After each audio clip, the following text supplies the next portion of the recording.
Chapter 1. Scholar Meng Hao. The state of Zhao was a very small nation one. Like other small nations in the Nanshan continent, its people admired the great Tang II in the eastern lands, and they admired Chang'an III. Not only did the king carry this admiration, all scholars in the state of Zhao did. They could see it almost as if they stood atop the tower of Tang in the capital city, oh so far away. This April was neither extremely cold nor scorching hot. Light winds caressed the land, passing the Changdi flutes of the northern desert, blowing over the lands of the Great Tang. Under the twilight sky, it lifted the fog-like dust, then swirling, twisting, reached Mount Daqing in the state of Zhao. Then it fell onto a young man who sat there on the mountaintop. He was a lean young man, holding a bottle gourd and wearing a clean blue scholar's robe. He appeared to be about 16 or 17. He was not tall, and his skin was somewhat dark, but his bright eyes sparkled with intelligence. And yet, all his intelligence seemed to be hidden by the frown on his face. He seemed lost. Failed again, he sighed. His name was Meng Hao, an average student from Yunjie County, which lay at the foot of the mountain 4. Years ago, his parents went missing and did not leave much behind in the way of assets. Education was expensive, so he was almost completely broke. I've taken the imperial exams 3 years in a row. In all that time, I read books written by the sages until I wanted to throw up. Maybe that isn't the path for me after all. Filled with self-deprecation, he looked down at the gourd bottle, his eyes bleak. My dream of becoming an official and getting rich just keeps getting farther and farther away. I might as well forget about trying to reach the Great Tang. How useless to be a student. He laughed bitterly. Sitting there on the silent mountaintop, gazing at the bottle gourd in his hand, he looked increasingly lost. He began to feel fear. What would he do in the future? Where would he go? Perhaps a high-ranking official would take an interest in him, or a beautiful young maiden. Or would he continue to take the exams, year after year? There were no answers to the questions. He was but a teenager, and this feeling of being lost had devoured him like a giant, invisible mouth. He truly felt afraid. Even the teachers in town can only make a few pieces of silver. That's worse than Uncle Wang's carpenter shop. If I'd realized that earlier, I could have learned some carpentry skills from him. At least then I wouldn't be starving like I am now. He grew silent for a while. I don't have much food or money left at home. I owe Steward Zhou 3 pieces of silver. What am I going to do? He raised his head and looked up at the sky, blue and grand. It was so large you could not see its ends. Much similar to how he could not see his future. After a while, Meng Hao shook his head and took out a slip of paper from his robe. He read it carefully, placed it in the gourd bottle, then stood up and threw the gourd down the mountain. At the bottom of the mountain was a wide river which never froze during the winter and was said to flow all the way to the Great Tang. Meng Hao stood on top of the mountain, watching the gourd bottle drift further and further along down the river.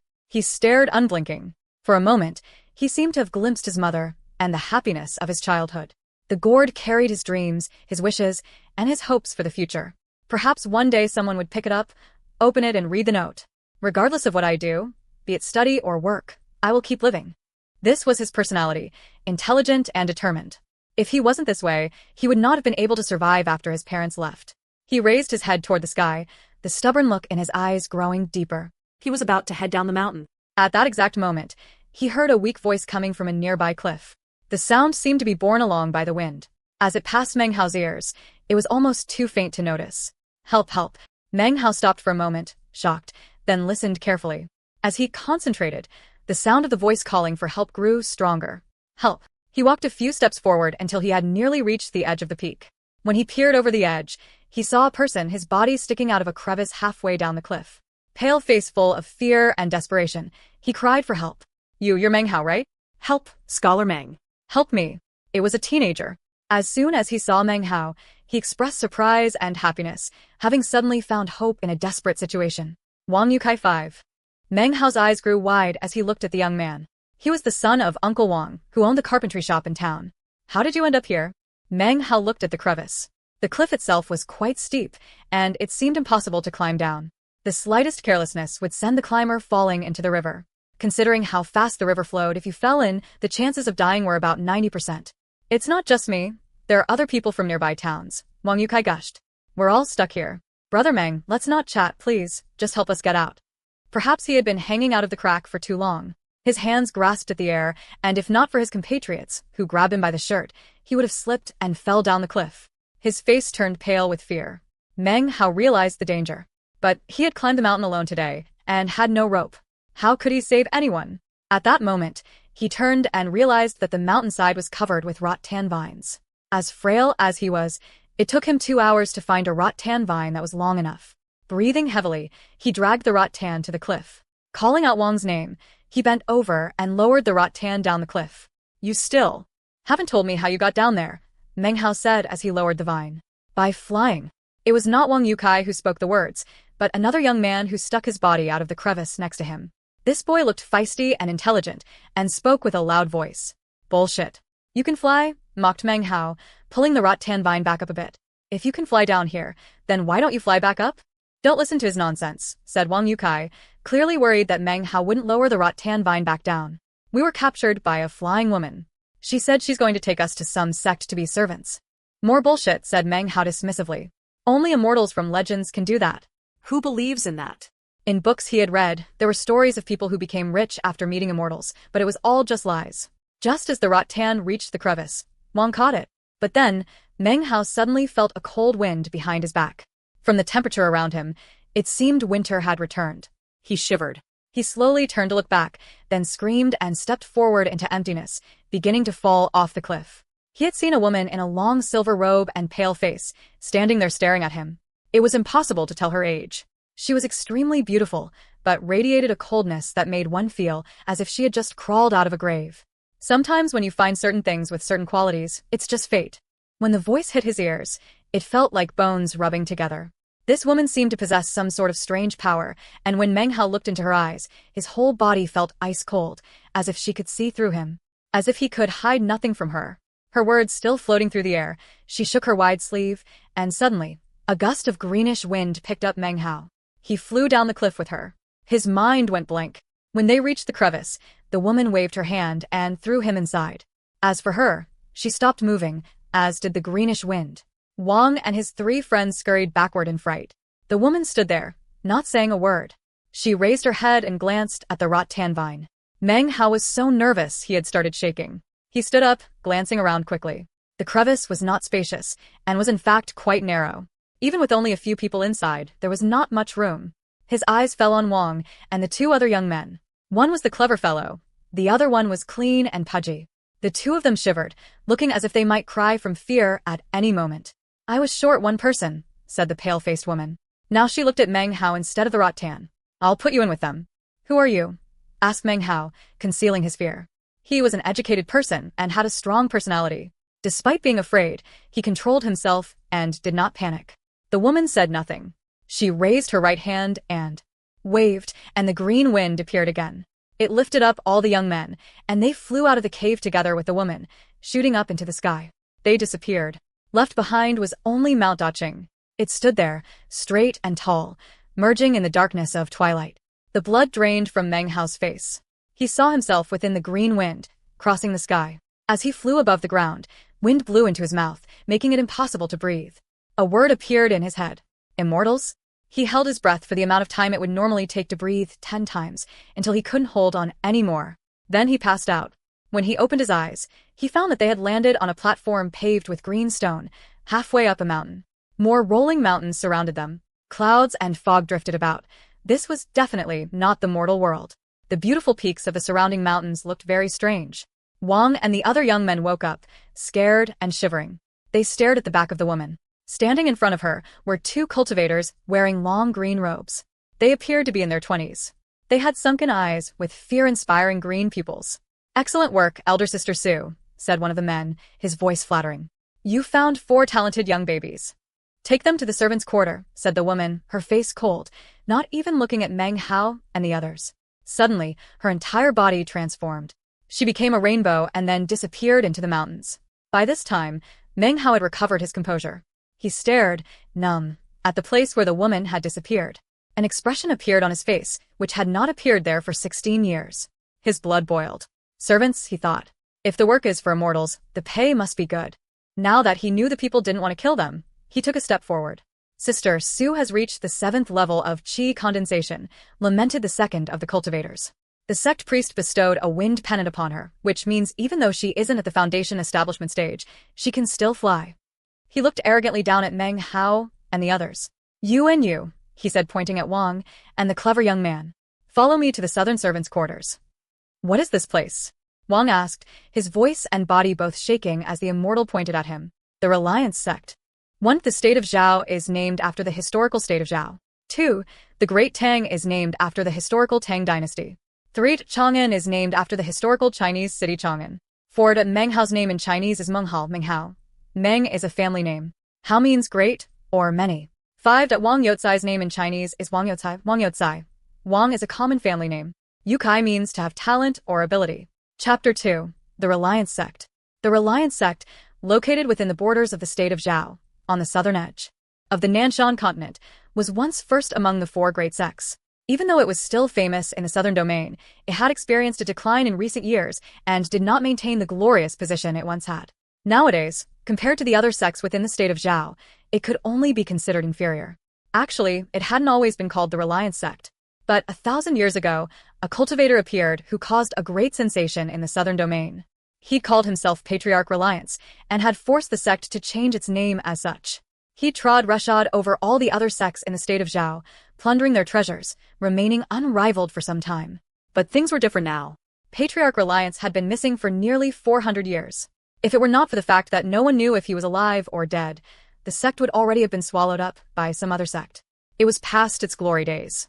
Considering the lack of resources in the state of Zhao and pressure from the other 3 sects, if they wanted to get new recruits, they were forced to kidnap people to act as servants. There was no way they could open their doors to recruit openly. Meng Hao followed the green-robed man along the small paths that wound among the mountain peaks. The surroundings were garden-like, with strange rocks and odd-looking trees everywhere. Amidst the beautiful scenery, extravagantly decorated buildings with jade roof tiles rose up out of the clouds and mist. Meng Hao sighed continuously. Sadly, the fat teenager next to him wailed the entire time, somewhat ruining the mood. "I'm finished, really finished. I want to go home," muttered the fat teenager, tears rolling down his face. "There's manta waiting at home and fish. Damn it, damn it. I want to inherit the family land, become a rich old man, and have a few concubines. I don't want to be a servant here." He muttered under his breath for the time it takes to drink half a cup of tea until the green-robed man turned. "If you spout one more bit of nonsense," he said coldly, "I'll cut your tongue out." The fat teenager suddenly trembled violently, his eyes shining with fear, but he shut his mouth. When he saw this, Meng Hao began to reconsider how wonderful the situation might or might not be. But he had a persistent personality, so he took a deep breath and maintained his silence. After a while, when they reached a point about halfway up the mountain, Meng Hao saw a row of flat buildings emerging from the roiling fog. 7 or 8 young people wearing hemp robes sat outside the buildings. They looked exhausted. As Meng Hao and the others approached, the young people noticed them, but did not call out any greetings. Some distance away, a young man wearing a light blue robe sat on a crag. His face was long, almost like a horse, and his robe was obviously more expensive and fancy than those worn by the other youths. Though his face was cold, when the green-robed man approached leading Meng Hao, the young man stood and greeted him with cupped fists. "Greetings, elder brother." "These are 2 newly arrived servants," said the green-robed man impatiently. "Please arrange for their accommodations." With that, he turned and left, not even glancing at Meng Hao and the other young man. After he left, the horse-faced young man sat down again, crossing his legs and coldly glancing over Meng Hao and the fat teenager. "This is the Northern Servants' Quarter," he said in a cold, emotionless voice. "The Reliance Sect does not support slackers. Now that you're here, you will work for 30 years, upon which you can leave. If you try to escape, well, there are many wild beasts in these lonely mountains, and you will certainly die. Go retrieve your work uniform. From now on, you are isolated from the mortal world and will work peacefully as a servant." The fat teenager trembled even harder, his face filling with despair. Meng Hao remained calm. In fact, deep within his eyes was an indescribable sparkle. The horse-faced man noticed.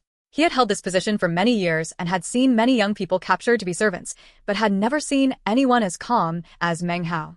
"If you have a good temperament," he said lightly, "you may not need to labor for the full 30 years. You can practice cultivation in your time off. If you manage to reach the first level of qi condensation, then you'll be promoted to the outer sect." He flicked his wide sleeve, whereupon 2 hemp robes appeared in front of Meng Hao and the fat teenager.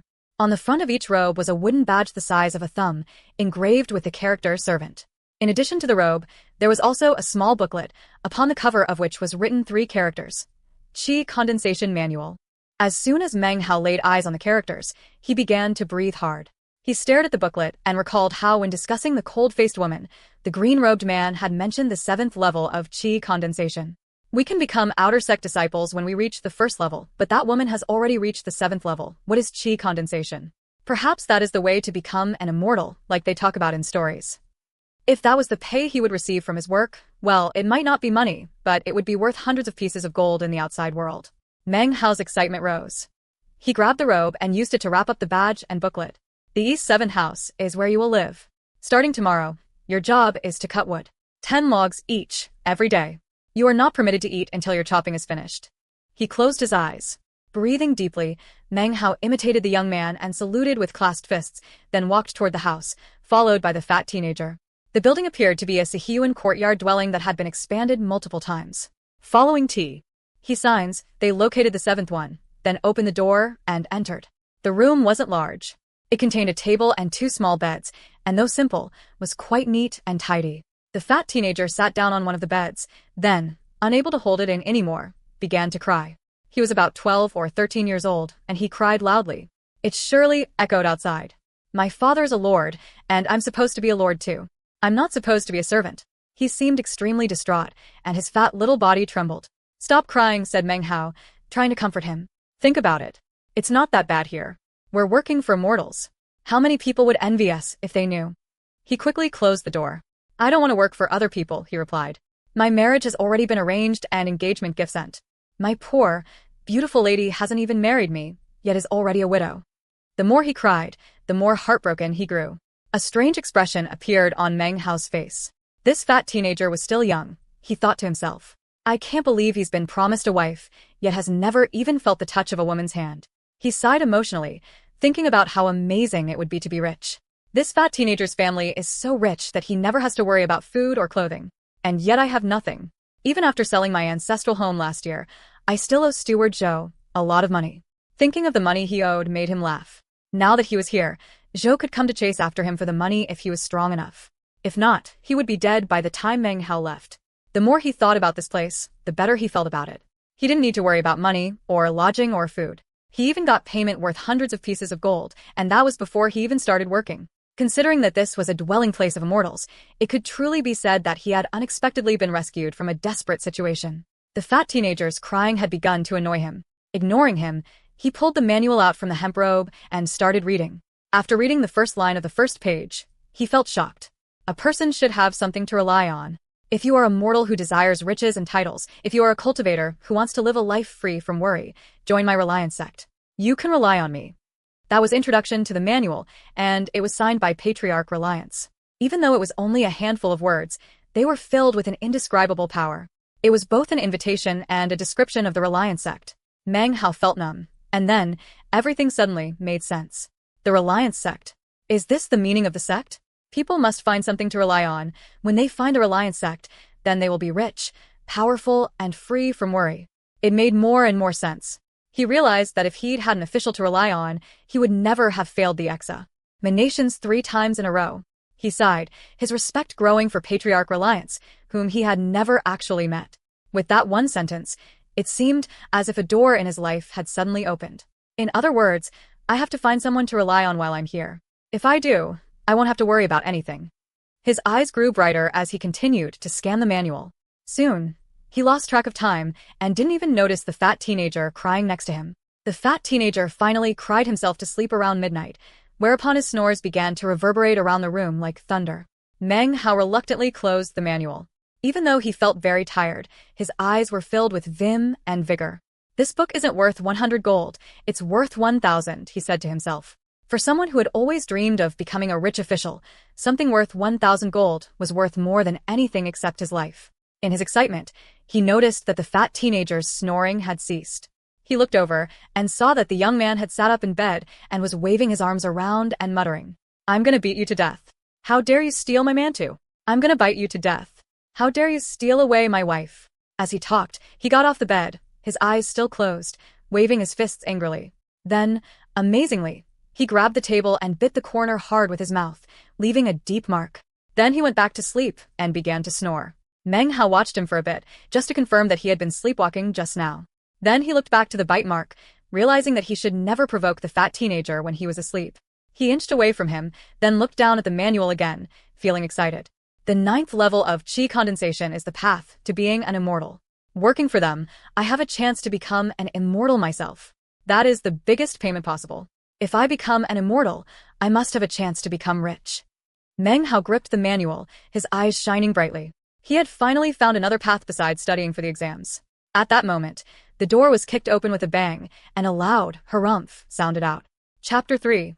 Promotion to the Outer Sect. You went to sleep early. Now it's time to wake up for Grandpa Tiger. The door shook as it opened, and a tall, strong man entered wearing servant's robes. He glared fiercely at Meng Hao and the fat teenager.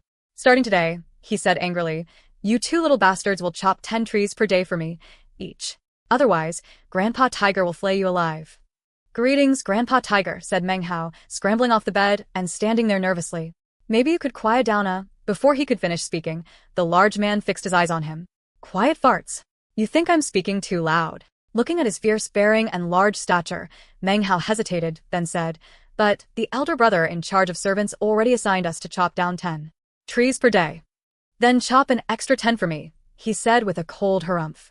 Though Meng Hao said nothing, his brain spun. He had just arrived in the immortal sect and was already being bullied. He didn't want to give in, but the man was so big and strong, and he himself was clearly too weak, unable to fight back. Then he glanced at the table and noticed the bite marks. Thinking back to how strong the fat teenager had been in the clutches of his dream walking, he had a flash of inspiration. He suddenly yelled at the sleeping fat teenager. Fatty, someone's stealing your mantu and your girl. As soon as the words were out of his mouth, the fat teenager sat up, eyes closed, shouting, his face twisted with furious savagery. Who's stealing my mantu? Who's stealing my wife? He cried, leaping out of the bed. I'll beat you to death. I'll bite you to death. He began striking randomly around the room. The big man stared in shock, then took a step forward and made to slap the boy. You dare to shout in front of Grandpa Tiger. His slap landed on the boy's face, but then the big man cried out. The fat teenager, eyes closed, had bitten down onto the man's arm. No matter how the man shook his arm, the boy refused to let go. Stop biting me, damn it. Stop biting. This man was a servant, not a cultivator. He had been a servant for a long time, and his body was strong, but the pain had caused him to break out in a cold sweat. He punched and kicked, but couldn't make the fat teenager loosen his jaw even the slightest bit. The harder he hit, the deeper the boy bit. The man's flesh was mangled, and it seemed as if a chunk were about to be ripped off. His screams drifted outside, such that others began to notice. A cold voice shouted out, "What's the ruckus?" It was the voice of the horse-faced young man. As soon as the big man heard it, he began to tremble in fear. Despite the horrible pain which twisted his face, he ceased his screaming. "It's not a good idea to upset the elder brother in charge of servants," said the big man hurriedly. "There's no benefit to continuing this. Quick, stop biting me. I don't need the 10 logs." Meng Hao never imagined the fat teenager's dream state would be so intense, and also wanted to stop the situation. He walked forward and lightly slapped the fat teenager, then whispered into his ear, "The mantu is back, and so is your girl." The young man suddenly relaxed and released his jaw. Continuing to punch the air, he returned to his bed, his face covered in blood, then fell back to sleep. Giving another nervous glance toward the fat teenager, the big man left without saying another word. Meng Hao stood there for a while gaping, admiring the fat teenager, then returned to bed with the greatest of care and went back to sleep. The following morning at dawn, as the morning sun filled the sky, the sound of bells filled the air. It seemed to carry with it a strange power. As people heard it, they woke and begged. And their work. The fat teenager woke up. He looked down dumbly at the marks on his body. He touched his face. "What happened last night? How come my whole body hurts? Did someone beat me up?" Meng Hao dressed silently for a while before speaking. "Nothing happened. Everything seemed normal.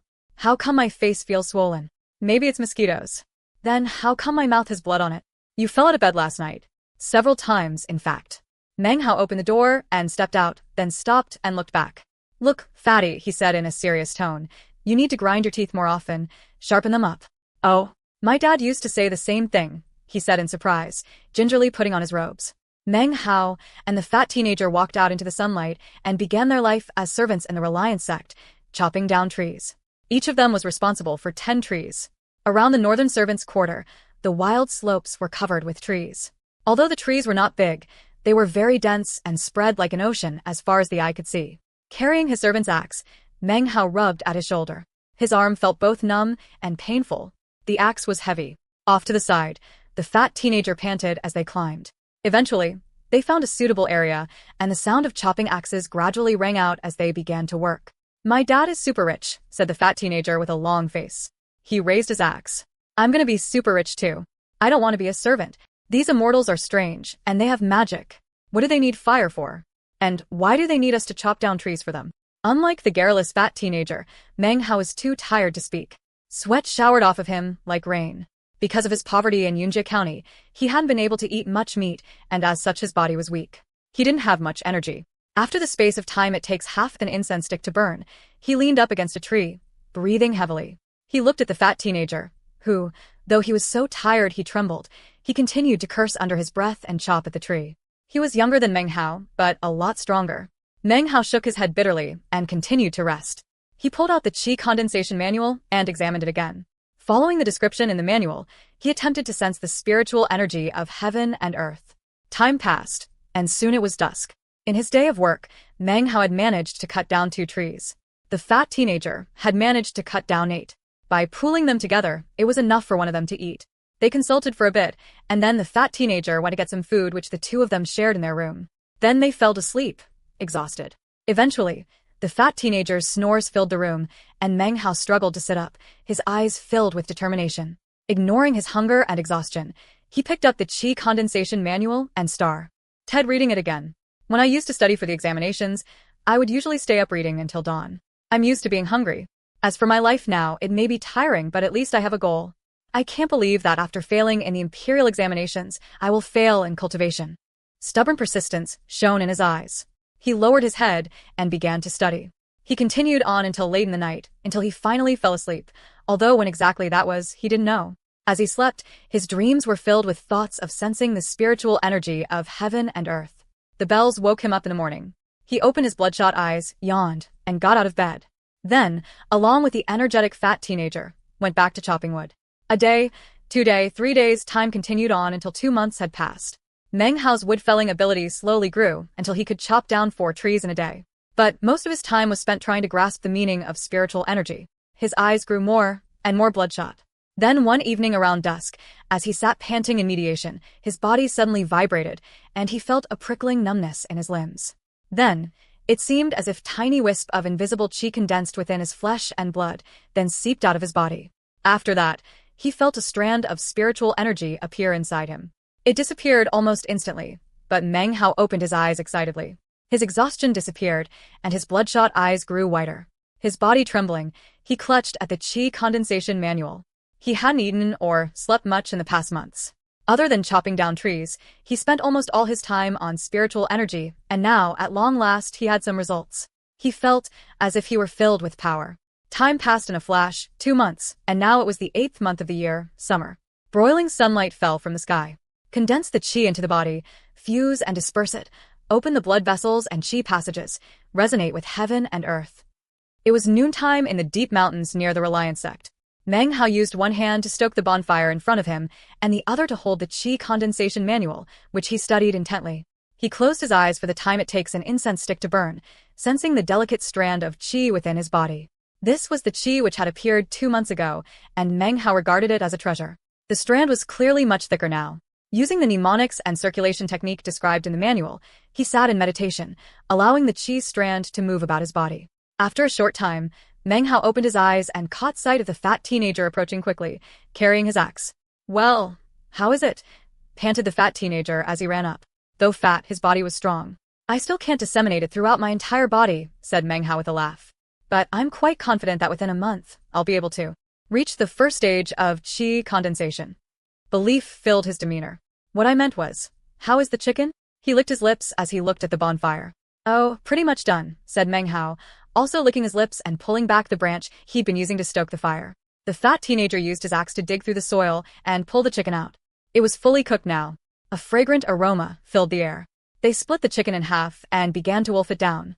"Ever since you were able to get some spiritual energy," said the fat teenager, his lips covered in grease, "you've been able to catch wild chickens. Compared to now, the first 2 months here were like a nightmare."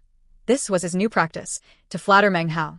"A lot of people get food out in the wild, you just don't know about it, that's all."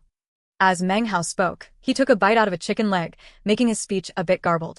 "AI, if you really reach the first level of qi condensation next week and become an outer sect disciple," said the fat teenager, his face bitter, "then what will I do? I don't understand any of those mnemonics." He looked at Meng Hao expectantly. Look, fatty, the only way you can get home is if you become an outer sect disciple, said Meng Hao, dropping the chicken leg and looking him in the eye. The fat teenager sat quietly for a while before giving a determined nod. 6 days flew by. It was night. The fat teenager was already asleep, and Meng Hao sat cross-legged in his room, meditating. He thought about how, other than wood chopping, he had spent all his time these past 3 months in sensing spiritual energy. He thought back to 2 months ago, when the strand of qi had first stirred within him. He breathed deeply, closing his eyes and causing the strand of spiritual energy to circulate throughout his body. Then, a loud sound reverberated in his head. Up to now, he had been unable to disperse the qi throughout his entire body. But just now, he had succeeded, diffusing the qi to every corner of his body. He felt as if his body were floating. At the same moment in which Meng Hao achieved the first level of qi condensation, the horse-faced young man sitting on the big stone outside slowly opened his eyes.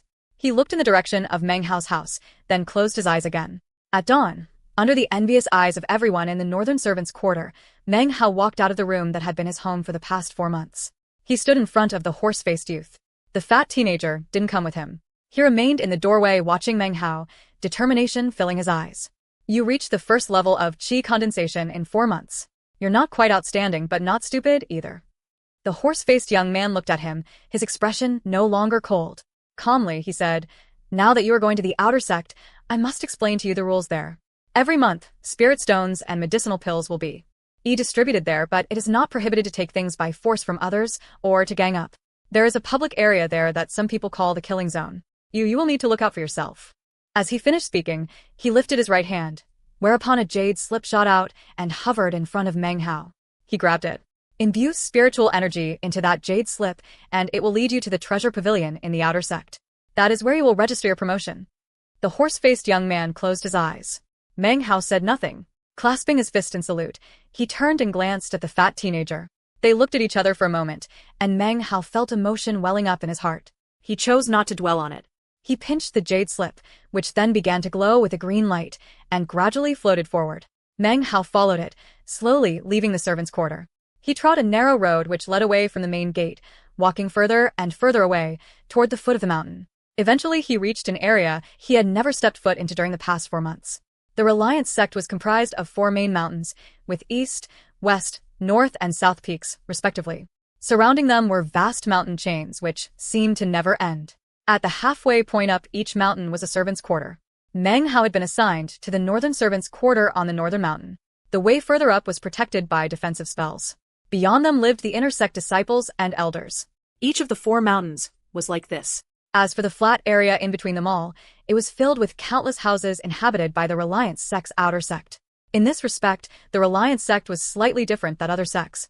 The outer sect was located at the foot of the mountain, whereas the servants lived halfway up. This was a sect rule created for unknown reasons by Patriarch Reliance. From a distance, the entire area seemed to be filled with roiling fog. However, upon stepping foot into the fog, it disappeared. In front of him stretched a scene of carved balustrades and marble steps, of lofty buildings and roads paved with green stone. Outer sect disciples bustled about wearing green robes. A few of them noticed Meng Hao as he walked past. Some of them shot him contemptuous glances which lacked even the slightest bit of good intent. He felt as if he were being stared at by wild beasts, which caused him to recall what elder brother Horseface had said about the outer sect. Not long after that, he reached a black building in the southern section of the outer sect. It was 3 stories tall, and despite being black, appeared to have been carved from jade, and almost seemed to be transparent. As Meng Hao approached, the building's main door opened noiselessly, and out walked a wizened, middle-aged man. He wore a long robe of deep green, and a shrewd expression covered his face. He lifted his right hand in a grabbing motion, and the jade slip flew into his hand. He looked at it then began to speak languidly. Meng Hao has been promoted to the outer sect. He shall be bestowed with a house, a green robe, a spirit tablet, and a bag of holding. The spirit tablet can be used to enter the treasure pavilion to retrieve a magic item. He waved his right hand, and a gray bag appeared in Meng Hao's hands. He looked at the gray bag for a moment, then thought back to one of the outer sect disciples he'd passed on the road. That man had a bag just like this hanging at his waist. The shrewd-looking man looked at Meng Hao, and could instantly tell that he was not familiar at all with the ways of the outer sect. Otherwise, how could he be unfamiliar with a bag of holding? Feeling a bit bad for him, he coolly said, "By imbuing the bag with spiritual energy, you can pack many things into it." Having heard this, Meng Hao imbued the bag with a sizable amount of spiritual energy. It grew blurry, and then he caught a glimpse of a space inside about half the size of a person. There, he could see a green robe, a jade slip, and some other objects. At this point, his interest was quite piqued. This bag of holding must be worth at least 100 gold. It clearly was the product of immortal hands. He concentrated, and the jade slip suddenly appeared in his hand. He focused his attention even more and found that inside the bag was a map of the outer sect quarter. In a remote corner was his house. "Go look at it later," said the shrewd-looking man coldly. "The treasure pavilion is open and you haven't entered it yet." Meng Hao lifted his head and stuffed the bag of holding into his robe. Looking at the open door of the treasure pavilion, he sucked in a deep breath and stepped in, filled with anticipation. As soon as he entered, his expression changed, and he sucked in a breath. Chapter 4. A Copper Mirror. The treasure pavilion was indeed filled with treasure. Upon entering it, one's eye would be dazzled with brilliant lights. Neatly arranged jade shelves were filled with a dazzling display of bottles, swords, ornaments, and jewelry. Meng Hao began breathing heavily, and his heart started pumping. It felt as if all the blood in his body had rushed to his brain. He stood there dumbfounded. In Meng Hao's short life, he had never seen so much wealth. He felt as if it had submerged him. His brain spun, and he inadvertently thought about grabbing all of it and running away. "The value of these treasures," murmured Meng Hao. "They're priceless. The compensation for working for immortals, it's incredible." He walked past one of the jade shelves, his expression filled with excitement, unconsciously stretching his head forward. He wondered if the third floor of the treasure pavilion was the same as the first, or if it perhaps had even more valuable treasures. Immortals, they're so rich. Meng Hao heaved a deep sigh. Suddenly, his eyes fell upon something strange. On one of the jade shelves he noticed a copper mirror. There were traces of corrosion on it. It didn't seem very special, nor did it glitter. It didn't seem like it could compare in any way to the treasures around it. Surprised, Meng Hao picked it up and looked at it closely. It seemed quite ordinary, like something from the mortal world. Nothing about it seemed the least bit unique. And yet, here it was in the treasure pavilion, so he assumed it must have some value. "Junior brother truly has insight," said a voice from behind him. He didn't know when the shrewd-looking man had entered, but he stood there looking at the copper mirror. His voice filled with praise, he continued.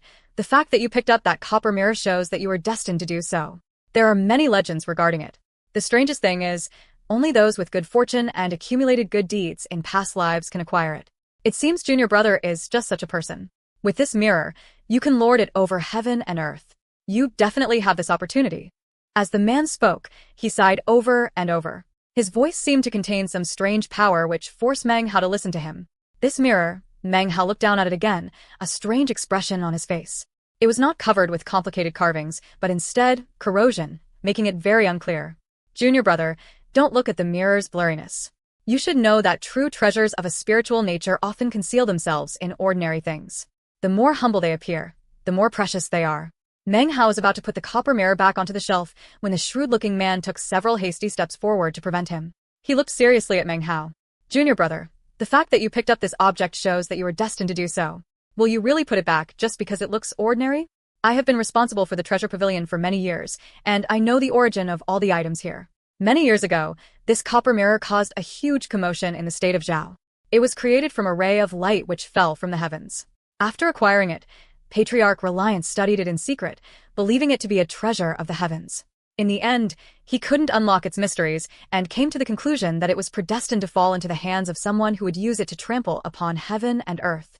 It startled Meng Hao to hear the name of Patriarch Reliance. He had just entered the outer sect, and there were many things he wasn't familiar with. He began to hesitate. Patriarch Reliance studied it but couldn't understand it. Your words are incorrect, junior brother. Allow elder brother to explain. Patriarch Reliance's lack of success in his studies proves that there is something unique and unusual about this treasure. Before you, 10 or more people took it to study it, and though none of them succeeded in understanding it, none of them regretted their decision. What if you are the person destined to possess the mirror? In any case, if you take it, you can rest at ease. Of your fellow disciples who took the mirror in the past, most came back within 3 months, and I let them exchange it for something else.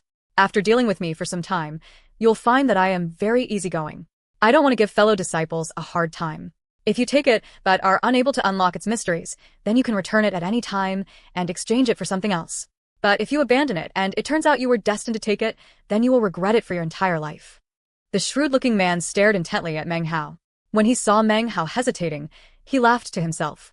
The new disciples were always the easiest to toy with. All he had to do was tell them the story of the mirror's legend, and the grand words would seduce them. Their hearts would begin to boil. But Meng had studied and read from childhood, so he was quite intelligent. From the shrewd-looking man's seemingly earnest expression, he could conjecture that the mirror was not exactly as had been described. But the man stood there in front of him, clearly determined to prevent him from putting back the mirror. Even dropping it to the ground would be of little use. He began to regret picking it up in the first place. "Junior brother," he said, his face stern, his voice low, "don't violate the rules on your first day.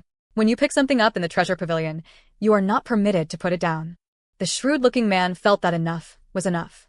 This was his usual method to get people to take the mirror. He waved his wide sleeve, and a whistling wind picked up Meng Hao, flew him out of the treasure pavilion, and deposited him outside. There was a crashing sound as the main door of the treasure pavilion slammed shut. The voice of the shrew-looking man echoed from inside. "I'm soft-hearted when it comes to fellow disciples. If you truly are not destined to have the mirror, then you can return it in a few days." Frowning angrily, Meng Hao looked up at the closed door. Then he sighed and looked back down at the copper mirror in his hands. He thought back to the words in the first chapter of the Qi condensation manual and hesitated.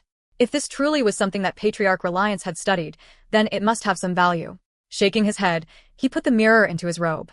Then, with a final hateful glare at the treasure pavilion, he turned and left. He walked along the green paths of the outer sect, using the information from the jade slip as a guide. Around noontime, he found his house. It was along the north border in a very remote section of the outer sect. Several other houses crowded around it. He pushed the door open, and it slammed against the wall. Inside were a bed and a desk. Meng Hao stood there, feeling quite content. This place was much better than his room in the servants' quarter. He sat down cross-legged on the bed, took a deep breath, and pulled the copper mirror out of his robe. He studied it carefully until the sun began to set over the western mountains. He lit an oil lamp and continued to study it, all to no avail. He had no idea what the purpose of the mirror could be. No matter how he looked at it, the copper mirror seemed completely ordinary in nature. When the night grew deep, Meng Hao put the mirror to the side and looked out the window at the moon. He thought about the fat teenager and his snoring. He missed it a little bit. The bright moon shone outside, its rays touching the eaves of his window. Everything was silent, save for the sound of the wind among the leaves of the trees. Meng Hao took a deep breath, thinking about the moon. He felt emotional, as if he had entered a new age. He murmured to himself, "I will never again be a scholar in Yunjie County. I've become a Reliance Outer Sect disciple." Meng Hao gathered his thoughts, closed his eyes, and sat in meditation, circulating the thread of spiritual energy in his body. He had been living in this fashion for months now, and was used to it. One difference between the outer sect and the servants' quarter was that here, no one prepared food for you. You had to take care of your own food needs. If you didn't, you would starve to death, and no one would care a whit. Although, in all the years, no one in the Reliance Outer Sect had ever starved to death. Upon reaching the first stage of Qi condensation, one could absorb and emit the spiritual energy of heaven and earth. Though that could not alleviate hunger, it could sustain your life. Several days passed. One afternoon, Meng Hao sat cross-legged in meditation when he suddenly heard a miserable scream from outside. He immediately opened his eyes, moved to the window, and looked outside. He saw an outer sect disciple on the ground, being stamped upon over and over again by another. Blood oozed from a wound in his chest, but he wasn't dead, just wounded. The person who had been kicking him grabbed his bag of holding, then walked off with a cold harumph. The trampled disciple struggled to his feet, his eyes filled with violent ruthlessness. He staggered away. Surrounding onlookers stared at him coldly, their faces filled with ridicule. Meng Hao observed silently. He had watched similar scenes played out countless times in the past few days, and as such had a deeper understanding of the ways of the outer sect. Time blurred as 7 days passed. During that time, Meng Hao saw even more instances of disciples being robbed. The fighting and plundering which occurred between outer sect disciples caused Meng Hao to grow more and more taciturn. Especially disturbing was when he had seen a disciple of the second or third level of Qi condensation killed by another in the public area. This caused Meng Hao to be especially careful and cautious when he went outside. Thankfully, his cultivation base was low, and he didn't have anything of value, so others mostly ignored him. Actually, Meng Hao had reached a standstill in his cultivation. The second level of Qi condensation was different than the first. He still needed spiritual energy, but according to the Qi condensation manual, his mortal body had already begun to change. As such, reaching the second level of Qi condensation would require many more times the amount of spiritual energy than the first level did. Similarly, Meng Hao now understood what latent talent was. The body's ability to absorb the spiritual energy of heaven and earth was just that, latent talent. The more latent talent someone has, the more energy they could absorb. The less latent talent one has, the less energy they could absorb. For someone with considerable latent talent, The more time they spent on breathing exercises, the more spiritual energy they could absorb. According to his calculations, to reach the second level of qi condensation would probably take at least 1 or 2 years. The amount of time required to reach the third level would be many more times than that. Of course, if he acquired some medicinal pills or spirit stones, he could use them to amplify spiritual energy, then he could decrease that time. That was why so much horrific robbery occurred in the outer sect. Every month, pills would be openly distributed. The strong become stronger, the weak become weaker, said Meng Hao quietly. This is how the Reliance sect grooms disciples for the inner sect. One early morning, when the sky had just begun to grow dim with light, Meng Hao sat in meditation as usual. He had no special resources, except for his determination. Therefore, he did not give up on his nightly meditations and breathing exercises. Bells reverberated throughout the sect, and Meng Hao slowly opened his eyes. These bells, Meng Hao's eyes focused, as if he had come to a realization. An excited expression appeared on his face, and he dashed out of the room to see fellow disciples everywhere, rushing off into the distance. When these bells sound, the time has come for distribution of spirit stones and medicinal pills. It must be today. More and more people began running in the direction of the bells. It seemed everyone within the outer sect was there. Pill distribution day, said Meng Hao, breathing heavily. He ran along with the crowds until he reached the square in the center of the outer sect. The square was monumental in size, and along its borders were 9 stone pillars covered in carvings of dragons. Placed on the foremost pillar was a platform over 90 meters in diameter, over which swirled a multicolored cloud. Inside the cloud could be seen shapeless forms. Over 100 outer sect disciples stood there in their green robes, murmuring amongst themselves and glancing frequently at the multicolored cloud. Then, the cloud slowly dissipated, reveal. A pock-faced old man wearing a golden robe. His face was placid and emitted a calm, natural power and dignity. His eyes shone like lightning. 2 people stood next to him, a man and a woman, both wearing silver robes. The man was exceedingly handsome, with an upright appearance, although indifference covered his face. As for the woman, as soon as Meng Hao laid eyes on her, his pupils constricted. This woman was the woman who had taken him from Daqing Mountain 3 months ago. Chapter 5. This kid isn't bad. It turns out Master Uncle Shangguan is distributing the pills himself, along with inner sect disciples elder sister Su and elder brother Chen. They all came. You don't see this very often. Don't tell me there's an individual pill distribution this time. It must be. Look, elder brother Han Zhongwan is here. He's the second-ranked disciple in the outer sect. His cultivation base has reached the 5th level of qi condensation. If he can reach the 7th level, then he will automatically become an inner sect disciple. Too bad elder brother Wang Tingfei, too, isn't here. Considering elder brother Wang Tingfei's abilities, he wouldn't care a whit about medicinal pills. The year he joined the sect, he caused a big sensation amongst the sect elders. He probably doesn't want to violate sect etiquette, so he'll rely only on himself to enter the inner sect. Then there will finally be a 3rd inner sect disciple. Haha, this is going to be fun. With individual pill distribution, there's a 24-hour period of sealing in which the pill can't be used. Every 2 hours, the pill glows brightly. Anyone who wants to fight for it will be able to determine its location. Even if you grab the pill and run, you won't be able to keep it hidden for 24 hours. Meng Hao listened to the discussions around him. Even though it was his first time taking part in this sort of thing, he knew whenever pills were distributed, there was a lot of fighting. In his half a month here, he had seen plenty of fights, and even some deaths. If today was really an individual pill distribution day, then the fighting would be even more intense. Meng Hao remained silent. Considering he was at the 1st level of qi condensation, there was no way he would end up with the pill. Just looking at the greedy faces around him gave him a deeper understanding of the expression, the law of the jungle. Quiet, said the old man in the gold robe. His voice was cold as he stood on the platform, and though he didn't speak loudly, his voice reverberated like a booming thunderclap. The cultivators standing below him were shocked to the core. Their ears hummed. Meng Hao was the most shocked of all, and it took him some time to recover. Iema Shangguan Shu 3. Today, everyone in attendance will receive 1 spirit condensation pill and half a spirit stone. Shangguan Xiu flicked his right arm, and immediately, hundreds of medicinal pills and spirit stones flew about in all directions. NS. They landed perfectly in front of everyone present. Meng Hao gazed at the medicinal pill and spirit stone floating in front of him. A fragrant, intoxicating aroma washed over him. This was his first time ever seeing a medicinal pill or a spirit stone. The spirit stone was about the size of his fingernail, sparkling and almost translucent. Just looking at it could mystify a person. His heart began to beat rapidly. These 2 items must be worth thousands of pieces of gold. Without any hesitation, Meng Hao reached out and grabbed the pill.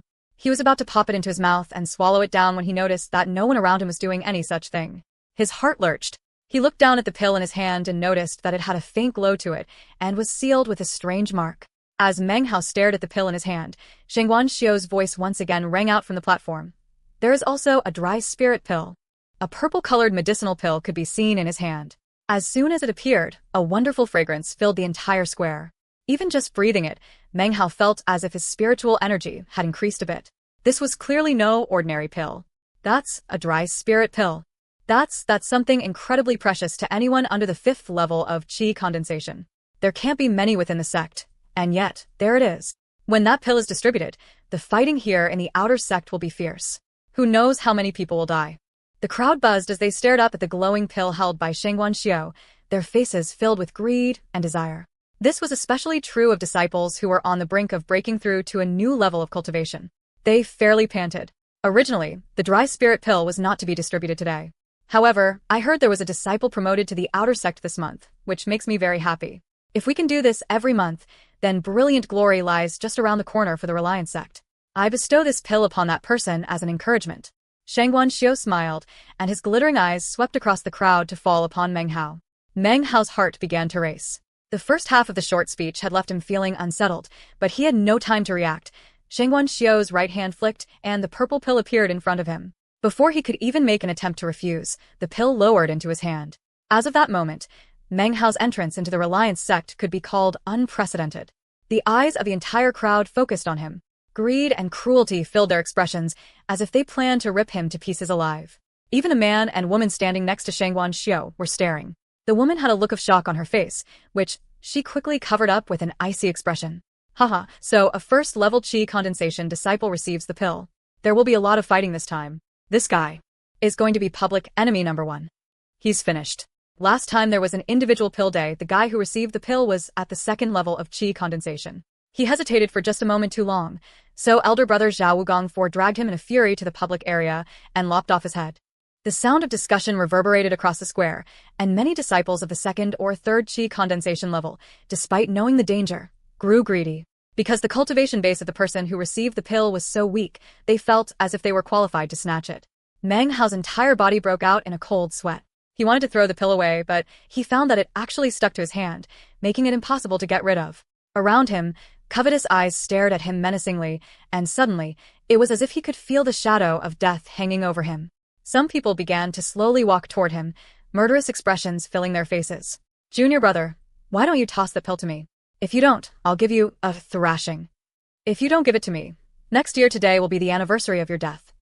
The murmurs blasted at him like a cold wind from all directions. At that moment, 2 old men sat cross-legged on one of the nearby mountain peaks, smiling as they discussed the scene unfolding in the outer sect square. Master Shengguan really doesn't pay attention to things. To give the medicinal pill to a pup like that who just entered the sect, he's finished. It seems our Reliance sect will be short another disciple. The fighting this time isn't going to be interesting at all. I bet that as soon as the restrictive fog dissipates from the square, the pup will toss the pill. As soon as the 2nd old man finished speaking, the 9 colorful, dragon-carved statues surrounding the square began to fade in color. From the look of it, after the space of about 10 breaths, they would be completely colorless. At that point, the restrictive fog would also disappear. Meng Hao's heart began to pound. He didn't need anyone to explain to him what would happen when the glowing pillars grew dark. The square would become a scene of madness. Even if he threw the pill away, that in and of itself would make some of the people angry at him. How could this be given to me? Said Meng Hao, sweating. His mind began to spin. If he didn't get rid of the pill, he would die. If he did throw it away, he would become an object of hatred. Trying to make use of all the knowledge he had acquired in his 3 years of studying, he looked at the fading, colorful glow, and then at Shengguan Xiu, who stood amidst the colorful fog on the platform, preparing to leave. At this critical moment, Meng Hao suddenly had a flash of inspiration. He took a step forward and called out, "Disciple has something to say." Being able to come to the Reliance sect and experience the wonders of living amidst immortals has been a wonderful stroke of good fortune. Disciple would very much like to offer thanks to the one person who made this possible. Disciple has been waiting day and night for another opportunity to lay eyes on her, to offer thanks in person. Today, I finally have that opportunity. He talked faster and faster, and as he did so, Shengguan Xiu stared in shock, no longer making his leave. That person is Elder Sister Su. Elder Sister Su, Junior brother is extremely appreciative of what you did and is truly unable to pay you back. I would like to offer this pill to you as a measure of my thanks to you for giving me a new lease on life. Meng Hao lifted up his right hand, raising the medicinal pill up high. Shangguan Xiao gaped, clearly never having imagined that Meng Hao would say such a thing. A strange expression appeared on his face, and he slowly smiled. Standing next to him in her silver robe, Ms. Su also stared in shock. Even though she was still cold and detached, there was something different about her expression now. Her cultivation base was the 7th level of qi condensation, thus the dry spirit pills would not be of much help to her. However, dry spirit pills were still relatively rare and not easy to acquire, even for her, a member of the inner sect. If she took this pill and melded it together with a few other pills, she could create a new pill worth 5 normal pills. For a moment, she couldn't help but palpitate with eagerness. At this moment, even the man in the silver robe with the cool expression looked down at Meng Hao. Everyone was quiet. The cultivators who had been advancing on Meng Hao suddenly stopped in their tracks, strange expressions on their faces. They stared at him with confusion. After the brief silence, there was a sudden uproar. You can do this? To give away a medicinal pill in front of all these people to an inner sect disciple who dares to fight for the pill now? That would basically be picking a fight with the inner sect. What a simple method. How come I never thought about that? Damn it. That freaking... I can't believe I didn't think of doing this that one time. I was injured so badly I was bedridden for 3 months. The people staring at Meng Hao seemed to all have different feelings on the matter. It was hard to say what had happened in ages past, but as for the cultivators here, they had never seen anyone deal with a medicinal pill in this fashion. As of now, Meng Hao had been indefinitely impressed onto everyone's memories. As of now, the dragon-carved pillars were completely colorless. The pill still lay in Meng Hao's outstretched palm, and yet no one moved to take it. This was truly something rare to see in the Reliance sect. Ms. Su's expression had returned to normal. Without hesitation, her right hand flashed downwards, and the medicinal pill flew from Meng Hao's hand into hers. Seeing the pill taken away, Meng Hao secretly sighed. However, he knew that in his current state it could only bring him calamity. Around him, everyone else sighed, feeling angry at Meng Hao. But, as soon as they thought of elder sister Su, any such anger dissipated. Ms. Su hesitated for a moment. Considering her status as an inner sect disciple, it would be a bit improper to take something so valuable from an outer sect disciple and not offer anything in return. She was silent for a moment, then said, Years ago, when I was a member of the outer sect, an immortal's cave was bestowed to me. I shall lend it to you to live in. She reached into her bag of holding and pulled out a white jade slip. She tossed it down toward Meng Hao, and he grabbed it from the air. Elder sister Su's immortal's cave, this fellow really got lucky. They say there's a lot of spiritual energy in there, more than anywhere else in the sect. Elder sister Su says she's going to lend it, but she's obviously just giving it to him. She just used the word lend so that everyone wouldn't think too much. This kid really did the right thing in giving her the pill. Damn it, I wish I had thought of this back then. Just then, back atop the mountain peaks outside the outer sect were the 2 gray-robed old men who had been betting on the proceedings. Tall and grand, their eyes glittered brightly with praise. They laughed heartily. This kid is pretty interesting. He just entered the sect, but already knows that he should find someone to rely on. Don't tell me he has innate instincts. Very good, splendid. He comprehends the true meaning of the Reliance sect.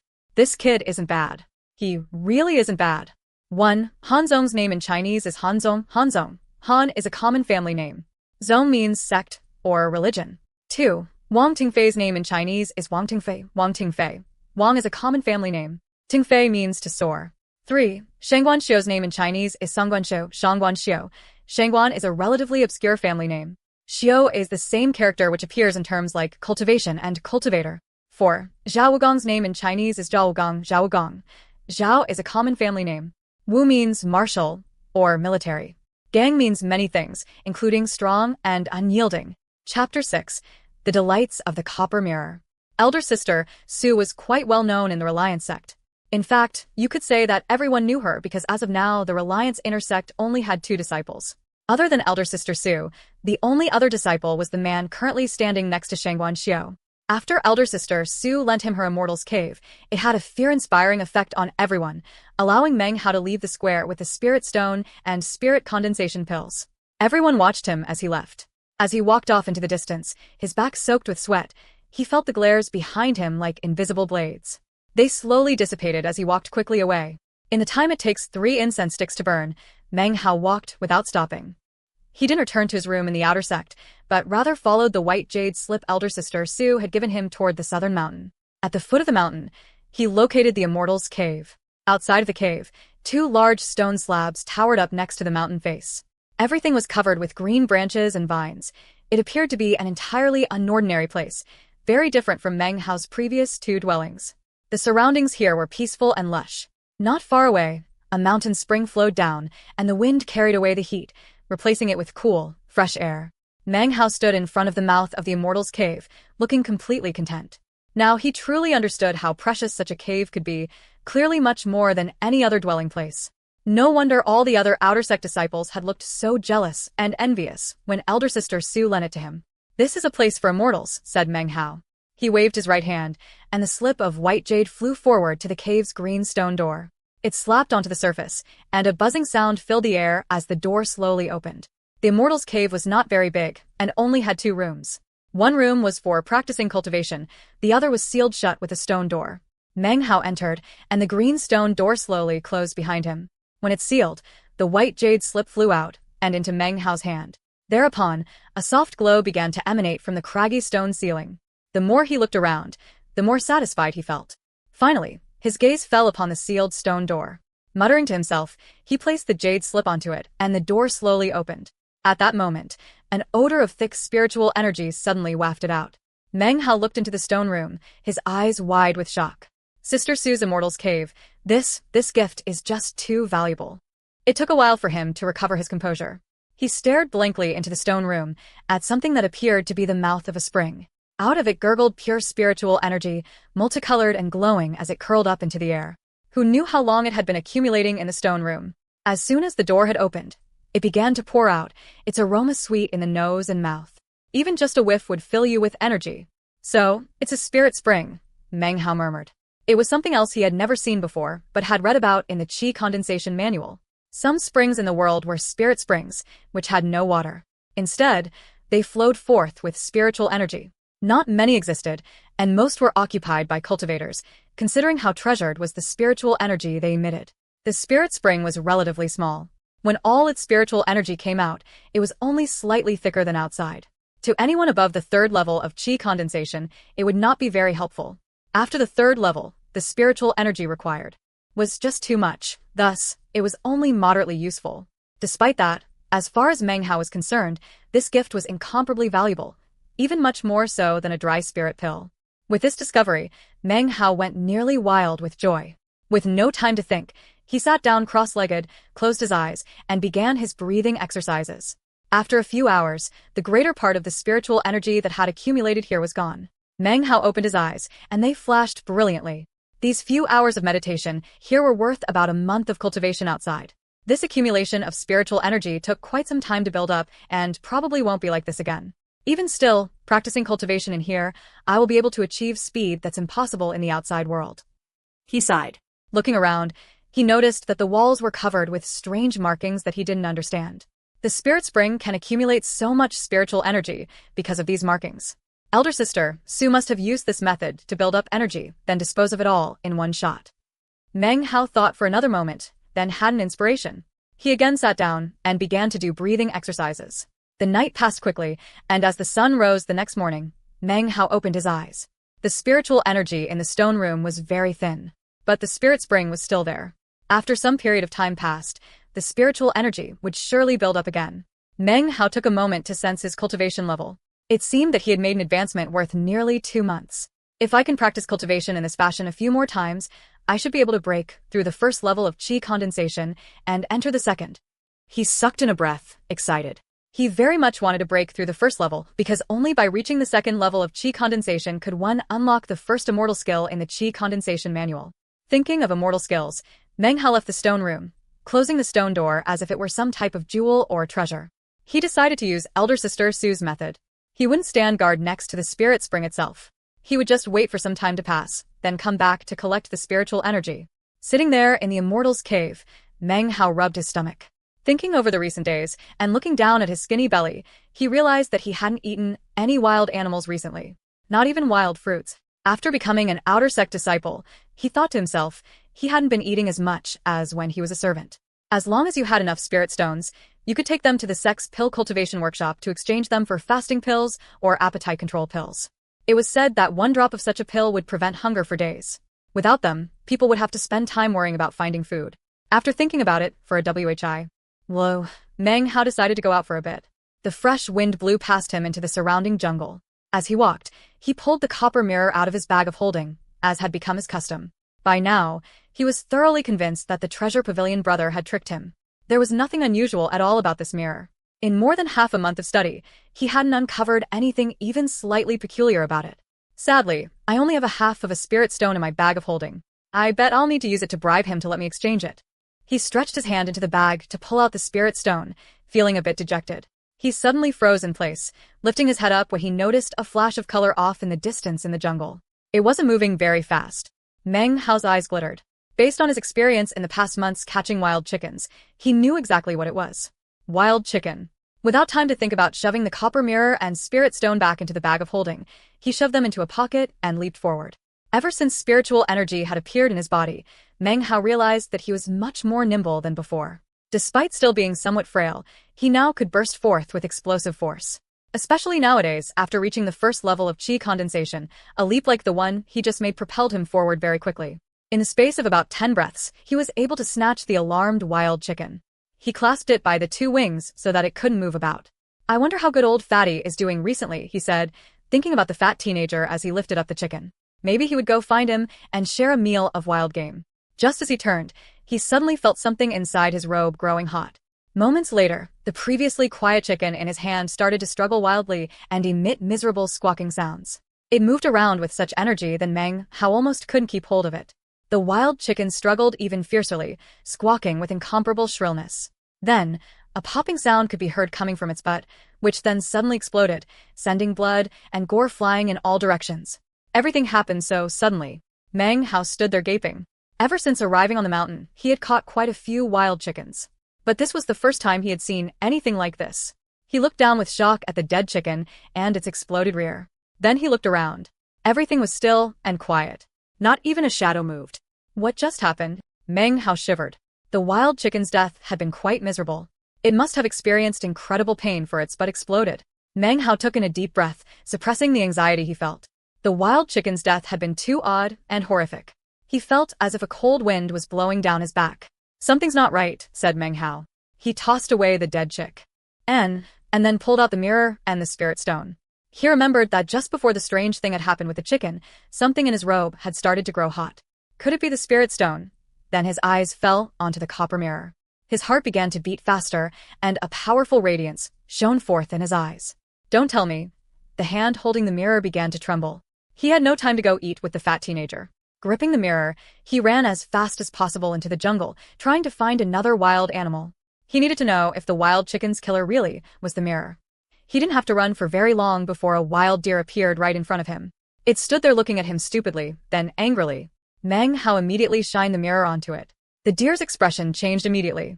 It leaped to flee, calling out miserably, in a heart-rending fashion difficult to describe. Anyone who heard it could only imagine how miserable the creature must be. Meng Hao could clearly see the animal's flank as it leaped into the air. Before it could land, its butt exploded with a bang, its body twitching as it fell. Looking at the dead deer, then back at the mirror, an unprecedented look of excitement appeared on Meng Hao's face. What a treasure! A real treasure. It's so strange. A treasure that explodes the butts of wild animals. Even though he didn't understand it completely, he was still very excited. Regardless of why the treasure did this, he had an itching desire to go test it out on some more animals. Chapter 7. I Need Spirit Stones. As he walked, he grew more and more excited. The road he walked was filled with blood and gore. The blood and gore of scores of wild animals, whose butts had exploded violently. Bang! Another furry animal in front of him screamed shrilly as an invisible attack struck its rear end 3 times until it exploded, sending a mist of blood spraying into the air. Boom! A foraging giant condor, not even landed on the ground yet, shrieked miserably, as if it were experiencing a nightmare. Then its butt exploded. Bang, boom. That was a fierce, human-sized tiger that had been about to pounce on Meng Hao. In midair, it emitted a terrifying roar that changed into a horrific squeal, whereupon its butt blew open, showering gore and blood everywhere. Perhaps because it had so much fur, it actually exploded 5 times in succession. What a treasure! What a mighty treasure! Before he knew it, dusk had fallen, and Meng Hao's expression could not be more excited. He looked down at the copper mirror. Throughout the day, he had exploded the rear ends of over 100 animals. Fortunately, he was out in the multitudinous, wild mountains, otherwise the stench of the blood and gore would be overwhelming. The mirror isn't completely effective, though. When I tried it out on that python and the fish, it didn't do anything at all. It seems it doesn't work on an emeralds with scales. But it's still awesome. He had tested it out in many ways and had discovered that it didn't work when inside the bag of holding. It only worked when he held it. He also got a strange, excited feeling when it was at work exploding wild animals' rear ends. It also looked like the corrosion was beginning to fade, as if it had been hidden away for years and finally was able to stretch its legs. As dusk fell, Meng Hao found himself some distance out in the wild mountains. The night wind blew, and he took in a deep, excited breath. He was just getting ready to head back to the Immortal's Cave. After all, these mountains were filled with wild animals. Meng Hao had even heard that demonic beasts that practiced cultivation lived out here. Despite his excitement, he also knew that it could be dangerous. He had come to this place while searching for wild animals, so the going had been slow. But on the way back, he could go much more quickly. Meng Hao sped along through the wooded mountains, and before long, a bright moon hung high in the sky. Soon, he could see that only 3 mountains lay between him and the Immortal's Cave. Suddenly, he felt a hot wind on his face, accompanied by an acrid odor. He stopped, his heart thumping, then retreated a few steps. Roar! As soon as he stepped back, the air about him shook with a mighty roar, and once again the hot wind and acrid odor swept over him. There in front of him was a monkey-like creature about the size of a human. Its red eyes radiated cruelty, and its entire body was covered with thick, luxuriant fur. The fierce beast gave Meng Hao a bloodthirsty stare. Meng Hao's expression changed as he looked back at the creature. His mind reeled, as if he were about to be blown away by the creature's gaze. He could sense the creature's cultivation base fluctuating. Second level of qi condensation. Meng Hao took another step back, his expression horrified. This was no wild beast, it was a demonic beast. It must have been attracted by the reek of blood from all the slain animals. There was no time for him to think. The long-furred, monkey-like demonic beast leaped into the air, and then suddenly, its entire body was covered in fire, a fire that did not singe its fur in the least. It shot toward Meng Hao. At this critical juncture, Meng Hao's expression changed. He wasn't sure if the copper mirror would be effective against the demonic beast, but there was no time for consideration. Even as it leaped into the air, he ducked to the side, pulled out the mirror, and shined it toward the demonic beast. Then a miserable scream filled the air. In midair, a geyser of blood shot out of the demonic beast's butt. Its face twisted in horror, its eyes no longer filled with cruelty, but rather confusion. It was as if in the beast's entire life, it had never experienced anything so painful. But it didn't retreat. Moments later, more blood exploded out. Now the confusion in its expression turned into complete astonishment. It stared in horror at the mirror held in the hands of the young man standing in front of it. It turned, covering its rear end with its claws. The fire went out, and it made to flee, but before it could go more than a handful of meters, its butt exploded again, this time, 5 explosions in succession. Its screams rang out as it ran about 30 more meters. Meng Hao felt the copper mirror trembling as if with excitement. A powerful boom rang out, shooting straight toward the demonic beast's rear end. An incomprehensible scream rang out over the wild mountains as half of the demonic beast's body exploded. A cloud of blood and gore shot up, then slowly descended to the ground. Confusion filled its face as it gasped a few last breaths, then died. Everything had happened so fast. The entire time, Meng Hao just stood there gaping. Finally, he took a breath, then looked down at the mirror, panting. Even demonic beasts can't avoid having their rear ends exploded. This mirror, in his excitement, Meng Hao felt even more awe. He put it away, then looked over at the corpse of the demonic beast, his heart thumping. The Qi Condensation Manual has an introduction to demonic beasts. It says that they have a demonic core inside their bodies which contains spiritual energy. I should be able to just eat it. He quickly walked over to the corpse. Sure enough, in the abdomen of the creature, he found a pristine demonic core, about the size of a fingernail. It emitted a delicate, fragrant aroma which left him feeling extremely comfortable. Having retrieved the demonic core, Meng Hao hurried along his way. Unfortunately, demonic creatures were not common in these parts. He didn't see any more on his way back to the Immortal's Cave. He felt a little disappointed. By the time he got back, it was deep into the night. He sat down cross-legged and looked at the demonic core and the copper mirror, his eyes shining. I can just eat the demonic core, but I still have the spirit condensation pill that the sect distributed. I'll take that first, then take the demonic core. His mind set, Meng Hao put the demonic core and the copper mirror down next to him, as well as the spirit stone. With the spirit stone at his side, it would allow him to absorb a little more spiritual energy. Next, he took out the spirit condensation pill and swallowed it down. As soon as it entered his body, strands of spiritual energy began to spread out slowly. Meng Hao rotated his cultivation base, quickly absorbing the power of the medicinal pill. When he opened his eyes an hour later, they glittered brightly. Taking this pill was definitely much faster than actually practicing cultivation, he thought to himself. Unfortunately, the spirit condensation pill just did not have enough energy. There wasn't anything he could do about that, though. His gaze shifted to the side, and he picked up the demonic core and popped it into his mouth. As soon as it entered his body, SPI. Ritual energy far outmatching that of the spirit cultivation pill poured into him. It was almost too much to take in. He quickly rotated his cultivation base and poured the energy into it.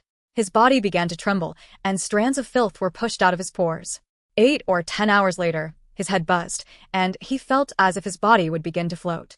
Now, there was not a strand of spiritual energy inside him. The strand had fused to form a stream. Spiritual energy like a stream, the body excretes the mortal filth.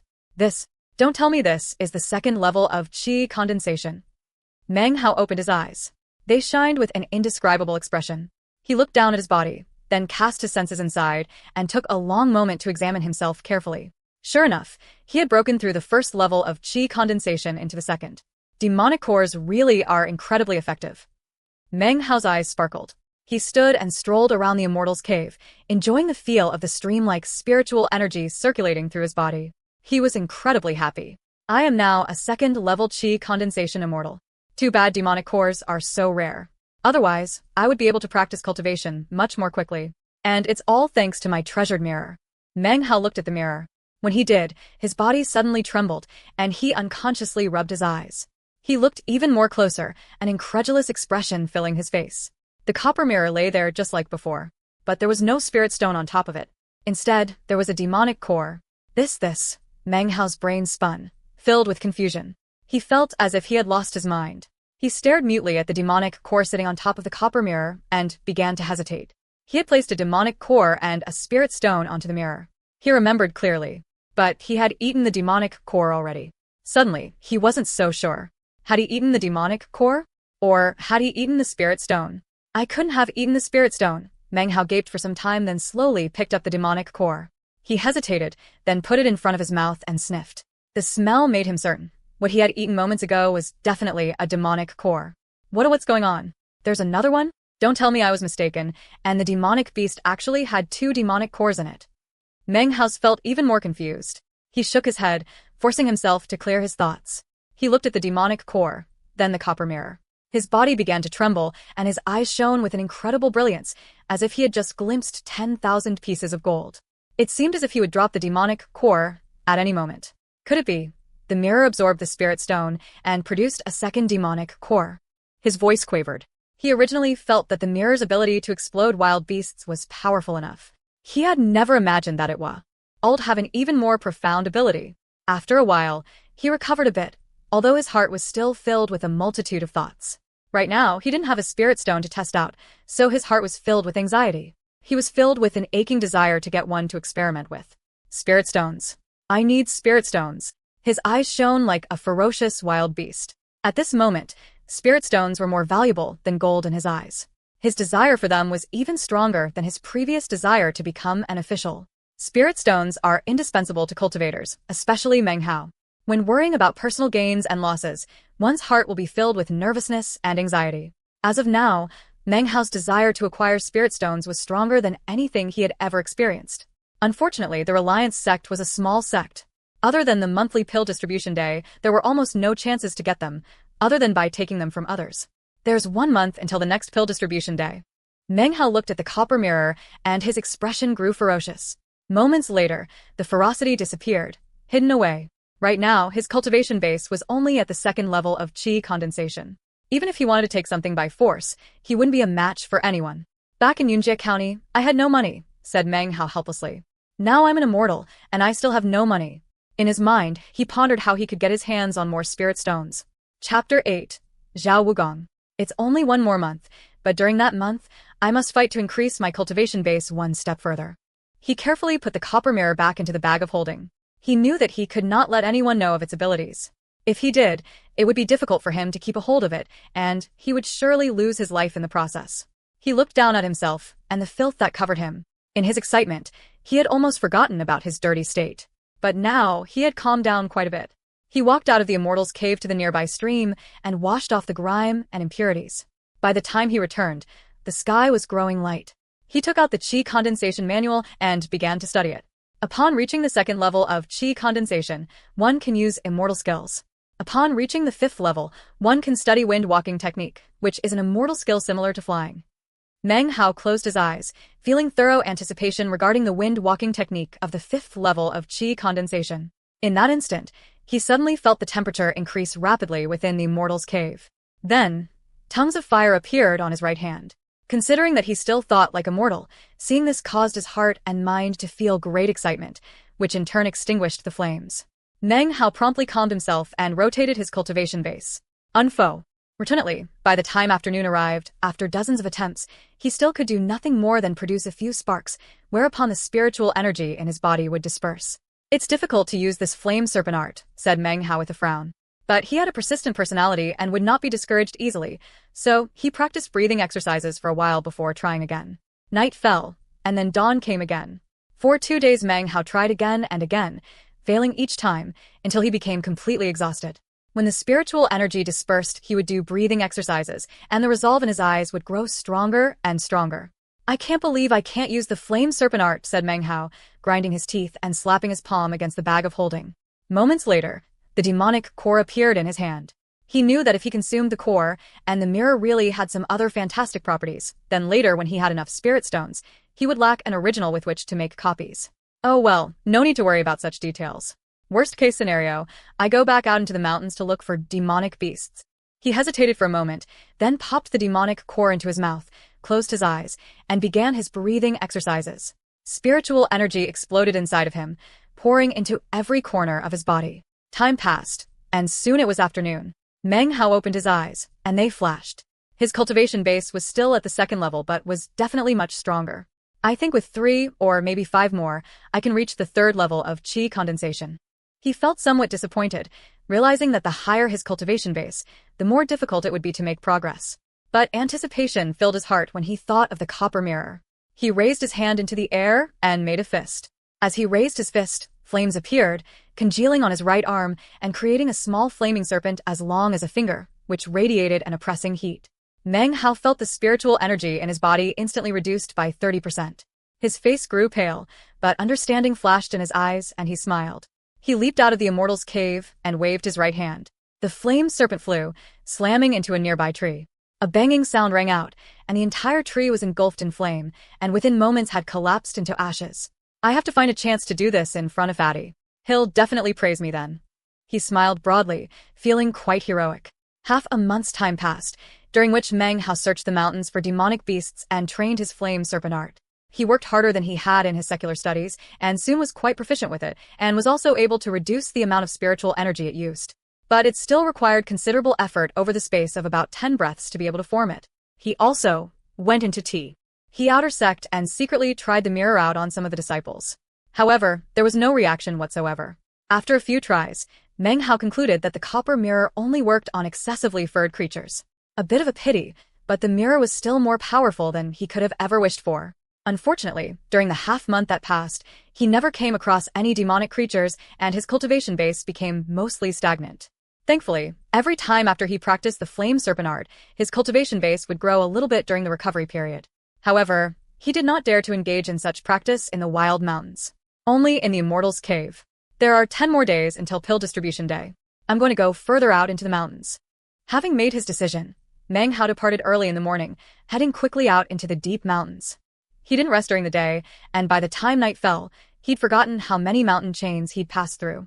Finally, at the foot of a black mountain, he ran into a bear-shaped demonic beast. During the battle, he used the flame serpent art and the powerful copper mirror. A series of 5 explosions were followed by a miserable, reverberating scream, whereupon the creature died in a pool of blood. He took its core and was about to head further along the black mountain when suddenly, the hairs on his body stood on end. Some distance ahead of him had appeared 5 demonic beasts with the heads of elephants and bodies of tigers. They stared at him, eyes cold.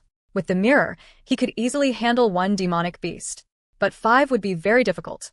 He slowly retreated backwards, his right hand clutching the mirror tightly. Suddenly, a massive roar sounded out from the trees covering the black mountain. It grew in intensity until it was like a huge explosion seething in the air.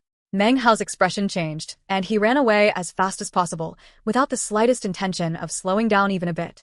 Fortunately, the 5 demonic beasts didn't pursue him, and he soon disappeared into the mountains. That cry sounded similar to when Uncle Shangguan called out. It seems there are a lot of demonic beasts in that black mountain, even greater demonic beasts. As he sped along, he looked back at the black mountain, more and more convinced of what a dangerous place it was. 10 days passed by quickly. With the black mountain as his boundary, Meng Hao ventured into the mountains, but didn't come across any more demonic beasts. The bare demonic core in his bag of holding seemed more and more precious, so he didn't eat it. Pill distribution day arrived, and the sound of bells filled the air. Meng Hao left the Immortals' Cave and entered the outer sect. When he had departed a month ago, his cultivation base was the first level of qi condensation, and now it was the second. Even though he was some distance from the third level, he speculated that if the copper mirror was as effective as he imagined, in the future he would progress by leaps and bounds. As fearful as ever about suffering a loss, Meng Hao entered the pill distribution square. Many of the disciples looked at him as he entered, obviously recognizing him. His actions the previous month had caused quite a shock to the outer sect. Even though his cultivation level was low, and a month had passed, the matter had been discussed quite a bit. This time, it was not Shangguan Xiao who presided, but another middle-aged man. Like last time, he distributed a spirit cultivation pill and half a spirit stone. But there was no individual pill distribution this time. As soon as the pill and the spirit stone were in his bag of holding, and the pillars grew dark, Meng Hao left as quickly as possible, not hesitating a moment. As he left, his eyes swept across the square, and he saw quite a few cultivators blocking fellow disciples to take medicinal pills and spirit stones. Elder Sister Su's blessing still seemed to have an effect. Coupled with his quick departure, the only thing he received was a few cold stares. No one attempted to take anything from him. He breathed a sigh of relief. He was well aware that Elder Sister Su's name could only protect him for so long. This month was fine, but in a few more months, someone would surely make a move against him. As long as the copper mirror works, in a few months we'll see who will be snatching from whom. Eyes glittering, he lowered his head and walked a bit faster. He left the outer sect, eager to try out the copper mirror, walking as fast as possible back towards the Immortals' Cave. When the cave was not far off, he suddenly stopped in his tracks, his pupils narrowing. A person had just walked out of the jungle. He wore a green robe and looked to be about 24 or 25 years of age. He had an arrogant look on his fierce face as he stood there staring coldly at Meng Hao. His cultivation base was not that of an ordinary person. It was the third level of qi condensation. The man stood there, blocking Meng Hao's way. "Greetings, elder brother Zhao," said Meng Hao, his expression changing as he took a few steps back. He moved his left hand behind his back and began moving about in the air. He had seen this person before. Just about everyone in the outer sect knew elder brother Zhao Wugong. He was cruel and ruthless, and quite a few low-level disciples had died by his hand in the public zone. He was the kind of person to ingratiate himself to disciples above the third level, but lord it over the first and second levels. "So, you've heard of me," said Zhao Wugong coldly. "I don't need to make any more introductions. Hand over your medicinal pill and spirit stone." Others didn't dare to even touch Meng Hao, but Zhao Wugong had entered the sect years ago and knew how things worked. Elder Sister Su often secluded herself, ignoring the lives of the people beneath her. Dear brother Zhao, can't you make an exception?" said Meng Hao, taking a few steps back. I'm just a simple scholar, and I just got the spirit stone and medicinal pill. Can't you give me a bit of time with them?" This person's cultivation level was greater than his by more than an entire level. Furthermore, he had never fought anyone before. His face grew pale from fear. "You call yourself a scholar?" He sneered, then laughed loudly. "Don't tell me you were a scholar before you came here? Come, recite some poetry for your elder brother. Maybe you'll lighten my mood and I won't beat you and break your legs." Elder brother Zhao. Meng Hao was extremely nervous and quite angry as well, but he had no choice but to hold on and try to talk some sense into the man. The sages said "Shut up. I'll take not only your medicinal pill and spirit stone, but the Immortals' Cave as well. From now on, we are fellow disciples in the outside world, but in the cave, you will be my servant. If you say even one more word, I'll help you to understand the meaning of the expression death is better than life." Glaring murderously, he began walking toward Meng Hao. His cultivation base had already broken through to the third level and needed large amounts of spiritual energy. So, of course, he had taken a fancy to Meng Hao's Immortals' Cave. However, he still feared Elder Sister Su, so he had come up with the idea to keep him as a servant. After some time passed, Elder Sister Su would surely forget the nobodies beneath her, and he could just kill Meng Hao. Or if he didn't kill him, he could cripple him and force him to stick around reciting poetry to show how elegant Zhao Wugong was. The Immortals' Cave belongs to Elder Sister Su. How could I act as her agent? Elder brother Zhao, please don't make things so hard for me. Behind his back, strands of spiritual energy had collected in Meng Hao's right hand.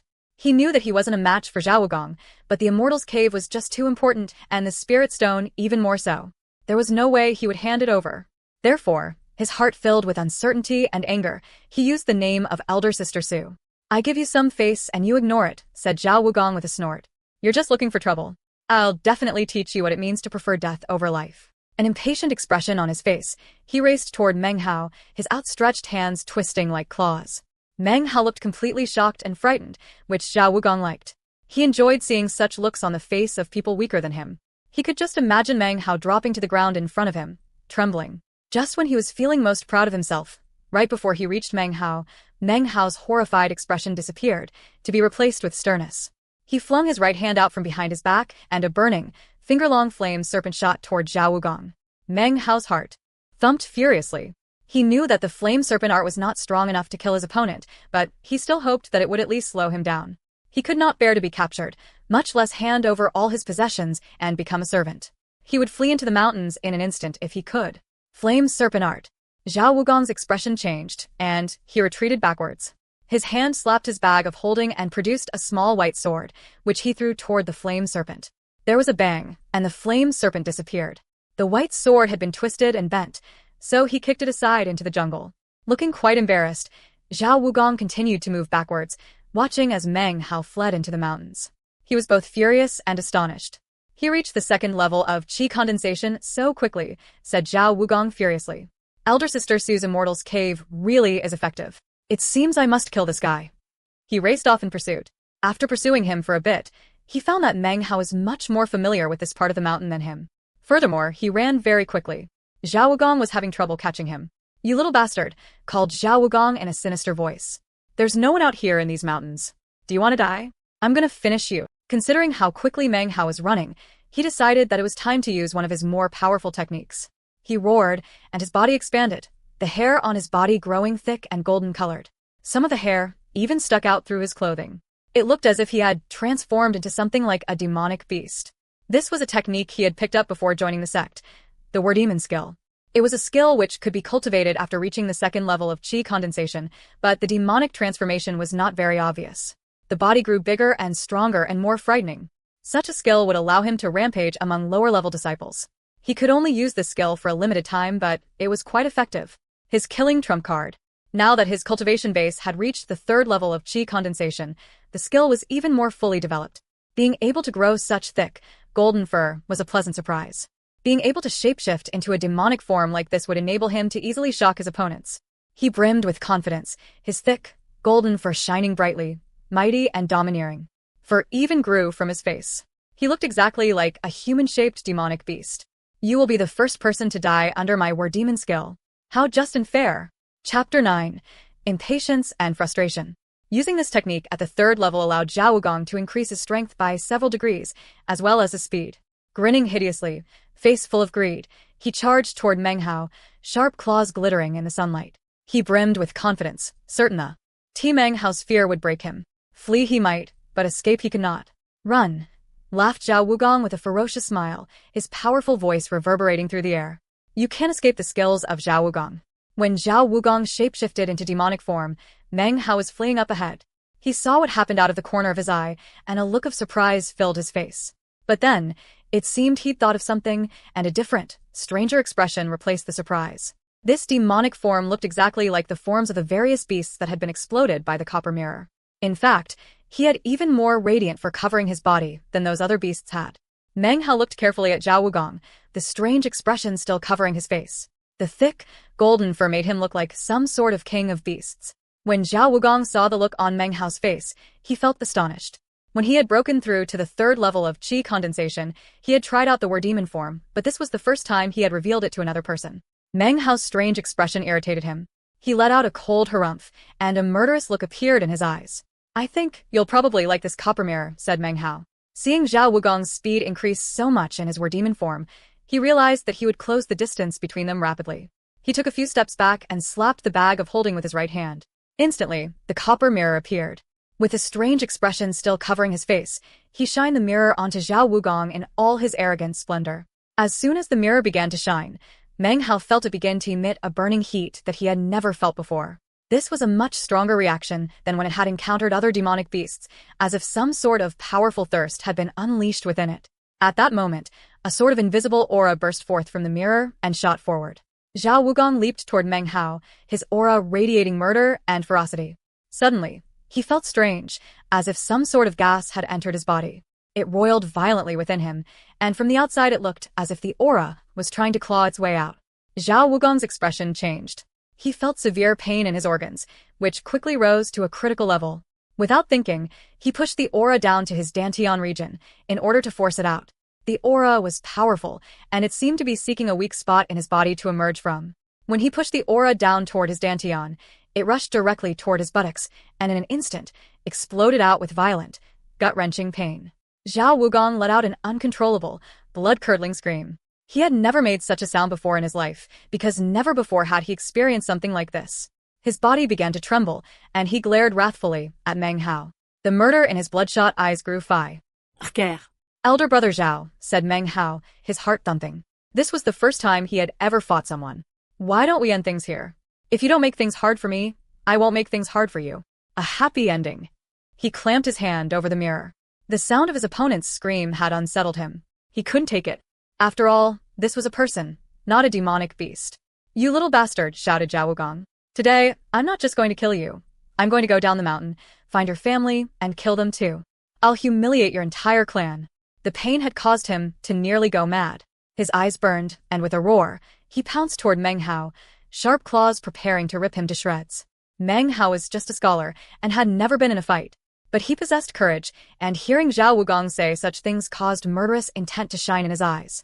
There was no point in trying to talk reason to a person who clearly wanted to provoke him. He couldn't bear to hear the miserable screams, but hearing such threats would cause anyone to lose their temper. He took a few steps back and unflinchingly held up the mirror. As Zhao Wugong approached, he felt something roaring toward him. Once again, the terrifying aura entered his body. Considering what he had just experienced, he protected himself, sealing off the aura so it couldn't escape. But just when he was feeling confident in his success, it shot through his body, rumbling, then exploded out of his left ear. The pain was many times more severe than before, and he let out a horrible, shrill shriek that was impossible to describe. Then, his right ear exploded, showering out blood. His head felt as if it were about to split down the middle, and his face had grown pale white. Dumb with astonishment, he stared at Meng Hao. Then his face filled with monstrous savagery. I will kill your entire family, and then eliminate your whole clan. I'll make them all feel pain like this, then let them die screaming. Enduring the pain, and also death, he leaped toward Meng Hao, filled with insane determination to kill his opponent. I give you face and you ignore it, said Meng Hao gaping. He had never seen the mirror explode an ear before. Looking stern, he retreated further, again shining the mirror onto Zhao Wugong. Meng Hao, screamed Zhao Wugong, his right ear exploding into shreds. Both ears swelled. His expression was no longer one of ferocious rage, but rather astonishment and dread. He turned, faster than he had ever turned in his life, and made to flee, having lost any desire to mess with Meng Hao. But the fear in his heart caused him to tremble so violently that he couldn't even flee. Instead, he focused and once again summoned his desire to kill. He would inflict pain on Meng Hao's family and also take away that damned copper mirror. However, even as he turned, the mirror, for the first time ever, flew out of Meng Hao's hands. It seemed its interest had been aroused. It flew after Zhao Wugong, attacking him multiple times. Zhao Wugong's eyes filled with desperation. It appeared as if some incredible power had entered his body. He screamed uncontrollably, unable to flee. Something tossed him into the air, and his left ear, right ear, chest, and legs all exploded violently.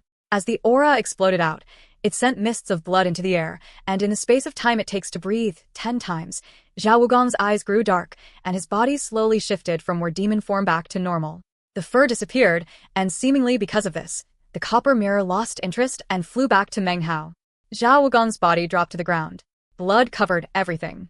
Zhao Wugong's dead eyes still shone with horror and despair. Anyone who laid eyes upon him would surely tremble. Looking at Zhao Wugong's corpse, Meng Hao sucked in a deep breath. The copper mirror flew back into his hand, whereupon his body shook. Awe and veneration filled his eyes. Seeing some wild animals explode was not a big deal, but this time it had been a living person. Seeing the blood and gore everywhere, he trembled. The stench of death on the mirror caused him to want to get rid of the mirror. He loosened his hand and tossed it to the ground. He was just a scholar after all. The mirror had seemed interesting at first, but now it seemed incredibly gruesome and conflicted with the Confucian ideals which Meng Hao believed in. He stood in silence for some time, feeling flustered at heart. The frustration could be seen in his eyes. In his heart, he was still a scholar from Yunjie County. He spoke the truth to people and had never been in a fight, let alone killed anyone. That behavior was deeply rooted in his heart and could not easily be changed. As he contemplated the situation, his heart struggled. The etiquette, happiness, kindness, and justice of Confucianism and its search for truth demands a refraining from killing. But the sect says, the strong shall prey on the weak. Now I understand the truth of that saying, but to actually put it into practice is different. Trembling, Meng Hao felt frightened even just thinking about what had happened. After a long time, he let out a long sigh and started to walk off. But having taken only a few steps, he ground his teeth, turned, and walked back to Zhao Wugong's corpse. He picked up his bag of holding, then summoned a flame serpent and placed it onto the body. The fire didn't completely eat up the corpse, so Meng Hao consumed a spirit condensation pill, then shot 3 more flame serpents down. Soon the corpse had withered up to the point where it was unrecognizable. He did some breathing exercises, gritted his teeth, then shot down 2 more flame serpents. Now, the corpse was completely ash. Glancing at the mirror on the ground, he clenched his jaw, walked over, and picked it up, gripping it firmly. Still feeling conflicted and afraid, Meng Hao left, walking back to the Immortal's cave as quickly as possible. He sat in a daze. For a long time, he just sat there, before finally moving again to open Zhao Wugong's bag of holding. When he saw what was inside, his eyes glittered. The dark mood caused by his first kill suddenly changed. This guy was so rich, he exclaimed, sucking in a breath. The bag of holding contained 8 spirit stones, 7 spirit condensing pills, and a bone fragment covered with strange symbols. He looked at the bone fragment, then immediately tossed it aside. It described the war demon technique. He didn't dare to even touch it. He didn't want to turn into a war demon and then be destroyed by his own copper mirror. As he tossed the bone chip aside, he suddenly remembered the flying sword. He immediately walked out of the cave and tracked it down in the jungle. He lifted up the short white sword and returned to the cave to examine it, eyes glittering.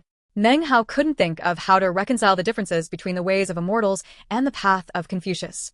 He decided to stop thinking about the matter. Maybe he would understand it one day, but for now, the most important thing was to figure out a way to stay alive in the sect. Eyes filled with resolve, he took the spirit stones out and felt them. Then, he pulled out the copper mirror and put it down next to him, looking at it for some time. Elder brother Zhao provoked me, he murmured. I had to strike back. I tried to smooth things out, but he refused. I killed someone, but I tried to be reasonable. I tried to be kind, but he rushed into death. The mirror reeks of blood. In the hands of an evildoer it would be a tool of evil, but in my hands it will be different. I have Confucian kindness in my heart, and this treasure is mine. It will be different. He looked down at the mirror and took a deep breath. It doesn't just explode things, and doesn't just seek blood. In the future, I will use it carefully. He muttered to himself like this for some time, then lifted his head, thinking about the other mystery of the mirror and his hope. He ground his teeth. Success or failure. Now we'll see. If it's a success, then Meng Hao's cultivation practice will be anything but ordinary. With no more hesitation, Meng Hao pulled out the demonic core and a half-spirit stone, then placed them down onto the mirror. He waited with nervous anticipation. Enough time passed for half an incense stick to burn, but absolutely nothing happened. The demonic core didn't change. The spirit stone didn't disappear. There was still only one demonic core. Meng Hao frowned. He paced around the cave for a bit before looking back at the mirror. It can't be. Last month it definitely made 2. He stared at the spirit stone on the mirror, lost in thought. After a while, he slapped the bag of holding and pulled out another half of a spirit stone, which he carefully placed down onto the mirror. Almost as soon as he put the spirit stone down, a black aura flashed across the surface of the mirror, and it seemed to turn into a lake. The 2 spirit stones sank down, and the blackness rippled, condensing onto the demonic core. And then, next to the first demonic core, appeared a second. Meng Hao was stupefied. Even though he had prepared himself in heart, he was still shocked. After some time passed, he picked up the 2 demonic cores and examined them excitedly. So it's true. How profound. He began to breathe hard and took some time before he could pull himself back together. Suddenly, everything seemed possible. He took a few deep breaths, then tried out the process again. 1 stone, 2 stones, 9 stones, he only had 1 left over. In front of him were 4 full demonic cores. If you counted the original, that would be 5. The stones emitted a sweet aroma, which grew thick in the air, leaving him feel intoxicated. A silly grin on his face, he realized that this was the most wealth he had ever possessed in his entire life. It was a sight none of the disciples of the outer sect had even seen. His excitement lasted until deep into the night. Clutching the demonic cores, he placed one onto his tongue and swallowed it down. 2 hours later, he opened his eyes and took another pill. He had never done something so extravagant before. By the time the seemingly boundless energy of the 2 demonic cores was fully dispersed in his body, dawn had arrived. His body thrummed, and gobs of filth had been excreted through his pores. When he opened his eyes, they shone brilliantly. The 3rd level of qi condensation. Meng Hao was still not content. He looked down at the remaining 3 pills. He took another one. By the dawn the next day, he had consumed all the demonic cores. His cultivation base was just a hair's breadth away from being at the peak of the 3rd level of qi condensation. As for the 8 spirit condensation pills, they would not be of much use to Meng Hao considering his current cultivation base. Even taking all of them at once wouldn't do much good. He suspected that it had something to do with the demonic cores. Considering that the spirit cultivation pills were regularly distributed by the sect, they shouldn't be so ineffective. A small amount won't do. Even if I took dozens, it wouldn't have much of an effect. Meng Hao closed his eyes, concentrating on the spiritual energy in his body. It was no longer a stream, it had turned into a river. It was not a massive river, but definitely larger than a stream. As it circulated through his body, it gave him a feeling of power. He could sense an astonishing amount of energy filling him. Considering the shocking level of power, Meng Hao knew that compared to yesterday, he had undergone a thorough rebirth. Before, he was a weak cultivator, who anyone could push around. Now, amongst the 3rd level disciples who could occupy the public zone, his cultivation base was so high that it placed him as one of the most powerful. He waved his right hand excitedly, and a flame serpent as long as his arm roared to life. Its heat immediately filled the immortal's cave. The fierce flame serpent, filled with awe-inspiring savagery, spit out a blast of fire. If he had encountered Zhao Wugong with this level of power, his flame serpent would have flown forth. It would at the very least have seriously injured him, if not left him dead. Chapter 10. Wang Tingfei. Toward the end of September, it grew as hot as usual. The heat refused to dissipate, instead growing more and more intense. In the southern domain of the Nanshan continent, in the state of Zhao, things usually began to cool down around November. By January, the freezing grip of winter could be felt. One morning at dawn, Meng Hao left the immortal's cave, eyes shining, full of hope regarding the future. My cultivation base is just a hair's breadth away from the peak of the 3rd level of qi condensation, he said, taking a deep breath. Perhaps I can't be considered powerful in the outer sect, but at least no one will pick on me. He looked off into the distance. The mountain breeze lifted his hair up as it blew past, and he suddenly appeared quite elegant. Originally a down-and-out scholar, he had entered the world of immortals. When he thought back to the events which had occurred in the preceding days, they seemed almost unreal. It's too bad I don't have enough spirit stones. And the spirit condensation pills aren't strong enough to be of any use. His excitement faded into disappointment when he thought about spirit stones. Fatty, Wang Yukai, and that other headstrong young man, Meng Hao muttered to himself. The 4 of us came to the Reliance sect together. I wonder how they are now. His body moved forward in a flash. Circulating the spiritual energy in his body, he immediately headed toward the North Mountain. The east, south, west and north mountains of the Reliance sect towered mightily into the sky, covered with pavilions carved from jade. If you looked at the mountains closely, you could see rays of dawn light seeping over their peaks, just beginning to illuminate the surroundings. White clouds wound around the peaks, concealing parts of the mountains. It really did seem like a place of immortals. If you wanted to go from the South Mountain to the North Mountain but wanted to circumvent the outer sect, then you would have to pass along the East or West Mountain. Meng Hao walked along the path passing the East Mountain, 2 wild chickens in hand. I haven't seen Fatty in about 2 months. I wonder if he's lost any weight. Thinking about Fatty, Meng Hao smiled. Then his eyes flickered, and he stopped walking. He felt a gentle breeze from up ahead, which carried along with it a thin fog. Amidst the fog walked a young man wearing a luxurious, white robe. He was clearly different than other outer sect disciples. His garment was as white as snow, and his long hair flowed over his shoulders. Incredibly handsome, most pretty, he gave off the sense of being perfect in every way, both physically and in temperament. It was as if he had been blessed by heaven, chosen by nature. His expression was cool and indifferent, as if nothing were worthy to cause him to change it. Even if the mountains crumbled in front of him, he would remain calm. The fog beneath him roiled and churned. Behind him walked 2 youths, who were also handsome, but when compared to the white-robed young man seemed like trash. Elder Brother Wang, we've heard that in a few years, the sect will have special training to promote disciples to the inner sect.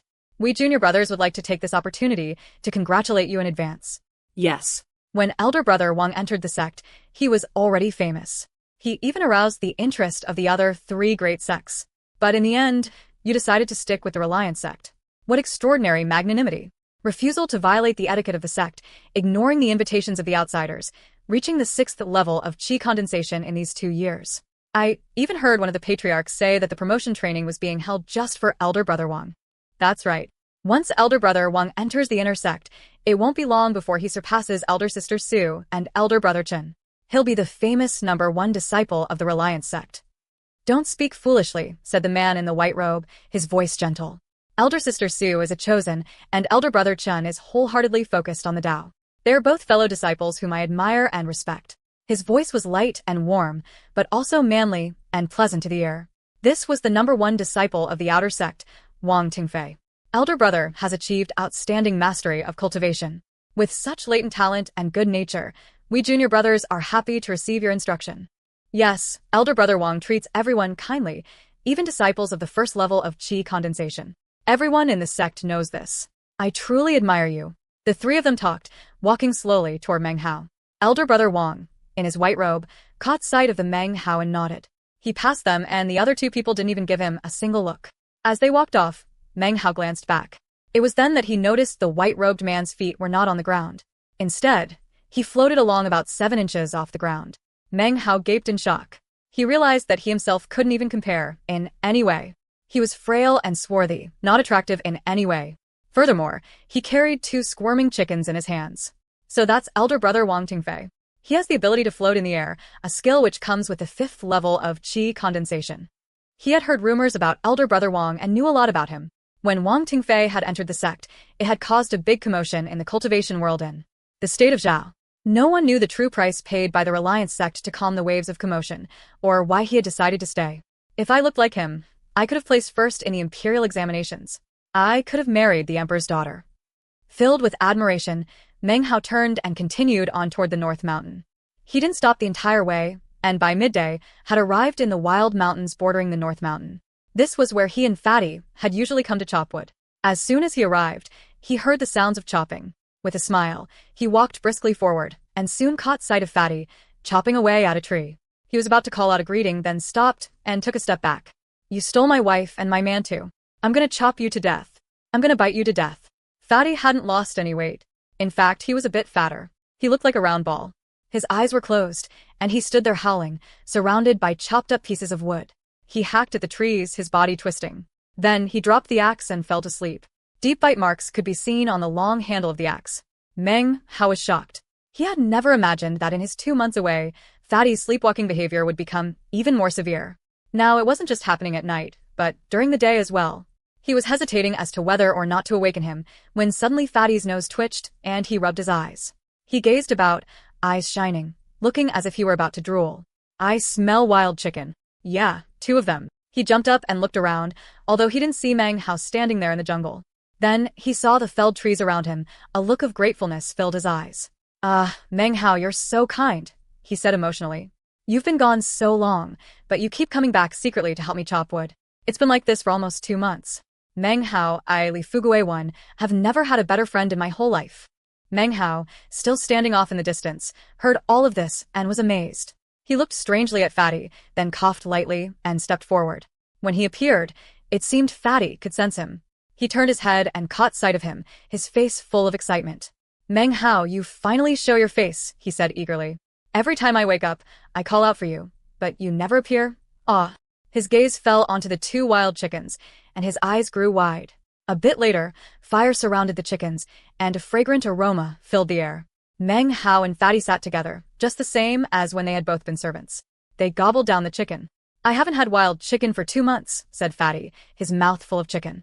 How come you haven't shown your face all this time? Since you always come to help me chop wood, why don't you bring chickens too? The joy on his face was clearly apparent as he looked at Meng Hao. It seemed that in his time in the Reliance sect, he had come to view Meng Hao as a relative. Meng Hao gave an enigmatic laugh and offered no explanation. Taking a bite of chicken, he looked at Fatty. It was then he noticed that Fatty's teeth seemed to be longer than before. How has your cultivation training been going? He asked. Have you been able to sense spiritual energy? Don't bring it up, he said with a deep sigh. I train every night, but the strange thing is, I haven't been able to sense even a tiny bit of spiritual energy. The only thing that happens is that my teeth grow. I'm worried I might bite my tongue off. He looked quite depressed. Open your mouth, Meng Hao said suddenly. Let me see your teeth. What Meng Hao saw shocked him. After swallowing a mouthful of chicken, Fatty opened his mouth to reveal a set of long teeth that glittered in the sunlight. As he examined them, Meng Hao's expression grew even stranger. He almost couldn't believe it. He could clearly sense spiritual energy fluctuating within Fatty's teeth. How is Fatty doing his training? Meng Hao thought. How could the spiritual energy be moving into his teeth? They've become spirit teeth? If he keeps training this way, they'll transform into true treasures. He shook his head in amazement. Time passed, and soon the sun was about to set. Meng Hao and Fatty chatted just as they used to in the old days. He told Fatty all about the things that had happened in the outer sect, with the exception of the copper mirror, of course. Fatty listened raptly, filled with the desire to reach the first level of qi condensation and get promoted. When it came time to leave, Meng Hao gave a spirit condensation pill to Fatty. He swallowed it, and then they parted. Fatty watched Meng Hao disappear into the jungle, looking a bit melancholy, assuring himself that he would apply himself diligently to cultivation training. He had come by route of the East Mountain, so Meng Hao decided to return by the West Mountain. This was his first time traversing the entirety of the Reliance sect. By the time dusk fell, he was walking next to a plateau which jutted out from the West Mountain. On the plateau was a massive stone tablet. The stone tablet was the color of blood, as if it had been painted with gore. Several characters were carved onto the cold stone. Low-level public zone. There were more characters off to the side, smaller. It explained that the qi condensation 4th level disciples were prohibited from entering. Only 1st through 3rd levels could enter the public zone. Looking up, Meng Hao could see the multiple figures interlocked in combat. Many techniques were being used as they fought desperately. Blood sprayed in all directions, and miserable cries rang out. An arm was lopped off, a bag of holding snatched. As he watched, someone rushed down the mountain, screaming, followed by a huge man with a hideous grin. Help me. Who can save you from Chao? 1. Fatty Li Fugui's name in C. Chinese is Li Fugui, Li Fugui. Li is a common family name.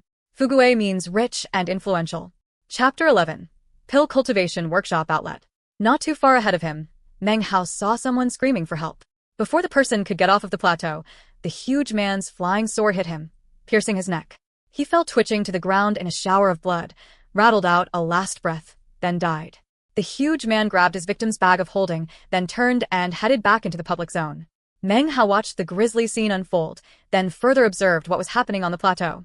The sounds of slaughter drifted along with the wind, which carried the scent of blood and gore into Meng Hao's nostrils.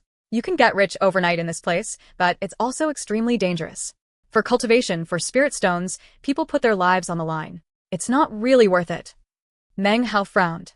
He was almost at the peak of the 3rd level of qi condensation, but what was happening up there was just too chaotic. It would be too easy to be injured, and if he were robbed, it would have a long-lasting effect. Meng Hao thought about the lack of spirit stones in his bag. If he depended on receiving spirit stones distributed by the sect, who knew how many years he would have to wait? Muttering to himself, he looked up at the cultivators on the plateau. They fought fiercely, each and everyone having suffered injuries. Suddenly, Meng Hao had a flash of inspiration, an idea. His idea grew more and more clear, and his eyes began to shine. He turned and hurried off, not to the Immortals' Cave in the southern mountain, but rather down to the outer sect. He skirted the main square, and eventually arrived at a building. The building appeared to be ancient, and was surrounded by the fragrant aroma of medicine. Inscribed above the doorway were characters which read, Pill Cultivation Workshop. It wasn't his first time coming here. Actually, in his first month after being promoted to the outer sect, he had come here once to check out the various medicinal pills which were for sale. That was when he had learned about the fasting pills you could buy which would prevent hunger for several days. The only currency used here was spirit stones and spirit condensation pills. Unfortunately, the exchange rate was very unfair. For example, 1 spirit condensation pill could be traded for 10 fasting pills. Because of this, few people came here, and it tended to be cold and deserted. When he arrived, Meng Hao didn't hesitate. It wasn't large inside, and sitting cross-legged right in the middle of the room was a sickly-looking middle-aged man. Surrounding him on the interlocking wooden shelves were an assortment of gourd bottles, inscribed upon which were the names of various medicines. There were blood coagulation pills which could treat external injuries, skeletal relaxation pills to relieve fatigue, spirit refreshment pills to temporarily increase energy and of course fasting pills, and appetite control pills. There were even marrow growth pills which could treat broken and crushed bones. There were many types of medicines, but all of them were considerably costly. For most, the cost of 3 to 10 pills was 1 spirit condensation pill. To most disciples of the inner sect, a spirit condensation pill was worth fighting over, so few were willing to come here and trade them away. Meng Hao strolled around the pill cultivation workshop muttering to himself, his eyes glittering. Then he pulled out 5 spirit condensation pills and exchanged them for a handful of different types of medicines. It seemed the sickly man didn't see customers like Meng Hao very often. He brightened up immediately, handing over the bottle gourds of medicine. Placing all the bottles gourds into his bag of holding, Meng Hao left, carefully taking a circuitous route through the mountainous forest back to the Immortal's Cave. By the time he arrived, night had fallen. He sat down cross-legged, looking at the 4 bottle gourds. The sages said, "If you do not expend, you will not profit. I've paid a lot this time, and I'm going to get a lot in return." Quietly comforting himself in this way, he stood and left the cave, returning shortly with a long tree branch about the thickness of his arm, along with a large pile of leaves. He pulled a green robe out from Zhao Wugong's bag of holding and tore the seams apart, then laid it out in front of him. It seemed the right size, so he pulled another robe out, tore the seams, and placed it with the first. He looked down, contented. Next, he crushed up the leaves to produce a thick sap. Then, he dipped his fingers into the makeshift ink and wrote several large characters onto the cloth in sweeping calligraphy. He looked at it, feeling quite satisfied, then closed his eyes and began doing breathing exercises. The night passed, and early the next morning, he picked up the tree branch and left the cave hurriedly. It didn't take long to reach the plateau, and despite the early hour, there were already a few disciples there locked in battle. The fierceness of the fighting was readily apparent.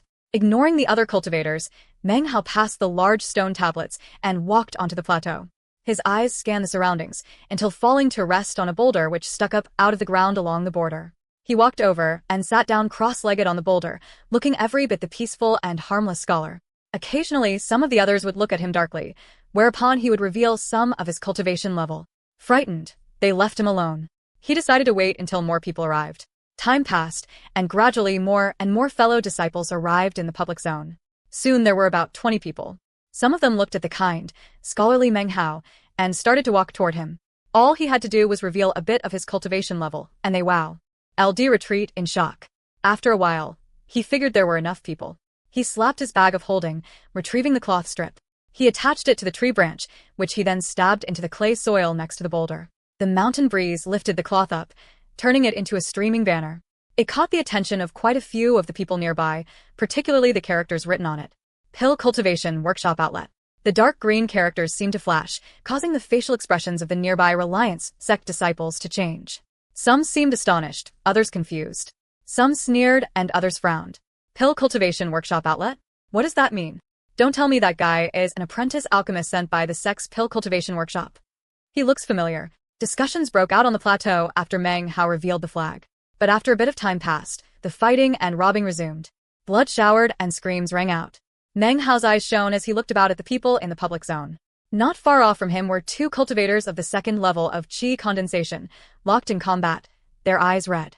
One of them had a shoulder sliced open by his opponent's flying sword. Blood showered out, and he seemed to be in quite a difficult position. "Brother, come here," called out Meng Hao. "Brother," the sages said, "it is unwise to risk one's life when injured. You seem to be bleeding quite profusely from your shoulder. It won't benefit you to let yourself be killed. I happen to have a blood coagulation pill here from the Pill Cultivation Workshop. It can heal all of the sword wounds on your body in less time than it takes to take 3 breaths." As Meng Hao made his sales pitch, the 2 fighting men ignored him and continued to fight. The injured cultivator's eyes grew redder, and the wound on his shoulder grew worse. Then, blood poured from his chest as his opponent's flying sword hit him again. "Look, you got wounded again," admonished Meng Hao of his first potential customer. "Quick, come buy a blood coagulation pill. Otherwise, you might be defeated. All you have to do is give me 1 spirit stone, and I'll give you the blood coagulation pill. It's definitely worth it." "Shut up," roared the injured cultivator, retreating a pace.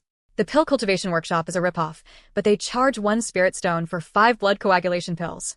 You're even worse. AI, it's not expensive.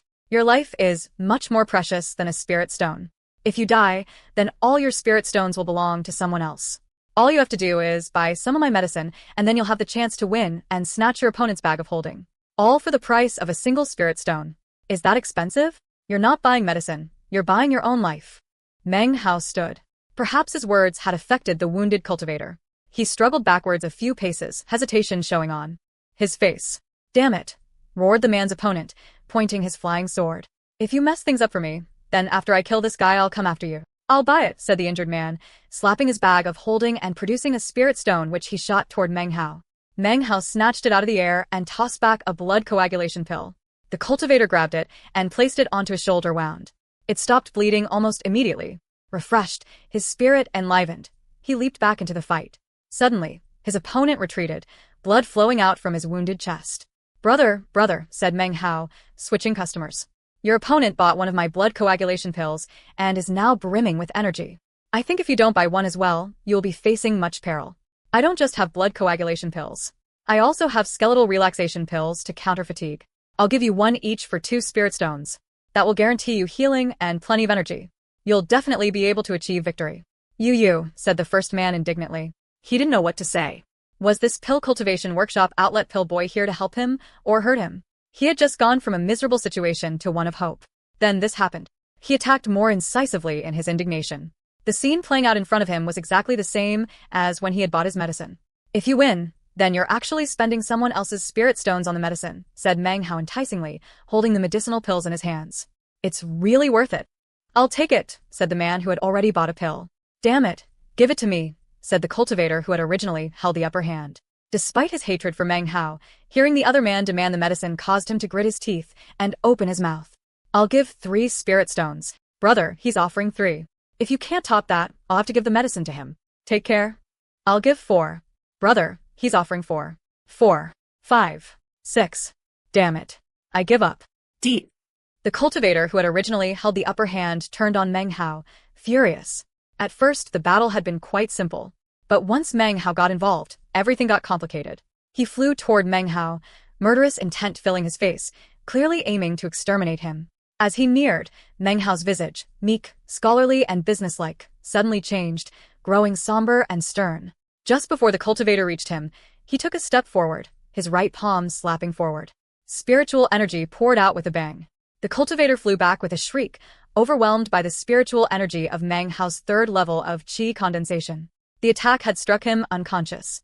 Meng Hao snatched his bag of holding, and then his somber, stern expression changed, and he was once again the weak scholar. All the onlookers were shocked. Bro. I believe you just offered me 6 spirit stones, he said shyly, looking a bit embarrassed. The other cultivator's face paled, and his body trembled. He stared at Meng Hao with astonishment and terror. How could he ever have imagined that things would turn out this way? How could this apparently weak and feeble person have changed so much? It was almost as if what he had just witnessed was a dream. Chapter 12. Hello, Elder Sister Sue. The scene, which had attracted the attention of the other nearby cultivators, caused their expressions to change. Many seemed to be at a loss, unsure of exactly what had happened. But now, they all knew that Meng Hao was not someone to provoke. Even though they didn't know exactly what had happened, Meng Hao's trembling first customer did. His heart pounding madly, he slapped his bag of holding and produced 6 spirit stones, which he respectfully handed over. He regretted having hesitated in front of the pill cultivation workshop in the past. By fretting over his spirit stones at that time, he'd ended up with no medicine. And now, he didn't have any spirit stones to go buy anything for himself. Meng Hao accepted the spirit stones, produced a blood coagulation pill and skeletal relaxation pill, and gave them to the man. Many thanks for your patronage, he said with a wide smile. Come back again soon. Once again, he looked weak and feeble. But to the cultivator standing in front of him, he was a vicious beast in sheep's clothing. Trembling, the man made his exit. As he left, Meng Hao decided not to return to his spot on the rock. He grabbed the pill cultivation workshop outlet banner and began to stroll about the public zone. He stopped next to 2 battling disciples, sticking the banner into the ground. Brother, it seems you're injured, he said, stepping forward. You also seem somewhat listless. You don't seem to be in the right state to be fighting. The 2 disciples stared at him in amazement. Having just seen him knock someone out, they hesitated, and at the same time, both backed up a bit. I happen to have some spirit refreshment pills from the pill cultivation workshop. Take one, and you will be completely reinvigorated, your victory guaranteed. Since today is our opening day of business, it only costs 1 spirit stone. How convenient. Meng Hao continued to walk forward, his face filled with sincerity. I already have some medicinal pills, said the man he had been giving a sales pitch to. He slapped his grab of holding, and a spirit refreshment pill appeared, which he popped into his mouth. Upon seeing this, Meng Hao sighed. He had watched his first customer for some time before determining that he had no medicinal pills. With a light cough, he looked at the second man standing in front of him. The man gave a cold harumph, then produced his own medicinal pill and swallowed it, sighing inwardly. But Meng Hao wasn't disheartened. He circled back to the boulder, continuing to watch 2 of them. As time passed, They seemed to be looking worse and worse off. Soon, it was clear they were out of medicinal pills, and the critical juncture in the fight had arrived. Victory and defeat would be decided. His spirits risen again. Meng Hao hefted the banner and approached them again. Brothers, the moment of life or death has arrived. You don't have any medicinal pills left, but don't worry, I have some right here. At this critical juncture, buy one of my soul-congealing pills. It will restore your energy in a flash, and even recover your spiritual energy. Brothers, you're not buying a medicinal pill, you're buying spiritual energy. Io, you're injured. Meng Hao's words distracted the cultivators. A flying sword hit one of them in the arm, sending out a fountain of blood. He retreated backward with a scream. Meng Hao was even faster than him, following and continuing his speech, looked as weak and scholarly as ever. Brother, now's the time. You're bleeding profusely. Quick, buy a blood coagulation pill. If you don't, the danger is just too great. Get out of here, the man's opponent roared at Meng Hao. He charged his injured opponent. Give me a pill, said the injured cultivator, his face pale. Retreating several paces, he gritted his teeth and pulled out a spirit stone. A blood coagulation pill shot from Meng Hao's hand onto the wound on the man's arm. The blood flow began to slow. He focused his attention, then leaped back into the fight. Brother, it seems you're out of medicinal pills. Look, I have plenty. Now that your opponent bought one, he's bursting with energy. But you're injured. Why don't you buy a blood coagulation pill? Oh no, you got slashed again. You must be really tired. Take it slow, and don't be discouraged. Brother, I still have a skeletal relaxation pill. 1 spirit stone for 1 pill. You should buy pills quickly. The sages said, spirit stones have a price, but a life is priceless. Meng Hao slowly circled them. Sure enough, they were out of medicinal pills and soon they began buying. Feeling pressure from each other, they bought quite a few. The battle grew more serious. Their fighting today was more intense than 4 or 5 normal battles. Originally, it had been a fairly simple fight, but with the pill cultivation workshop outlet here, things were complicated. With dangerous fighting comes injury. The two cannot be separated. Flop, flop. The two men had finally exhausted every scrap of energy. They dropped to the ground, unconscious, spirit stones spent, and medicinal pills eaten up. Even their magical items were destroyed in the battle, seemingly together along with their wits. How tragic. As far as Meng Hao was concerned, he had saved their lives. Or at least one life. Hefting his banner, he once again strolled around the plateau and once again found 2 cultivators locked in devastating combat. From the look of it, even if they had healing medicine, it was gone by now. EY. Yes, glistening, he stood the banner up next to the 2 of them. Brothers, your complexion seemed bad, and you've received some serious injuries. But fear not, I have medicinal pills. 1 spirit stone buys 1 pill. Your recovery is guaranteed. How come you aren't saying anything? Don't tell me, you don't trust me? Just now another disciple bought some of my pills. The result for his opponent was death. Shortly, each of the men bought a pill, then again, and again, until they had no more spirit stones left.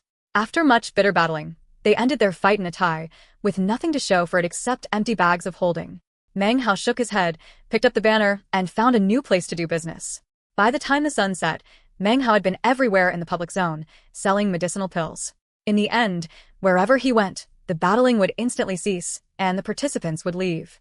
Eventually, Meng Hao stared out over an empty public zone. Contentedly patting his bag of holding, he left. It was late at night when he arrived at the Immortal's cave. He sat down cross-legged and excitedly began to take inventory of his spoils.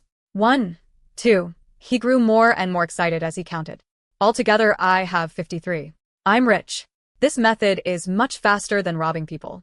It's also much safer. No need for killing. I don't have many medicinal pills left, so tomorrow I'll go to the pill cultivation workshop and buy some more. If I want the business to do well, I should buy out all of this month's healing medicines. If I don't have enough spirit stones, I'll just buy as much as I can. The scarcer the pills, the easier they'll be to sell. Meng Hao opened the bag of holding he had taken from the unconscious cultivator. Inside were a few spirit stones, 2 spirit condensation pills, and a pink-colored medicinal pill. He held the pill up and examined it. He recognized it as one of the pill cultivation workshop's cosmetic cultivation pills, an expensive pill. It was worth about 10 spirit condensation pills, and could be considered one of the most expensive products available. This pill is designed to maintain one's physical appearance. It would be a waste for me to use it on myself. He figured the previous owner must have been trying to ingratiate himself to a female disciple. Not thinking any more on the subject, he put the pill into his bag of holding. As he was looking down contentedly at all the spirit stones and medicinal pills, the main door of the Immortal's cave suddenly creaked and began to open. It happened so quickly, Meng Hao had no time to gather up all his spoils. A woman entered, surrounded by a halo of moonlight. She was beautiful, but cold and expressionless. She wore a long silver robe that made it seem as if she had donned the moon itself. It was none other than the Reliance Inner Sect's elder sister Sue. As she entered the Immortal's cave, moonlight fell onto the spirit stones and medicinal pills WHI.CH lay in front of Meng Hao. A sliver of astonishment suddenly cut through her cold demeanor. "Greetings, elder sister Sue," said Meng Hao, scrambling to his feet. His right hand swept up the spirit stones and medicinal pills. He stood there, looking embarrassed. Elder sister Sue didn't say anything. She just looked at Meng Hao, nodded, then turned to leave. Look surprised, Meng Hao followed after her. "Elder sister Sue, you took the trouble to come here. Why not stay a bit?" "There's no need," she replied coldly. "I'll be going into secluded meditation starting tomorrow, and I just wanted to check in on you." She looked him over, then walked out of the cave. Meng Hao felt embarrassed, regretting having not collected up the spirit stones more quickly. In that case, he would have looked a bit worse off, and perhaps elder sister Sue would have been willing to help him out some more. At the same time, he felt a bit of warmth in his heart. Elder sister Sue appeared cold and indifferent, but she had come here to see him, which meant she remembered him. His heart thumping, he slapped his bag of holding and produced the pink-colored medicinal pill. "I've been wanting to thank you, elder sister Sue. I saved up quite a bit of spirit condensation pills so that I could trade them for this cosmetic cultivation pill. Please accept it. In my eyes, only you are worthy of such a pill. From the moment I entered the sect, I've had a dream that you would stay young forever and be eternally beautiful." Without so much as a wink, he solemnly and respectfully held out the pill. Elder sister Sue stopped walking and looked back at him. She glanced silently at the pill in his hand, then accepted it. Even though spirit condensation pills are common in the sect, they are only effective up to the 5th level of chi condensation. We cultivators place much importance on our cultivation base. We live in the world of cultivation, a place where life and death hang in the balance. You can't be like this in the future. You may be intelligent, but you need to work more on your cultivation. This was the first time Meng Hao had heard elder sister Sue speak so much. As she spoke, he nodded respectfully. "As long as elder sister Sue likes it, I'm willing to trade for it," he said, lowering his head and blinking. He looked a bit shy. "This pill, I'll accept it this time, but next time don't trade your pills like this." She put the pill away, hesitated for a moment, then pulled out a pink-colored jade pendant which she handed to Meng Hao. "This is a magical item," she said. "You need to protect yourself." She began to walk down the mountain. "Many thanks, elder sister Sue," said Meng Hao. "Would you allow me to accompany you while you walk? I haven't seen you for so long, and I have some questions regarding cultivation that I hope you can clear up for me." He knew that this was an important opportunity. This was the only person he had to rely on, so he needed to get close to her. If he could walk with her through the outer sect and be seen by others, perhaps fewer people would be willing to mess with him in the future. Elder sister Sue hesitated. She was an indifferent person and usually didn't say much. She had never spent time with male sect members, and it felt a bit strange to have Meng Hao standing there next to her. She was about to refuse, but after he finished speaking, she thought bashfully of the cosmetic cultivation pill he had given her, and she nodded quietly. The moon shone down gently on the two of them as they walked. Just then, at the peak of the North Mountain, a tall old man stood up, clad in a gray robe. As he looked down on the scene, a look of admiration appeared on his face. "Excellent. This pup Meng Hao isn't bad at all. He truly grasps the correct interpretation of the Reliance sect. He knows how to find someone to rely on. And he also knows that if he protects his relationship with that person, then he will always have someone to rely on." This was the same old man who had expressed admiration for Meng Hao on pill distribution day. The more he learned about Meng Hao, the more he liked him. Chapter 13. Manly Chaoyang. Elder sister Sue was like a tiger pelt, which, when worn while strolling about the outer sect, would immediately attract attention. When the outer sect disciples saw elder sister Sue walking with Meng Hao, strange expressions filled their faces. This was especially true for those who had bought medicines from Meng Hao earlier that day. Hatred blossomed, and then was held back. As for those with higher-level cultivation bases, they didn't know what had happened on the plateau, but they still recognized Meng Hao, and conjectured that he was not someone to be trifled with. Actually, Meng Hao didn't know it, but he had become a rather famous person in the outer sect in the past 2 months. As far as he was concerned, the most important thing was getting through each day. Right now it was night, and not many disciples were about. Not even half of them saw the scene play out. Realizing that his opportunity was not easy to come by, and shouldn't be lost, Meng Hao prattled on with some of his best humble scholar's words. He led taciturn elder sister Sue to the pill cultivation workshop, where the middle-aged man, both nervous and anxious, sold him all of the various healing pills at a very low price. It would take months to restock the amount of pills he took. They even went to the treasure pavilion. When elder sister Sue stared ferociously at the shrewd-looking man, his face grew pale. He surreptitiously slipped a spirit stone to Meng Hao and indicated that he could exchange the copper mirror at any time. Meng Hao gave a cold harumph, looking detested, and told the man that he'd lost the mirror ages ago. The Treasure Pavilion brother laughed bitterly and apologized. He told him not to worry, that the mirror had been lost in the past and was always found again within 2 or 3 rs. At the foot of the East Mountain, Meng Hao watched elder sister Su walk off into the distance, surrounded by moonlight. That was the first time he realized that she was actually incredibly beautiful, like some sort of immortal goddess. Too bad she's so cold, otherwise I would think about marrying her. He fantasized idly for a bit, then gave a few dry coughs and headed back to the immortal's cave. The night passed by uneventfully, and early the next day, as the first rays of dawn appeared, Meng Hao energetically made his way to the plateau. I'm just a sliver away from the peak of the 3rd level of qi condensation. It's too bad I don't have the right medicinal pills.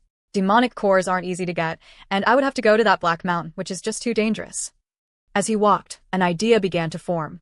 My goal now is to collect spirit stones. Then, the next time I can get a demonic core, I will be able to make a massive leap of progress. If I can get to the 5th level of qi condensation, his heart began to thump, and his eyes shined with anticipation. Being of the 5th level in the outer sect makes you a kind of lord. And most importantly, you can use the wind-walking technique.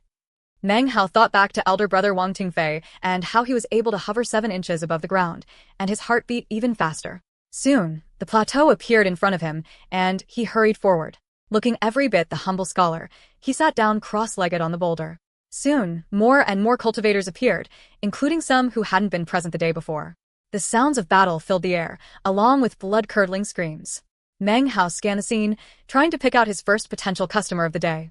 He didn't notice that in another part of the public zone, a man was carefully making his way through the crowd. The cultivator walked slowly, looking all around. Suddenly, his gaze fell onto Meng Hao, and his body trembled. He stopped walking. This was Meng Hao's first customer from the day before. He had personally witnessed Meng Hao knock down his opponent, then act bashful afterwards. He hadn't expected him to return today, yet there he was. How come he's still here? That's swindler. His wares are simply too expensive. The cultivator felt both hatred and fear. Heaving a sigh, he was about to leave, when suddenly his eyes caught sight of a manly disciple entering the public zone. It's Chaoyang. He's at the peak of the 2nd level, just a step away from the 3rd. His cousin Lu Hong is the #1 disciple in the low-level public zone. Thanks to him, Chaoyang can bully people and use despicable tactics to hurt people when fighting. People get angry but won't say anything. If it were anyone else, people would have ganged up on him long ago. He didn't show up yesterday, so things went relatively smoothly. Today's going to be good. The cultivator moved a bit closer, convinced that Chaoyang would idea provoking the guy from the pill cultivation workshop outlet. Considering he hated both of them, he looked forward eagerly to their misery. Some of the nearby combatants caught sight of Chaoyang, and their expressions changed. They stepped aside quickly, afraid of incurring the wrath of the manly disciple. Chaoyang snorted coldly. He was tall, tough, and stocky. His cold, hard stare was intimidating, as if the low-level public zone was his own backyard. Other than 2 or 3 people who he didn't want to mess with, he looked down on everyone. Frowning, he wondered why he hadn't seen his good friend Zhao Wugong lately. This made his mood sour, so he stalked about looking for a newbie to steal medicinal pills from. Then, his gaze fell upon Meng Hao and the big banner sticking up next to him. At first, he had barely noticed him. But then he saw the gloating cultivator watching on in the distance, and his interest was piqued. Go, go, quickly, said the cultivator under his breath. He suddenly realized that watching the fighting was a lot more interesting than participating in it. Perhaps his mumblings had some effect, because Chaoyang rolled his eyes and then strode over to Meng Hao. People hurried to get out of his way. Meng Hao sat on the boulder, looking as resolute as ever, preparing to hawk his medicines. But as he saw Chaoyang approaching, he realized he could not accomplish his goal. He raised his head, feeling a bit of pity. This man was no stranger to him. He was the violent man he had seen a few days ago. Meng Hao sat there, a weak scholar. Looking bashful and a bit ardent, he said, "Brother, it's our 2nd day in business. All pills are in stock, and each one is essential for battle. Would you like to buy some?" Chaoyang looked him over but was unable to estimate his cultivation base. If a person's qi condensation level is below the 7th, then unless they intentionally emit spiritual energy, their cultivation base will be motionless, and it is impossible to see how powerful they are. Only at the 7th level of qi condensation does it become visible to others. Therefore, he had no way to know Meng Hao's level. When I buy things, I don't need to spend money. Hand over all your medicinal pills and spirit stones. If you dally, I'll snap your neck. His eyes flashed, and his tone was utterly forceful and domineering. After all, this was the low-level public zone, and everyone here revered him. His cousin was Lu Hong. As far as he was concerned, Meng Hao was nobody. Off in the distance, Meng Hao's first customer watched the proceedings eagerly. Beat him to death, he said quietly. Even he didn't know which party he was referring to. Brother, the sages said, it is not good to steal, said Meng Hao delicately. Look, let's discuss things a bit. I'm running a business here, but I haven't even opened shop yet. How could I have spirit stones already? Sages? On this plateau, I am the sage, Chao Yen. Ji said, feeling even more confident after hearing Meng Hao speak. If I want to beat you, who will stop me? If I want to cut you to pieces, who would even utter a peep? Assuming Meng Hao was scared, he laughed heartily and took a step forward. He was very close now, and his eyes radiated insolence. Brother, I didn't do anything to provoke you. Furthermore, I'm not in the public zone. Look, I'm outside the borders. Pulling a long face, Meng Hao stood up on the boulder, trying to speak reasonably. You really can talk crap, said Manly Chaoyang impatiently. If I say you're inside, then you're inside. He stepped past the banner, then swiped his hand at Meng Hao. What a bully! When he saw Manly Chaoyang's hand moving, Meng Hao's countenance flickered, and he seemed to change into a different person. As Chaoyang moved forward, so did he, and his right palm shot out. A bang sounded out, then a horrific scream came out of Manly Chaoyang's mouth, followed by a fountain of blood. His body flew back some distance, his face filled with astonishment. His cultivation level was higher than that of the cultivator Meng Hao had struck yesterday, so he didn't lose consciousness. But pain racked his body. Even as he attempted to struggle to his feet, Meng Hao appeared next to him and kicked him viciously into the ground. The sages said, if you take things without paying, you're courting death. I told you I'm running a business, and I haven't opened shop yet. I don't have any spirit stones. As he spoke, he continued to ruthlessly trample Chaoyang. The manly man's shrill, miserable shrieks sounded out over the plateau, punctuating Meng Hao's each and every word. He protected his head with his hands, rolling about. Soon, footprints covered his green robe. I told you I was outside the public area, not inside, said Meng Hao furiously. The manly man's horrible cries began to grow weak, and it seemed that soon he wouldn't even have the energy to cry out at all. The onlooking cultivators all seemed to suck in their breath, looking at Meng Hao raging in all his fury. A few of them had been present the day before, and they started to think that they had struck it lucky. The one who understood things the most was yesterday's first customer. Looking at manly Chaoyang screaming and watching Meng Hao's fierce expression as he jumped up and down, he suddenly began to sweat and quiver. The longer he watched, the more he felt that Meng Hao was truly frightening and dangerous. It appeared that Chaoyang was about to lose consciousness. The shadow of death seemed to float over him. His vision began to grow dim. Then he rose up his left hand, trembling. And it was a spirit stone. I'll buy some medicine, he cried. He mustered all his strength to cry out as loud as possible, apparently afraid that Meng Hao wouldn't hear him. Meng Hao stopped, his foot in midair. His fierce expression flickered away, replaced with the innocent scholars. With a genial smile, he took the spirit stone. Why didn't you say so earlier? He helped Chaoyang to his feet, brushing the dusty footprints off his robe. His manly body trembled, and he stared fearfully at Meng Hao. Looking at him, Chaoyang wanted to leave immediately, to get as far away as possible from the demon in human clothing. As of now, he was just like the cultivator from yesterday. Brother, looking at your current state, I think one medicinal pill will only help you temporarily. He gripped Chaoyang by the shoulders. He seemed to stop in consideration for a moment. You have a lot of enemies. Why don't you buy some more? Chapter 14. Threats. Upon hearing this, Chaoyang's body went stiff. It wasn't just him. Everyone backed up, looking at Meng Hao in dread. Buy some more, said Chaoyang, shaking his voice weak. Were it not for Meng Hao holding him up, he would have toppled over. One pill, one spirit stone, said Meng Hao affably. He retrieved several anti-hemostasis pills from his bag of holding. I'm honest with all customers, brother. Please rest at ease. I won't take advantage of your misfortunate to raise prices. Just ask any of the brothers nearby. The pill cultivation workshop outlet's reputation is quite good. Seeing all the pills, Chaoyang's face paled. And then he looked at the amiable expression on Meng Hao's face, and his back grew cold. Heart trembling, he gritted his teeth. Brother, you can really tell the good from the bad. These are genuine pill cultivation workshop products. As he spoke, he produced some blood coagulation pills and held them out. Chaoyang looked at the medicinal pills with a start, then glanced bitterly at Meng Hao's bag of holding. He looked back at Meng Hao's face and saw it filled with care and concern. Chaoyang wasn't stupid, and he understood Meng Hao's intentions. The blood drained from his heart. But right now his life was the most important thing, and he had no other options. He took out more spirit stones from his bag of holding and reluctantly handed them over.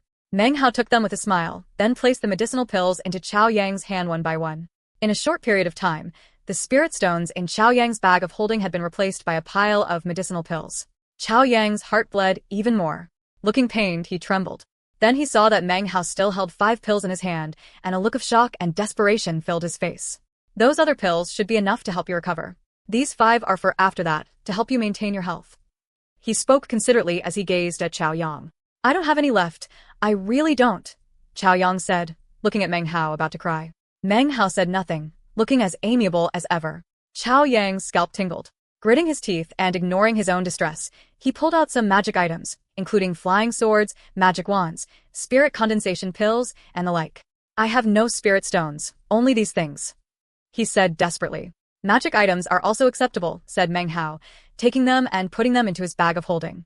Moments later, Chao Yang, carrying his bundle of medicinal pills, hobbled off, supported by the arms of some fellow disciples. Meng Hao patted his bag of holding contentedly. It was only morning, and he had already sold out. He decided that it was best to quit while he was ahead, so he collected his flag and told the remaining cultivators he would see them tomorrow. Conversations broke out as he strode down from the plateau. Half a month flashed by, during which time Meng Hao grew to be quite famous among the low-level disciples. They all knew about the pill cultivation workshop outlet on the plateau. Even more talked about was the owner of the shop, who looked like a delicate scholar, but who had an explosive temper. Rumors spread. One afternoon, Chao Yang walked out of his house, his face pale. Despite his poor complexion, his wounds had healed. The pills he had bought from Meng Hao at an exorbitant price were actually quite effective in helping him to recover. He had hidden away for the past half-month, and today was the first day he had been able to walk around. He looked hesitant at first, but finally walked through the outer sect, eventually reaching an area with few buildings. He stopped in front of one of them. Chao Yang requests an audience with elder brother Liu, he said, standing outside and clasping his hands in front of him respectfully. Sitting inside cross-legged was a man of about 30 years of age, wearing a green robe. He was not a handsome man, but had an appearance of excessive arrogance. His eyes flickered open, and he looked out at Chao Yang appraisingly. What transpired? He said coolly. Well, elder brother Liu, I was robbed a few days ago. Chao Yang blurted it out, feeling nervous. People outside said that elder brother Liu was his cousin, but in reality, they were not related. Elder brother Liu usually meditated in seclusion and did not really care about Chao Yang at all. He knew that whenever Chao Yang had some hardship, he would come calling. Hearing his words, elder brother Liu seemed a bit annoyed. Who was it that robbed you? He asked coolly. It was an outer sect disciple named Meng Hao, replied Chao Yang. Meng Hao. Elder brother Liu thought for a moment. He's completely ignorant and incompetent, said Chao Yang hatefully. But he opened up a shop on the plateau, hawking medicinal pills to disciples who get injured in battle. Hawking medicinal pills? Said elder brother Liu with a frown. His eyes flickered. Yeah. Now, he's one of the most famous disciples in the low level. He opened up that shop and then forces people to buy from him. Now, everyone is complaining and ashamed to be associated with him at all. They all despise him. He's aroused the wrath of heaven and earth. I beg elder brother Liu to administer justice. Anger covered Chao Yang's face as he thought about Hai's own wretched experience that day. Actually, elder brother Liu didn't care at all about the things Chao Yang had just said. And yet his eyes shone. My cultivation base has reached this level because of all the low-level disciples I robbed. How come in all my years in the Reliance sect, I never thought to open a store and hawk medicinal pills? He sighed and slapped his thigh. Upon hearing the noise from inside, Chao Yang stared in confusion at the building, not sure what it meant. He didn't dare to ask. Moments later, elder brother Liu sent him away, with no assurance whatsoever that he would aid him in seeking vengeance. The following morning at dawn, Meng Hao headed toward the plateau carrying his banner. He was in a good mood. He had grown accustomed walking the path to the plateau. When he reached it, he sat down on the boulder. As soon as he appeared, the faces of the other cultivators on the plateau grew pale. In the past half-month, they had been tormented by Meng Hao until they were completely dispirited. But if they didn't come, how could they rob from other disciples? Killing outside of this area was not permitted, so they had no choice but to come. What they usually did was stop fighting as soon as Meng Hao showed up. But people's killing spirit would inevitably arise, animosities would be stoked. Even though Meng Hao's business had slowed, he still made profit. It is worth mentioning that ever since Meng Hao opened his shop, there were much fewer deaths. He was quick to point this out, and it had become a key feature of his sales pitch. As usual, Meng Hao looked about for potential customers. He thought to himself that this really wasn't the best method. The shopkeepers in Yunjie County always had assistants. Even as a new idea was coalescing in his mind, he caught sight of a man in the distance, about 30 years old. He looked extremely arrogant, and in his hand he held a banner which looked just like Meng Hao's. Written on the banner were several large characters. Pill Cultivation Workshop Outlet Number 2. This was Lu Hong, the #1 disciple in the lower level. His cultivation base was similar to Meng Hao's, just a hair away from the peak of the 3rd level. Meng Hao glanced at him, then paid him no attention. Of course there would always be imitators in business, although Meng Hao wasn't too pleased with the name on the banner. The other cultivators on the plateau looked at each other for a moment, then went back to their fighting. About an hour later, Meng Hao caught sight of 2 combatants. He hurried over and planted his banner next to them. At the same time, Lu Hong hurried over and planted his banner. As the 2 banners were planted, the combatants dripped with cold sweat. As far as they were concerned, the people standing there were very powerful. Normally, one would be enough to make them uncomfortable, but here were 2, standing there staring. "Brother, buying a medicinal pill will ensure your safety," said Meng Hao hurriedly. "1 spirit stone per pill. I treat all customers fairly. Buy Lu's pills, they're just as effective," said Lu Hong from the other side. He looked at the 2, murderous intent flashing briefly in his eyes. The 2 combatants trembled down to their guts, having lost any desire to fight. They produced spirit stones and handed them over to Lu Hong, then raced off. Meng Hao frowned. This was clearly robbery, and if things went on like this, the public zone would soon be empty. That wasn't his desire. By afternoon, Meng Hao's business had dropped significantly. Other than an order in the morning, he sold nothing at all. Lu Hong, who didn't care a bit about right and wrong, forced people to buy. If they didn't buy, then he attacked them. Soon, the plateau was completely empty. Lu Hong looked down at the dozen or so spirit stones he had acquired. He looked cool and indifferent on the outside, but inside, he burned with excitement. This really is a good business. If I had thought of this before, I wouldn't have been made fun of for robbing so many lower-level disciples.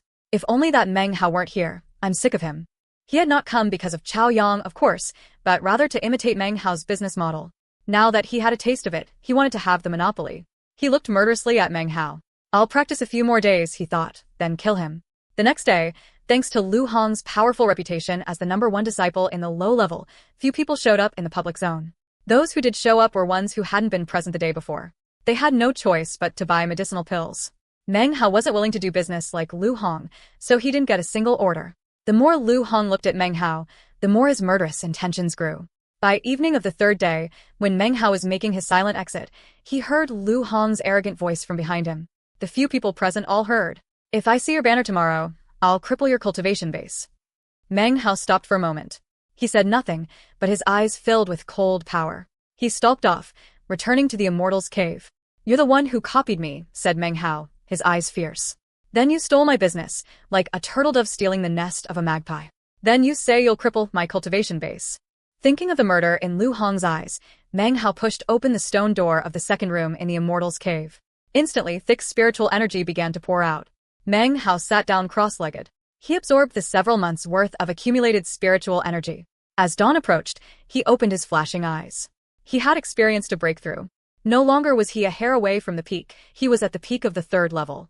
Now he was just a step from the 4th. But that step was not an easy one. The higher one's cultivation base, the more difficult it was to progress. Especially to the 5th and 7th levels. Those levels were often bottlenecks, extremely difficult. Meng Hao frowned, gritted his teeth, and forced himself to open the bag of holding and take out all of the spirit condensation pills he had earned recently. Then, he used Copper Mirror's mystical ability along with all his valuable spirit stones to duplicate even more spirit condensation pills. Spirit condensation pills were of limited use, but with a large amount, there would be some effect. Each time he used this method, though, its efficacy would be reduced. "If I don't cripple him first, he will destroy me tomorrow." Without hesitation, he popped the pills into his mouth. The spiritual energy in his body lacked a bit, so as the huge amount of spirit condensation pills dissolved, his body began to shake. He felt his cultivation base erupt like a flood. His mind hummed, and his consciousness faded a bit. When things grew clear, his eyes glittered. And yet, he still had not reached the 4th level of chi condensation. He ground his teeth. With no other choice, he duplicated more spirit condensation pills and swallowed them. Once, twice, 3 times. His mind vibrated violently, as if it were being smashed by turbulent waves. Then there was a bang, and his eyes grew blurry. Massive amounts of filth oozed out from his pores, and as it did, Meng Hao's vision slowly grew clearer, his body cleaner. After about an hour, his eyes glittered dazzlingly, and he was completely clear-headed. The 4th level of chi condensation. He felt his cultivation base roiling like a massive river. As he rotated it, It sounded like a roaring tempest, astonishing and frightening. His expression calm, he retrieved 5 flying swords from his bag of holding, spoils from the past half-month. They were all products of the Treasure Pavilion, standard issue, and all looked exactly the same. There were some other magical items which he had procured. He heaved a deep sigh, then closed his eyes and began to meditate, awaiting daybreak. After entering the sect and beginning my cultivation practice, I had no choice but to rob some people to improve my cultivation base. But I don't want to hurt too many people. Thus, I came up with the idea of running a business. But now my business has been stolen away, and I've been threatened with crippling. That is pushing things too far. When dawn broke, Meng Hao opened his eyes and left the Immortal's cave. He washed, then headed straight for the plateau. Chapter 15. Decisive Attack. Dawn. The plateau. Considering the months of Meng Hao's hawking and days of Lu Gong's domineering, there were few cultivators present, especially this early in the morning. There were only 2 or 3, sitting there cross-legged. When Meng Hao arrived, they opened their eyes, and each of them sighed inwardly, wondering when things would return to the way they had been before. Moments later, they gaped in astonishment. Meng Hao didn't enter the plat. Oh, but instead sat outside, cross-legged, eyes closed. He remained there, unmoving. This strange sight left them astonished. They looked at each other, then seemed to remember something, whereupon they began to gloat. Time passed, and soon it was late into the morning. More and more people arrived on the plateau, and every single one noticed Meng Hao and his unusual behavior. People began to make guesses about what was going on. Everyone was so intrigued that none of them fought. Could it be that Elder Brother Lu's words really worked? Meng Hao is too scared, so he doesn't dare to hawk goods. It must be. Elder Brother Lu is the #1 disciple in the low level. If he tells you to beat it, then you have no choice but to beat it. Who would have thought that this guy was so scared for his own skin? All he can do is bully people lower than him. Look at how arrogant he is. He thinks that just because he didn't bring his crappy banner, Elder Brother Lu will let him off the hook. Many of them were like this. They wouldn't complain when being robbed by someone powerful. But if someone who looked weak and kind took their items through business, they would complain endlessly. Lu Hong had been in power for quite a while. From his first vicious attack long ago, all the way to today, when he forced people to do business with him. Everyone was helpless. And yet, they had no choice but to deal with the situation. In fact, many of them believed he had become a bit gentler recently. Meng Hao hadn't been in the sect for very long, and was neither very powerful nor arrogant. So even though his business was conducted gently, everyone complained relentlessly. Meng Hao heard all of their talking, but his expression remained as neutral as always. Of course, his reason for sitting in meditation outside the public zone was not because he didn't want to enter, but rather because his cultivation base was now at the 4th level of qi condensation, and he couldn't enter even if he wanted to. In the midst of all the discussion, someone appeared at the bottom of the mountain. He wore a green robe, looked to be about 30 years old, and wore an incredibly arrogant expression. It was Lu Hong, slowly approaching, his hands clasped behind his back. As soon as he appeared, Meng Hao's eyes opened, and they shone brilliantly. Everyone watched as he stood up and slapped his bag of holding. A small white sword appeared. The sword aura glistened, pressing down with a cold pressure. Meng Hao charged forward, and the sword aura made a beeline for Lu Hong. As soon as this happened, a buzz of conversation rose. Everyone was amazed at Meng Hao's lack of fear. Was he really going to cause trouble for the #1 low-level disciple Lu Hong? He's going to battle Lu Hong. They were going to fight sooner or later. Meng Hao injured Chao Yang and Lu Hong wrecked his business. This battle was unavoidable. I just never imagined Meng Hao would dare to attack like I think he doesn't know his own limitations. Elder Brother Lu has been at the 3rd level for years. Meng Hao will definitely lose.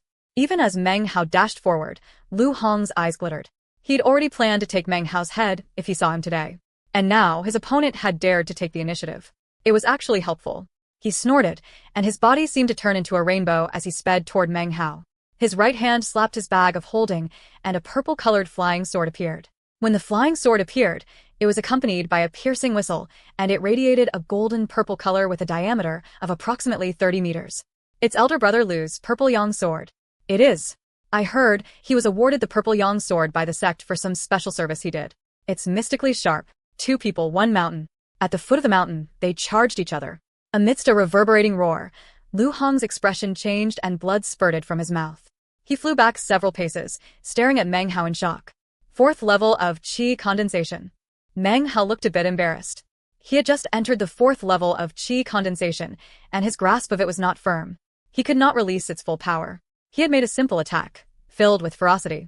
But cracks were already visible on his flying sword. His opponent's weapon was magically sharp and had damaged his own weapon.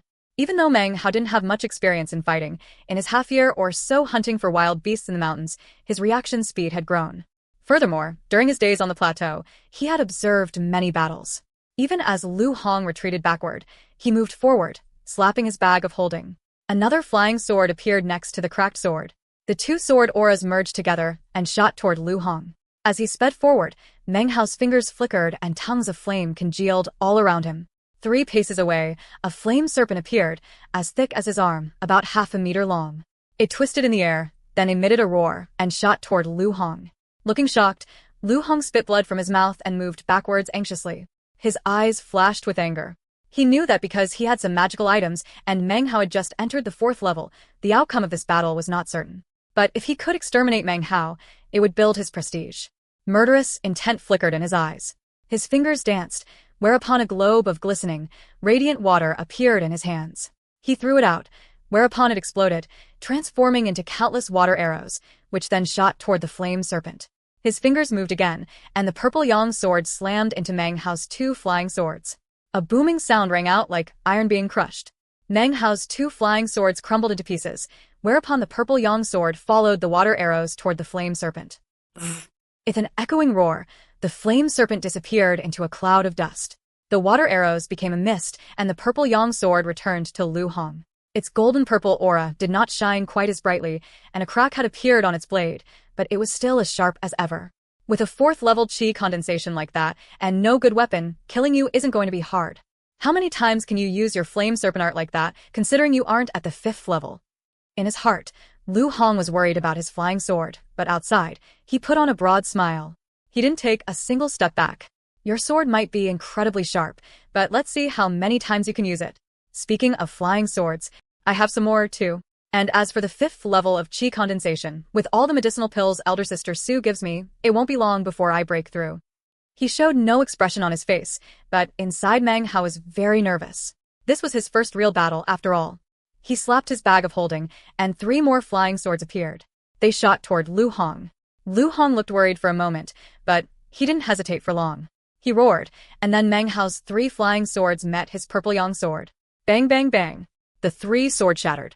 And yet, the purple yang sword's aura had diminished by at least half. More cracks had appeared on its surface, and Lu Hong looked incredibly worried. Before he could do anything, though, Meng Hao nonchalantly slapped his bag of holding one more time, and 3 more whizzing flying swords appeared. He waved his arm, and another flame serpent congealed into being. The onlookers were all shocked. Meng Hao, he's put elder brother Lu in a really tight spot. He's actually at the 4th level of chi condensation. He didn't enter the sect very long ago, and he's already at the 4th level of chi condensation. He's definitely at the 4th level. Look at how he's dealing with elder brother Lu. But how did his cultivation training go so quickly? What did elder sister Su give him to help him so much? Damn it, if I had someone like that to rely on, then maybe I would be able to progress so quickly in my cultivation. The crowd buzzed, their faces filling with powerful jealousy. Lu Hong's face changed again, and he retreated, grinding his teeth. His fingers flickered again, and another water globe appeared. He'd never imagined that his opponent would have so many magical items. A boom resounded as Meng Hao's 3 flying swords broke to pieces, along with the flame serpent. The purple yang sword's aura had now grown dark. But what shocked Lu Hong the most was Meng Hao's expressionless face as he suddenly produced 3 more flying swords. Another explosion rang out as the 3 swords broke apart. But then, the purple yang sword let out a plaintive cry, then crumbled to pieces. Lu Hong's eyes went wide, and he staggered backward, spitting out gobs of blood. He yelled at Meng Hao. Meng Hao showed no emotion whatsoever, but inside, he was extremely nervous. Every single flying sword was equal to a spirit stone. He waved his right hand, and yet another flame serpent appeared, roaring and twisting through the air around him. It flew toward Lu Hong. Meng Hao shot toward the retreating Lu Hong like a rainbow, accompanied by the flame serpent. Yet another flying sword appeared, and in an instant, it was a meter away from Lu Hong, its sword aura glittering with death. "You forced me to do it," shouted Lu Hong, his hair in disarray, his clothes spattered with blood. From the day he had entered the sect until now, he had never been in such a bad situation. His eyes burned. With a growl, he tore open his robe, revealing a jadeite bottle gourd hanging from his neck. He poured into it all of the spiritual energy he could muster. The jadeite bottle gourd began to glow brightly, and a droning sound filled the air. In the air in front of Lu Hong, the image of a massive bottle gourd appeared, many times larger than the one hanging from his neck. It was about half the size of a person. Actually, Lu Hong's cultivation base was not strong enough to fully activate the bottle ground. The flickering image seemed as if it could dissipate at any moment. Before it could finish coalescing, Lu Hong spit out a mouthful of blood and retreated backwards again, his face deathly pale. And yet, he still glared at Meng Hao with frenzied, murderous anger. Even though the bottle gourd was not complete, the pressurized spiritual energy inside caused Meng Hao's expression to suddenly change. Then, the illusory bottle gourd emitted a thunderous roar and a thick, green beam shot from its mouth, slamming through the flame serpent and inundating Meng Hao. This is a magical item given to me by elder brother Wang Tingfei. It can be used when one reaches the 4th level of qi condensation. But you're just looking to die, Meng Hao, so you forced me to use it early, and I've had to pay the price. You're definitely dead this time. Lu Hong started to let out a wild laugh, and yet the laugh could not leave his mouth. He felt as shocked as if he had been struck by lightning. He stared in astonishment. The green beam slammed into Meng Hao, pushing him back about 10 meters. However, it was blocked by a pink shield which surrounded Meng Hao's body. When the green beam dissipated, so did the pink shield. It shrank into a pink jade pendant which Meng Hao held in his hand. Cracks covered its surface. He gripped the jade pendant, cold sweat dripping down his back, fear lingering in his heart. If he hadn't taken out the jade pendant elder sister Su had given him, he would have been destroyed by the fearsome power of the bottle gourd. What magical item is that? Meng Hao looked at the jadeite gourd bottle hanging from Lu Hong's neck, who was clearly severely injured. He leaped forward and snatched the gourd bottle, immediately putting it into his bag of holding. That was given to me by elder brother Wang Tingfei. If you dare to steal it, you will have to deal with his wrath. Lu Hong's countenance sank, and he began to tremble. He was filled with astonishment, never having imagined that the bottle gourd would be ineffective against this opponent. The sect rules state that if you take something into your hand, it is yours, said Meng Hao. He hesitated for a moment, but then decided that the bottle gourd was too powerful. He wouldn't give it back. Enmity had been created which would be difficult to abate. Hatred in his heart, he stared coldly at Lu Hong. This isn't the public zone, said Lu Hong, his eyes filled with despair and fear. Raising his voice so everyone could hear, he said, if you dare to kill me, it will be a violation of sect rules. Meng Hao will not violate sect rules. However, you said yesterday that you would cripple my cultivation base. So today, I will do the same to you. Looking completely calm, he raised his hand and sent a flying sword piercing into the qi passages of Lu Hong's dantian, smashing his cultivation base. Then he stood there amidst Lu Hong's miserable screams, casting fear and awe across the entire plateau. Chapter 16. Come here. The faces of the surrounding cultivators grew pale. Meng Hao's attack was both decisive and also filled with a ferocious hatred that he himself didn't even notice. This sort of thing was actually becoming a trend. In the eyes of the onlookers, Meng Hao was now the #1 person of the plateau. Perhaps in the entire outer sect he was now one of the highest figures. Many of the cultivators thought back to the past half-month.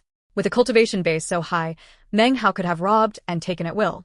True, the customers of his shop weren't happy, but he did treat them mildly. People now began to look at him with awe. There was no fighting on the plateau that day. After Meng Hao left, the news of Lu Hong's cultivation base being broken spread like the wind. The fact that he had mentioned Wang Tingfei's name was especially talked about and caused the news to spread even faster. By nightfall, everyone in the outer sect had heard about what happened, and by this point everyone knew who Meng Hao was. The East Mountain, covered with wisps of colorful clouds, was the Reliance sect's tallest mountain and also the inner sect's base of activity. It had more spiritual energy than the other mountains, and was where sect leader He Luohua went for meditative seclusion. Back in the heyday of the Reliance sect, the 4 peaks had been fully occupied by the inner sect. Disciples of the 7th level of qi condensation had abounded. Now, only the East Mountain was occupied by disciples Su and Chun, whereas the other peaks were abandoned. On the East Mountain, there was an Immortal's Cave, which was much larger than Meng Hao's. It was actually the finest Immortal's Cave in the entire outer Reliance sect, rivaling even the dwelling places of the inner sect disciples. Inside was a spirit spring that was anything but dried up. It gurgled out dense, fragrant spiritual energy. Of course, among all the disciples of the Reliance outer sect, the only one qualified to occupy such a place was the blessed Wang Tingfei. He sat cross-legged in his white robe, his face placid, looking at Lu Hong kneeling in front of him. Lu Hong's face was pale white, and his body trembled. His cultivation base had already been destroyed by Meng Hao. I beg elder brother Wang to administer justice, he said with bated breath. He's beyond cunning, more than you could imagine. He's going to flee the sect. Every time Lu Hong saw elder brother Wang, he could not help but feel that the other man was perfect, beyond ordinary. That feeling had grown stronger and stronger over the past 2 years in which Wang Tingfei's cultivation base grew more and more powerful. If he flees, said elder brother Wang after a while, resplendent in his perfection, it will be a violation of sect rules, and I will send some people to kill him. He wore an amiable smile which would cause anyone to like him, and spoke with a lightness that caused him to seem even nobler. Lu Hong had nothing more to say. He kowtowed, his face filled with entreaty, his body trembling uncontrollably. Very well, said Wang Tingfei. His methods are too vicious. An example should be made. I shall prevail upon elder brother Shangguan and make a trip over there, although I will be careful not to offend elder sister Su. Meng Hao shall cripple his own cultivation base, distribute his treasures, and sever an arm and a leg. That shall be his apology. Good enough. He spoke as if he held sway over every single matter within the Reliance sect, as if with a single word, he could take command over Meng Hao's cultivation base, as well as his arms and legs. His smile was as amiable as ever, perfect, and without flaw. My profound thanks. This fellow, he's just filled with viciousness. Lu Hong ground his teeth, his heart filled with enmity. Then I shall expel him from the sect, said Wang Tingfei coolly, as if he were talking about an incredibly insignificant matter. He can go off into the wilds, and things will take their natural course. At that same moment, Meng Hao sat cross-legged in the Immortal's cave in the South Mountain, looking at the jadeite bottle gourd in his hands with a dark expression. Having broken through the 4th level of qi condensation, then fighting that battle, he had consumed almost all of his spiritual energy. There was nearly none left. At least, he had obtained the magical gourd. It seemed as though everything had gone smoothly since his entrance into the Reliance sect, but actually, it was mostly because of his quick wit and foresight. If it had been anyone other than him, he would most likely have put his life in danger on his first pill distribution day. Later, he acquired the protection of the copper mirror and its mysterious power. Shortly after that, elder brother Zhao began to lust after his Immortal's cave. If he hadn't died, Meng Hao's situation would have been bleak, and he would have lost control of all of his belongings. That was the first time he had killed someone. If he hadn't started doing business with his shop, he wouldn't have been able to arrive where he was now. But the wind that seemed to propel him from behind also held concealed within it hardships that he was unaware of. Everything that had happened was like the thunder of an approaching storm. Meng Hao looked down quietly at the jadeite bottle gourd, thinking about the number 1 disciple in the outer sect, blessed Wang Tingfei. Thinking of him in all his perfection, Meng Hao felt as if the pressure of an entire mountain had come to rest on him. He almost couldn't breathe. He wanted to flee, but he knew that he was no servant, but a sect disciple. Fleeing was a violation of sect rules. That would arouse the notice of the sect elders, and he would surely lose his life. If I'd known earlier that Lu Hong had Wang Tingfei backing him, muttered Meng Hao. Moments later, unswerving determination filled his eyes. I would do the same thing. If I didn't attack him, he would have killed me. I didn't force him, he forced me. The grudge would have built either way. Unless I had run into Chaoyang earlier and been willing to let him rob me, things would have ended up this way. Even if it came down to killing, I couldn't prevent people from coveting my business. His eyes flashed as he looked gloomily around the Immortal's cave. It's too bad elder sister Su is meditating in seclusion. The first thing he had done after crippling Lu Hong's cultivation base was to go looking for her. But he had been informed at the inner sect that parties in seclusion were not to be disturbed. This jadeite bottle gourd. It was incredibly powerful, so much so that when he tested it out with his cultivation base, it exploded out with a might that sent his heart thumping. He could only imagine how it could help him. Maybe now he would finally be able to break through to the 5th level of qi condensation. The strange thing was that the gourd bottle could not be placed in his bag of holding, but rather had to be hung on his body. Sadly, he had no more spirit stones. He had used all of them to break through the 3rd level of qi condensation. Otherwise, he would try to make a copy of the gourd bottle. This sect is not of the mortal world. It's easy to lose one's life here. If I can prevent disaster by handing over the gourd bottle, maybe I should just do it. He did not wish to do so, but it seemed he had no other choice. Even as he wrestled with these thoughts, a sinister voice drifted in from the dark night, past the sealed door of the Immortal's cave. I am Shangguan Songwan, here to assist elder brother Wang in meting out justice. Meng Hao, please come out of the Immortal's cave and kowtow to me. The dark voice seemed to fill the cave with icy cold shadow. Meng Hao's eyes glittered, and he lifted his head. He didn't look the least bit surprised. He had anticipated that someone would come looking for him. Meng Hao was silent for a moment, then slowly said, It's late at night. Not a convenient time. Elder brother, if you have something to say, just say it. How haughty, said the voice, clearly displeased. A cold snort rang out. Meng Hao said nothing, maintaining his silence. If you won't open the door, very well. I shall convey elder brother Wang's instructions. Meng Hao, disciple of the inner sect, has not focused wholeheartedly on cultivation.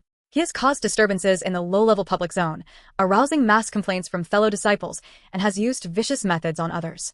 However, he is young, so these offenses cannot be considered worthy of the death penalty.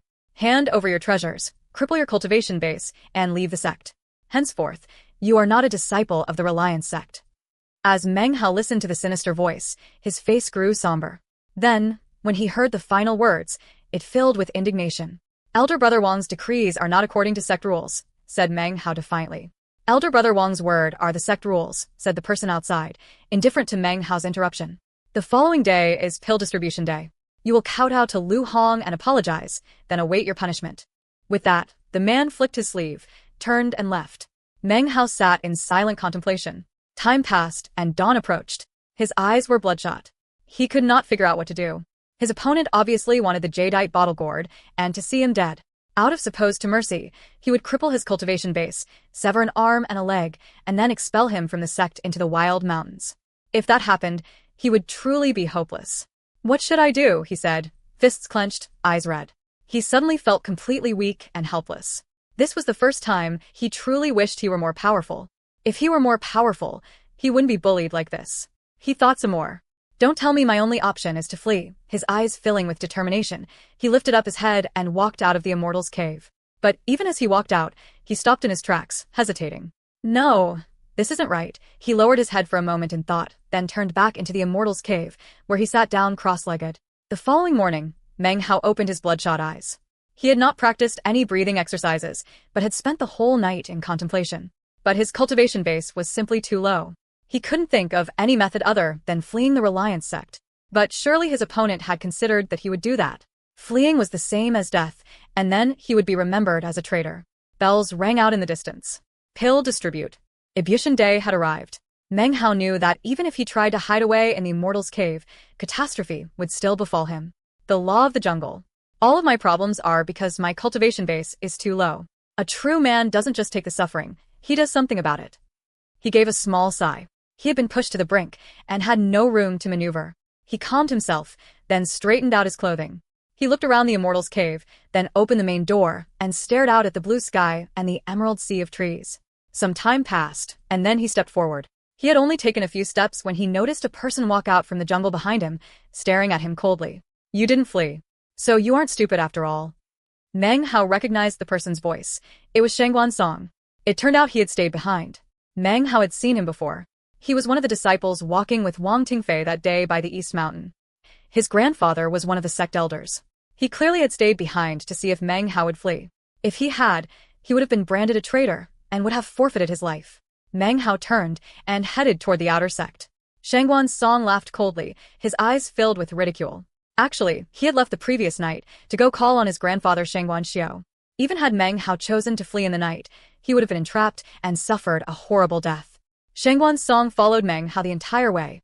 When they arrived at the outer sect, other disciples caught sight, one by one, and many different expressions filled their faces.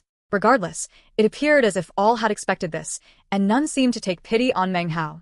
Most actually jeered at him. Soon, he arrived at the outer sect square. The dragon-carved pillars glowed brightly, and disciples were everywhere. Off in the distance, he saw white-robed Wang Tingfei, surrounded by a crowd of disciples. The sun shone down on his white robe, making it shine like snow, and his long hair trailed past his shoulders. He looked perfect, flawless, like an immortal being from a painting. His bearing made people want to get to know him. He really looked like a chosen. He chatted amiably with the disciples around him, friendly with everyone, regardless of their cultivation base. He would nod, giving tips about cultivation, causing everyone to treat him with utmost respect. The female disciples all seemed to be infatuated with him.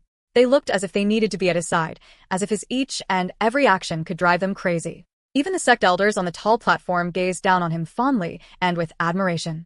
Wherever Wang Tingfei went, he became the center of attention. His good looks, his gentleness, his perfection, melded together into a dazzling glow which burned Meng Hao's eyes. He clenched his fists tightly. As all the disciples arrived, and as the pill distribution conkel, Yude, gentle and cordial Wang Tingfei, didn't even look once at Meng Hao. He knew Meng Hao was watching him, but it meant no more to him than if a cricket were looking at him. He wouldn't stoop so low as to return his gaze. When everything concluded, and the dragon-carved pillars grew dark, Wang Tingfei's gentle voice filled the air. Come here. It was a simple sentence, but the instant it rang out, everyone looked at Wang Tingfei, watching as his gaze fell onto Meng Hao. 1. Shangguan Song's name in Chinese is Songguan Song. Shangguan Song. Shangguan is a relatively obscure family name. Song is basically just a name, with no special meaning. Chapter 17. I shall rely on myself. Meng Hao stood there stiffly, staring at Wang Tingfei. He could suddenly feel the gaze of all the disciples who stood in the square. The cultivators standing next to him moved away, creating an open area around Meng Hao. A feeling of aloneness filled his heart, as if the world itself were about to forsake him. It was as if Wang Tingfei's single utterance had pushed him over the edge of existence. No one spoke a word. The outer sect disciples just looked at Meng Hao. Wang Tingfei was too famous. His words reverberated in everyone's hearts. No one was surprised at what was happening. News of yesterday's events had spread, and many people had already guessed what would happen this day. The sect elders remained unmoving upon the high platform, gazing down at Meng Hao. Sect rules state that what you take belongs to you, said Meng Hao, forcing the words out one word at a time. He knew that compared to Wang Tingfei, his voice was laughably weak and small, and that he might be attacked. But he still spoke up. He knew that if he took out the jadeite gourd bottle, handed it over to Wang Tingfei, and made some tearful entreaties, then Wang Tingfei couldn't reject his apology. Not in front of all these people. He might exact some punishments, but would leave Meng Hao with his cultivation base. Maybe if he begged and cowed out, admitted that he was in the wrong, accepted the humiliation, and even insult himself, then he would be completely out of danger. But Meng Hao would never do such a thing. Call him stupid and crazy, but he would never do it. Even though he knew he was facing a dire calamity, he would never beg. He would never humiliate himself, would never crawl on the ground and plead. Never. This was his spirit, his integrity. Some things in the world are more important than life or death, and that noble, unbendable, unbreakable spirit is dignity. That was why he had spoken first, one word at a time. Even though his opponent was the mountain-like Wang Tingfei. Even though he faced dire calamity. Even though the whole world was against him. Even though he was alone, with no one to rely on. Despite all this, he still had his dignity. He lifted his head up and spoke. This was Meng Hao. His words seemed to galvanize all the energy in his body. Death. What is death? So had if I haven't even lived to see 17. You can humiliate me, you can cripple my cultivation, but you can never make me yield. You can never break my spirit. His voice had rung out in the silence, clear and distinct, yet filled with a certain loneliness. As he spoke, his bitterness was plain, but perhaps only Meng Hao himself could understand it. His hands clenched into fists. No one else could sense it, but along with Wang Tingfei's words had come an invisible attack that attempted to force Meng Hao to collapse. His body seemed as if it were about to disintegrate, his bones about to shatter. He felt a massive pressure trying to force him to kneel. His body shook, but he gritted his teeth and stood there, ignoring the pain in his bones. That treasure is mine, said Wang Tingfei with a friendly smile. It belongs to whomever I give it to. I didn't give it to you, so you have no right to take it. His words seemed friendly, but were filled with menace, clear for everyone to hear. Smiling, he walked forward, raising his hand and waving a finger in Meng Hao's direction.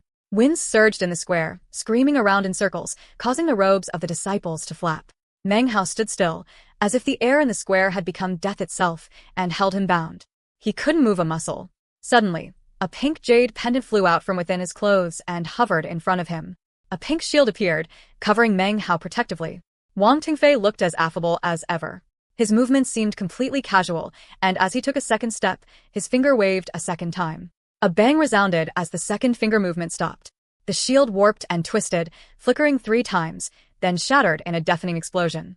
The jade pendant in front of him, the gift given to him by elder sister Su, broke into pieces. Blood poured out of Meng Hao's mouth, and the pressure on him increased. He gritted his teeth, unwavering. He stood there, trembling, unwilling to yield. An exceedingly dark look filled his eyes, and he clenched his fists harder. His fingernails dug deep into the flesh of his palms.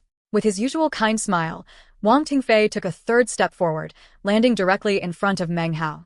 He waved his finger a third time, and a force like a giant invisible hand ripped open Meng Hao's clothing, revealing the jadeite gourd bottle hanging around his neck. The invisible hand snatched the gourd bottle, wrenching it away from Meng Hao and depositing it in Wang Tingfei's palm. Meng Hao's face grew pale, and he coughed out a mouthful of blood.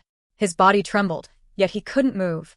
Veins of blood appeared in his eyes, and his hands were clenched incredibly tight. He felt the pain of his fingernails digging deep into his flesh. Blood began to drip out from between his fingers and drop to the ground. Cripple your cultivation base. Sever an arm and a leg. Leave the sect. Wang Tengfei continued to smile, his warm voice reverberating across the square. He extended a finger for the fourth time, pointing toward Meng Hao's chest. Meng Hao glared back at Wang Tengfei. This entire time, he had only spoken once, never opening his mouth to say a second sentence. He did not scream or roar, but remained silent. More veins of blood appeared in his eyes, and he clenched his fists even tighter. Because of the power he exerted, his fingernails snapped, lodged in his flesh. Blood dripped like rain. Everything grew silent as people watched, their faces filled with derision. Their ridicule seemed to cut him away from the world, pushing him away until he was placed outside of everything. And yet he still would not submit. What was a bit of physical pain? Just as Wang Tengfei's finger was about to fall again, a sound rang out from a distant mountain peak and a gentle power appeared next to Meng Hao, blocking the crippling finger. A bang rang out. Wang Tengfei flicked his wide sleeve and glanced to the side. An old man stood there, wearing a long gray robe. He had some mottled brown marks on his face, and though quite tall and big, didn't appear to be very mighty. This was the same person who had admired Meng Hao on the 2 previous occasions. "You've taken the treasure back," said the old man. "Let the matter drop." With a frown, he looked at Meng Hao standing there silently, blood dripping from his fists. He sighed, then looked back at Wang Tengfei. "Since it is Grand Elder Ouyang interceding, Junior will give in." Wang Tengfei smiled, looking indifferent. During the entire time, he had only spoken to Meng Hao twice. Sunlight shone down on him, illuminating his elegant figure, his long hair, his perfect demeanor. As far as he was concerned, Meng Hao didn't even match up to an insect. As of this moment, he'd already placed Meng Hao out of his mind. Meng Hao, covered in blood, was like a bug standing up against an elephant, who could crush him with a single step. To Wang Tengfei, the things that had just happened were nothing. It was not that he felt contempt toward Meng Hao. He just didn't care about him in the least bit. With a smile, he walked back into the crowd, chatting indifferently, as if nothing had happened. He began to give pointers to lower-level disciples, emanating cordiality. All the female disciples seemed obsessed with him. The other cultivators viewed him with utmost respect. Everyone ignored Meng Hao, as if they had already forgotten about his existence. Meng Hao was like the antithesis of Wang Tengfei. Covered in blood, his clothing in shreds, he cut a truly sorry figure. Meng Hao could sense what Wang Tengfei thought of him. It wasn't scorn, it was disregard. As Wang Tengfei left, Meng Hao felt a bit more relaxed, although his body hurt so bad it seemed he might collapse. Gritting his teeth, he saluted Grand Elder Ouyang with cupped hands. Without another word, Meng Hao coughed up another mouthful of blood, clenched his jaw, and slowly walked off. His feet felt as if He would disintegrate at any moment. He was soaked with sweat, and every step caused heartrending pain. Looking like a whipped dog, he slowly disappeared into the distance. As he walked off, Grand Elder Ouyang seemed to be about to say something, but decided not to, and simply watched him depart. Meng Hao returned to the Immortal's cave, and the instant the main door closed, he collapsed to the ground, unconscious. Wang Tengfei was already at the peak of the 6th level. There was no way for Meng Hao to compare to him. By refusing to give in and kneel, he had of course received internal injuries. He was comatose for 2 full days, after which he finally opened his eyes, his body racked with pain. It was difficult to move, but he lurched up into a sitting position. When he touched the ground with his hands, they burned painfully, as if the skin had been stripped off of them. Gasping huskily, he sat there quietly in the middle of the Immortal's cave. After some time passed, he looked down at his hands. 10 broken fingernails protruded from the skin of his palms. After 2 days of coma, scabs had formed over the fingernails, but in his struggle to sit up, they had broken, and now blood oozed out. Meng Hao looked at his hands, expressionless. After a while, he began to dig the broken fingernails out of his skin, one by one. Blood flowed out of his mangled palms, dripping to the ground and filling the cave with the scent of gore. Through the entire process, Meng Hao's facial expression did not change. It was as if the hands didn't belong to him. There was a certain ruthlessness within him that was now clearly visible. He looked down at the 10 bloody fingernails. After a while, he collected them together and placed them next to the stone bed in the room. He planned to look at them every day as a reminder of the humiliation he had endured. The day would come when that humiliation would be repaid in double. He hadn't spoken for a long time, but now he opened his mouth. "As for me, I shall rely on myself." The hoarse voice almost didn't sound like his own. Chapter 18. Fatty of the Outer Sect. Time flashed by. Meng Hao didn't even take half a step outside of the Immortal's cave. He didn't want to go out, and didn't want to see anyone. He could never forget how Wang Tengfei had turned the whole world against him. He sat cross-legged, staring at the fingernails, encrusted with dried blood. His previous numbed expression changed into wrath, then somberness. Finally one day, the main door of the Immortal's cave creaked open, and moonlight poured in. Elder sister Sue stood there in the doorway, wreathed in moonlight which obscured her features. Meng Hao didn't say anything, and neither did she. Time passed. Finally, she said, I ended my secluded meditation just yesterday. Meng Hao stood, saluting her with clasped hands. Wang Tingfei has an important background, she continued mildly. He's not from the state of Zhao, and his cultivation base is at the 6th level of qi condensation. The sect elders have already selected him to be promoted to the inner sect. You must not provoke him. Junior brother understands, said Meng Hao with a smile. His expression appeared to have returned to its usual state, as if he had abandoned any brooding about what had happened. Although, deep in his eyes existed something which had never before appeared in his 16 years of life. It was a cold light he kept buried so deeply that only he could sense it. Others were clueless.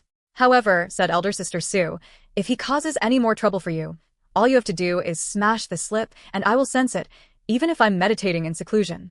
A moment passed, and then she waved her hand. A purple-colored jade slip appeared next to him. Of the 4 people I brought to the mountain that day, you are the first to be promoted to the outer sect.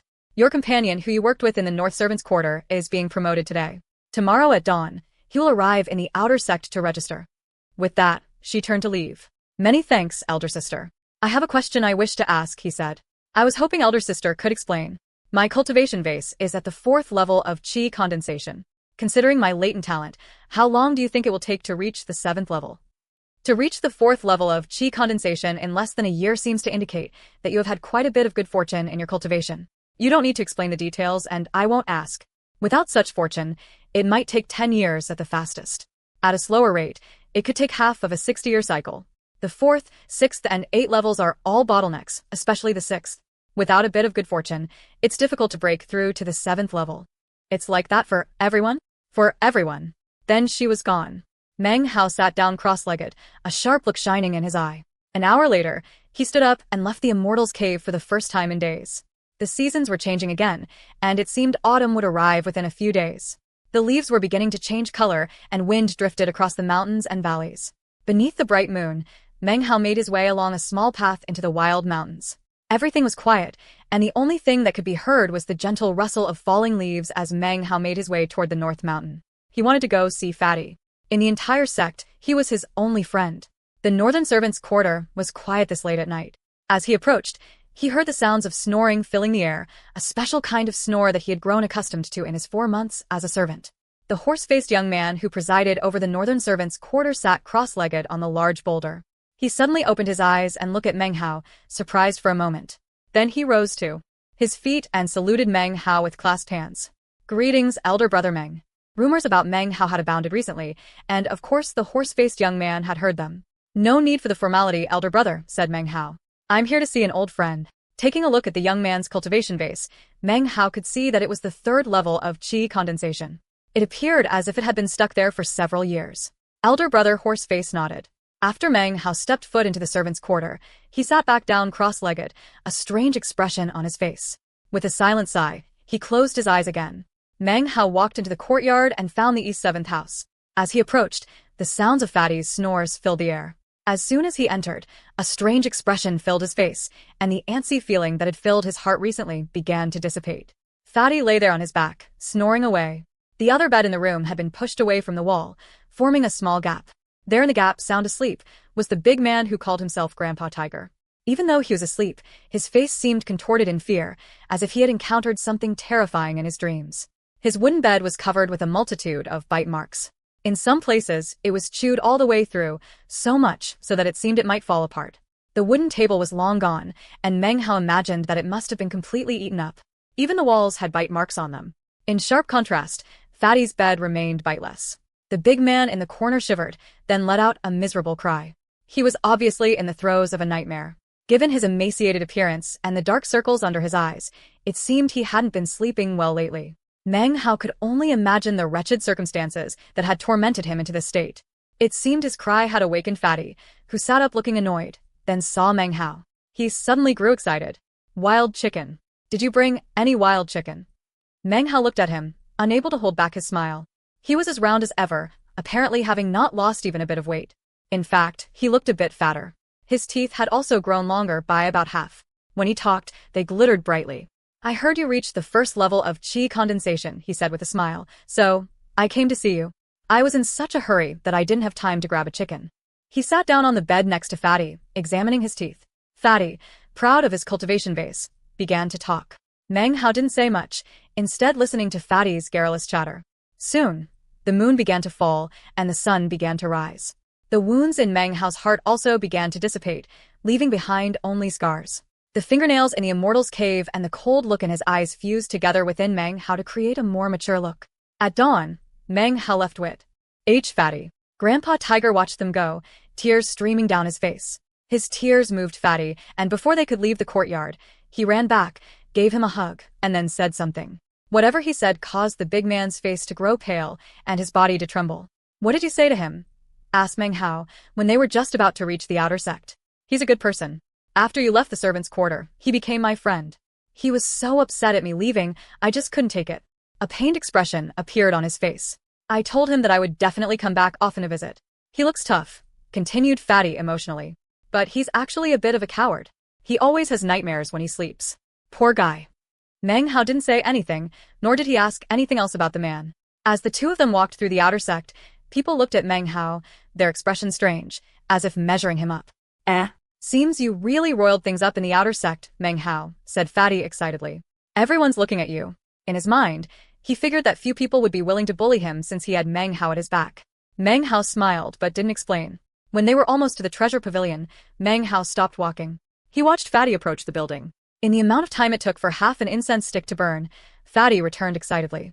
In his hand, he carried a short sword, covered with a layer of fish-like scales. It wasn't the least bit sharp, but instead rough. "See the treasure I got, Meng Hao? It's truly a great treasure." He waved the sword in the air, and Meng Hao was just about to ask what it could possibly be used for when Fatty opened his mouth and started filing at his teeth with it. A scraping sound could be heard, and Meng Hao wasn't sure whether he should laugh or cry. "It's great," said Fatty, sounding more and more excited. "My teeth keep getting longer and I'm constantly looking for things to file them down. But whatever I find always breaks within a few days.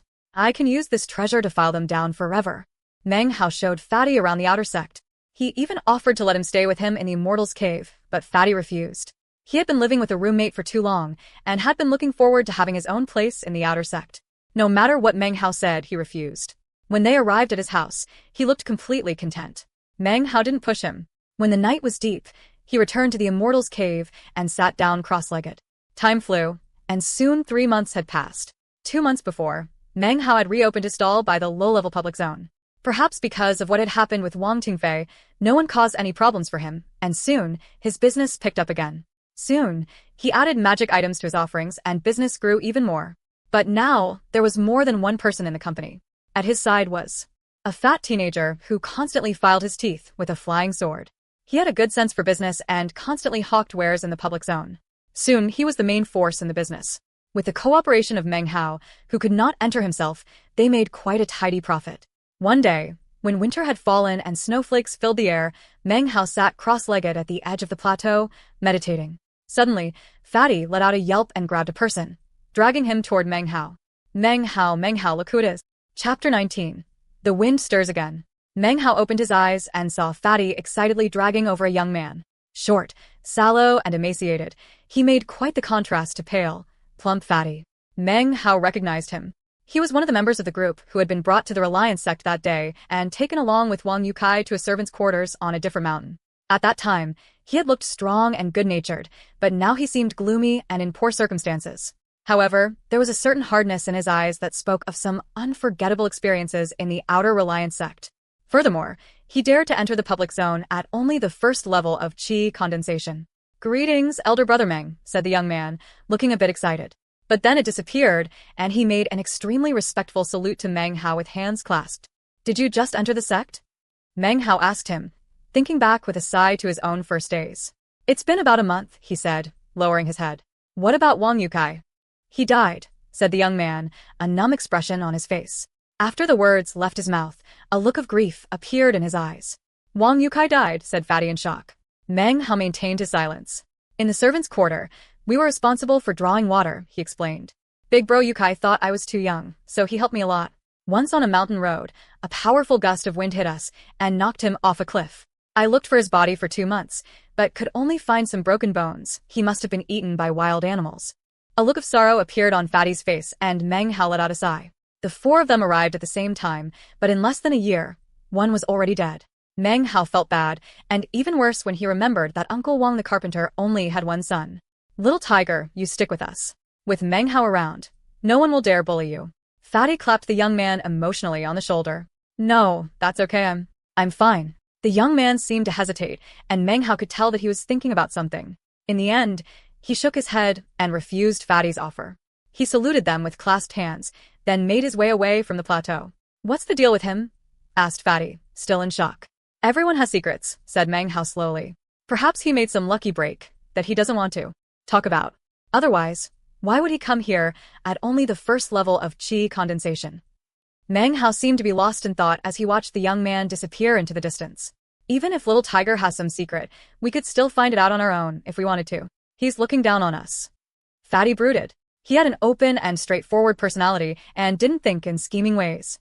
To offer someone something in good faith and be turned down this way obviously raised his indignation.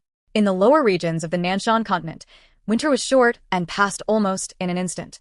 The warmth of spring arrived, and the flowers bloomed. It was once again April. A year had passed since Meng Hao had arrived at the Reliance sect. With Fatty's help, he had accumulated quite a bit of spirit stones from the low-level public zone, and even more medicinal pills and magical items. He would often go into the wild mountains to hunt for demonic beasts. He even roamed close to the Black Mountain in his search, but always came up empty-handed. The roars which emanated from the Black Mountain region grew more and more intense, so Meng Hao didn't dare to enter.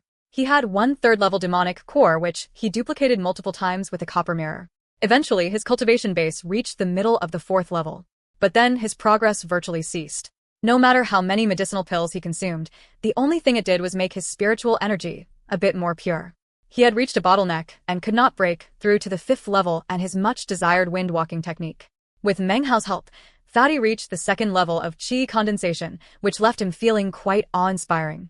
That April, all outer sect disciples higher than the fifth level, as well as Elder Sister Su and Elder Brother Chen, were dispatched out of the sect. They each returned with 2 or 3 youths who possessed latent talent, who then became servants. Once per year.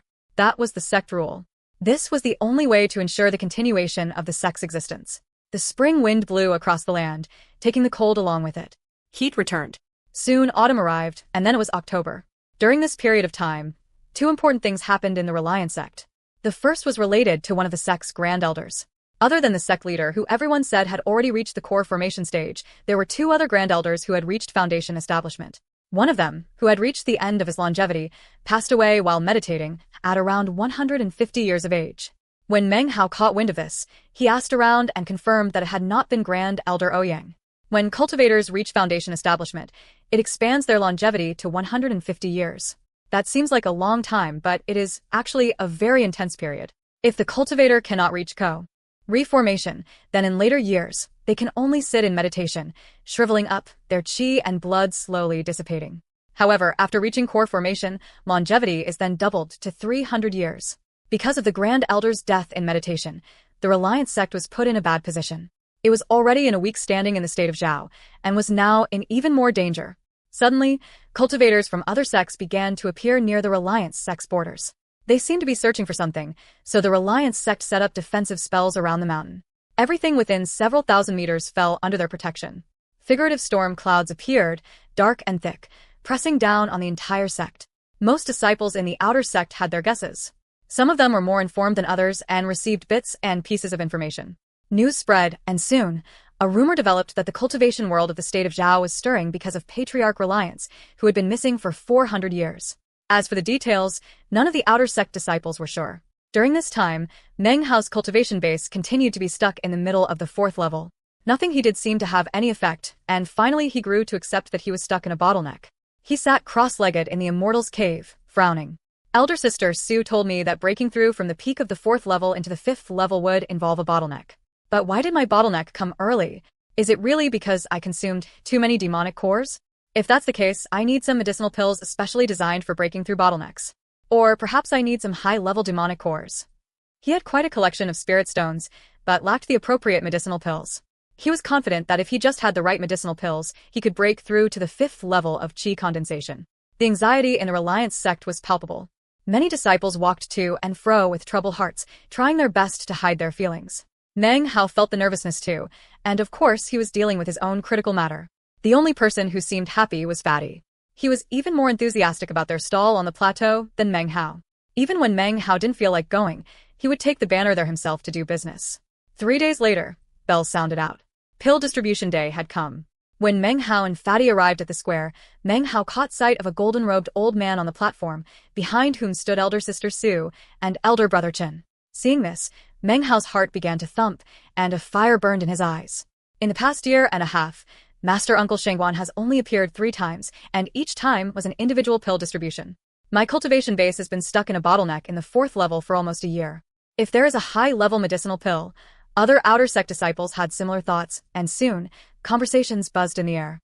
Of course, some disciples were thinking, please don't give it to me. This was especially so because after what Meng Hao did with his pill that time, the sect had made a new rule that prohibited gifting individual distribution medicinal pills to members of the inner sect. It's a dry spirit pill. It is. A dry spirit pill. There was one distributed last year, and now one more. Only one per year. That just shows how valuable it is. If I can get my hands on it, I will definitely have a breakthrough in my cultivation base. A louder buzz of excited talk arose as the gold-robed old man lifted the glowing, purple pill into the air. When the pill appeared, Meng Hao's eyes shone with a brilliant intensity. He had never before wanted a medicinal pill so much. In his eyes, it was not a medicinal pill, but his only hope of breaking through to the 5th level of qi condensation. He had been a member of the sect for a while now, so he was now familiar with the various disciples. The inner sect had elder sister Su and elder brother Chen, both of whom were at the 7th level of qi condensation. Rumor had it they would break through to the next level very soon. Under them was Wang Tingfei, who was stuck at the peak of the 6th level of qi condensation. To him, a dry spirit pill would be of little use.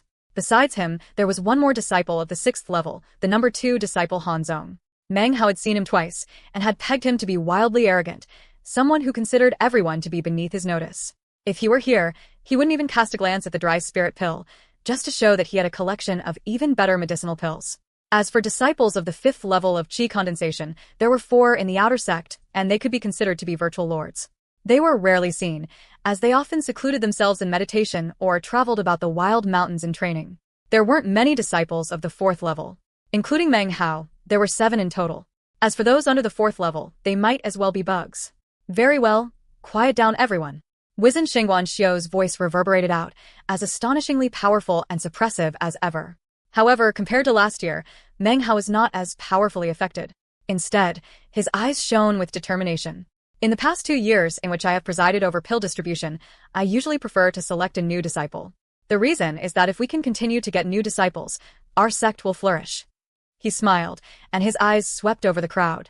Just when it seemed he had made his decision, his eyes fell upon Fatty, who stood next to Meng Hao filing away at his teeth with a sword. His face looked indifferent.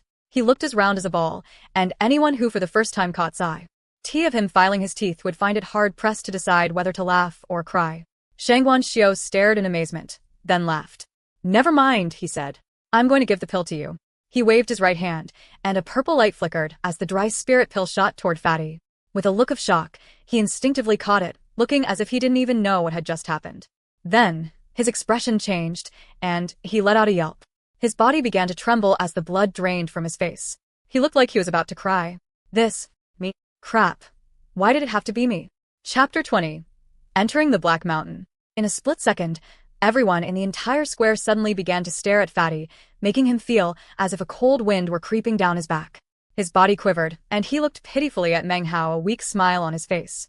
Meng Hao, save me. He wanted to throw the pill away, but for some reason it wouldn't leave his hand. He was so frightened that as people began to surround them, his teeth chattered.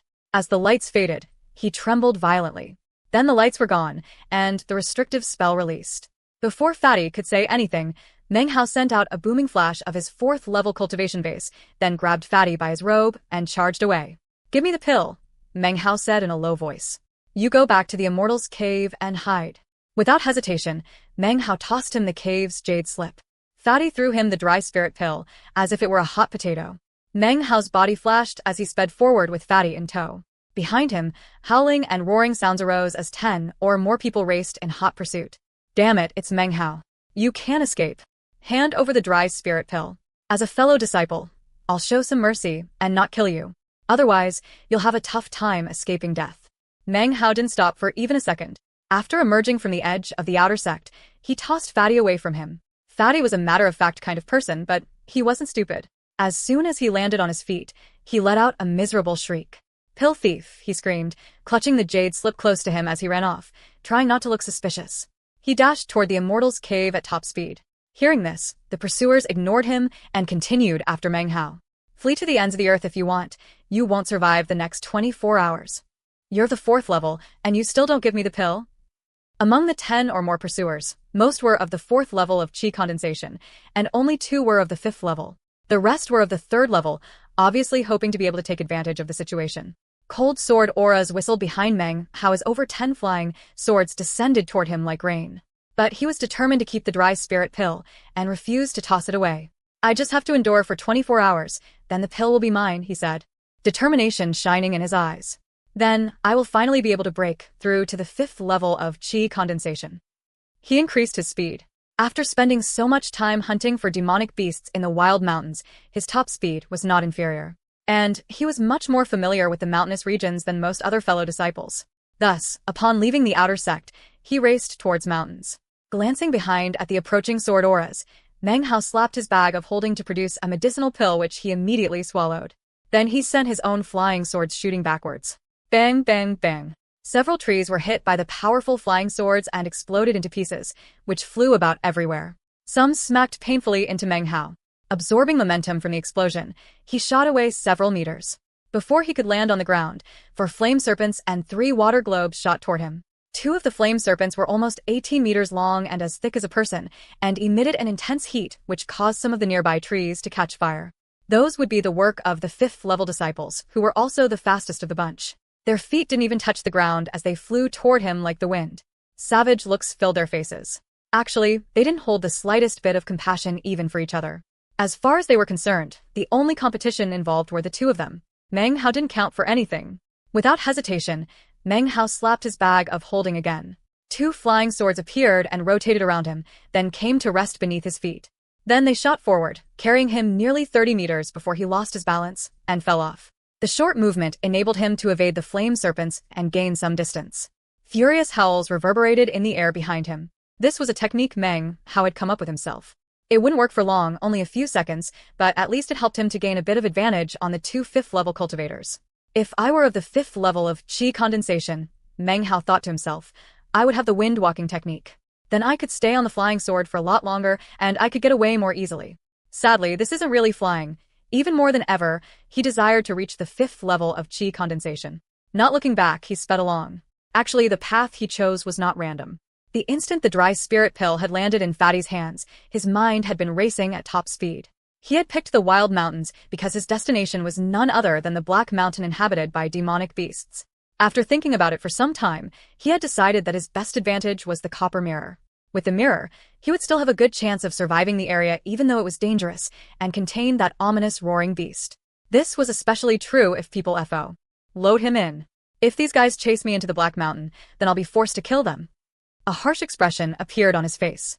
He had been a part of the Reliance sect for over a year now, and was no longer the weak scholar he had once been. He didn't appear to have changed much on the outside.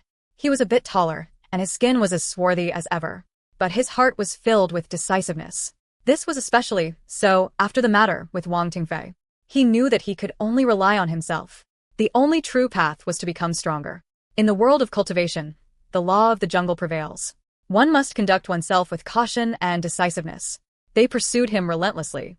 Sword auras glittered. Before long, the 2 5th-level cultivators had almost caught up with him, their eyes filled with murder. Just now, Meng Hao had evaded their attack using a single special move.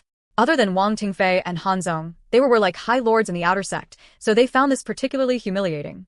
They had attacked at the same time, and yet Meng Hao had still managed to evade, which they both found hard to accept. Now, they wanted even more than ever to slay him.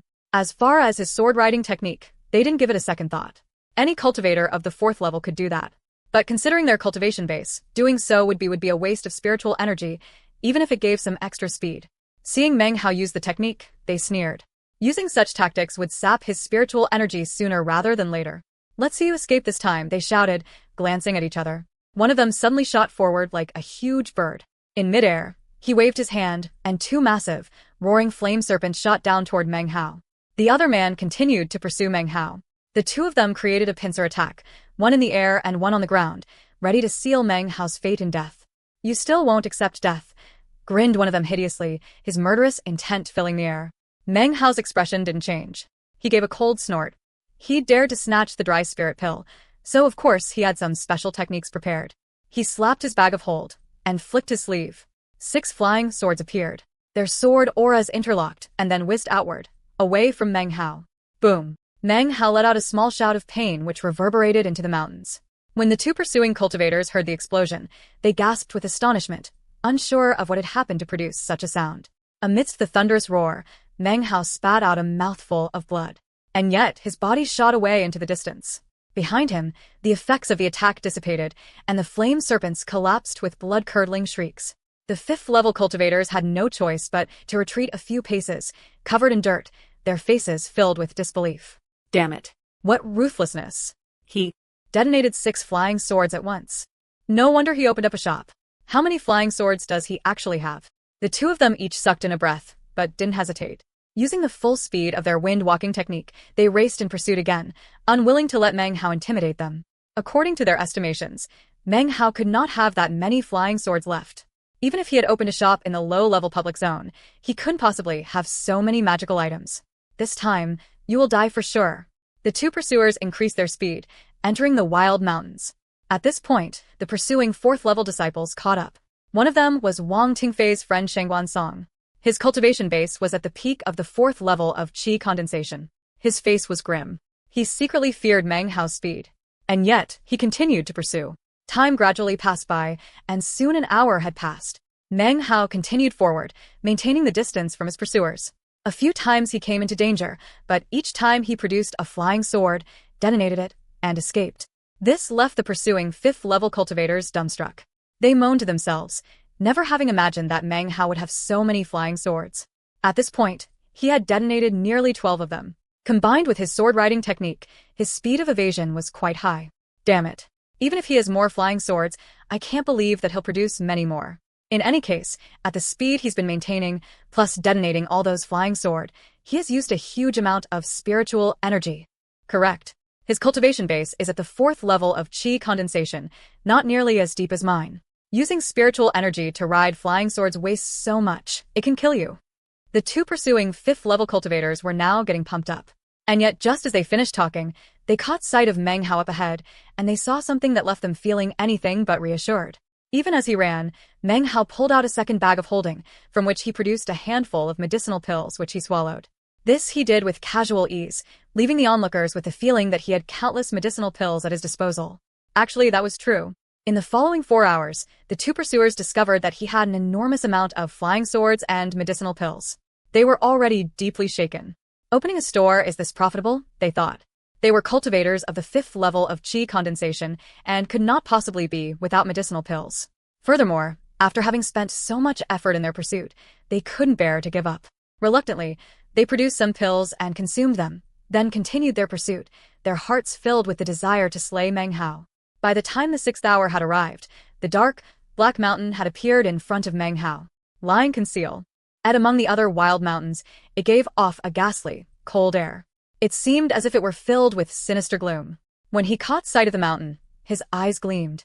He had expended a lot of energy along the way and felt a bit of painful regret. To him, every flying sword and every medicinal pill cost spirit stones. But he couldn't worry too much about that right now. Without hesitation, he shot into the Black Mountain. The 2 pursuing cultivators followed him in. Some more time passed and more pursuers appeared, one by one. Upon seeing the Black Mountain, they gaped in astonishment, then entered. Chapter 21. Meng Hao, you're shameless.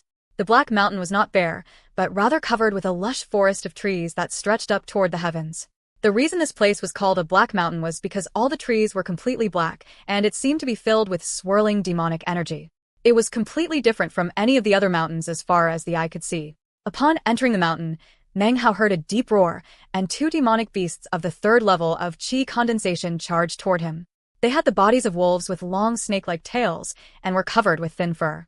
They glared at him hatefully. As soon as they approached, Meng Hao stopped, then lifted up the copper mirror and shined it upon them. Instantly, one of the demonic beasts' right eye shot out a geyser of blood. It let out a miserable shriek, frightening its companion. Meng Hao's eyes flashed. This time, The mirror had exploded the demonic beast's eye, not its buttocks. A similar thing had occurred when he fought Zhao Wugong. He didn't have any more time to think about it. Even as they moved to evade him, he hurtled past them. As for the two fifth-level cultivators, they raced in pursuit, infuriated. Their flying swords shot out, instantly slaying the two demonic beasts. They didn't even stop to collect the demonic cores. Their bodies seemed to become rainbows as they raced in pursuit of Meng Hao. This is a demonic mountain. I've heard that a demon king lives on the peak. Meng Hao, fleeing to this place is just a way of seeking your own death. There's no need to flee. Come back and we can discuss things. Maybe make a trade. The two cultivators called after him as they pursued, their voices seemingly sincere, but their hearts filled with murderous intentions. Meng Hao neither looked back nor responded to their calls, instead speeding along in the direction of the peak of the mountain. Before long, he ran into a group of 7 or 8 demonic beasts. Most of them seemed to be at the 3rd level of qi condensation. After cowing them with the copper mirror, he made his escape. Of course, the two 5th-level cultivators had no such ability, so they had to massacre their way through. Then, covered with blood, demonic blood, of course, not their own, they continued in pursuit. They were starting to grow exhausted. ING the battle, they had used up even more medicinal pills. But as the saying goes, if you ride a tiger, it's hard to get off. Gritting their teeth, they continued their pursuit. They're still after me. Meng Hao, his face grim, had already reached the farthest point he had ever traveled on the Black Mountain. If he went any further, it would be difficult to avoid demonic beasts of the 5th level of qi condensation. A hard look appeared on his face, and with clenched jaw, he proceeded onward toward the mountaintop. After time passed enough for half an incense stick to burn, a low roar suddenly sounded out, seeming to cover half of the mountain. Like a dark wind, a multicolored giant wolf came toward him, howling. The wolf had legs 6 meters long and bright red eyes which shone with killing intent. Suppressive 5th-level qi condensation spirit roiled away from it. If it had been alone, it would not have counted for much. But behind it followed a group of 5 smaller multicolored wolves with cultivation bases at the peak of the 4th level, as well as another 5th-level wolf. Their fierce howling filled the air. Meng Hao's eyes glittered, and without hesitation, he lifted the copper mirror and shone it toward the wolves. A miserable shriek poured out from the mouth of one of the wolves and blood poured out from its chest as if it had been stabbed. The other wolves looked on in shock, retreating unconsciously. Moments later, unsure of what exactly was happening and full of guesses, he gritted his teeth and proceeded forward. 2 flying swords appeared beneath his feet, carrying him forward over 30 meters in an instant. Further behind appeared the 2 5th-level cultivators. When they saw the pack of demonic wolves, their expressions dropped. Even though they pursued Meng Hao together, they still had to guard against each other. This area was still in the jurisdiction of the Reliant sect, but once outside the gates of the sect, it would not be a rules violation for one of them to kill the other. Amidst pursuit, it would have been no big deal, but now they were facing a crisis. The 2 5th-level demonic wolves looked at them threateningly. That, not to mention the rest of the smaller demonic wolves, caused the two to quickly come up with a plan. Immediately, they split, one running off to the left and the other to the right. They moved quickly, but the demonic wolves moved even faster. They were sentient demonic beasts and already felt an astonishing fear of the copper mirror, as well as Meng Hao. Amidst their furious roars, however, he had made his escape, whereupon 2 qi condensation 5th-level cultivators invaded their territory. The cultivators had no time to consider their fury. They ran, pursued by the howling demonic wolves. In moments they had fled far away. Meng Hao let out a sigh, looked up toward the mountaintop, and then back toward the fleeing cultivators. His eyes flashed.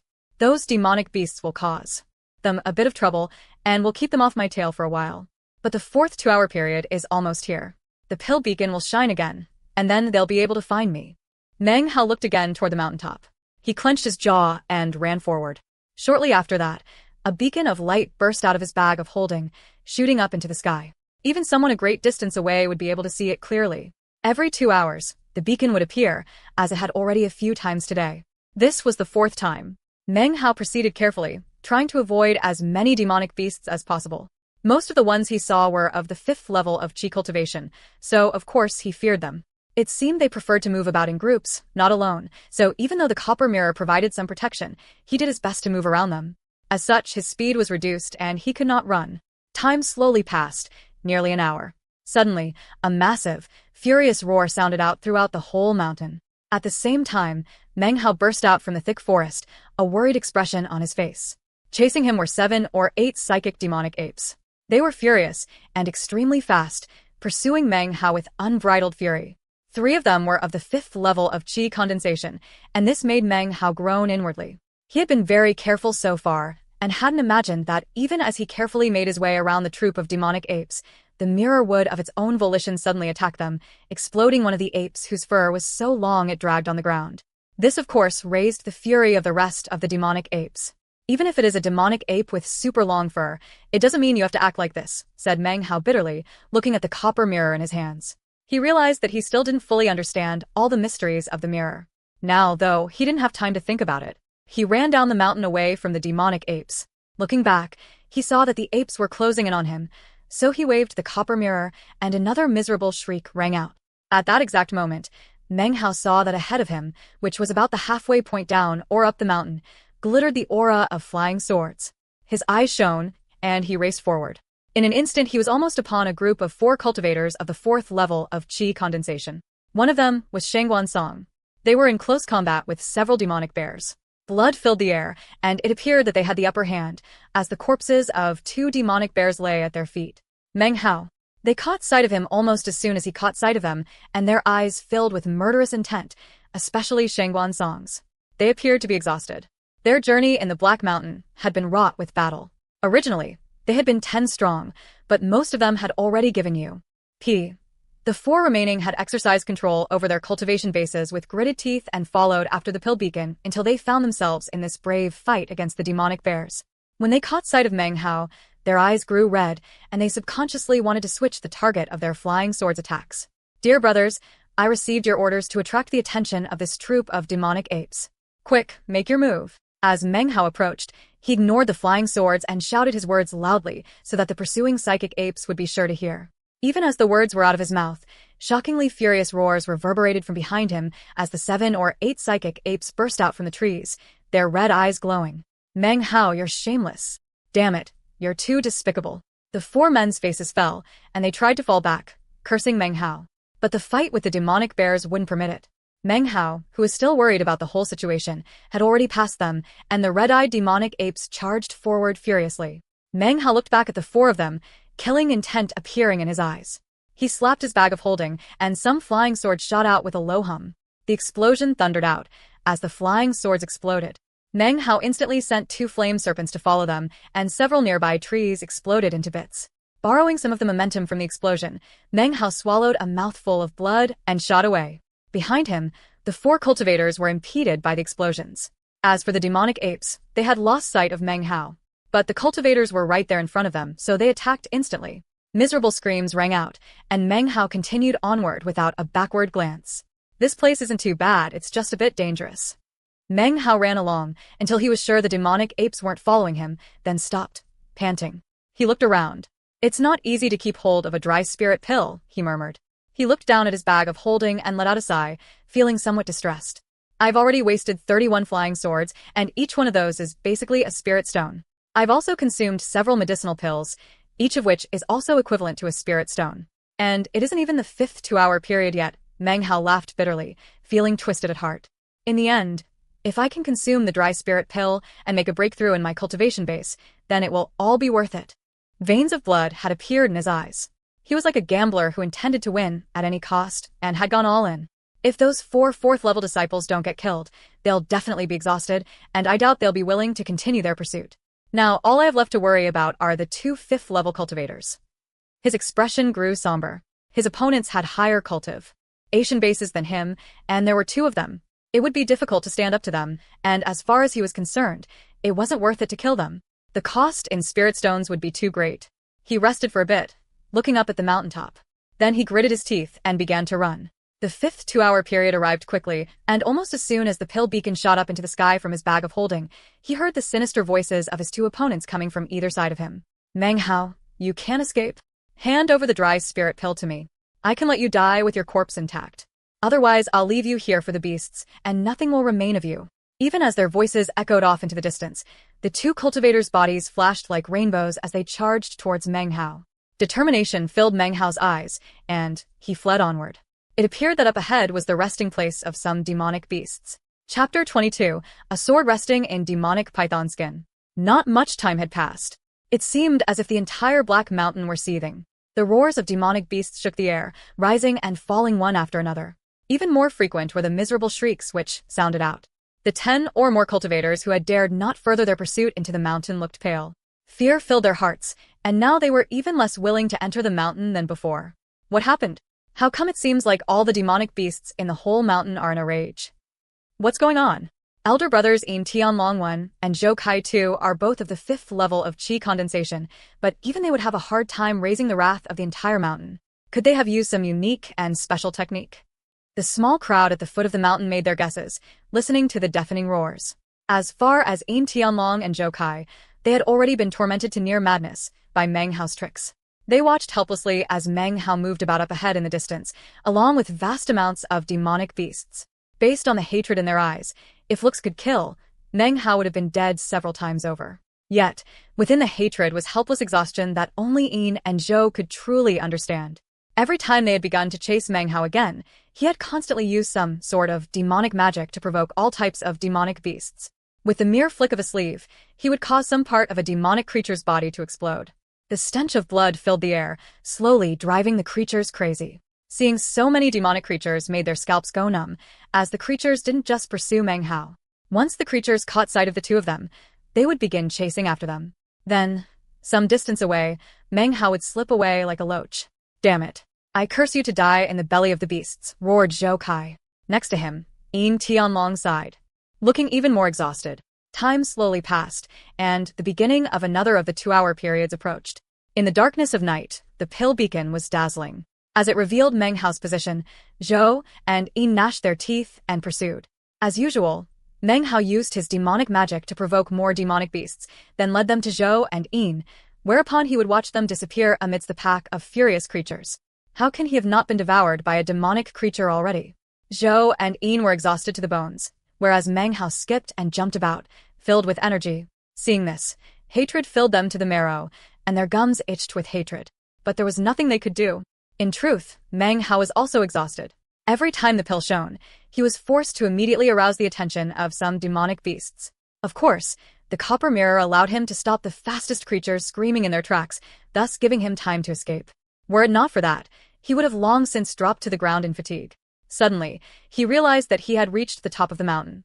The ground was covered with fissures and crevices, some of them so large that a person could easily fit inside.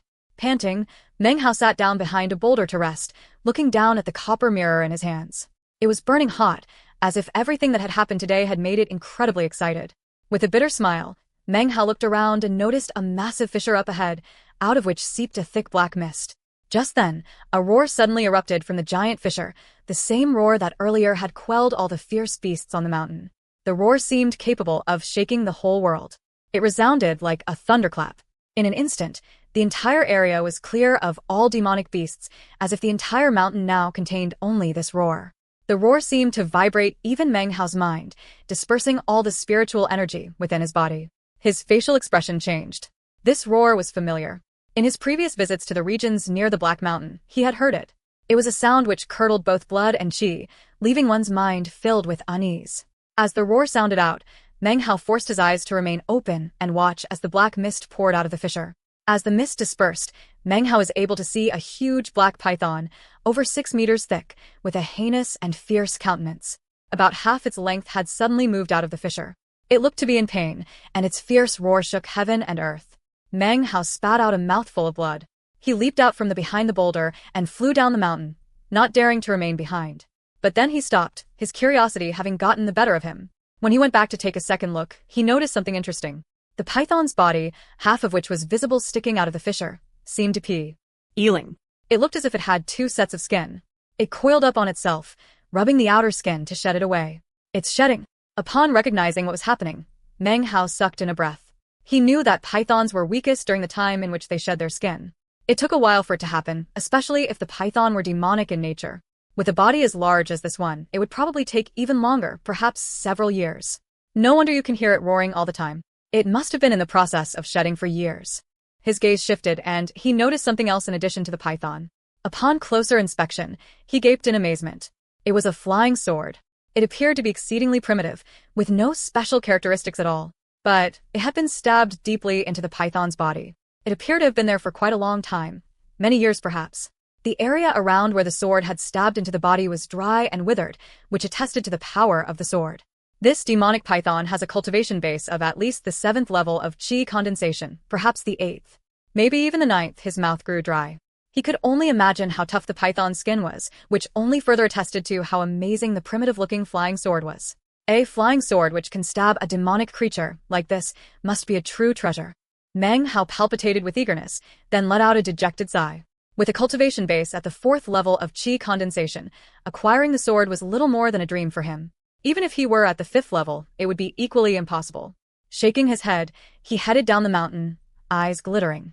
There was still something important to accomplish. The copper mirror in his sleeve continued to boil, and soon, he had a handful of demonic beasts following him, howling.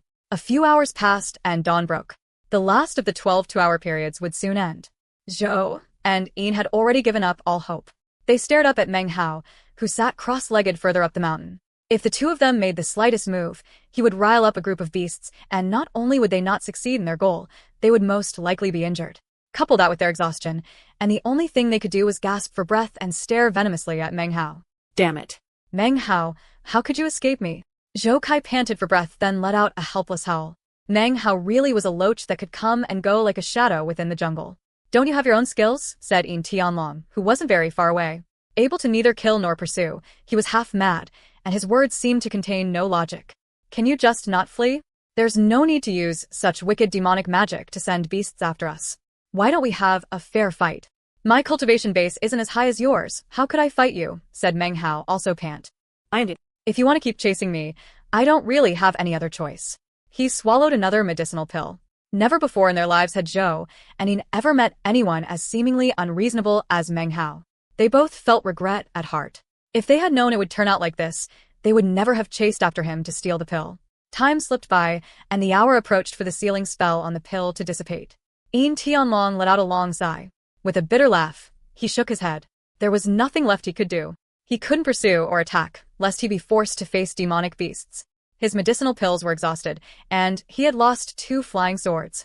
How could he even attempt to steal the pill? Of course, that was not to mention his opponent's tactics. His dazzling, wicked ideas seemed to have no end. Even the slightest bit of inattentiveness would lead to injury. With a humiliated sigh, he gave one last look at Meng Hao, then turned and headed down the mountain, finally tormented into surrender. As he left, Zhou Kai felt racked with indecision. Dawn approached, as did the ending of the 12th two-hour period, and with it, the unsealing of the medicinal pill in Meng Hao's bag of holding. Zhou Kai stamped his foot hatefully, then, without a word, turned and left. He was convinced that Meng Hao was just too hard to deal with. In fact, there was fear in his heart. If he didn't leave this place now, perhaps he never would. Meng Hao watched the two of them leave and head down the mountain. He let out a very long sigh and felt exhaustion fill his body like floodwaters. He bit his tongue and woke up a bit, then hurried off into the distance. He didn't leave the Black Mountain, but rather made his way to the mountaintop. There was the demonic python there, but generally speaking it was relatively safe. After all, the python needed time to complete its transformation, and its roars kept away other demonic beasts. Meng Hao found a fissure in the rocks and sat down cross-legged. He glanced down at his bag of holding, suddenly feeling apprehensive. I wasted so many medicinal pills, each one worth spirit stones. Let me calculate, including 37 flying swords and more than 40 demonic cores, that comes to 198 spirit stones. 198. His body trembled, and he felt quite upset. Thankfully, the 24 hours is now up, he said, trying to comfort himself, and the dry spirit pill is mine. Pushing aside his disappointment, he forced his mind to be clear. Then, looking around to make sure it was safe, he pulled out the copper mirror and began to make copies of the dry spirit pill. Midday arrived, and Meng Hao looked down at the pills in his hands. 10 dry spirit pills. He forced out a smile, but disappointment was still visible in his face. It took a lot of spirit stones to copy a dry spirit pill, many more than were required for a demonic core. Now he understood. The exchange rates required by the copper mirror. He clenched his jaw, then popped one of the pills into his mouth. 5th level of chi condensation. I have to reach the 5th level. His eyes grew bloodshot, filled with resilient determination. He sat in meditation and began to rotate his cultivation base. Booming sounds resounded through his body as boundless spiritual energy erupted out of the dry spirit pill, causing the spiritual forces in Meng Hao's body to turn into a spinning vortex, which suddenly spread outward in all directions. Time went by slowly, and days passed. When Meng Hao, his eyes closed, broke through the 5th level of qi condensation. The Black Mountain was filled with the roars of the python. Its transformation, like Meng Hao's, seemed also to have reached a critical juncture. One Yin Tianlong's name in Chinese is Yin Tianlong. Yin Tianlong. Yin is a common family name. Tian means heaven or sky. Long means prosperous, swelling, or the sound of drums. 2. Zhou Kai's name in Chinese is Zhou Kai. Zhou Kai. Zhou is a common family name. Kai means victorious or triumphant. Chapter 23. An Ancient Beast. As Meng Hao sat in secluded meditation in the small mountain fissure, rumors about what had happened regarding the dry spirit pill began to ripple out. This was especially true when Zhou and Yin returned. Many people saw them, but of course none dared to ask about who had ended up with the dry spirit pill. Because Meng Hao didn't appear, rumors began to spread that he had died. At that exact same moment, Wang Tingfei stood with hands clasped in his immortal's cave on the East Mountain. The mountain breeze caused his hair to waft about, and his long robe to rustle. He seemed exceedingly perfect in every way, especially his face, which was so beautiful and flawless that it could send women mad. As a matter of fact, a mere nod of his head could drive crazy not just the young female cultivators of the Reliance sect, but of the cultivation world of the entire state of Zhao. His gentle eyes, amiable disposition, beautiful features, superb latent talent, refined cultivation base, astonishing family background, all of it seemed to prove that Wang Tingfei deserved to be chosen, which in turn caused people to respect him even more. He was blessed by heaven. He stood there, an enchanting smile on his face, his eyes seemingly filled with stars as he stared off into the distance. His gaze seemed to almost bore directly through the mountain ranges to fall directly onto the Black Mountain filled with demonic beasts. He stared for a long time, his eyes flickering with an indiscernible excitement. "The time has come," he said, his smile light, but his heart afire. "I spent 3 years digging through the ancient records, then another year searching high and low throughout the state of Zhao. After that, I waited for 2 more years here in the Reliance sect. Finally, today has arrived. Before the winged rain dragon died, it flew to this place. I never imagined that the 2 most important things to me would relate to the Reliance sect. Is my destiny really to be realized here? After the current matter is ended, I will enter the inner sect and being my plans regarding my foundation establishment." His smile grew even more enchanting. "Elder brother Wang, we are prepared," said a man who stood behind Wang Tingfei. His cultivation base was at the 5th level of qi condensation. He spoke with utmost respect. "Even the members of the other sects are assembled according to your requirements. We shall certainly succeed. Unfortunately, Shangguan Song hasn't returned, and we don't know where he is. It's not certain whether or not he was able to invite Master Uncle Shangguan." "Very well," said Wang Tingfei with a smile. "We've been preparing for this matter for a long time. According to my deductions, the demonic python is almost at the end of its 2-year shedding period. The moment it completes the process, it is at its weakest." His eyes grew brighter. Not only had he spent years in preparation, he had been required to pay the price of 4 valuable treasures, as well as tens of thousands of spirit stones, to prepare the spell. Even for him, it was a price which could only be paid once. As of now, he had nothing left. "Don't worry, elder brother Wang. We will definitely succeed. Allow junior brother to congratulate you in advance on acquiring the core. Of course we will succeed. Wang Tingfei, have never failed." He laughed, and his expression grew even more resplendent. If the ancient records were correct, he would return with a valuable treasure that would accompany him for the rest of his life, and also an ancient legacy which would allow him to control heaven and earth. As for the demonic core, it could have been considered a treasure when it was in its prime. But after all these years it would have faded and would not be as effective. However, it could still help him break through from the 6th level of qi condensation to the 7th. "Tomorrow at dawn, we shall go to the Black Mountain," said Wang Tingfei mildly. With a smile, he rubbed his right arm. Hidden underneath the sleeve was a red mark. He rubbed it, and his eyes once again flashed with excitement.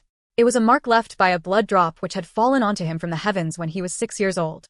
After that day, he was surrounded by a dream in which he flew through the air and became a sovereign of the sky. With the blood drop had come knowledge of a legacy, as well as a special sense, which, when coupled with the information from the records of 200 years ago, had enabled him to find a thread of a clue which had led him here. "No one in the entire world except for me could do this. And that is because I am connected to the legacy and have the blood drop, which is unique in the world." He gazed off toward the Black Mountain, his smile even more entrancing, filled with anticipation. If T.S. was still the era of Patriarch Reliance, then he would definitely take control of the dragon. But he's been missing for 400 years. That is good fortune for me. According to the ancient records, as well as my own investigations, I know that when the dragon came here 200 years ago, its aura had been suppressed by the treasure. Few people realized that. Even though this is Reliance sect territory, the area has powerful restrictive spells. Not only was there no aura emanating out, even if there were, no one would have been able to sense it. And even if someone entered the area, their vision would have been blocked by the magic, and they would have been unable to see it. As for the demonic python, it has spent most of its time in slumber. It was only because of the shedding process that it began to roar and howl. Only when the demonic python sheds its skin fully will the restrictions dissipate, and it will be safe to enter. Thanks to my blood drop legacy, I was able to deduce these matters. No one else understands even the half of it. A valuable treasure, a complete legacy, all there, waiting for Wang Tingfei.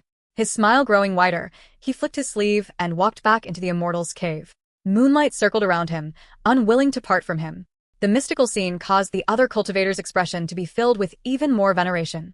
The next day at dawn, atop the Black Mountain, in that virtually invisible fissure, Meng Hao's entire body had grown crimson red. Sweat poured off him, and massive amounts of black filth oozed continuously out of his pores. He had been in mediation for several days, but now his eyes opened. Outside, the roars of the demonic python grew more intense. It seemed it had reached a critical juncture of its own. Meng Hao was not distracted, though. He focused and rotated his cultivation base. He pushed over and over again, but the fourth-level bottleneck was still there.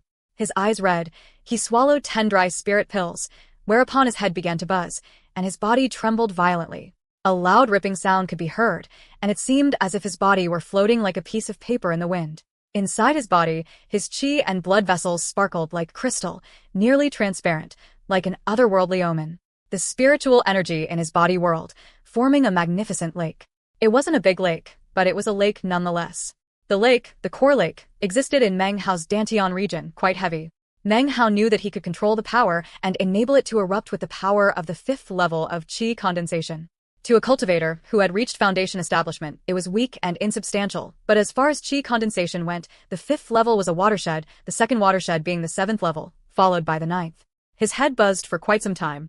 Eventually, Meng Hao slowly opened his eyes, and they glittered like they had before. A burst of popping sounds rang out. He seemed to have grown a bit taller, and though his skin was still dark, a new air emanated from him. The 5th level of qi condensation. Meng Hao took a deep breath, then smiled. He had reached the 5th level of qi condensation. Now he could practice the wind-walking technique. That, combined with flying swords, would give him much greater speed both in movement and attack. It was completely beyond the 4th level. Dry spirit pills really are beyond ordinary, said Meng Hao, looking down at the 2 dry spirit pills in front of him. But they still have their limitations. Perhaps after consuming a lot of them, they will become less effective, just like the pills in the past. I wonder if I will be able to use them to get to the 6th level of qi condensation. As he contemplated this, his expression suddenly changed. The roars of the demonic python now carried a tone of misery. Booming sounds rang out. Meng Hao leaned forward, and he looked outside of the fissure. As he looked, his pupils constricted and his hands clenched into fists.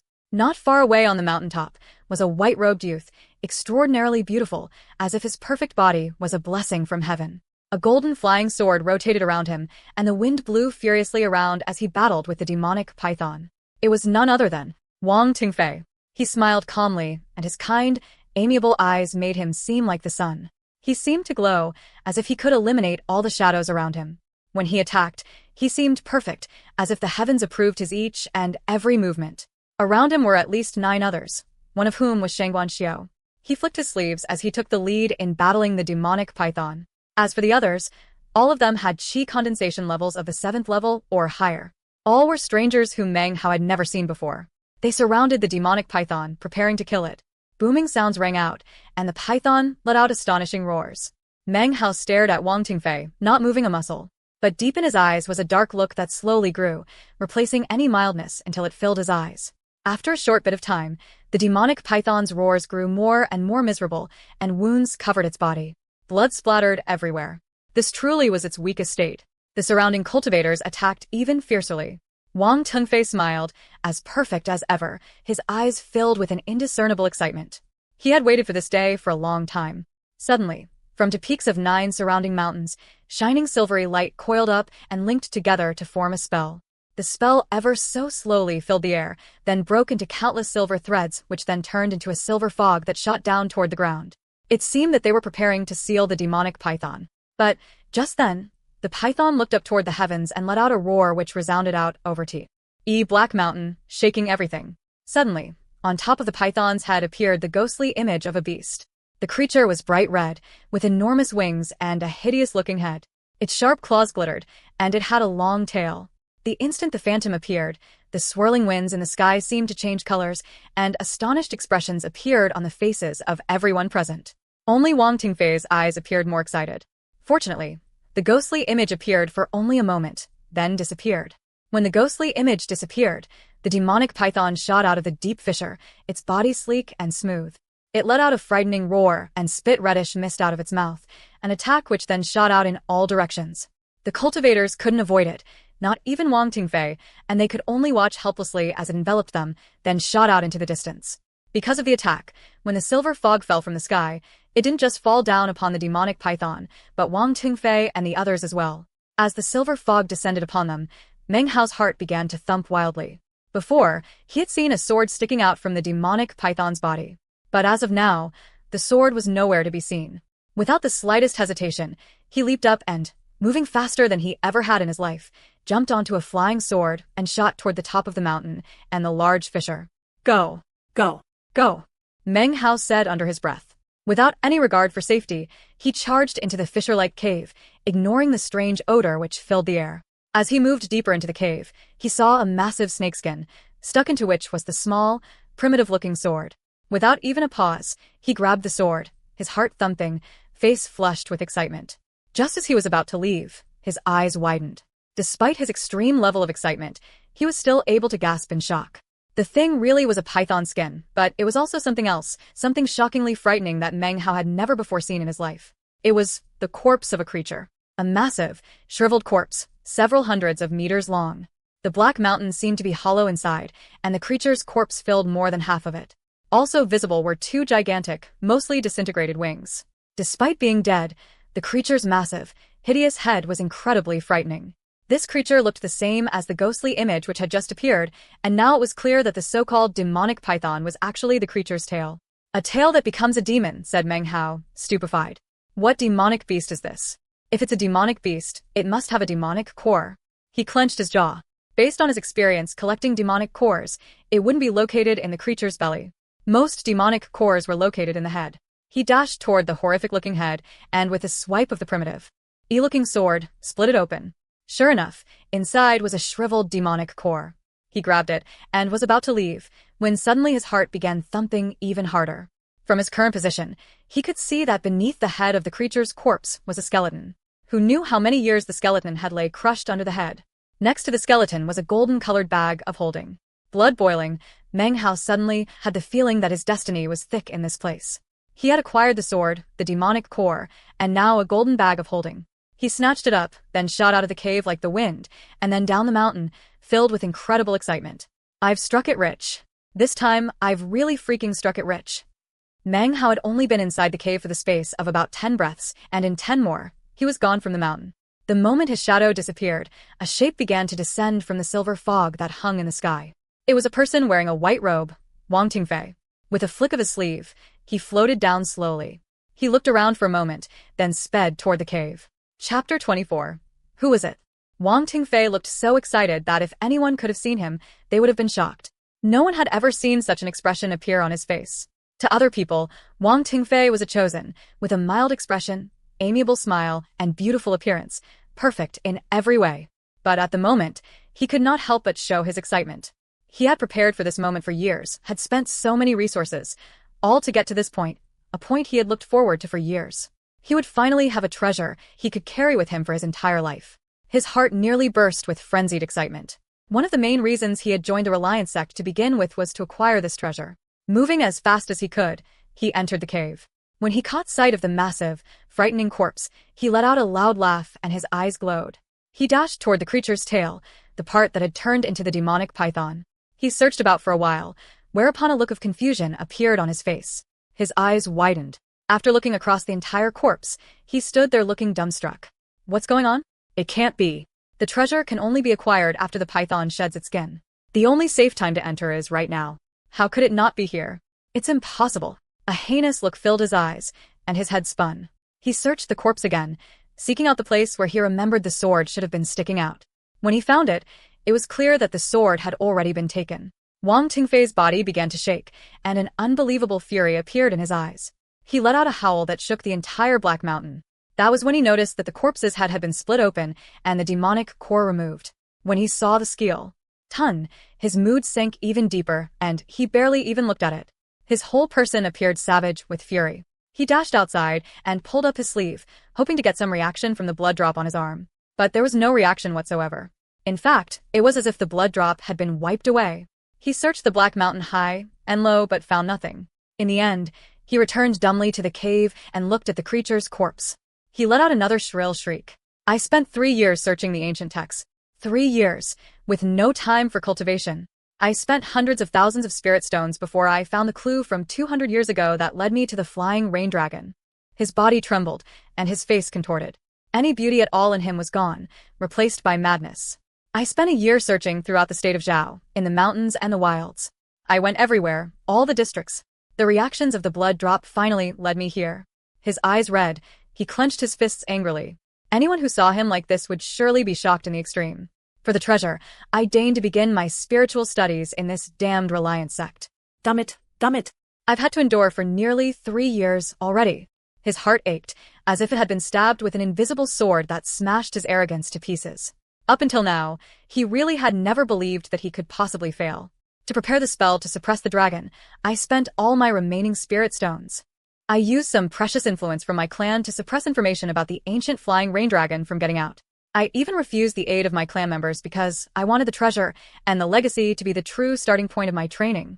Who was it? Who took my treasure? His body trembled violently, his head buzzed, and his blood roiled. He had spent so much, and someone else had benefited. He spit out a mouthful of blood onto his white robe, staining it red.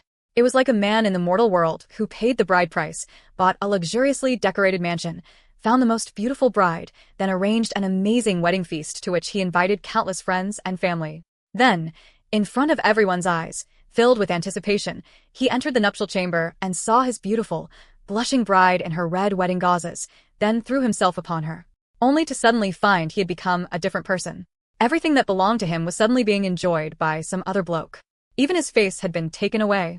Who took my ancient cultivation sword? Wang Tingfei again shouted mournfully, then spit out another mouthful of blood. He staggered backward a few paces, his face pale, his eyes burning with madness. He couldn't accept it, not at all. Never before had he failed ever. This, coupled with his arrogance, caused his heart to be filled with a powerful, humiliated fury. Who stole the tray? A sure I planned to use to rebuke the cultivation world. As he thought about the price he had paid to reach this point, he coughed up another mouthful of blood. His robe was now almost completely red as he staggered backward. You didn't just take the treasure. You took the demonic core. Without that, I can't break through to the 7th level. Who are you? Who are you? Who took away my fortune? That was my treasure. That was my demonic core. His face twisted with madness as he continued his search, but to no avail. His miserable roars reached Meng Hao's ears as he fled for his life. His eyes glittered excitedly, and he ran even faster. I'm rich. Really, really rich. His heart raced, and his mouth felt dry, and his speed increased until it far exceeded his previous speed limitation. Only a short time passed before he reached the Immortal's Cave on the South Mountain.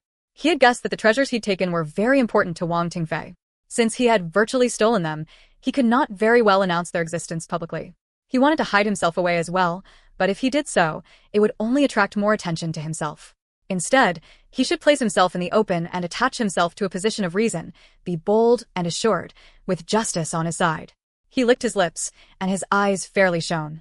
Even though Fatty still had the jade slip that opened the Immortal's Cave, Meng Hao still had another jade slip given to him by Elder Sister Su, which he knew could open the door.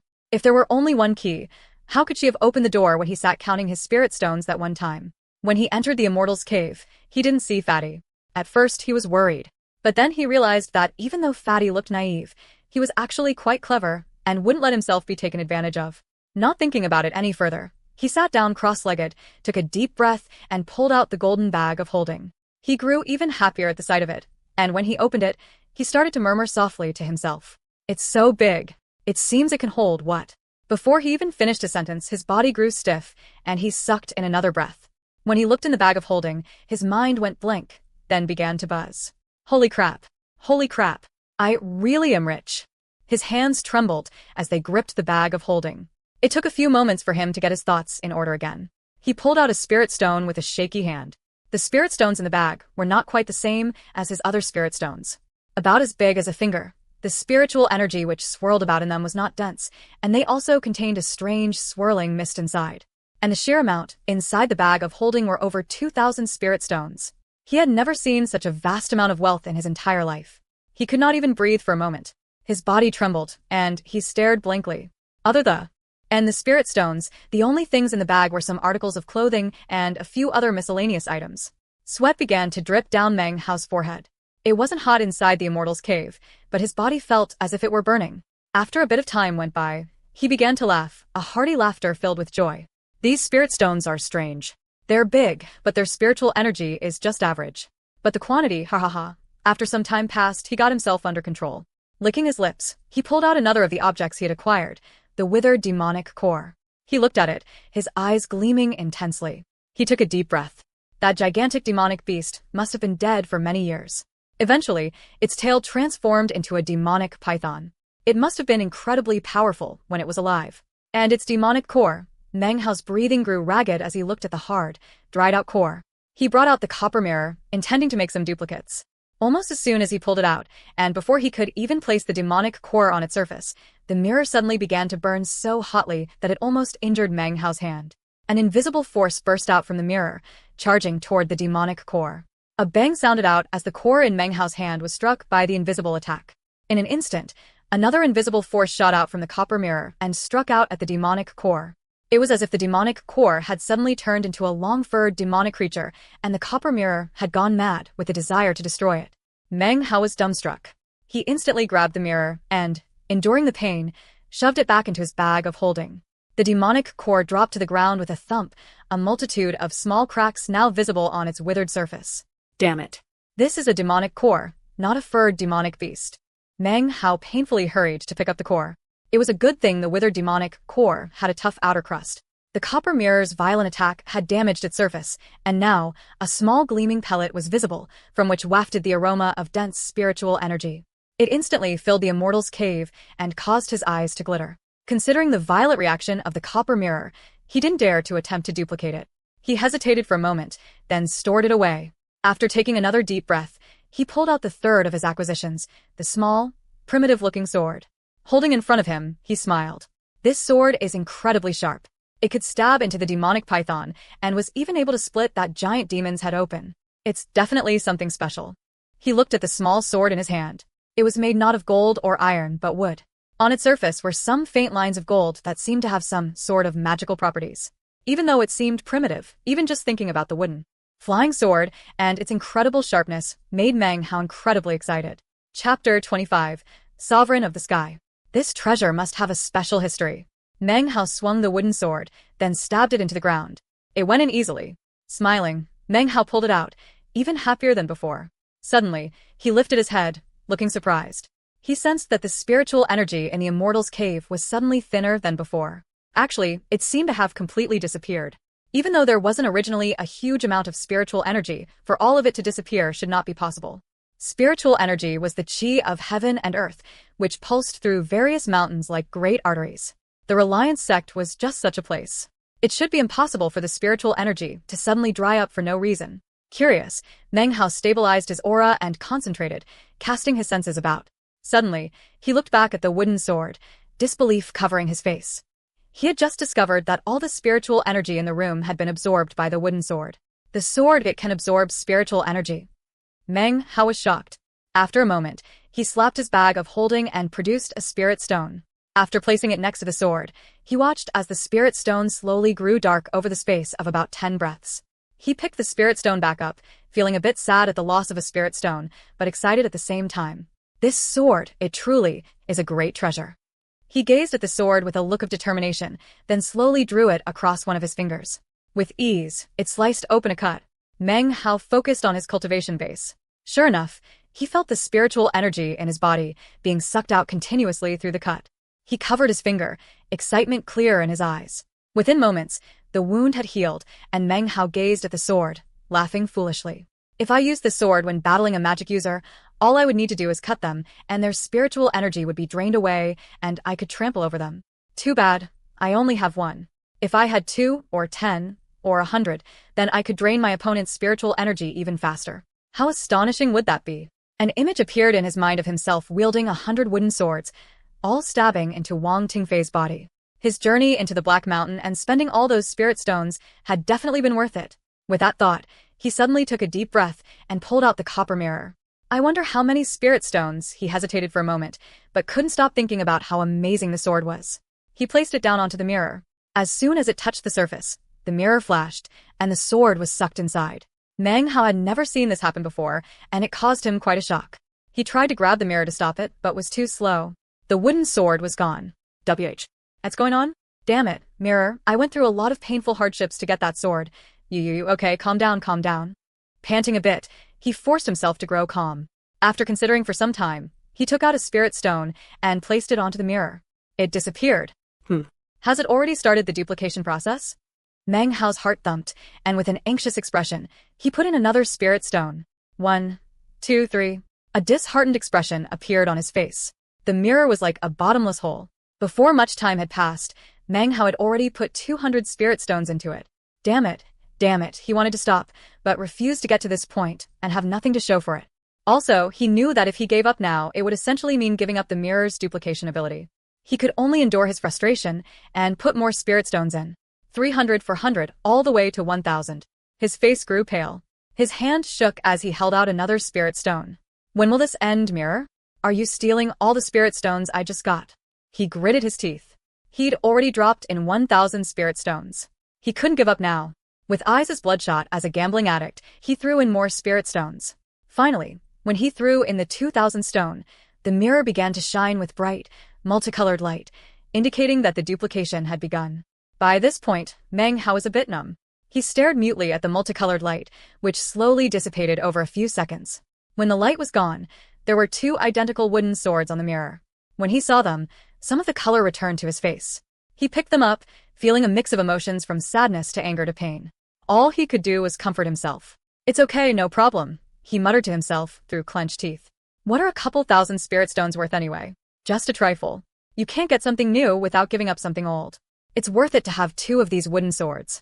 He spoke the word trifle with a bit of bitterness. He quickly put the copper mirror away and looked again at the 2 wooden swords. He sat there for a while thinking about their power. Slowly, he began to calm down. Determination once again filled his eyes. After a while, he put the 2 treasured wooden swords away. As for the second sword, it was worth 2,000 spirit stones as far as Meng Hao was concerned. With a bitter laugh, he sat there cross-legged in meditation, waiting for the spiritual energy in the immortal's cave to return. Suddenly, his eyes opened, and he retrieved the demonic core from his bag of holding. Even though I just broke through to the 5th level of chi condensation, who knows how much progress my cultivation base will make if I take this pill? With a determined look, he swallowed the demonic core and closed his eyes. His body began to vibrate. The demonic core dissolved into an incredibly dense flood of spiritual energy, which instantly inundated Meng Hao. The density of this spiritual energy was beyond any medicinal pill Meng Hao had ever consumed. In fact, there was no way to even compare it to anything. The core exploded with a white brightness, sweeping over Meng Hao's body. Blood sprayed out of his mouth, and his body shook. But he held on, and the core lake grew larger and larger. Moments later, Meng Hao experienced a feeling of boundlessness. With each pulsing expansion, he felt a severe pain, and his body shook even harder. His face grew pale, and he gritted his teeth as hard as he could. Then, the core lake began to churn and roil, and an astonishing level of spiritual power began to form. Despite the pain, Meng Hao could sense his cultivation base expanding from the initial stage of the 5th level to the middle stage. Time passed, although he wasn't sure how much. Accompanied by the thundering of the core lake, his cultivation base climbed even higher to the peak of the 5th level. Then his head buzzed, and his cultivation base suddenly broke through the 5th level and entered the 6th level of chi condensation. And not just the initial stage of the 6th level, it continued to climb to the middle stage of the 6th level. Then it slowly began to stop. The clothes on Meng Hao's body had been reduced to ash. Only the bags of holding remained at his side. Black filth completely covered him, but if you looked closely, you would see that his skin sparkled translucently, as if rays of morning sun emanated from it. His hair was longer, reaching down to his shoulders, and he was a bit taller. His body no longer seemed frail and weak, but rather tall and slender. His features were still somewhat swarthy, but his countenance shone with a strength too difficult to describe. It was otherworldly. His core lake seethed and churned, filling his entire body. Deep in its recesses, the demonic core settled down. For some reason, it didn't dissolve, but rather sat there unmoving. If it only just sat there, it would not be anything to think about. But when his cultivation base reached the 6th level, his head buzzed, and within the buzzing, he felt the indistinct pull of some sort of legacy. It seemed to be emanating from the demonic core, settling onto his mind like a branding iron. It must be some sort of blood legacy from the flying rain dragon, left for its weak, young offspring. As it had approached death, it fused the legacy into its demonic core. The demonic python must have intended to consume it after shedding its skin. And, of course, Wang Tingfei, possessing a blood connection to the legacy, had lusted for the same thing. Sadly, Meng Hao got it first. Meng Hao suddenly found himself dreaming. He was flying in the middle of the sky, rebuking the highest heavens, rocking the earth, surrounded by churning winds and clouds. He was the lord of the heavens, and when the other flying beasts looked at him, they trembled as if they had lost the qualification to fly and would let him slaughter them. He was the sovereign of the sky, chosen, worshipped by all creatures. It seemed as if it were an ancient age, very long ago. That feeling of flying in the heavens left Meng Hao feeling almost crazy, almost in love with the feeling. He flew for a long time, and the entire time, a multitude of fierce beasts retreated from him in fear, and countless people on the ground prostrated themselves in worship. With the wind and earth beneath him, only the heavens could match up to him, but he was their equal. Then, he reached a lake, and he lowered his head to look at himself. He was a dragon several tens of thousands of meters long, with 2 massive wings, each one also several tens of thousands of meters long. He possessed an indescribable power which could shape the world. His head was fierce and savage, and he had an incredibly long tail. All of it merged together to form a boundless nobility, which created an electric buzz in Meng Hao's mind. His mind seemed to rip open, and a voice rang out. I am the flying rain dragon of ancient times. It filled his mind, filled the world, and left everything trembling. All the living creatures roared. The ancient flying rain dragon's chi and blood vessels had long since vanished from the earth, but some of its descendants still existed. Although they might be weak, the legacy still existed. At that exact moment, on the east mountain of the Reliance sect, in his immortal's cave, Wang Tingfei's face grew dark. The fury in his heart nearly made him go mad. He had tasted failure and was having a hard time accepting it. No matter how many times he tried to use the blood drop to sense the legacy or his opponent, nothing happened. He didn't know what was happening. Did you find it? Said Wang Tingfei, suppressing the fury in his heart as he lifted his head to look at the young man standing in front of him. It was the other young man who had accompanied him that day in addition to Shangguan Song. Chapter 26. Bewilderment. Elder Brother Wang, I secretly checked around and asked quite a few disciples throughout the sect. I don't think I left anything out. This young man was also famous in the Reliance sect, but in front of Wang Tingfei, he was completely respectful. He had never seen Wang Tingfei like this, and was a bit hesitant. He had begun speaking with a respectful bow. I even looked around in the servants' quarters and followed up on Zhou Kai, Han Zong, and some others. At that time, there were 37 people who weren't present in the sect. Of those 37 people, I eliminated 29 as suspects. Among the rest, there are 6 of whom there is no evidence to suggest they were at the Black Mountain. Only 2 were definitely there. Meng Hao and Han Zong. Wang Tingfei looked more and more angry. He raises his hard eyes, which caused the young man's heart to grow cold. He nervously aired his head. Han Zong was also at the Black Mountain. Meng Hao. Wang Tingfei frowned. Meng Hao's name sounded familiar to him. Meng Hao is the person who injured Elder Brother Liu, the young man said hastily. Wang Tingfei's face grew darker, and his heart burned. He had planned for so many years and expended so many resources. For so long, he had taken the whole matter to be concluded before it began. It was his great victory, something he could take back to his clan to refine them. But then, it was snatched away from him. When he thought of the sword, his face twisted in pain. That was his tool to rebuke heaven and earth. And when he thought of the legacy of the flying rain dragon, his heart wept. Before today, he had been fully self-confident, completely assured of his success. Everything belonged to him. That was just his good fortune. Only he was qualified to have such good fortune. Yet he then met an unexpected defeat, a blow he had never imagined he would receive. He found it extremely difficult to accept, as if the heart-rending turn of events had not actually happened. Breathing deeply, Wang Tingfei opened his mouth to speak, but then suddenly began to tremble as a burning pain arose on his right arm. He lifted up the sleeve and stared at his arm, watching as the blood drop slowly disappeared. There was nothing he could do but watch it go away, and after it had left, his beautiful features twisted with fury and defeat. The legacy was gone. He coughed up some blood. He knew that at this moment, the person who had snatched away his treasure was now fully connected to the legacy.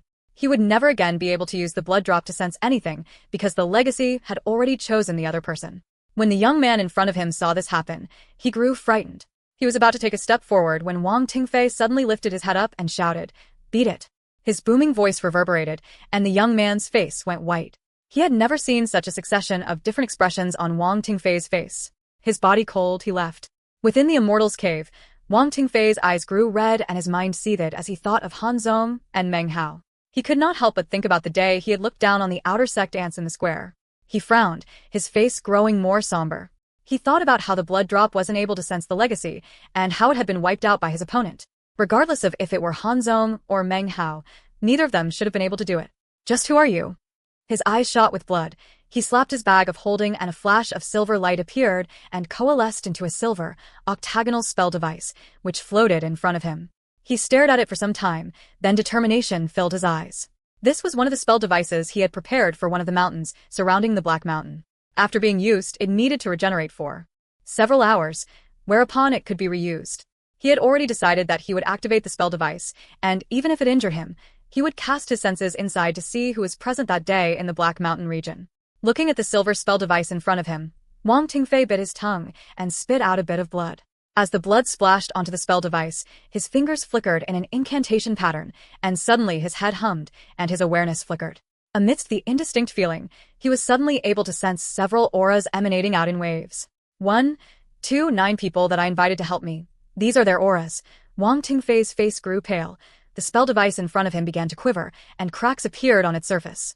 But he didn't give up, and instead continued to cast his senses into it. A vague outline began to appear in his mind, filled with several dots of light. 10 of the lights were familiar to him, and another one of them belonged to Meng Hao.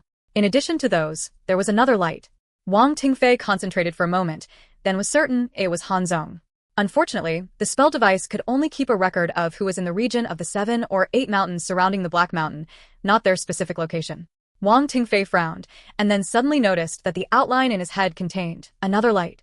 It was faint, and if he had not looked closely, he would have missed it. Without pushing the spell device to the breaking point, to the limits of its power, he wouldn't have been able to sense it.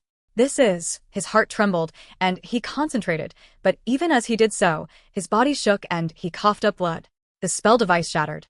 Pieces of it shot out, hitting both him and the walls of the Immortal's cave. His face white, he coughed up more blood, looking incredibly afraid. When sensing that last light, his mind had begun to tremble, as if whoever it belonged to could crush him to death with a single thought. The spell device could only give him an approximate feeling regarding aura level, not the target's cultivation base. But for the aura level to cause such a reaction left him frightened beyond belief. "Who was that?" said Wang Tingfei, shaking. His fear left him certain that this fearsome person was definitely the one who could so easily rip away his blood spot sense. His heart cold, he lifted his head and breathed deeply. After some time passed, he had recovered his senses. But the memory of that faint light pressed down on him with the weight of a mountain. How did this person know about the Black Mountain affair? Could it be that they had been following me in my search? Who was it? Time passed, and eventually the dream ended. Meng Hao opened his eyes, unsure how many days had passed, nor of how his cultivation base had changed. He felt as if he had been dreaming for a very long time. When the dream concluded, Meng Hao felt as if he had more memories than before, memories that were vague and ancient and couldn't be recalled.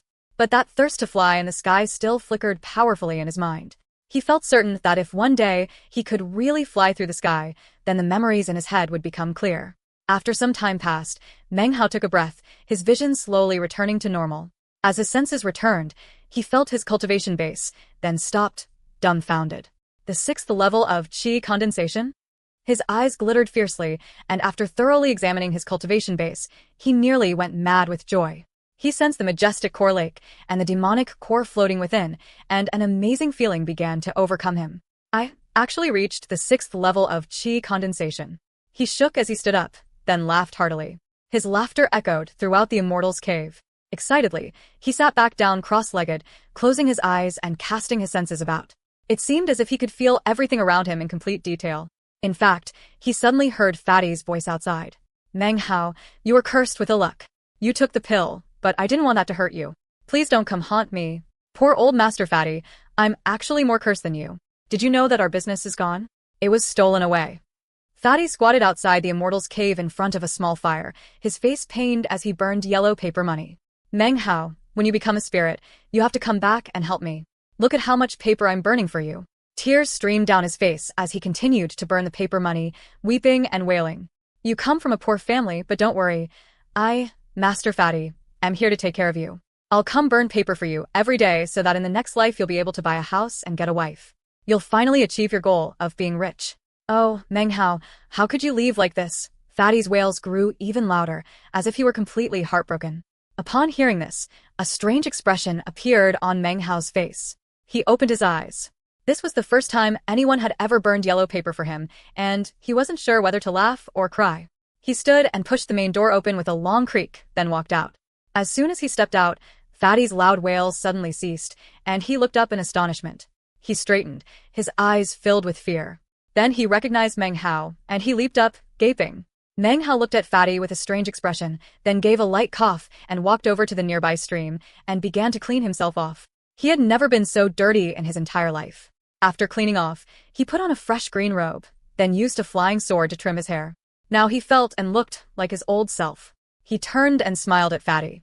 Chapter 27. The wind stirs again. Fatty stared at Meng Hao, tears streaming down his face. He rushed FO. Ward, bawling. "You're not dead. Meng Hao, you're not dead," cried Fatty as he hugged Meng Hao. "I was so scared these past few days. Everyone said that you had died, and I was so sad. You're my only friend. What would I do if you died?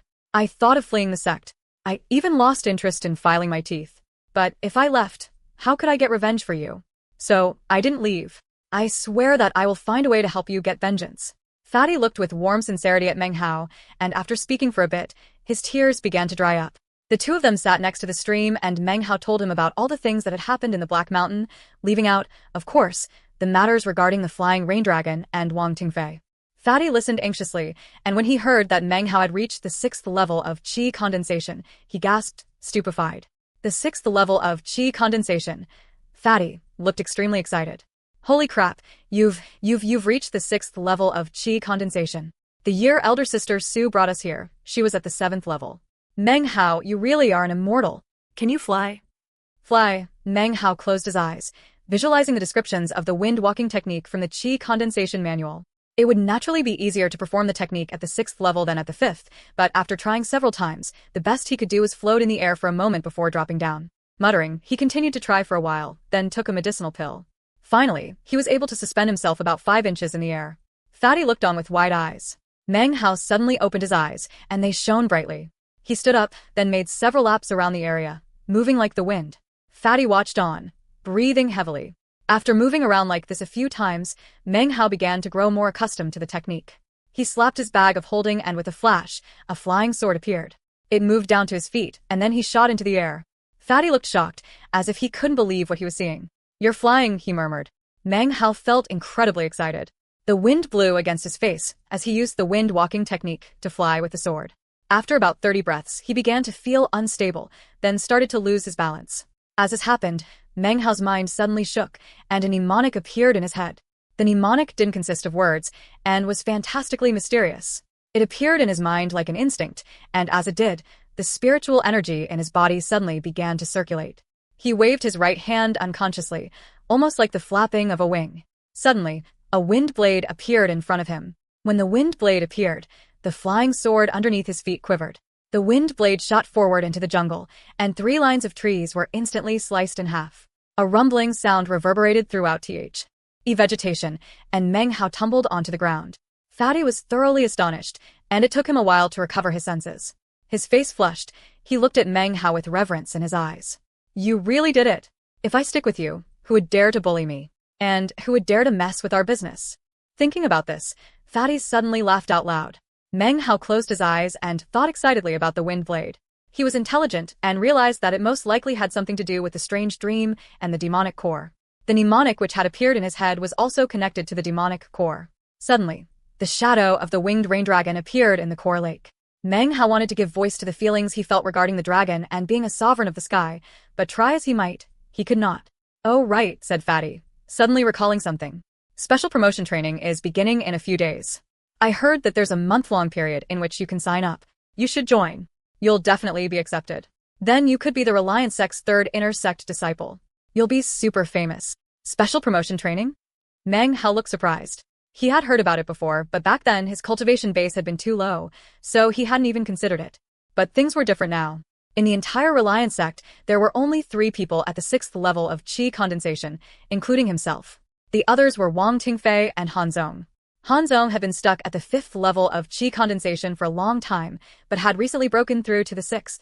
I heard that they're only going to accept 1 disciple, and everyone is saying that the training was set up specifically for Wang Tingfei. But now you're at the 6th level. You might be able to succeed. Fatty really wanted Meng Hao to agree. If he became an inner sect disciple, he would easily be able to become a big shot in the Reliance sect. Meng Hao hesitated, unsure of what he really wanted to do. He was excited about the prospect, knowing that being an inner sect disciple would be different than being in the outer sect. After becoming a member of the inner sect, no one would be quick to offend him, not even sect elders. Furthermore, there would be more opportunities for spirit stones and medicinal pills. But this was an important matter, and Meng Hao's cultivation base had developed quite rapidly. He needed to consider what others might think or conjecture.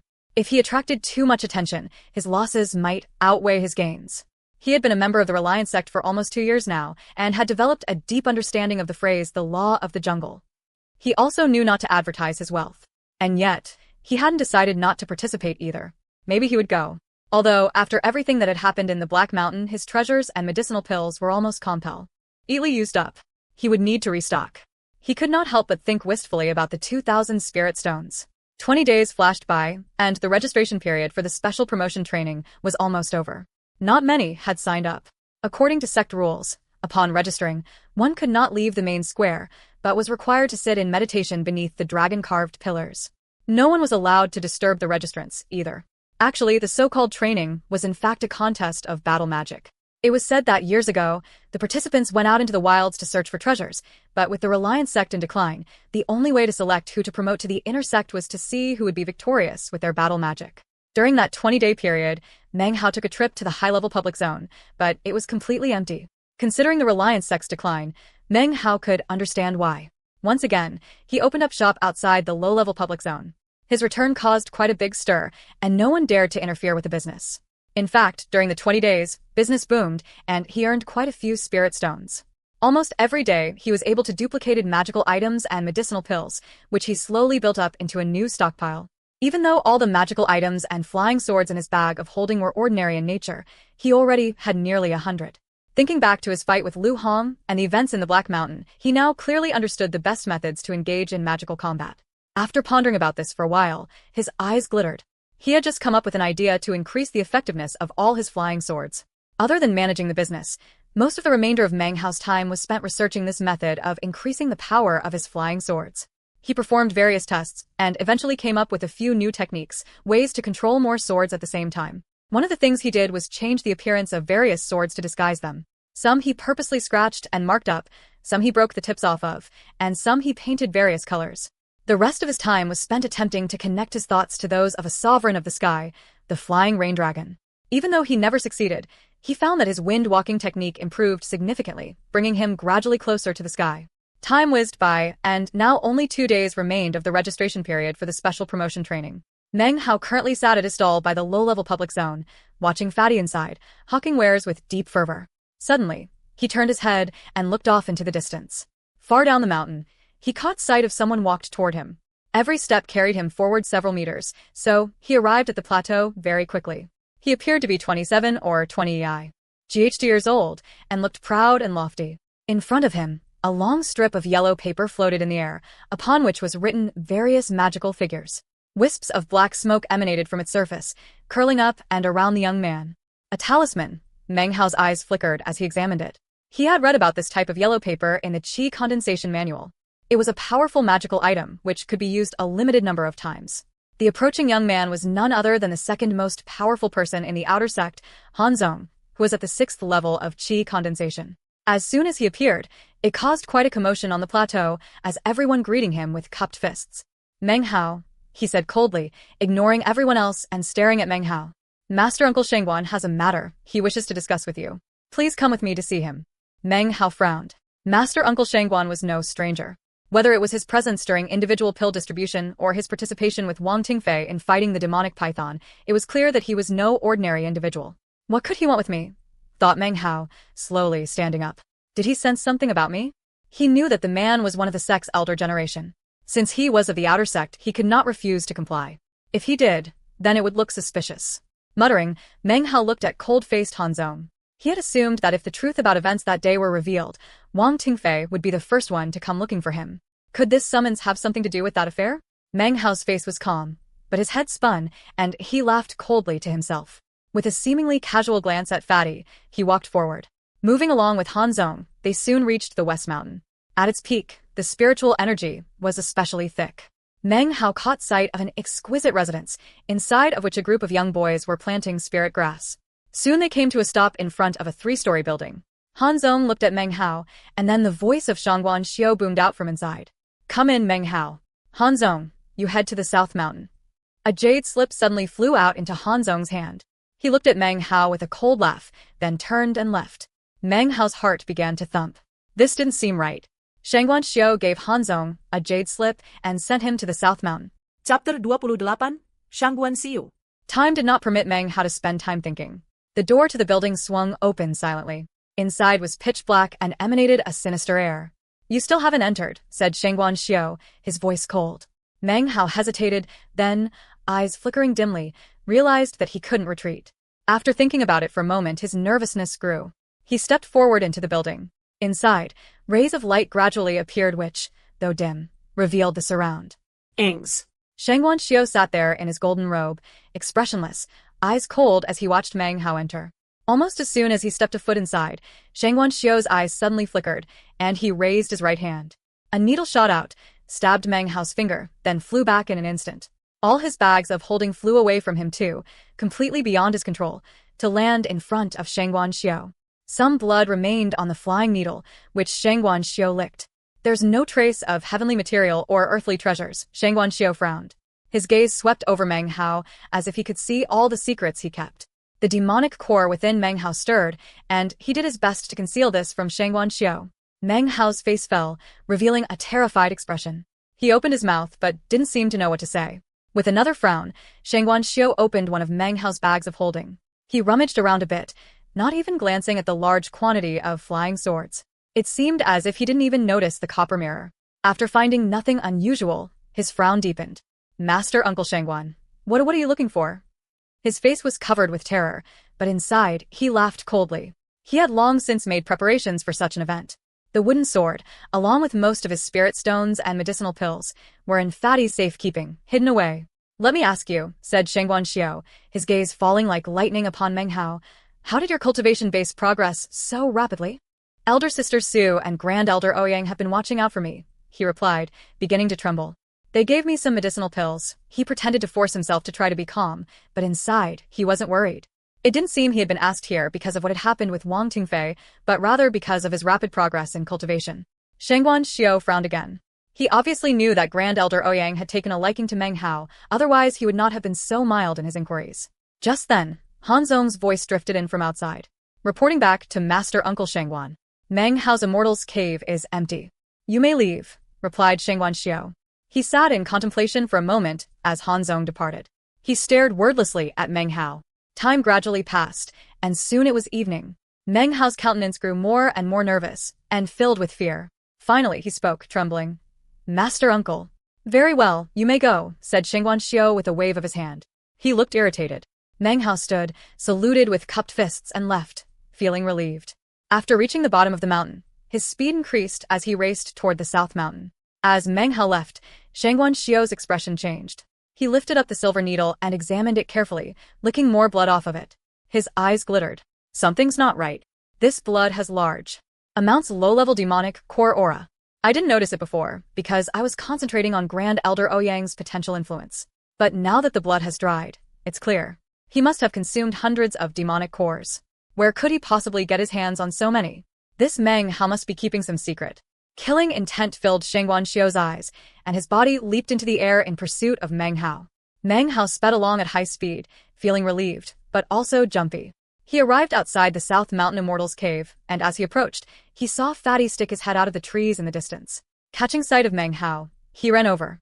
I was scared to death, said Fatty, letting out a relieved sigh. Meng Hao, you were gone the whole afternoon. He took out the bag of holding Meng Hao had given him. Thankfully no one noticed that I kept this hidden away.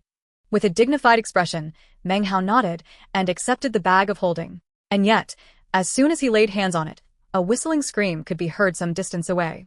A beam of prismatic light seemed to be approaching, within which could be seen an old man wearing a golden robe. It was none other than Shangguan Xiu. He was flying. Only cultivators who had reached foundation establishment could fly. With the assistance of magical items, one could glide for a bit, like elder sister Su, but this was not true flight. Seeing this, Meng Hao's heart shook. He watched his opponent flying down from the top of the mountain. He moved with a speed similar to Meng Hao's when he borrowed momentum from flying swords. Shangguan Xiu immediately caught sight of Fatty handing the bag of holding over to Meng Hao, and his eyes flashed. Without a word, he shot toward Meng Hao, certain that he would be able to grab him. Today, he would learn Meng Hao's secret. Perhaps this secret would be of great assistance to himself. Meng Hao's expression changed, and his emotion spun. But the situation was urgent, and he didn't have time to think. He put away the bag of holding and grabbed Fatty. Then he leaped up, and a flying sword circulated around him to land underneath his feet. He shot off into the distance. It happened so fast that Shangguan Xiu's pupils constricted. He let out a cold snort and flew off in pursuit. Fatty was so scared that his face was white. But he didn't move, afraid that he might distract Meng Hao. He trusted that Meng Hao would not abandon him. Actually, this was very true. Meng Hao is not that type of person. He knew that if he dropped Fatty, he might be able to move a bit faster.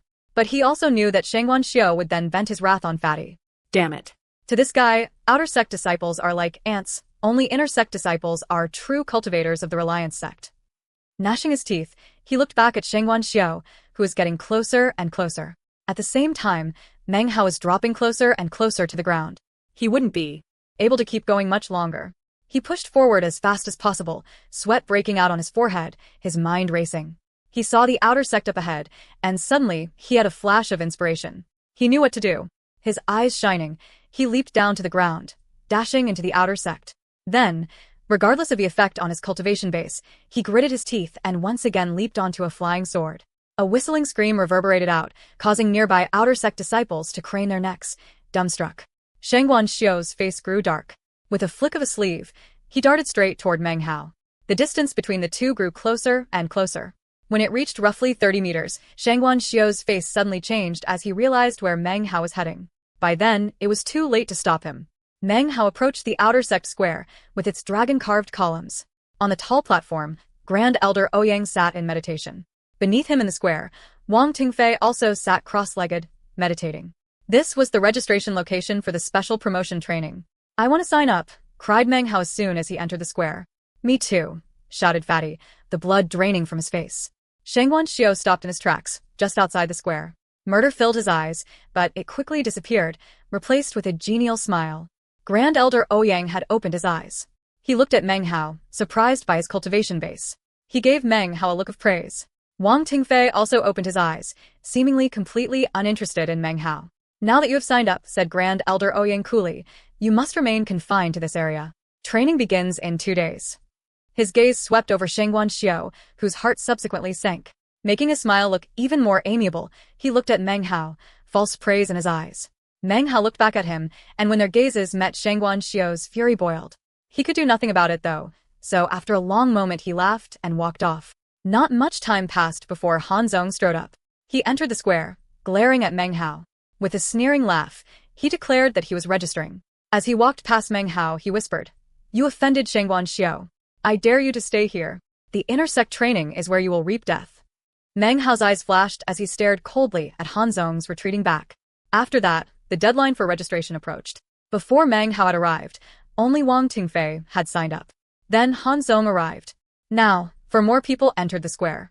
They were no strangers to Meng Hao. Yin Tianlong and Zhou Kai were present. The other two each appeared to over 30 years of age. One of them was tall and stalwart, the other skinny and frail, with hideous scars on his face. Both emanated desolate auras of death. These were the other two members of the sect who were of the 5th level of qi condensation. The foe. All of them entered the square, casting dark looks toward Meng Hao and Fatty. The aggressive killing intent in their eyes was impossible to conceal. Fatty started to get nervous, and Meng Hao narrowed his eyes. Now he knew the power of Shangguan Xiu's influence. Time passed slowly, and soon 2 days had passed. Now, only 1 hour remained until the registration period was over. The square was already surrounded by numerous outer sect disciples. They hadn't come to sign up, but to watch the intersect special promotion training, to maybe learn something, and to watch Wang Tingfei in all his glory. Of course, there were 8 people in the square, including Fatty, with his low cultivation base. Even as the sound of discussions buzzed, the time limit was reached. The sound of bells filled the entire Reliance sect. They rang in succession, 9 times, after which Grand Elder Ouyang opened his eyes and looked out at the 8 people before him. He flicked his wide sleeve, and the large platform glowed with many colors, then expanded outward until it encompassed a diameter of roughly 300 meters. He waved his right hand again, and 8 jade slips flew out, toward each of the 8 people. When the slips descended in front of each of them, they could see that numbers were inscribed onto their surfaces, from 1 to 8. Forfeiting before battle is prohibited, said Grand Elder Ouyang coolly. In the competition for promotion to the intersect, life and death are predestined. If, after stepping onto the platform, you feel you cannot win, you may admit defeat. First match, numbers 1 and 8. Wang Tingfei opened his eyes and raised up his jade slip, upon which was written 1. He stood and floated up to stand on the platform. The wind gently lifted his long hair. Clad in his snow-white robe, he looked perfect, beautiful, gentle, and refined. He smiled. This caused all the surrounding cultivators to let out a cheer. What none of them could see, however, was that beneath Wang Tingfei's smile was concealed the bitter pain of loss and defeat. At that moment, Shangguan Xiao appeared in the crowd, glaring menacingly at Meng Hao. Chapter 29. Intersect Training. Yin Tianlong's face fell as he looked at the character 8 on the jade slip in front of him. Hands behind his back, he used his wind-walking technique to float up onto the platform. The moment his feet touched down, Wang Tingfei lifted his right foot, and suddenly the entire platform began to vibrate with a loud hum, as if some sort of blast was accumulating from all corners. Wang Tingfei didn't move, but the massive invisible force shot toward Yin Tianlong. When he saw this, Yin Tianlong's face changed. Wang Tingfei had not even moved, yet the massive pressure bearing down on Yin Tianlong was already making it difficult for him to circulate his spiritual energy. I admit defeat, he said immediately, and without hesitation. Apparently, he didn't want to hear any comments about his decision. Saluting deeply with cupped hands, he leaped off the platform and left the square. Grand Elder Ouyang remained expressionless. Slowly, he spoke again. Wang Tingfei is victorious. Second match, numbers 2 and 7. As soon as the words were out of his mouth, Fatty looked at the character 2 written on his jade slip and began to tremble. At the same time, the scar-faced cultivator of the 5th level of Qi condensation glared coldly at him, then stepped onto the platform. Just walk up and then admit defeat, Meng Hao said to him in a low voice, pushing him forward. Fatty's ball-like body flew up onto the platform.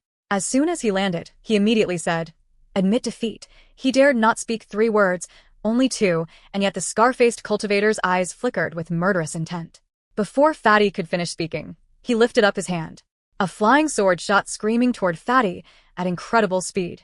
By the time Fatty said admit, it was 2 meters from his throat. By the time it was obvious what was happening, it was too late. Meng Hao's face changed, and he shot to his feet. At the same time, Grand Elder Ouyang flicked an object out with his fingers. Right before the flying sword penetrated Fatty's throat, a ringing sound could be heard, and the sword flew away. Fatty was left with a small nick on his neck. Fatty took a step back, his face pale. Then he jumped down and returned to Meng Hao, so scared that his legs were like rubber. He had never before experienced the closeness of death in such a way.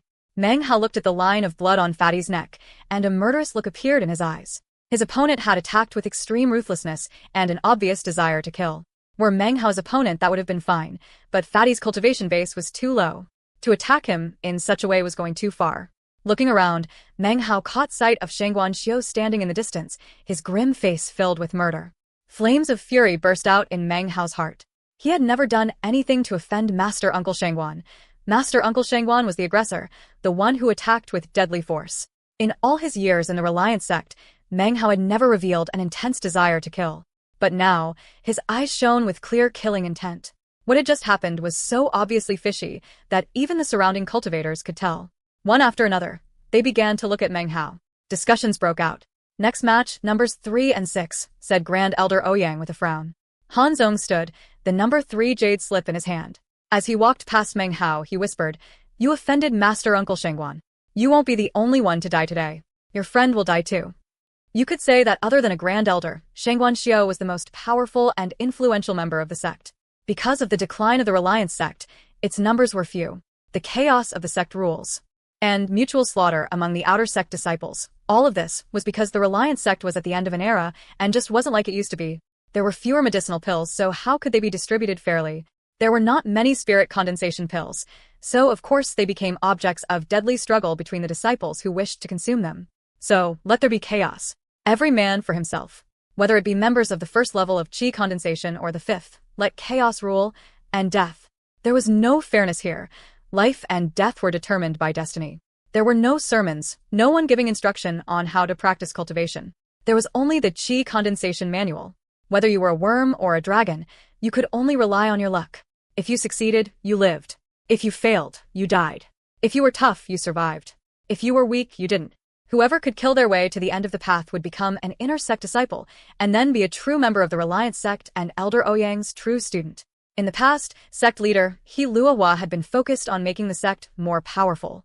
But weighed down by the pressures of reality, he had completely exhausted himself, and had long since hidden away in seclusion. Grand Elder Ouyang had a soft personality, and as far as his cultivation went, he was in his later years of longevity, with not much time left. Therefore, he didn't have much energy to spend time on the sect. Among the inner sect disciples, elder sister Su was usually in secluded meditation. With her cold personality, she didn't pay much attention to sect affairs. Elder brother Chen was primarily focused on the Tao and didn't participate in sect matters.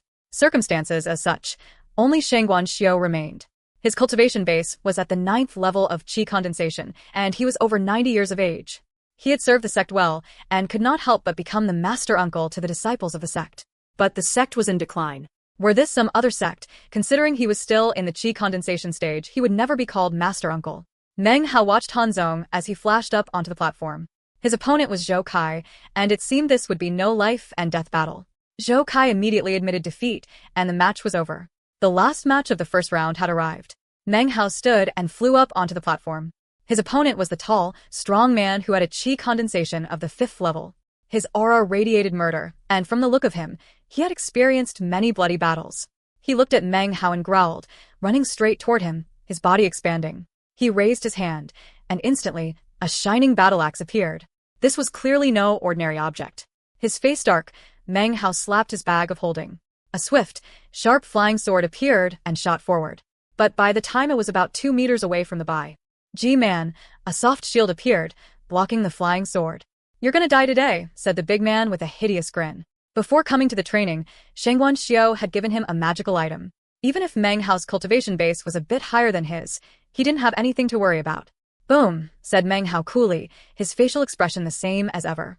The flying sword exploded with a bang, sending the big man flying backwards. The shield in front of him flickered, preventing him from being injured. Laughing, he charged again. But Meng Hao was faster. He dashed forward, slapping his bag of holding. 2 flying swords appeared, shot forward, and then exploded. The blast reverberated, and the shield bent. The big man's face changed, and before he could even react, 4 more flying swords shot forth. A massive explosion rang out, and the shield was ripped to pieces. The attack stabbed through, directly into the big man's chest. He let out a miserable cry, and spat out a mouthful of blood. Before his body could hit the ground, another flying sword shot forth from Meng Hao, glittering as it stabbed into the man's throat. He fell twitching to the ground in a pool of blood, dead. Since entering the sect, Meng Hao had not killed very many people. But this time he had slain the man with vicious ruthlessness. He floated down from the platform, giving Han Zong a cold glance. "Next you die," he said, sitting down cross-legged and closing his eyes. Han Zong's pupils constricted, and his killing intent grew stronger. A buzz of discussion rose from the surrounding cultivators as they recovered from watching the scene. They had been shaken by its bloodiness. Meng Hao is victorious. The first match of round 2 is Wang Tingfei and Su Ge. Grand Elder Ouyang's voice was cool, as if he hadn't even noticed the reek of blood in the air. Su Ge was the cultivator who had tried to kill Fatty moments ago. As soon as he stepped foot on the platform, he admitted defeat. Giving Wang Tingfei a respectful salute, he turned and left the square as quickly as possible. At this point, everyone could see that be it Han Zong or the 4 cultivators of the 5th level, their goal was not to be promoted, but rather to kill Meng Hao. Match 2, Meng Hao and Han Zong. Grand Elder Ouyang looked intently at Meng Hao, and as soon as he finished speaking, silence prevailed. Everyone stared at Meng Hao and Han Zong. Meng Hao looked as somber as ever as he stepped onto the platform. Han Zong arrived at almost exactly the same time. No introductory remarks were necessary. They both attacked at the same time. A thunderous sound rang out as 3 flying swords appeared, circling around Meng Hao. A shield appeared, revolving around Han Zong, and in front of him appeared a glowing, 5-colored banner. It instantly swept toward Meng Hao. Meng Hao said nothing. As the 5-colored banner approached, he didn't retreat. He lifted his left hand, and instantly, a 15-meter long flame serpent appeared. It roared and flew forward. The flame serpent didn't appear to be just a snake, but more like a python. Blistering heat radiated out from it as it flew. At the same time, Meng Hao's right hand slapped his bag of holding. 6 flying swords appeared and shot forward. Han Zong laughed coldly, his eyes shining with murderous intent. He took a step forward, then slapped his left hand onto the ground. When he stood, a deep rumble could be heard, and the entire platform began to shake. In front of him suddenly appeared a stone golem, approximately 3 meters tall. With a roar, the stone golem charged forward at incredible speed. When it slammed into the flame serpent, a massive explosion thundered across the platform. Amidst the roar, the 5-colored banner shot forward, approaching Meng Hao's flying swords. Han Zong's eyes glittered brightly. 5 Radiance's art. As soon as the words were out of Han Zong's mouth, the 5-colored banner suddenly shook, and then began to shine brightly in all directions. A 2-colored stream of mist shot out from it, transforming into 2 spirit creatures, who charged toward Meng Hao with shrill screams. The second of the 2 mist spirits was only partly visible. Obviously, because of his cultivation base level, Han Zong was limited in his ability to use this art. As soon as the 2-colored mist spirits appeared, the surrounding cultivators cried out in astonishment. That's Master Uncle Shangguan's consummate 5 Radiance's art. They say it's one of the most powerful arts for sect members who haven't perfected their foundations. Brother Han Zong can only summon 2 of the colors. So, Han Zong can use this art. Yeah, it must be because of that banner. Could it be a magic item provided by Master Uncle Shangguan? Emitting shrill, ear-piercing cries, the 2-colored mist spirits shot toward Meng Hao with irresistible force. The moment his 6 flying swords touched them, the swords shattered into pieces. Chapter 30. Kill Han Zong. Battle Wang Tingfei. Standing in the square beneath the platform, Shangguan Xiu's lips twisted with a grim smile. He didn't care at all whether Meng Hao lived or died. He only wanted the treasures within in Meng Hao's bag of holding. After Meng Hao had registered for the intersect promotion training, he had gone to find Zhou and Yin to inquire after the events which had occurred in the Black Mountain. He knew that Meng Hao had provoked masses of demonic beasts with some supposed demonic magic. Shangguan Xiu was convinced that it was no demonic magic, but rather a magical treasure. Meng Hao's eyes narrowed. He watched the 2-colored mist spirits approaching. He raised his left hand and waved it in front of him. An invisible wind blade appeared and shot toward the mist spirits at high speed. At the same time, Meng Hao quickly swallowed a handful of demonic cores, then slapped his bag of holding and flicked his sleeve. A stream of sword auras fell. EW from the bag. In the blink of an eye, 20 had appeared, filling the air. It was quite shocking. The swords also shot toward the 2-colored mist spirits. Many of the flying swords appeared to be in bad condition or of different colors. Upon seeing this, the surrounding cultivators gasped with astonishment, but before they could even begin to discuss the matter amongst themselves, the wind blade reached the mist spirits, and a bang rang out. The mist spirits vibrated. Then, the flying swords hit, and 2 miserable shrieks could be heard. The 2-colored mist spirits were extraordinary, but there were just too many swords. The mist spirits were torn to pieces, and the swords continued on to slash into the 5-colored banner. A massive explosion occurred, and the banner disintegrated, along with about half of the swords. Han Zong watched on, stupefied. Meng Hao slapped his bag of holding, swallowing another demonic core and produced 10 more flying swords, which shot forward. Han Zong had never imagined Meng Hao would have so many flying swords. He retreated backwards, waving his right hand. A shining, 2-layered shield appeared around him. But he was still concerned. The hairs on his body stood on end, and his skin felt numb. He knew that life and death hung in the balance here. His right hand moved again, and a jade pendant appeared in front of him, adding another layer of shielding around him. With 3 shields in place, he felt a bit better. Then, the sword rain descended. Sword auras flashed ceaselessly. They slammed over and over into the first shield layer, and it shattered almost immediately. Shortly after that, the second shield layer broke into pieces, unable to withstand the sword rain. How can he have so many flying swords? Han Zong's pupils constricted, and he looked terrified. He retreated further. In the blink of an eye, the 3rd shield fell apart, and the jade pendant split into pieces, unable to hold up against the multitude of swords. And then the sword rain descended upon Han Zong, and he screamed. Sword after sword stabbed into him. They lifted his corpse up into the air, then slammed it back down onto the platform. He twitched a few times, then rattled out his final breath. He had so many swords sticking into him that he looked like a hedgehog. Everyone watching gasped, their faces filled with astonishment. How can there be so many flying swords? So many flying swords, no wonder he owns a shop. A few days ago, I saw him sell at least 10. He hasn't just been selling medicinal pills recently. He's also been selling magical items. Meng Hao must have had some sort of windfall. His cultivation base has grown incredibly fast. Maybe he obtained a bunch of treasures in some sort of adventure. The buzz of discussion filled the air, and as it did, Shangguan Xiao frowned, his face dark. Meng Hao stood on the platform, face pale. He still had some spiritual energy left. His attacks, especially the last one involved 20 flying swords, had quickly drained him. He was only at the 6th level of qi condensation after all. Fortunately, he had been consuming demonic cores throughout the battle to replenish himself. This made his attacks even more effective.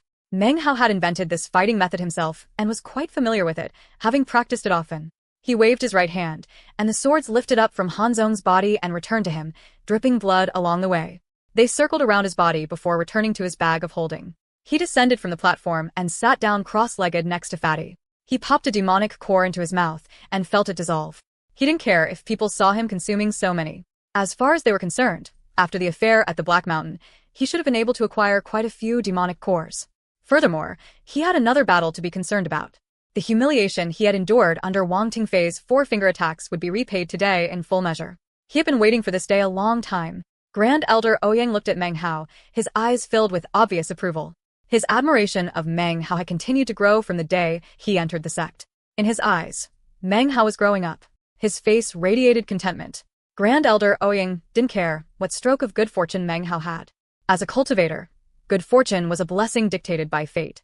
He especially liked people who were blessed with good fortune. His smile filled with kindness, but inside, he felt regret and nervousness. Regardless of who lives or dies in the battles of the intersect training, Wang Tingfei's latent talent is something rarely seen in the span of 100 years. His cultivation base is extraordinary at this young age. If he manages to perfect his foundation, he will be a talent rarely seen even during the sect's glory days. Meng Hao just isn't a match for him.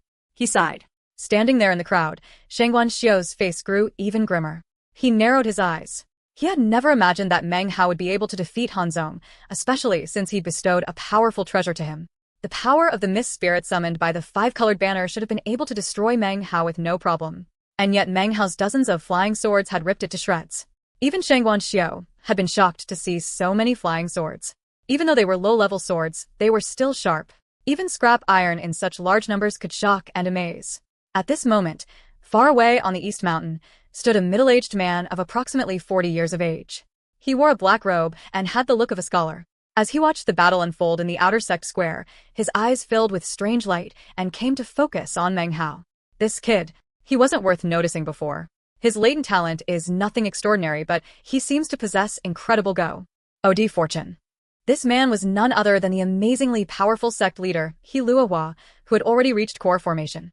If he wasn't up against Wang Tingfei, this kid might be able to join the intersect. But it's Wang Tingfei, it will be difficult. He Luohua watched Meng Hao with kind eyes. As a core formation cultivator and the sect leader of the Reliance sect, he didn't pay much attention to the twists of fate and fortune that occurred amongst disciples who still practiced qi condensation. Things would play out naturally. If a disciple was lucky, then he would be happy. But with Wang Tingfei present, He Luohua didn't give much stock to Meng Hao's chances to gain victory. It's too bad there are only 3 pieces of Vorpal Jade. Wang Tingfei's spot was decided upon long ago, otherwise, He Luohua shook his head, trying to decide whether or not to intervene if it seemed Meng Hao would die. He sighed. Time slipped by. Grand Elder Ouyang watched on in approval as Meng Hao's spiritual energy slowly restored. He was clearly showing partiality to Meng Hao, but none of the onlookers dared say anything. As for Wang Tingfei, he didn't pay attention to anyone.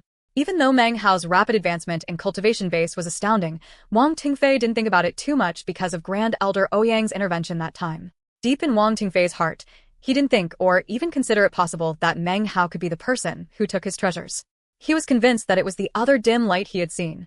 Thinking of this, Wang Tingfei's heart throbbed with pain, and he nearly wept tears of blood. As of now, the legacy had nothing to do with him. He could not sense even a sliver of it. He was an outsider as far as it was concerned. Even if the person who now possessed it stood in front of him, he would have no idea. The legacy is no longer mine, but the treasure. Wang Tingfei's hands clenched into fists. He had only been able to catch a glimpse of the sword from a distance. Other than that, he had only been able to read about it in the ancient records. He didn't even know what it could do. He only knew that the ancient records stated clearly that the sword was one of a kind, and that its spiritual power could overwhelm everything in heaven and earth. He had planned to thoroughly study it after acquiring it, but now all of that was just wishful thinking. Wang Tingfei closed his eyes and took a deep breath. Sitting there cross-legged, he appeared as mild and gentle as ever, as if he didn't have a care in the world. I am Wang Tingfei. Even though the legacy and the treasure were stolen away, the Reliance Inner Sect belongs to me. It is the second of my main goals. Even without the treasure or legacy, I will join the detestable inner sect of the Reliance sect. That will be my fortune. One defeat is nothing. I am Wang Tingfei. On the outside, he was peaceful and calm, so he forced himself to be equally calm on the inside, to emerge from the depths of defeat. He was arrogant because he was Wang Tingfei, a perfect, blessed god, chosen. He was indifferent because he knew that the inner sect training had been opened especially for him and was merely a show, carried out simply to comply with sect rules. From the moment he had entered the Reliance sect, he was different. To the members of the outer sect, he had long since already become a member of the inner sect. He was calm because he didn't care a bit about the Reliance sect.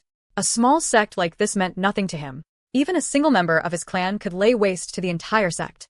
Were it not for his insistence to come to this backwater state of Zhao, he would never be here. Not considering his status, he should be shaking heaven and earth back home in his powerful clan. So he was arrogant, indifferent, and calm. He let the time pass, allowing this person whose name he could not even remember to recover his cultivation base. Enough time passed for an incense stick to burn, and then Meng Hao suddenly opened his eyes. They glittered with the desire for battle. He had killed a man of the 5th level of qi condensation. He had killed Han Zong. Never before had he killed so many people in one day. But his heart filled with anticipation. He would place Wang Tingfei underfoot and repay in full the humiliation he had endured that day. Without a word, Meng Hao slowly stood up. Chapter 31. Fight. Final match of the training, said Grand Elder Ouyang, looking encouragingly at Meng Hao. Meng Hao and Wang Tingfei. The victor shall be promoted to the inner sect. Everyone stared at Meng Hao as he leapt up onto the platform. Wang Tingfei opened his eyes and casually stepped up. Conversations erupted amongst the outer sect disciples. Meng Hao really dares to step onto the platform. His cultivation base is pretty good, and he did kill Han Zong, but this is elder brother Wang he's fighting. He really doesn't know his own limitations. There will always be stumbling blocks on the path to power. This is just a little pebble that elder brother Wang has to walk over on his rise to the top. I remember when he snatched a magical item that elder brother Wang had given someone as a gift. When elder brother Wang took it back, he was like an ant in front of him. Conversations filled the air, filled with ridicule.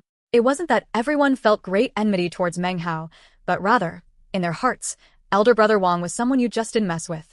If he dies under Wang Tingfei's hand, it won't be easy to get his bag of holding, thought Shengguan Xiao, frowning. He looked at Meng Hao. Even as everyone in the crowd sneered at Meng Hao, once again putting him at odds against the world, suddenly, a shrill, clear voice suddenly rang out. Go Meng Hao. You're gonna win. The next inner sect disciple will definitely be Meng Hao. It was Fatty, shouting out from down in the square in his cracking, T-nag. voice. The jumble of voices reached Meng Hao, but they seemed very far away. He stood there calmly, staring coldly at Wang Tingfei. Meng Hao knew that from the moment he had entered the world of cultivation until now, he had never faced a more powerful opponent. This would be his most difficult battle yet. But he wouldn't shrink back. He would fight. He would attack. There are some things in life that a man must do because of dignity. The scene from that day continued to play out in his head, and he absent-mindedly rubbed his bag of holding. Inside were the 10 blood-stained fingernails he'd plucked out of his palms. Wang Tingfei stood there calmly, giving a cool look to Meng Hao. His eyes were placid, as if he were looking down at an insect. He looked just like he did that year. He waved his right hand as if he were flicking away a bug, and in front of him a spinning whirlwind appeared, about as tall as a person. It whirled towards Meng Hao. Meng Hao's eyes gleamed. He had nothing to say to Wang Tingfei. Everything he wanted to say could be said with swords, magic, and this most fierce battle in all his 18 years of life. He stepped forward, lifting his right hand and sending a wind blade screaming toward the whirlwind. It radiated a savage wind as it flew forward. Fight! He slapped his bag of holding, and 20 flying swords flew out in a line. Some seemed to be bent, unable to fly straight, but their sword auras glittered blindingly. He lifted a finger on his right hand and pointed. The 20 flying swords became a rainbow as they shot with immense power directly toward Wang Tingfei. The dazzling sword auras were like rain, and as their combined power shot toward Wang Tingfei, the whirlwind slammed into them. An explosion reverberated through the air as the whirlwind was torn open. The flying swords, now directionless, were suddenly sucked up into the whirlwind. From a distance, it looked as if the whirlwind had transformed into a vortex of swords. But the whirlwind was growing weaker and looked as if it would fall apart at any moment. Wang Tingfei's expression didn't change in the least. He walked forward, and the power of his cultivation base, at the peak of the 6th level of qi condensation, burst forth, forming into an unprecedented spiritual pressure. The fingers of his right hand moved in incantation patterns, and a thin, sparkling strand of water shot toward Meng Hao. This was not a technique of the Reliance sect, but rather Wang Tingfei's clan. Seeing this, Meng Hao unhesitatingly popped a demonic core into his mouth. With his left hand, he called back the flying swords from within the vortex. They flew back to him unsteadily. With his right hand, he formed movements with his fingers to summon a flame python, a dozen or more meters long. It charged toward the water thread, roaring so loud that it seemed as if a tempest had struck. "Waterwind, slay," said Wang Tingfei. Although he didn't look scornful, his calm expression was the same as it had been that day when he almost crippled Meng Hao's cultivation base, confident and filled with disregard. As soon as the words left his mouth, the glittered water thread melded with the whirlwind to form a massive, rapidly spinning column which then dropped down toward Meng Hao. The 20 flying swords spun to block the descending column, and a boom rang out as the swords scattered. Some of them even broke to pieces. Meng Hao had already retreated to the edge of the platform. In front of him remained a large stain of water as wide as a hand and approximately 9 meters long, frightening in appearance. A line of blood appeared on Meng Hao's forehead. It slowly oozed down his nose, giving him an even more savage appearance. 20 flying swords had been able to shake Hanzong, but this was Wang Tingfei, and he hadn't even used any magical items yet, merely some techniques that Meng Hao had never seen before. Thankfully, Meng Hao had been able to evade death. Were his cultivation base at the 5th level of qi condensation, he would not have been able to dodge. Wang Tingfei has powerful latent talent, thought Shangguan Xiao, and has a lot of experience using the powers and abilities of qi condensation. Even someone of the 7th level would have a tough time with him. Meng Hao is definitely going to die. His frown deepened as he looked at Meng Hao, and his eyes shone with murder. However, he still didn't know how he would retrieve Meng Hao's bag of holding after he died. Wang Tingfei seemed as calm as ever when Meng Hao evaded his attack.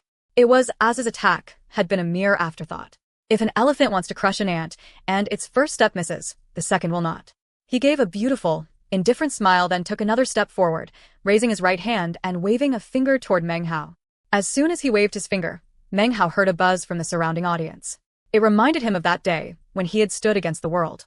Wang Tingfei had used one finger attack to bind him, one to destroy his jade pendant, one to take away the gourd bottle, and one to attempt to cripple his cultivation base. A powerful fighting spirit shone in Meng Hao's eyes. He had been humiliated by Wang Tingfei's finger attack, but he was a different person today. Even though he hadn't made up his mind to register for the intersect training, but had rather been forced to sign up by circumstances, he had been prepared to do so for some time. In the past month, most of his time had been spent learning how to sacrifice a bit of dexterity to be able to control large amounts of flying swords. As Wang Tingfei's finger descended, Meng Hao slapped his bag of holding, consumed a demonic core, and then began moving his fingers in incantation patterns. Suddenly, the 10 or so remaining flying swords began to tremble, then suddenly lifted off the ground and flew back toward him from all directions. They rotated around Hai's body, and he lowered his hands, then pointed toward Wang Tingfei. The flying swords shot out with shocking speed, screaming toward Wang Tingfei. At the same time, more flying swords appeared from within his bag of holding until his limit was reached. There seemed to be enough to break down a city wall. With frightening power, they filled the sky, flying toward Wang Tingfei's finger attack. Boom. An explosion rattled the entire outer sect as 20 flying swords collided with the invisible power emanating from Wang Tingfei's index finger. Amidst the explosion, the 20 flying swords twisted about, some of them shattering into pieces. They had successfully blocked the finger attack. Blood seeped out of Meng Hao's mouth and veins of blood filled his eyes. He consumed another demonic core. His killing intent flared, but he still hadn't spoken a single word. That was just his personality. The more he wanted to kill someone, the more furious he became, the quieter he would be. Wang Tingfei looked as placid as ever, as if he didn't give a care in the world that Meng Hao stood in front of him. Only he could be filled with such arrogance and disregard. Taking another step forward, he made his second finger attack. This was the attack that had shattered Meng Hao's jade pendant. Meng Hao didn't bother to spit the blood out of his mouth. He swallowed it.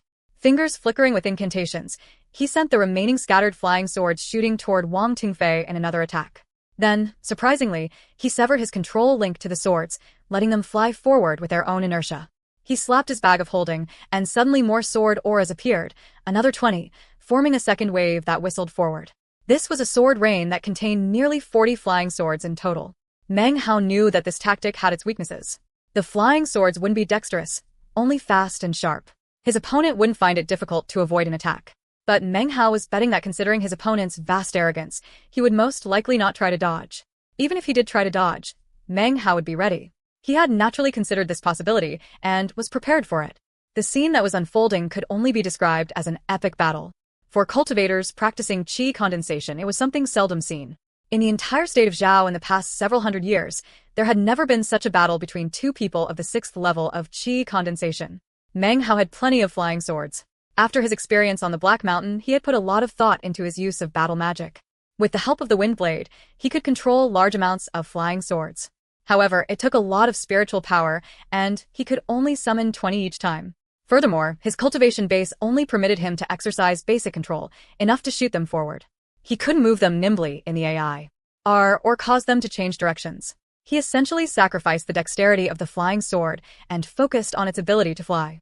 As such, he could use even larger groups of them, the same way an ordinary person might just throw objects in succession.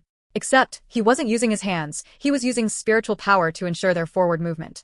As long as he had enough swords and his spiritual power didn't run out, he could pay the price. Wang Tingfei didn't use Reliance Sect techniques, because he disdained the Reliance Sect and their techniques. He used techniques of his powerful clan, enabling him to gain an edge on his peers. Chapter 32. This finger brought me humiliation. Today, I cripple it. Meng Hao's flying swords and Wang Tingfei's special magic techniques left the surrounding cultivators awestruck. No longer did they look down on Meng Hao, but rather were stunned by his vast array of magical items. It wasn't just them. Shengguan Xiao, Grand Elder Ouyang, and even sect leader He Luohua stared in amazement. Wang Tingfei was strong, able to inspire fear into his cultivator peers. Everyone knew this, so to see Meng Hao go toe-to-toe with Wang Tingfei caused everyone watching to feel shocked. At the moment, 40 flying swords descended upon him from multiple directions, a sword tempest that seemed as if it could rip apart any living thing that stood in its path. An ordinary qi condensation 6th level opponent would have difficulty standing up against it. Meng Hao coughed up more blood. The only way to force himself to remain upright was to continuously consume demonic cores. A booming sound erupted as Meng Hao's 40 flying swords collided with the power of Wang Tingfei's second finger attack. More than half of them were destroyed, but the finger attack could do nothing to Meng Hao other than force him to cough up a bit of blood. Anyone else would be cautious in their approach to dealing with Meng Hao, but Wang Tingfei was as dismissive as ever. He stepped forward and waved his finger a third time. Meng Hao's spiritual energy was almost completely exhausted, but he had a lot of demonic cores available to replenish himself. During this entire time, he had managed to keep his spiritual energy at roughly an even level. As he watched Wang Tingfei make his third movement, he could not help but recall the same finger attack, taking away the gourd bottle. The killing intent in his eyes grew stronger. He didn't retreat, and in fact took a step forward, flingers flickering in incantation movements. 3 or 4 of his bags of holding began to tremble, and then suddenly a succession of sword auras appeared, to the astonishment of all the onlookers. Waving his sleeve, he sent forth 1 wave, 2 waves, 3 waves of flying swords. They transformed into a dazzling sword rain. 1 sword, 10, 20, 30 swords, 70 swords in 4 waves, an unbelievable sword aura. They shot toward Wang Tingfei. Meng Hao constantly coughed pee blood, then consumed medicinal pills. His eyes were completely bloodshot, but the killing intent in them was as strong as ever. Even if he ran out of spiritual power, he would spare nothing. Wang Tingfei gave a cold harumph. With so many people looking on, he didn't want to dodge the attack, but there were just too many flying swords. They appeared to be approaching in a direct line, and yet something about the attack looked off. He had a dark premonition that if he attempted to dodge the attack, he would still be walking into death.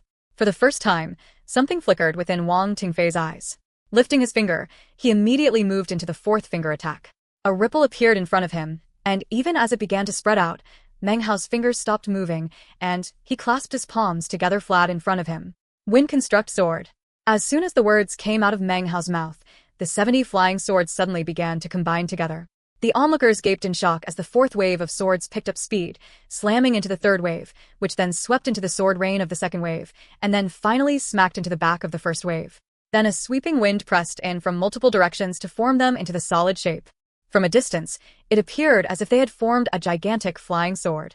This was Meng Hao's flying sword matrix, created along with the issuance of his wind blade. It was a sword technique he had developed after his time on the Black Mountain. It shot toward Wang Tingfei with irresistible force. Popping sounds filled the air as the ripple in front of Wang Tingfei began to warp as if it were being pushed against by a massive force. This in turn caused Wang Tingfei, for the first time ever, to take a step backward. How arrogant of you to force me to take a step back. This was the first time he had spoken to Meng Hao during the entire battle. His left hand slapped his bag of holding and a glittering, crystal statue appeared. It was a statue of a horse, vivid and lifelike, seemingly full of energy and spirit. A neighing sound filled the air, and the crystal statue seemed to come to life, leaping out of Wang Tingfei's palm and flying straight toward Meng Hao's giant sword. As soon as they collided, the giant sword began to collapse, starting from its tip. Layer after layer of swords peeled away, torn apart by the crystal horse. Within an instant, a huge portion of the giant sword had been destroyed, and the only thing left was the hilt. Flying swords scattered about in all directions. Seeing this, the onlookers' hearts raced, and they had little time to even process in their minds what was happening. They appeared shocked beyond belief. And then, just as the giant sword was broken down into a mere hilt, a new sword flew out from the midst of the other swords. A sword made of wood. It shot toward the crystal horse, and when the two hit each other, a sound boomed out louder than any sound which had been heard so far during the battle. It echoed out multiple times. As of now, the wooden sword was the only sword under Meng Hao's control. Everything up to this point had been a ruse to keep it concealed, then use it in a surprise move. The sword, once meant for Wang Tingfei, was now in Meng Hao's hands. To Wang Tingfei, it was a treasure, but to Meng Hao it was worth 2,000 spirit stones. Regardless of how powerful it was the most powerful weapon he had, so of course he would use it. Amidst the deafening boom, the crystal horse began to shake, and a multitude of cracks appeared on its surface. Then it simply collapsed into pieces. Wang Tingfei's expression changed instantly. Carrying with it the remaining flying swords, the wooden sword shot toward him. As it neared, he reflexively lifted his arm, focused his cultivation base on his finger, and shot out an explosive force. The force sent all the flying swords spinning, but not the wooden sword. It continued on, stabbing into his finger and shredding it to bloody pieces. Then it spun back to hover next to Meng Hao. That finger brought me humiliation, Meng Hao said slowly. Today, I cripple it. He spat out a mass of blood, staggering back several paces. Blood dripped from the corners of his mouth. Wang Tingfei took several heavy steps back, ignoring the pain of his finger, eyes filled with disbelief. He stared at the wooden sword floating next to Meng Hao. The words Meng Hao had just uttered rang in his ears. And then, an unspeakable rage welled up within him. He recognized the sword. The moment Wang Tingfei's finger was shredded to pieces, all the cultivators in the square were shocked. The buzz of conversation again arose. Meng Hao destroyed elder brother Wang's finger. This can't be. Elder brother Wang is injured. He's a chosen, but Meng Hao decimated his finger. Meng Hao, it's scary that he has so many flying swords. And he used 70 of them to make a giant sword. How astonishing. Shang Guanxiu sucked in a deep breath. Everything that was happening seemed unimaginable. He wasn't the only one surprised. Grand Elder Ouyang had stood up and was looking at Meng Hao, his eyes filled with deep admiration and intense anticipation. Even He Luohua, standing atop the East Mountain, stared down at Meng Hao, his eyes glittering. The buzz of conversation reached Wang Tingfei's ears, but he paid it no heed, as if he hadn't heard it at all. Fury burned in his eyes, and he stared murderously at the wooden sword circling Meng Hao. So it was you. Wang Tingfei didn't even bother to stop the blood from gushing out of where finger had once been. He had only been furious once before in his life, and that was the day in the cave when he realized the treasure he had hunted for years had been snatched away. His inner humiliation and madness, and his hatred toward that unknown person, had seeped into his very bones. This matter was his biggest regret. His shrill screams that day still seemed to echo in his ears. Often, he was shaken from meditation deep in the quiet of night, his heart dripping with blood, feeling like a fool. Every time he thought about it, he fought the urge to go crazy. Today was the second time in his life that he was furious. He recognized the sword. In his eyes, it belonged to him, his own treasure with which control heaven and earth. And today, here it was in Meng Hao's hands. So, it was you. Wang Tingfei's eyes overflowed with murder. His desire to kill Meng Hao could not be any stronger. This look was so different from his usual calm visage that the surrounding cultivators could not help but murmur to each other about it. It was you who stole away my treasure. Wang Tingfei stared at the wooden sword, murder roiling in his eyes. He felt an impulsive desire to rip Meng Hao to pieces. He suddenly laughed, and as the laughter rolled out across the square, he seemed to grow even more awe-inspiring. I have no idea what elder brother one is talking about, said Meng Hao coldly, wiping the blood off of his mouth. This sword is yours? Are you sure you haven't made a mistake? He consumed several demonic cores. I planned for years to get that sword. It is one of a kind, the only like it in the world. The gold lines on its surface were etched by heaven itself. Of course I haven't made a mistake. Wang Tingfei looked up to the skies and laughed. It was a grim laugh, a laugh that seemed to make everything around it grow cold. Chapter 33. Is this sword yours too? Wang Tingfei glared at Meng Hao with cold eyes, then took a step forward. He slapped his bag of holding, and two glittering beams of light shot out. Two magical treasures appeared, one a stone tiger, the other a stone aquatic dragon. They were accompanied by two sounds which reverberated across the square. One, the roaring of a tiger, the other, the howl of an aquatic dragon. The treasures immediately transformed. The first became a white tiger, a few dozen meters in length, the other, a magnificent aquatic dragon. They circled around Wang Tingfei, making him look even more imposing. You can refuse to admit it, but that sword is mine, said Wang Tingfei, his voice ghastly. I never agreed to let you have it, and you are not permitted to leave with it. His fingers moved in an incantation pattern, and the white tiger roared and leaped toward Meng Hao. The aquatic dragon howled as it followed, its body becoming a streaking rainbow. Meng Hao moved backwards, waving his right hand. The wooden sword flashed forward, followed by a wind blade and a flame python. A boom reverberated out, and Meng Hao coughed up a mouthful of blood. As he flew back, he saw Wang Tingfei walking out from the explosion, his snow-white robes and long hair floating in the wind, a look of murder on his beautiful features. His eyes shone forth with ridicule. Absurd, said Meng Hao. You clearly see that the sword is extraordinary, so you want to use the intersect training as an opportunity to rob it from me. It's useless to keep talking. I will kill you today, and then you will know that you aren't qualified to take things which belong to Wang Tingfei. His eyes cold, he waved his hand again, roaring and howling. The white tiger and the aquatic dragon once again charged Meng Hao. One of a kind? The only one like it in the world. Meng Hao laughed, his eyes sneering. He made no attempt to hide the cold ridicule. Why don't you take a look and see if the sword really is one of a kind like you say? His left hand slapped his bag of holding, and a black beam shot out to circle around Meng Hao. A loud humming sound rang out, like that of a sword. It was his duplicate copy of the wooden sword. Now that it had appeared, two wooden swords swirled around him. They looked exactly the same in every aspect, their sword auras shining brightly and with immense power. When he laid eyes on the second wooden sword, Wang Tingfei's body shook and his eyes went wide, filled with disbelief. His mind dissolved into chaos, and he felt as if he had just been crushed by an entire mountain. He immediately lost control of the white tiger and the aquatic dragon. His head spun. This unexpected turn of events had caught him completely off guard. He didn't know what to think and couldn't even control his mind. Is this sword yours too? Meng Hao's eyes flashed, and he stepped forward, suddenly radiating the power of his cultivation base. Is this your one-of-a-kind sword? He took another step forward. Wang Tingfei couldn't answer. Feeling the pressure of Meng Hao's spirit, he involuntarily took 2 steps backwards. Is this the only sword like it in the whole world? Meng Hao's eyes flickered as if with lightning. He continued moving forward, as if all the power he possessed were supporting him. Wang Tingfei's face grew pale, and he continued to retreat. Wang Tingfei, these 2 swords are Meng Hao's. My swords of heaven and earth. Eyes burning, Meng Hao leaped into the air, incantation patterns flashing in his hands. The 2 wooden swords glowed brightly, shooting toward the white tiger and the aquatic dragon. A boom rang out as the white tiger was broken to pieces and the aquatic dragon shattered. Filled with power that seemed capable of destroying anything in the world, the 2 wooden swords shot toward Wang Tingfei. Seeing them approach, Wang Tingfei suddenly lifted his head. He slammed his right hand down onto the ground, and a massive incense stick appeared. As it burned, tendrils of smoke curled up and then shot in Meng Hao's direction. As they moved, they transformed into 2 figures which slammed into the 2 wooden swords. A thunderous boom sounded out. The incense stick was smashed, and the wooden swords retreated back to Meng Hao, who spat out a mouthful of blood. He watched as Wang Tingfei moved forward through the smoke. He didn't walk on the platform, but rather flew through the air, carried forward by tendrils of smoke. He looked at Meng Hao with a strange expression, then eyed the 2 wooden swords. At the moment, he was still completely at a loss about them, and had begun to doubt himself.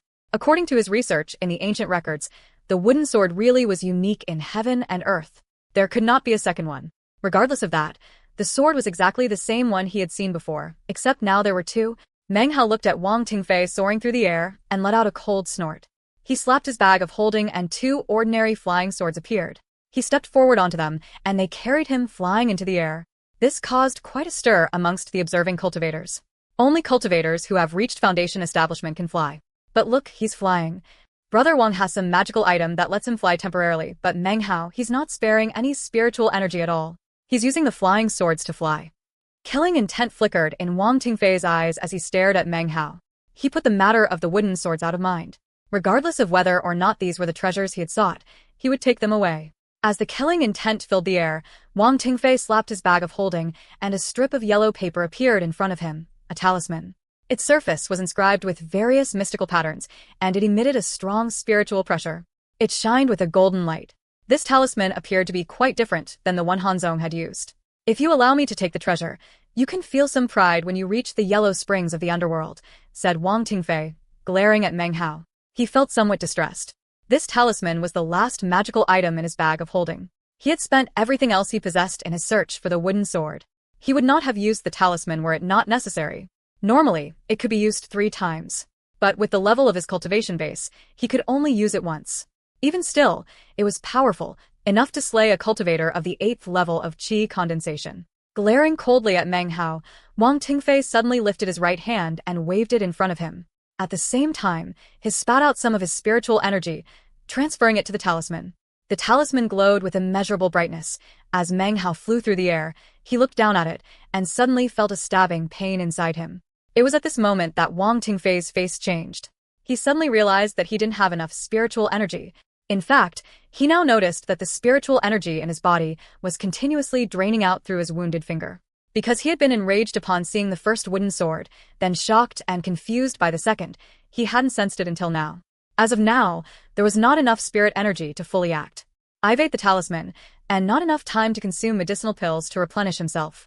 Even though the talisman can't be fully utilized, it's still strong enough to kill someone of the 6th level of qi condensation. Killing you will be as easy as falling off a log. With no hesitation, he flung the talisman out. It suddenly appeared to be a golden sun, which shot toward Meng Hao. At this life and death juncture, a strange light appeared in Meng Hao's eyes. Even as he flew through midair, he suddenly caught a glimpse of the dream he had experienced the day he consumed the flying rain dragon's demonic core. In the dream, he had looked down into a lake and seen the reflection of the ancient flying rain dragon. Now he could see the same thing again.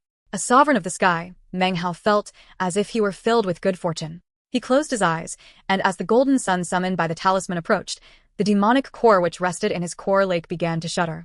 Then, a massive force of spiritual power burst out, filling Meng Hao's body and causing him to snap his hands out in front of him. All of the various swords laying around, which he had previously lost control of, suddenly began to shake, then lifted into the air and sped toward Meng Hao. At the same time, the rest of the flying swords in his bag of holding flew out, along with the rest of the various magical items he possessed. They began to merge together, glowing with an intense brightness. All of this was happening, not because of Meng Hao's spiritual energy, but because of the demonic cores. For some reason, the demonic core had suddenly been stirred into action, and its eruption had utilized some sort of underworldly power to control the nearly 100 flying swords and magical items. In the blink of an eye, they had merged together to form an ancient flying rain dragon. Its form was somewhat indistinct, perhaps indistinguishable to the onlookers. Even Wang Tingfei wasn't aware of it, now that he had lost his blood connection to the legacy. Only Meng Hao could sense it. The 2 wooden swords were the flying rain dragon's fangs. It let out a roar filled with the power of heaven and earth, then charged toward the talisman. As soon as they met, a thunderous explosion rang out which shook the entirety of the Reliance sect. The surrounding outer sect disciples retreated backward, nearly deafened. Some of the disciples with low-level cultivation bases were nearly knocked senseless. Both the talisman and the flying rain dragon contained power far beyond the 6th level of qi condensation. When they smashed into each other, even someone of the 7th level would be shaken. Only someone of the 8th level might possibly be able to withstand the power. As the reverberations from the explosion rang out, the golden sun faded rapidly, and the flying rain dragon began to fall apart. Layer by layer, 1 sword, 10 swords, 100 swords, they slowly fell, along with the other magical items which had merged together to form the dragon. They fell and transformed to ash, which drifted away in the wind. The talisman slowly faded away, and the magical items forming the flying rain dragon disappeared, but not the 2 wooden swords. Instead, they shot forward toward pale-faced Wang Tingfei. Wang Tingfei watched as the swords approached, stabbing toward his chest. Just as they were about to plunge into his heart, a light, sighing voice could be heard descending from the East Mountain. Very well, there's nothing left to do. Along with the sigh came a gentle force which appeared next to Wang Tingfei, blocking the wooden swords. Wang Tingfei was lifted up and pulled back, off of the platform and down onto the square. He coughed up blood, his eyes blank and confused. He couldn't believe it, he had lost. He Luohua had appeared on the platform. Grand Elder Ouyang immediately saluted him with clasped fists. Greetings, sect leader. A buzz arose among the surrounding outer sect disciples. Each and every one greeted the sect leader and saluted respectfully. Meng Hao looked pale. His spiritual energy was completely dried up. If the flying rain dragon's demonic core had not exercised its power, he would not have been able to continue. His bags of holding were now completely empty of any magical items. As far as he was concerned, this battle had been a bitter one indeed. Although he wasn't quite willing to let Wang Tingfei continue to live, with the sect leader here, he had no choice. He would not be able to kill Wang Tingfei this day. Without a word, he descended onto the platform, his stubborn personality forcing his body to remain upright. He took a few steps forward, then reached down to pick up the Wang Tingfei's talisman, which had drifted to the ground, and placed it into his robe. Then he lifted his head and looked at He Luohua. In this match, Meng Hao is the winner, said He Luohua, looking at Meng Hao with a slight smile. From this day forth, he is the third member of the Reliance Inner Sect. His words rang out over the silent square. The minds of the onlookers were still reeling, the details of the battle replaying in their heads. Wang Tingfei looked confused, and when he heard He Luohua's words, he let out a bitter laugh. He looked around at the crowd, who already seemed to have forgotten him, and his heart filled with regret. He laughed again, then coughed up some blood, and collapsed into unconsciousness. As he collapsed, Meng Hao bit down hard on his own tongue. He saluted He Luohua, then sat down cross-legged and began to meditate. Grand Elder Ouyang looked at him, his eyes filled with admiration. He slapped his own bag of holding and produced a medicinal pill, which flew forward toward Meng Hao. Meng Hao grabbed it and popped it into his mouth. He was exhausted to the extreme. Despite his eyes growing dim, he continued on with his breathing exercises, slowly attempting to recover. Chapter 34, F. Aim from 1,000 years ago. Fatty beamed with joy, happy beyond belief, heart pounding. For Meng Hao to become an inner sect disciple was almost like he himself had. Shangguan Xiao stood in the crowd, face grim. After a bit of time passed, he lowered his head, turned, and left. As he left, his face grew darker, but there was really nothing he could do. Now that Meng Hao was a member of the inner sect, even his status as an elder didn't give him the right to interrogate him. Now, Meng Hao was a true member of the Reliance sect. I reached the 7th level of Qi condensation before I was 30. I was the #1 disciple in the inner sect. But now, Shangguan Xiao sighed. He was loath to give up, but had no choice. Just then, something happened that no one noticed, neither Shangguan Xiao nor Grand Elder Ouyang. Not even sect leader, He Luohua. Far away from the Reliance sect, on the peak of the tree-covered Black Mountain, standing outside of the empty cave, was a mysterious, powerful figure. The figure was indistinct, its face unclear. But its body was wreathed in an aura vastly different from the spiritual power of heaven and earth, an aura that actually seemed to have been rejected by the heavens. The wind around the figure changed, filling with indistinct cracks that circled around him, and yet an onlooker would not be able to see any of this. Reliance sect, what a vulgar name. The blood-red figure's voice was hoarse as it spoke, filled with a demonic air. The name was intentionally changed 1,000 years ago to prevent the heavens from carrying out the punishment of withholding reincarnation. But it is still the Demon Sealing Sect. And a disciple of the Demon Sealing Sect actually dared to consume the core of the Flying Rain Dragon and accept its legacy. Interesting. It seems it was not in vain that I helped you those 2 times. Even as its voice continued to echo out, bolts of red lightning began to fall. The destructive lightning fell over and over again, but it was over 3,000 meters away, as if the heavens had no power to touch the figure. The red figure seemed to frown, then looked up coldly into the sky. Sooner or later, you shall be defied, heavens. Then it turned toward the southern domain and took a step forward. My true self has been slumbering, and in my boredom, my divine clone has swept throughout heaven and earth. What I've just seen is interesting. Very interesting. Laughter rang out, and the figure disappeared, gone in the blink of an eye. The figure's arrival and departure, the roiling heavens, the approach of the lightning, onlookers could not see any of it. Time raced by, and soon 7 days had passed. During the 7 days, everyone in the outer sect was talking about Meng Hao's ascension to become an inner sect disciple. Even though everyone had seen the event with their own eyes, it had left them shocked to the core. Despite 7 days having passed, they would often lift their heads to G. A's at the East Mountain, eyes filled with envy. There were some people who felt sorry for Wang Tingfei, but they didn't say anything. It was as if, after the battle, Wang Tingfei's name had become a thing of the past. Disciples who had been Meng Hao's enemies were even more disturbed than before, filled with dread. But Meng Hao is no longer present in the outer sect, so all they could do was find Fatty to fawn over. Fatty's prestige exploded in just a few days. He was the new shop owner at the low-level public zone, having taken over for Meng Hao. He reveled in the attention of his fellow disciples, filing away at his teeth triumphantly. He was even able to move into one of the nicer residences in the outer sect. Meng Hao was quite busy during the 7 days. The Reliance sect might have been in decline, but there were still rules to follow. Meng Hao bathed and donned new clothes. He kowtowed to the image of Patriarch Reliance and the other patriarchs of the sect. Of course, there were many complicated procedures and details involved in all of this. During this time, he didn't see elder sister Su at all, as she had secluded herself in meditation. However, he did see elder brother Qin Fanwan, dressed in a silver robe. From his time in the outer sect, Meng Hao's impression of him was that he rarely smiled and was rather old-fashioned. But after getting to know him, he found that no matter what question he had, elder brother Qin would patiently give a detailed explanation. Meng Hao actually liked him. He thought back to the rumors he'd heard, that elder brother Qin Fan cared only about righteousness and the Tao, ignoring matters of the mortal world. After the 7 days had passed, Meng Hao was granted an inner sect immortal's cave on the East Mountain. Its spirit spring bubbled with thick spiritual energy, much more so than his previous immortal's cave. Unfortunately, his good mood changed a bit the first time he laid hands on the spirit stones and medicinal pills available for inner sect disciples. He stood there, staring down at them stupidly. These spirit stones were clearly better than the ones available in the outer sect. They were larger and were not completely transparent, but rather filled with an indistinct, mist-like substance. Meng Hao's face grew pale. "These are mid-grade spirit stones?" murmured Meng Hao. "And inner sect disciples get one per year. It's worth 100 low-grade spirit stones from the outer sect." His head spun as he absorbed the information from the ancient piece of jade in front of him, which described the identification methods and differences between the different types of spirit stones available to cultivators engaged in qi condensation. Above mid-grade spirit stones are high-grade spirit stones, which don't even exist in the state of Zhao. One of those is worth at least 10,000 low-grade spirit stones. They're basically priceless. Meng Hao's insides twisted, and he took out the few large spirit stones he had left in his bag of holding. His face looked more and more unsightly. You can tell the value of a spirit stone by looking at its size and its internal composition.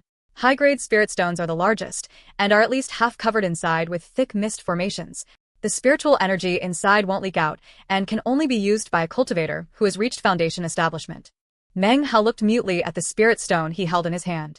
It was larger than a mid-grade spirit stone by at least 3 times, and was almost completely filled with mist formations. It was dazzling, and not a drop of spiritual energy emerged from it. This can't be a high-grade spirit stone.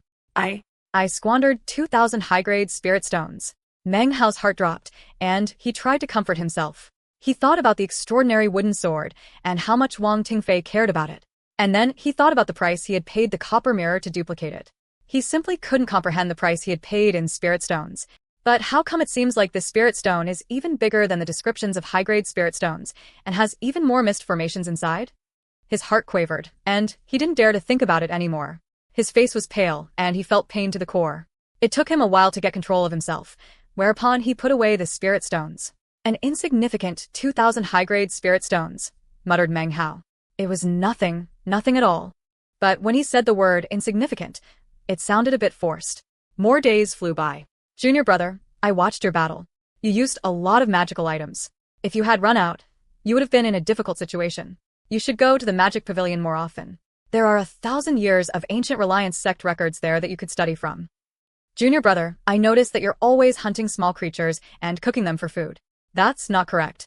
Us cultivators should breathe in the spiritual energy of heaven and earth and cast off our mortal bodies. If you're always eating animals, aren't you wasting your spiritual energy? Junior brother, you have too many bags of holding on your person. You shouldn't do it that way. You should have all your items in one bag. That way they are easier to take out." As the days passed, Meng Hao forced himself not to think about spirit stones. It didn't take long before he understood elder brother Qin Fan a lot better, and soon he spent most of his time with him, being instructed. He soon realized that this elder brother was nothing at all like the rumors in the outer sect held him out to be. Although he was very focused on the Tao, he wasn't taciturn at all. In fact, when he started talking, he would keep going for hours and hours, sometimes even an entire day.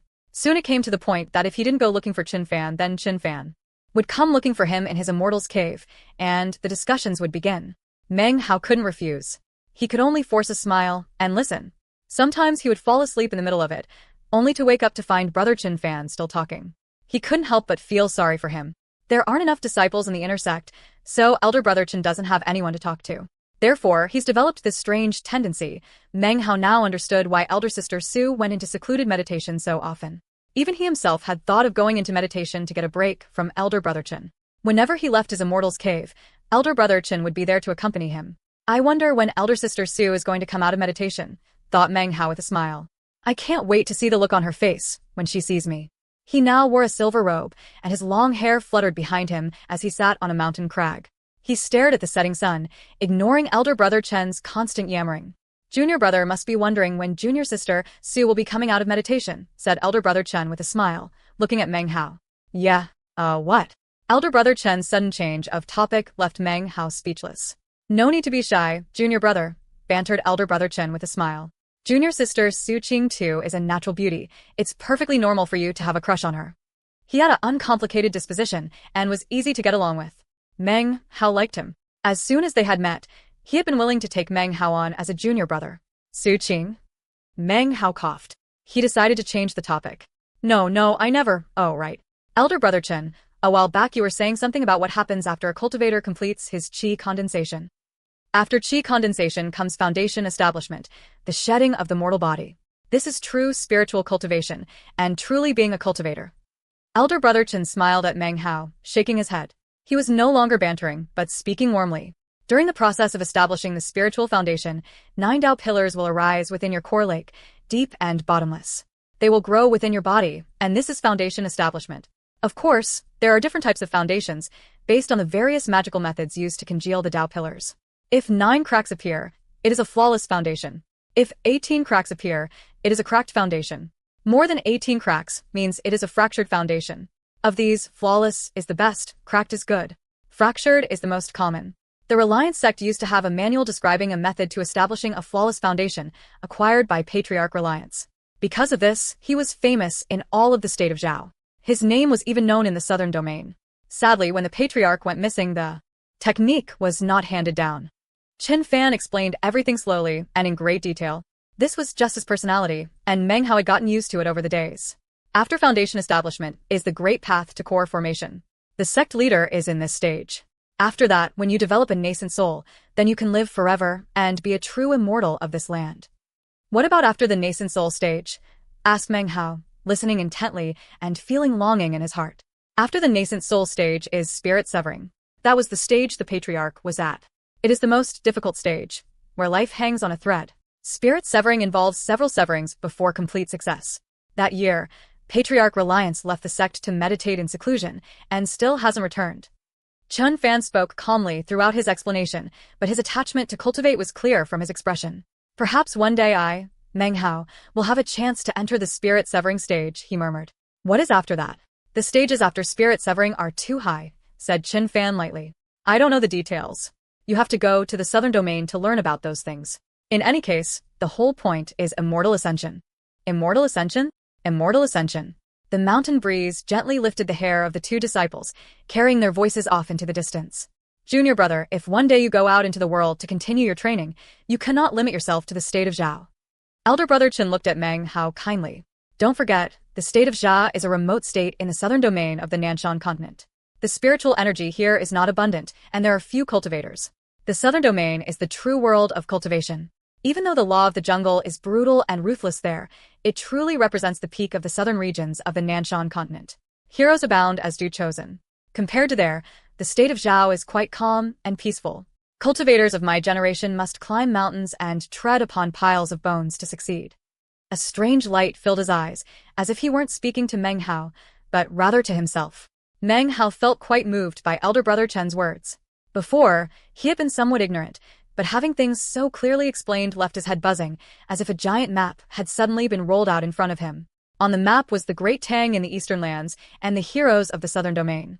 To follow the path of spirituality, one must abandon the mortal world. You are no longer immortal. You are a cultivator, destined to defy the heavens. If you are not strong, then you are not qualified to exist. If you are not strong, you are not qualified to practice cultivation. If you are not strong, then you are not qualified to stay alive, but only to be trampled over. Are you willing to live this kind of life? B. Rotherchin gazed at Meng Hao. As his words entered Meng Hao's ears and sank into his heart, his eyes began to glitter, and he began to think. I am a scholar from Yunjie County. My parents went missing when I was just a child, and my dream was always to become rich and never again live in poverty, then eventually go see the Great Tang in the Eastern Lands. The chill night wind blew at his hair as he lost himself in contemplation, the same way he had that year on the top of Mount Daqing. 1. Chun Fan's name in Chinese is Chun Fan, Chun Fan. Chun is a common family name. Fan means mortal, or ordinary. 2. Su Qing's name in Chinese is Shu Qing, Shu Qing. Su is a family name. However, it has a variety of other meanings as a character including to praise and to allow. Qing means pure or clear. Chapter 35. I'm not willing. Time slipped by, and at some point, elder brother Chun left. Even though Meng Hao had just entered the intersect, he was still a junior brother, and it was Chun Fan's responsibility to explain matters to him, to help him understand what cultivation truly is, to help him to know what it means to move forward lest one fall behind, and to comprehend the life and death path that was the cultivation world. Entering the intersect was his first true step across the threshold into that world. The next step was foundation establishment. Meng Hao sat alone on the boulder, staring into the sky at the moon and the vast multitude of stars. He was silent, his mind filled with countless thoughts. He felt somewhat confused. Time continued to pass, and soon it was the middle of the night. Wang Tingfei sat in his immortal's cave, looking down at his right hand with its missing index finger. He looked confused. In front of him was a jade slip, broken in half. When he had regained consciousness, that was the first thing he had done. He had managed to enter the intersect, and thus had not accomplished his second goal. He was on the verge of despair. As soon as he had regained consciousness, he had snapped the jade slip in two, with a bitter smile. He had been defeated, thoroughly defeated, and by none other than an insect. He had been defeated by Meng Hao's sword and weak cultivation base. Had he Luohua not intervened, he would be dead. This defeat ended his path here at the Reliance sect. He had not emerged from his immortal's cave after awakening. He had simply sat there in a daze. He was a chosen. His clan's reputation in the southern domain was indomitable. He had been insufferably proud since childhood, as if the world lay at his feet. That was why he had refused to stay in his clan, but rather came here to the state of Zhao and the Reliance sect, to search for the legacy and treasure. He had even postponed foundation establishment in order to pursue his two goals. As of now, though, everything had blown away like ash in the wind. Wang Tingfei's bitter laughter echoed throughout the immortal's cave. He laughed and laughed, clenching his fists tightly. Although his nails were not very sharp, so he couldn't experience the pain Meng Hao had that day. He just could not accept it. If he had been defeated at the hands of a chosen, then he could bear the loss. But the person who had robbed his place in the intersect, who had trampled him underfoot, was someone he didn't even deign to look at, an insect whose name he hadn't even been able to recall. He just couldn't accept it. At this moment, the main door of Wang Tingfei's immortal's cave suddenly disintegrated noiselessly. The entire door turned into ash, which floated down to the ground of the immortal's cave.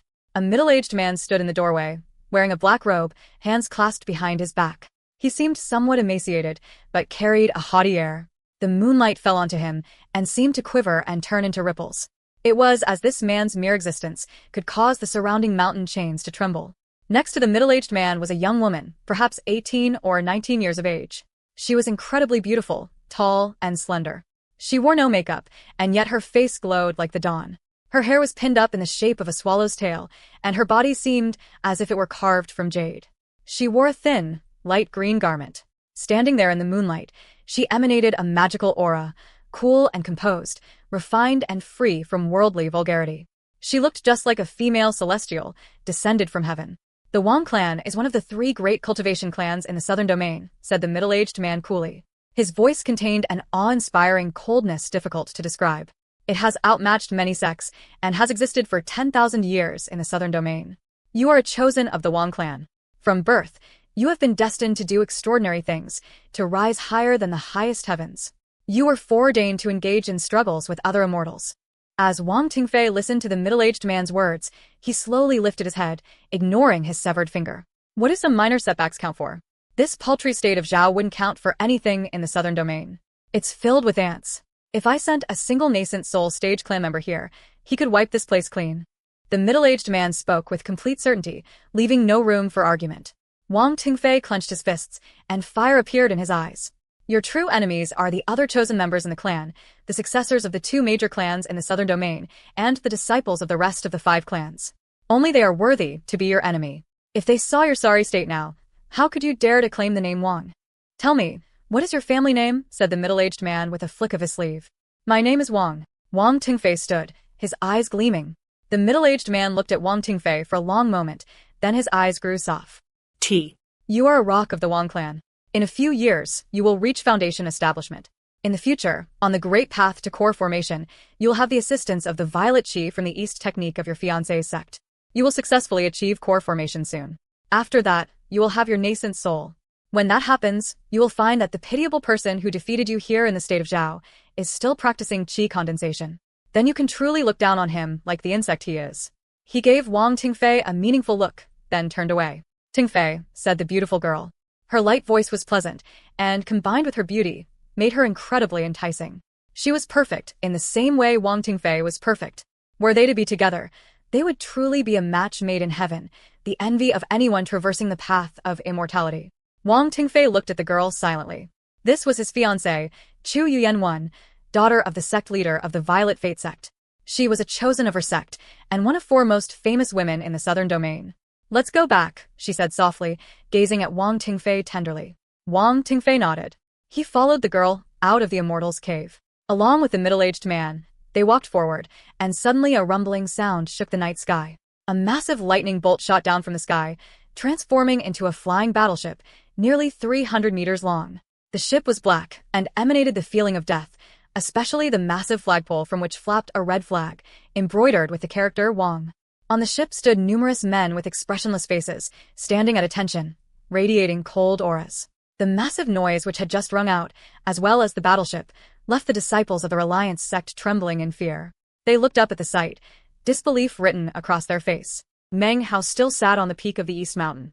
Pulled out of his contemplation, he looked up at the shocking black battleship and red flag, and his heart quivered. I should never have agreed to let you come to this backwater place, said the middle-aged man as they stepped foot onto the ship. Even if the sublime spirit scripture was rumored to have been seen here, that was something that occurred hundreds of years ago. Wang Tingfei stood there, looking out at the Reliance sect. He slowly wiped away all the memories of the recent years. No longer was his gaze warm and gentle, no longer was his smile kind and sincere. He had become cold, especially his eyes, which radiated hatred. He now seemed completely different from the old elder brother Wang. He looked down at Meng Hao sitting there on the mountaintop. The two of them stared at each other for a moment, and then Wang Tingfei's eyes once again filled with disregard. As far as he was concerned, Meng Hao was a bug. Pride filled him because his family name was Wang. At this moment, the middle-aged man caught sight of Meng Hao sitting there. He didn't reveal his cultivation base, but his gaze itself was enough to cause a thunderous roar which shook the entire East Mountain. Like a sharp sword, his it toward Meng Hao. Meng Hao's expression changed, and he coughed up a mouthful of blood. His entire body felt ice-cold, and he sensed an intense, deadly force fall upon him. His head spun, and he lost the power to even think. He was so weak that he felt as if he could collapse from a single blow. He felt death upon him. His body would shrivel up, his soul would wink out. Blood dripped down from his forehead. Aloneness, helplessness, death.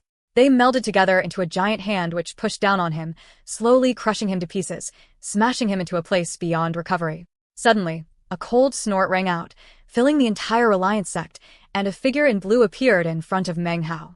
Your cultivation base is in the core formation stage. Not a mixed core either, but at least purple or crimson. And yet you bully a chi condensation pup like this? Are you really Wang Shifan II of the Wang clan of the Southern Domain, 3rd generation Dao protector?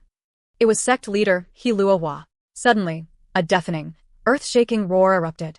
The sound thundered out, seeming as if everything in sight would crumble from it. Then it turned into layer upon layer of ripples, emanating from He Luohua. He stood there as if he were the only person in the world, staring coldly toward the Wang Shifan as he stood there in the battleship. I've incurred fellow Daoist He's ridicule, said Wang Shifan with a gentle laugh. I'm here to take Tingfei away. Thank you for caring for him these years. His eyes were filled with an indescribable arrogance. He flicked his sleeve. The battleship began to hum, then it transformed into a streak of colors and shot off into the starry sky, leaving behind only the twinkling starlight. Meng Hao coughed up some more blood, but continued to stare off into the distance, his cold eyes glittering. He Luohua looked back silently at Meng Hao, then sighed and left. Meng Hao gazed off into the distance toward the disappearing battleship. So that was a core formation cultivator. He could crush me with a single look. And that's just core formation. After that is the nascent soul stage, and then the spirit severing stage, and even more. The southern domain, the Wang clan. Meng Hao ground his teeth angrily, fire burning in his eyes. If you're not strong, you don't qualify to exist. If you're not strong, you don't qualify to practice cultivation. If you're not strong, you don't have the right to keep living, but can only be taken advantage of. Are you willing to live a life like this? Elder brother Chen's words echoed in his head, more and more strongly, burning indelibly into his mind, into his bones, into his soul. I'm not willing, said Meng Hao slowly, clenching his fists. His voice was weak, but in his art, the voice resounded like a thunderclap. I'm not willing to let anyone take advantage of me. I'm not willing to be weak. I'm not willing to be deprived of the right to fight back. I will be strong.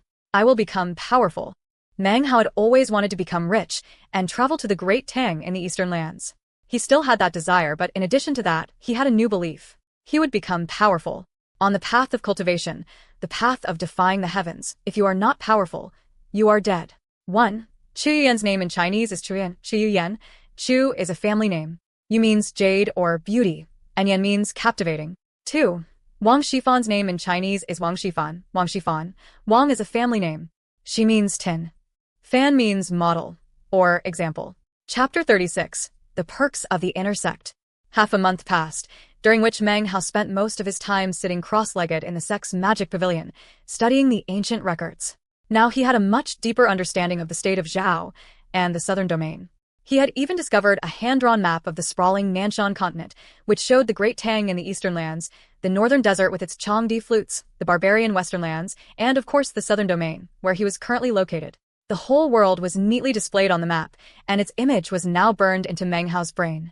The southern domain comprised a vast section of the Nanshan continent, whereas the state of Zhao was just a tiny dot on its perimeter. The southern domain is so big that it could hold thousands of the state of Zhao. He looked out at the blue sky outside the magic pavilion, his eyes filled with a fascinated look.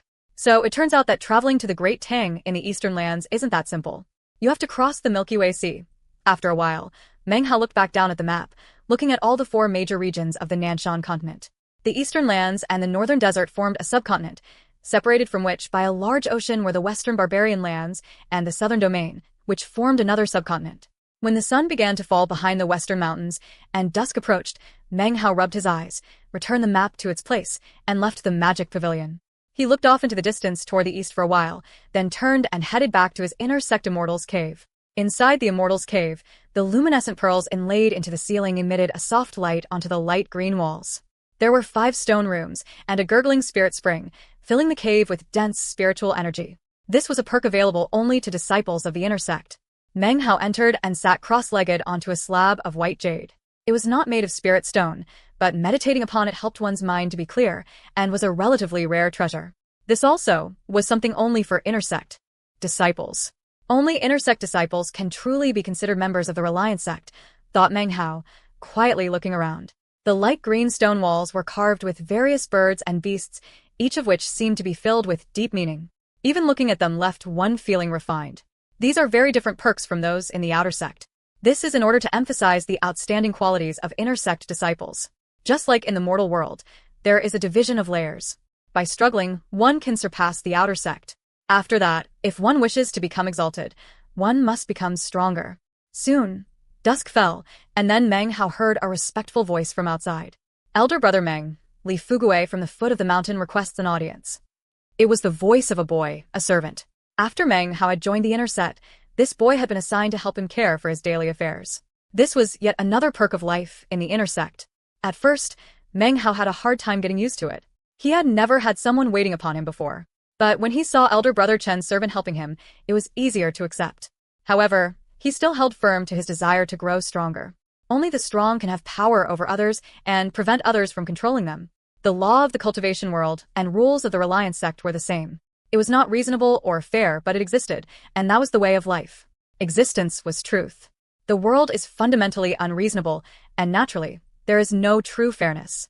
Send him in, said Meng Hao coolly. Filled with reverence, the young servant complied. After being assigned to wait upon Meng Hao, his very life belonged to him. Shortly thereafter, Fatty entered, clicking his teeth and striding with long steps. This was not his first time to visit, but rather his third. Every time he came, he was filled with excitement. This was not a place outer sect disciples could visit without the consent of the person they called upon. The young servant led Fatty in respectfully. Fatty looked around, rubbing his hands along various items in wonder, even the white jade slab that Meng Hao sat on. "It's not your first time here," said Meng Hao with a laugh, watching him. "Meng Hao, this place is just too amazing. Every time I come, I just can't control myself. The Immortal's Cave of an Inner Sect Disciple. It's a place of legend. You know, after the last time I came here, a bunch of Outer Sect disciples crowded around me asking all sorts of questions. I'm important now." His body trembled, and it took a moment for him to stop thinking about it. He sat down in front of Meng Hao. "If you'd like, I can request for Wang Tingfei's Immortal's Cave to be given to you." That would be incredible," said Fatty, looking excited, but at the same time a bit shy. "Zhao Hai," said Meng Hao coolly. He waved his right hand, and the main door opened. The young servant rushed in and gave Meng Hao a deep salute. He looked to be about 14 or 15, close to Fatty's age. He had delicate features, and had only arrived on the mountain recently. It was said he was from the same village as Little Tiger, and that his family was rich. "Take my spirit tablet to the cave dispensing pavilion and retrieve the jade slip to Wang Tingfei's Immortal's Cave." He waved his hand, and a white jade slip flew out into the young servant's hand. The young servant accepted the assignment, then left with a respectful expression on his face. "Meng Hao, when are you going to come down off the mountain?"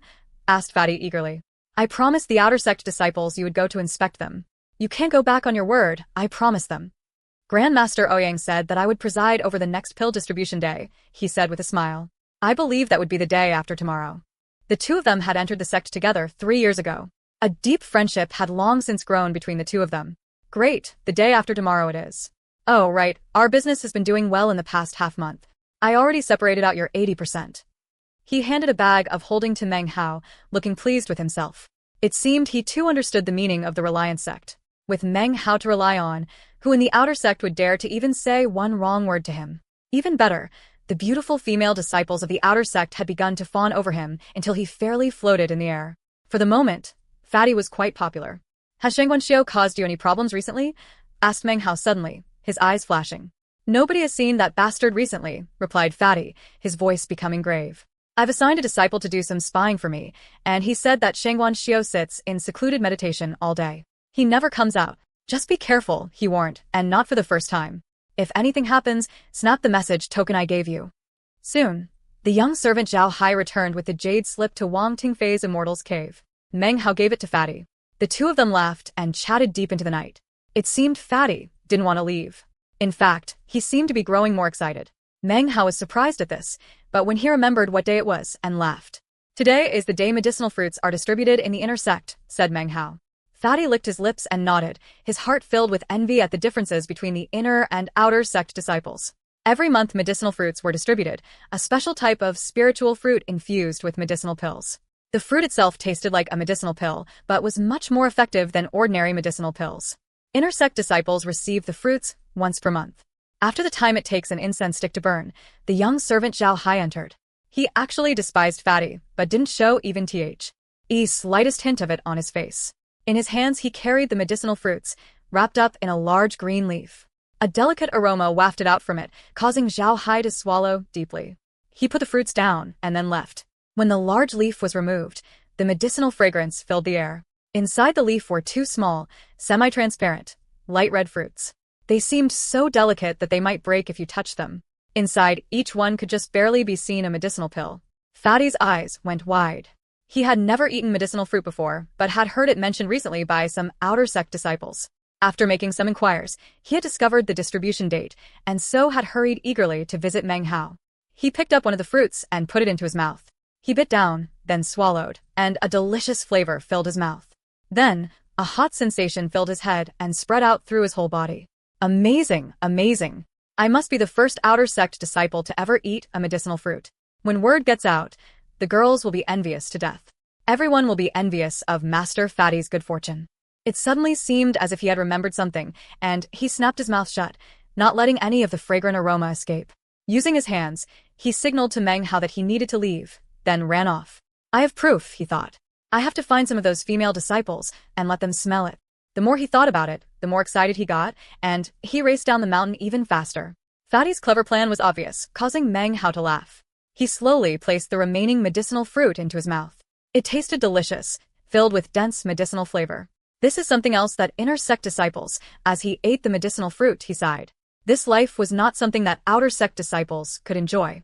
If he wanted to, he could simply make a gesture, and any of the beautiful female disciples would instantly become devoted to him. Soon, 2 days had passed and pill distribution day arrived. Meng Hao walked out of his immortal's cave, followed closely by the young servant, Zhao Hai. In his hand, he carried a purple bag of holding, which was filled with spirit stones and medicinal pills to be distributed. A mountain breeze welcomed the dawn as Meng Hao descended the mountain. Along the way, the outer sect disciples he ran into would look at him in surprise, then stop and give him a deep salute with clasped hands. Greetings, Elder Brother Meng. Elder Brother Meng is as elegant as ever. I haven't seen you in many days. Junior sister has missed you. Greetings, Elder Brother Meng. Your latent talent is spectacular, your cultivation base astonishing. You will definitely be a pillar of the sect. Amidst all the flattery, Meng Hao walked along until he reached the square, which was already filled with a good number of disciples. Catching sight of him, they saluted, and then the air filled with their flattering words. He nodded, smiling, then leaped up, carrying Zhao Hai with him onto the platform. This was not his first time here, but it was his first time to distribute medicinal pills. His gaze swept across the crowd. Every single person's face was filled with reverent devotion. Gradually, Meng Hao's face grew distracted, and he thought back to his first pill distribution day, and then to the time Wang Tingfei had humiliated him. Many memories flitted through his mind. Finally, he heaved a deep sigh and said, "Sound the bells." Chapter 37. Water and Ink in the Evening. The bells rang out, reverberating both in Meng Hao's heart and throughout the Reliance sect. Soon, Meng Hao could see countless disciples hurrying forward. Before long, the square was packed. As the disciples entered, they looked at Meng Hao in shock, then saluted. Fatty stood in the crowd, looking pleased, filing away at his teeth with his flying sword. He was surrounded by a group of fawning disciples. "So Elder Brother Meng is distributing the medicinal pill today. I remember back when he was an outer sect disciple like us, but now he's a member of the inner sect. Elder Brother Meng is scholarly and refined. I heard that he used to be a scholar of high rank, but he cared more about cultivation, so he quit and joined the Reliance sect. Now that you mention it, I remember the first time I saw Elder Brother Meng those years ago. I could tell that he wasn't ordinary. During his whole fight with Wang Tingfei, I knew that Elder Brother Meng would achieve victory." The buzz of conversation filled the air, eventually reaching Meng Hao's ears. He let out a dry cough. Even though it was a relatively quiet cough, it caused all the disciples in the square to suddenly go silent. They looked up at him respectfully. The morning sun shone down onto his silver robe, and he truly looked like a celestial being. Meng Hao caught sight of Zhou Kai in the crowd. His face looked conflicted. Then Meng Hao caught sight of somber Yin Tianlong, who gave him a forced smile. He also saw the other Qi condensation 4th level disciples whom he recognized from that day. When his gaze fell upon them, their faces filled with ingratiating looks. He even saw Chao Yang, standing there trembling. "Today I shall preside over pill distribution," said Meng Hao. He was a scholar, so he had no need to prepare words. He just spoke naturally. When he spoke, his words carried force, piercing into the hearts of the onlookers. "Fellow disciples, please devote yourself to cultivation, and eventually you will pass the 6th level. I look forward to that day when the Reliance intersect has one more member." The force of his words came not from his cultivation base, but rather his status as an inner sect disciple. "We will remember Elder Brother Meng's admonitions." Several people below spoke out, faces filled with emotion, as if they had just heard the voice of heaven. Oh. Any after another, they saluted Meng Hao. Soon everyone was repeating the words, until the whole square spoke together in harmony. Meng Hao took the bag of holding from the young servant at his side, opened it, and waved his sleeve. Medicinal pills and spirit stones shot out to everyone. After that, his right hand flashed over the bag of holding, then held up a milky white medicinal pill. It emanated white aura and a fragrant aroma. It seemed as if it contained the glow of dawn. It's a white spirit pill. That pill is extraordinarily effective for anyone of the 4th level of Qi condensation or lower. They haven't distributed one for a long time. Finally one appears. Soon, everyone in the square below was breathing heavily, staring at the medicinal pill in Meng Hao's hand. His eyes scanned the crowd. Fatty was smiling. This pill wasn't anything rare, as far as he was concerned. He already had a few in his bag of holding, which Meng Hao had given him. "This pill is extraordinary. All of you must surely know that I plan to give this only to a suitable disciple. And yet, Meng Hao, keep old friendships in mind. I just caught sight of an old friend, so I shall bestow the pill to him." His gaze fell onto Chao Yang, who suddenly began to tremble. Meng Hao flicked his right hand, and the pill shot forth. "I'm finished," thought Chao Yang, looking like he was about to cry. I'll be recuperating from the injuries for months, he wailed inside, and now he knew that Meng Hao could hold a grudge. Even though he had become an inner sect disciple, he had not forgotten about all the things that had happened before. As the lights in the square faded, Meng Hao flicked his sleeve and left, not staying behind to watch the fighting break out. Fatty ran over to follow him, his face flushed. He glared at the young servant Zhao Hai, motioning for him to step back a distance. It seemed he was worried the boy might replace him. He walked next to Meng Hao. "Elder brother Meng," he said with anticipation, "why don't we take a stroll around the outer sect?" Thinking back to how he had done the same thing with elder sister Su so many years ago, Meng Hao nodded his head with a smile. The two of them walked forward, with Zhao Hai following in the rear, looking irritated. Not long after leaving the square, they saw Zhou Kai hurrying to catch up with them. "Greetings, elder brother Meng," he said, his expression somewhat perturbed. He had offended Meng Hao more than once, and had assumed that upon joining the inner sect, he would show more restraint. But upon seeing Chao Yang's fate, he was nervous, and so rushed over. Meng Hao looked him over, but didn't say anything. Fatty took a step forward and said loudly, "What do you want?" "A few days ago, I, Zhou, came across a treasured item. As soon as I saw it, I could tell that it was destined for elder brother Meng. Please, accept my gift." Biting his tongue, he pulled out a bag of holding from within his robe and presented it to Meng Hao. Fatty gave a cold harumph and grabbed it, then handed it to Meng Hao with a wide smile. Meng Hao accepted it and glanced over its contents. Then he nodded to Zhou Kai, turned and walked off, his expression as cool as the clouds in the sky. Zhou Kai watched on helplessly, sighing in his heart. "I'm not worthy to be an inner sect disciple, perhaps these items will leave you dissatisfied." As Meng Hao walked away, Yin Tianlong, off in the distance, let out a sigh. With a smile on his face, he hurried forward. He too said that he had found some items which were destined to be Meng Hao's. He also offered up a bag of holding, inside of which were 50 spirit stones. Meng Hao accepted it with a slight frown. "We're both fellow disciples," he said. "The grievances of the past are not worth keeping track of. There's no need to act like this." Upon hearing this, Yin Tianlong's heart thumped, and he understood Meng Hao's true meaning. Inwardly cursing Zhou Kai for giving more, he clenched his jaw and produced another bag of holding, whereupon Meng Hao nodded. As he walked, Meng Hao met more people who had offended him in the past, and they all acted similarly. Soon he had 10 new bags of holding. "What do you think?" said Fatty, looking pleased. "I handled things pretty well, didn't I? I found all of them earlier and gave them a bit of coaching. I told them that one must offer up a bit of blood now to avoid trouble in the future." Meng Hao laughed and shook his head. He had sensed something odd about the goings-on, and had guessed that Fatty must have been up to something over the past half-month. "What about that 5th-level disciple who tried to kill you that day?" asked Meng Hao. "Oh, him. I used the jade slip you gave me to make him go see the minister of the outer sect, who arranged for him to go out into the wild mountains to catch some demonic beasts. He can't return until he gets 100. As far as Fatty was concerned, anyone who offended him would have to pay the price. "Just don't do something publicly that could box you into a corner," said Meng Hao, his eyes flashing and his voice low. "I understand," said Fatty in a similarly low voice. "It's taken care of. Zhou Kai and Yin Tianlong will get rid of him for good." They looked at each other, then laughed. They never brought up the matter again. After making a circle around the outer sect, and having been greeted by many disciples, they finally reached the pill cultivation workshop. Meng Hao paused for a moment to look at it, then a smile broke out on his face, and he entered. When the middle-aged man who ran the workshop saw Meng Hao, he stood up.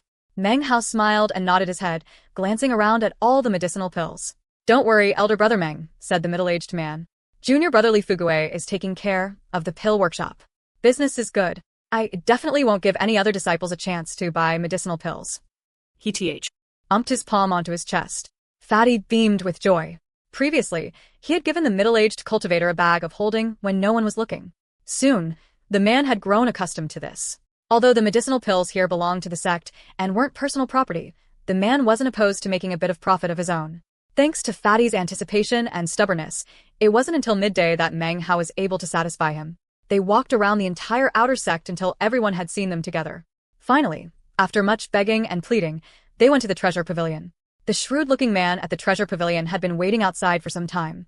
When he saw Meng Hao approaching, he made a long, grand salute, then in a loud, clear voice said, "Treasure Pavilion disciple son Tiandi gives greetings to Elder Brother Meng. Elder Brother Meng is a dragon among men, powerful and imposing beyond the ordinary." The man was not very educated, and his words were a bit over the top. His expression was one of excitement, but inside, he was a bit worried, although only he knew that. He feared that Meng Hao would bring up the matter of him cheating him all those years back. He glanced at the eager-looking Fatty. Fatty cleared his throat. My friend here wants me to go in to take a treasure, he said, sounding a bit embarrassed. If it breaks any rules, you can place the blame on him. Meng Hao was a loss for word. Finally, he went in with Fatty to inspect the treasure pavilion. After a while, they left, despite Fatty's pleas to stay. By the time Meng Hao arrived back at the East Mountain, the sun was beginning to set. He sat down on a boulder outside the Immortal's cave, thinking about the day's events. Now he had an even deeper understanding of what it meant to be a member of the inner sect. As evening fell, Meng Hao looked out at the rosy sky. Then he noticed that off in the distance a woman approached. She looked like some sort of celestial being, wearing a silver robe, with long black hair and a pale face that was beautiful even though she wore no makeup whatsoever. Her face, though cold, seemed to Meng Hao to contain something delicate and touching. Elder Sister Su, said Meng Hao, cupping his hands in greeting. Congratulations, you've become a member of the inner sect. Just like her name, Elder Sister Su was cold and cheerless. That was her personality, and yet, she didn't treat everyone coldly. For example, upon hearing her young servant mention Meng Hao, she had come here to see him. Meng Hao smiled, standing next to her. Their long robes rippled in the mountain breeze. Today I went to the pill cultivation workshop and traded for another cosmetic cultivation pill. He lifted it up and handed it to her. She said nothing, looking at the pill for a while, then eventually accepting it. She stood there with him, silently looking off into the rosy horizon. She was incredibly beautiful, seemingly flawless like jade. The glow of the setting sun reflected off her, increasing her beauty. Time seemed to come to a standstill. As they stood there on the East Mountain, their shadows merged together in the evening sun, like ink blending with water. It was something which would last for an eternity. The evening sunlight slowly faded past the horizon, and then the moon peeked out. Finally, Elder Sister Su turned and began to walk off. She had only taken 5 steps before she stopped. I went to the pill cultivation workshop. The cosmetic cultivation pill you gave me before wasn't purchased by you. With that, she left, not looking back. Meng Hao stared in shock and wasn't even able to react until some time had passed. He scratched his head. His eyes gradually filled with light. He had never imagined that something like this would happen. And yet, it seemed it had. Chapter 38. Qi Condensation Manual of the Sublime Spirit Scripture. 2 months passed in the twinkling of an eye. Meng Hao had already been a member of the inner sect for an entire season. He did not continue to visit the outer sect often. Like a fish in water, Fatty had grown accustomed to surviving on his own, and was quite at ease. Most of Meng Hao's time was spent in the magic pavilion.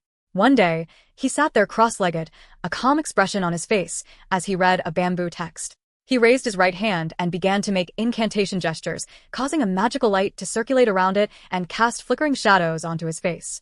A water globe appeared, but then unexpectedly transformed into mist and dissipated into the surroundings. Meng Hao frowned, putting down the bamboo text.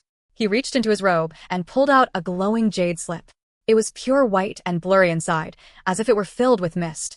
A closer inspection revealed that the surface was actually translucent, like crystal. Chen Fan, Su Qing, Meng Hao. Come to the main temple hall on the East Mountain. The words were spoken by a dignified voice which transmitted out from within the jade slip. It was easily identifiable as belonging to sect leader He Luohua. Meng Hao straightened up the bamboo texts, stood and strode silently out of the main door of the magic pavilion, making his way toward the top of the East Mountain. At almost the same time as he walked out, 2 figures shot toward the peak. One had a warm, gentle face, filled with righteousness. Chen Fan. The other was beautiful but cold. Elder Sister Su Qing. Su Qing cast a glance at Meng Hao. This was the first time they had seen each other since that evening the previous month. The 3 sped toward the peak of the East Mountain, eventually arriving at the main temple hall. It had an ancient feel, the rich ornamentation giving the feeling that it had seen many ages pass. This was a very important place to the Reliance sect, a place that throughout the generations, only inner sect disciples could visit. Within the main temple hall were 9 statues. The foremost one was of an old man, his expression not one of anger, yet still filled with might. His dark eyes seemed to shine with life. His left hand was lifted up in front of him, his chin raised as if he were staring down his nose at all creation. He seemed to emanate a sort of indescribable, domineering air. Behind him, 8 statues were arranged neatly, all of them possessing the demeanor of transcendent beings. Meng Hao had visited this place during his first 7 days in the inner sect. He had kowtowed before these statues and knew well that the calm, powerful old man was none other than Patriarch Reliance. The other statues were the other patriarchs of the Reliance sect. Sect leader He Luohua stood beneath the statues, his back toward Meng Hao and the others as they entered. He stared at the statues as if he were in a trance. It was impossible to tell what he was thinking. Next to him was Grand Elder Ouyang. He nodded to the three of them, a solemn expression on his face. "Pay homage to the patriarch," he said, his voice profound. Meng Hao, Su Qing, and Chun Fan bowed deeply to Patriarch Reliance, their faces somber. "I joined the sect when Patriarch Reliance had been missing for 100 years, said He Luohua. At that time, the Reliance sect was still in its glory days. He sighed and turned around. Meng Hao, Chun Fan, and even Su Qing gazed at him with shining eyes. He was silent a moment, before slowly continuing. "You have read about Patriarch Reliance in the ancient records, and know how glorious our Reliance sect used to be. We even had a complete understanding of the 3 levels of foundation establishment. I've called you here today to explain the complete truth. The former glory of the Reliance sect was all due to Patriarch Reliance. Because of his cultivation base, he dominated the entire state of Zhao. His reputation even shook the southern domain. All of that was because of one of the manuals of the Sublime Spirit Scripture." As He Luohua spoke, Chun Fan's eyes began to shine brightly. Even Su Qing's grew sharp. Only Meng Hao stared blankly. He had no idea what the Sublime Spirit Scripture was. "The Qi Condensation Manual?" said Chun Fan lightly. He was a senior disciple of the inner sect and knew many secrets. Other things he had worked out through speculation. "The Sublime Spirit Scripture is one of the 3 great classic scriptures in the Nanshan continent," continued He Luohua softly. "It was passed down through the generations since ancient times. Originally, it was comprised of 7 manuals, but most have been lost. One of them was the Qi Condensation Manual, which describes how to establish a flawless foundation. The Foundation Establishment Manual describes the method to form a purple core, not a crimson or mixed core. The Core Formation Manual can enable one to develop a 4-colored nascent form. In other words, each manual enables one to reach the strongest stage." That year, Patriarch Reli Ants obtained the Qi Condensation Manual. The reason the heir to the Wang clan joined the Reliance sect was because of the Sublime Spirit Scripture's Qi Condensation Manual. Meng Hao's eyes glittered, and his heart began to race. He had heard elder brother Chen speak of the different levels of foundation establishment. Now that he knew how powerful this magic was that Patriarch Reliance had obtained, he understood why Wang Tingfei had joined the Reliance sect. If I could obtain it, the strong desire in his heart suddenly began to burn even hotter. "Sadly, even I have never laid eyes on this Qi Condensation Manual, let alone others," said He Luohua. "The scripture was not handed down. It exists only in the memory of the Patriarch." Meng Hao remained silent, and Chun Fan's face flashed with realization. Su Qing raised her head to look at the statue of Patriarch Reliance. Silence reigned in the main temple hall. 400 years have passed, and everyone in the outside world assumes that the Patriarch died during his meditation. Only myself and a few others know that the Patriarch is absolutely not dead. As his words drifted out into Meng Hao's ears, they seemed to transform into a thunderous roar. 400 years ago, the Patriarch's cultivation base had reached the late nascent soul stage. And yet, he was reaching the end of his life. In order to break through to the fabled spirit-severing stage, one must be at least 1,000 years old. If not, how can he defy the heavens to sever his spirit? The Patriarch chose to meditate in seclusion, in order to sever his spirit body and be reborn. It was a meditation of 400 years. When he went into meditation 400 years ago, the Patriarch left a command.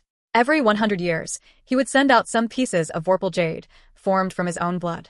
Then the outstanding members of the current generation of intersect disciples could use the Vorpal jade to enter his meditation zone. By kindling the qi and blood inside the Vorpal jade, they could have a chance, if lucky, to gain enlightenment of the knowledge he permeated throughout the area. Knowledge of the Sublime Spirit Scripture. He Luohua's words echoed out. Meng Hao lifted his head up, as did the others. Success is success. Failure is failure. If things had stayed the same, surely a disciple would have succeeded already. But 200 years ago, the Patriarch experienced an accident in his cultivation. He almost lost his life. Afterwards, the chances of enlightenment in his meditation zone grew weak, and the restrictive spells stronger. He didn't send any more Vorpal jades out until 5 years ago. When he did, he sent out 3 pieces. 3 pieces of Vorpal jade indicate that 3 individuals may enter. It also reveals how powerful the restrictive spells are in the Patriarch's meditation zone, and means that there are only 3 areas where enlightenment may occur. He Luohua's voice reverberated throughout the main hall. He flicked his right sleeve, and 3 blood-red streaks shot toward Meng Hao and the others, to stop floating in front of them. They were jade-smooth blood crystals, also known as Vorpal jade. You 3 are the only disciples of the intersect, and therefore I bestow these Vorpal jades to you. Whether or not you gain the enlightenment of the Sublime Spirit Scripture will depend on your luck. With that, he flicked his sleeve again, and the statue of Patriarch Reliance began to hum. Its eyes shone with boundless radiance, and a vortex began to form in front of him. Enter, said Hiluahua, his voice sounding out like thunder. I wish you luck and enlightenment. Meng Hao and the others seemed to transform into auroras as they gripped their pieces of vorpal jade and shot into the vortex, disappearing inside. Outside, the vortex remained, but without a vorpal jade, no one, not even a cultivator at the nascent soul stage, could enter it. Looking up at the vortex, Grand Elder Ouyang quietly said, "Who knows which of them will acquire the sublime spirit scripture, or perhaps they will all come up empty-handed. It depends on personal fortune. There's no use in thinking too much about it." Hiluahua sat down cross-legged next to him and began to meditate. When Meng Hao entered the vortex, a blinding light appeared in front of his eyes, which forced him to close them. A rumbling roar sounded in his ears, and then he heard strange shrieks and screams coming from all directions. After what seemed like years, he felt his body suddenly tremble, and then the sound ceased. The shrieking turned into silence. He opened his eyes to find himself standing on top of a sacrificial altar that was several meters tall. He looked around. The place was enormous.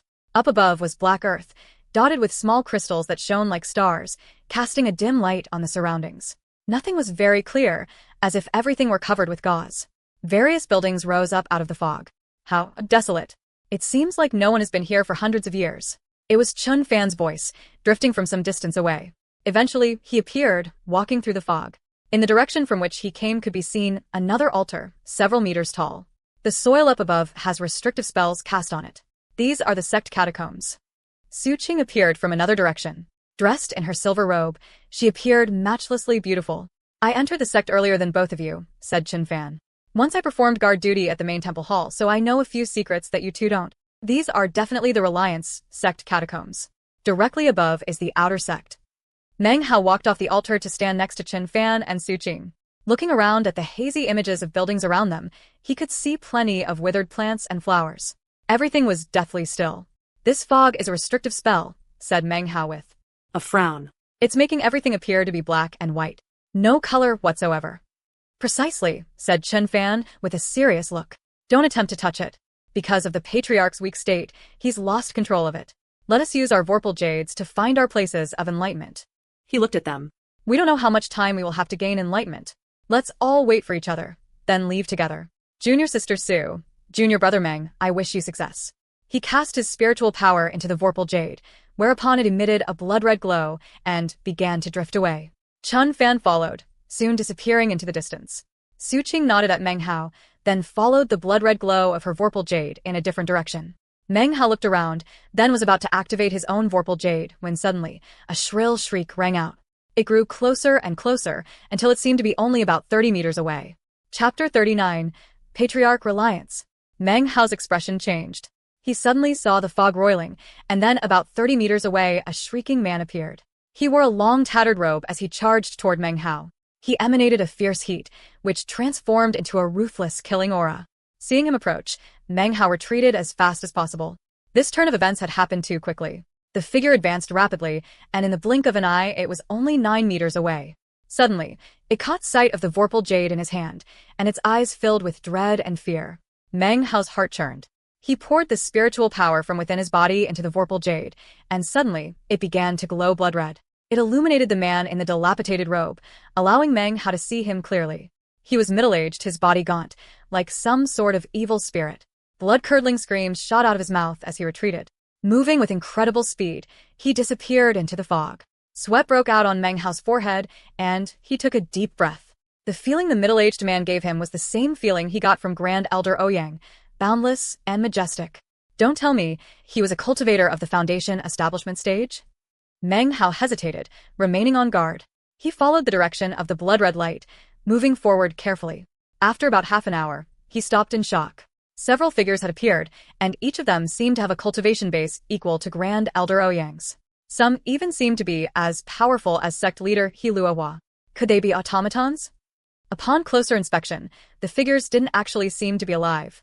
They floated around him in circles, none of them approaching him, seemingly terrified of his vorpal jade.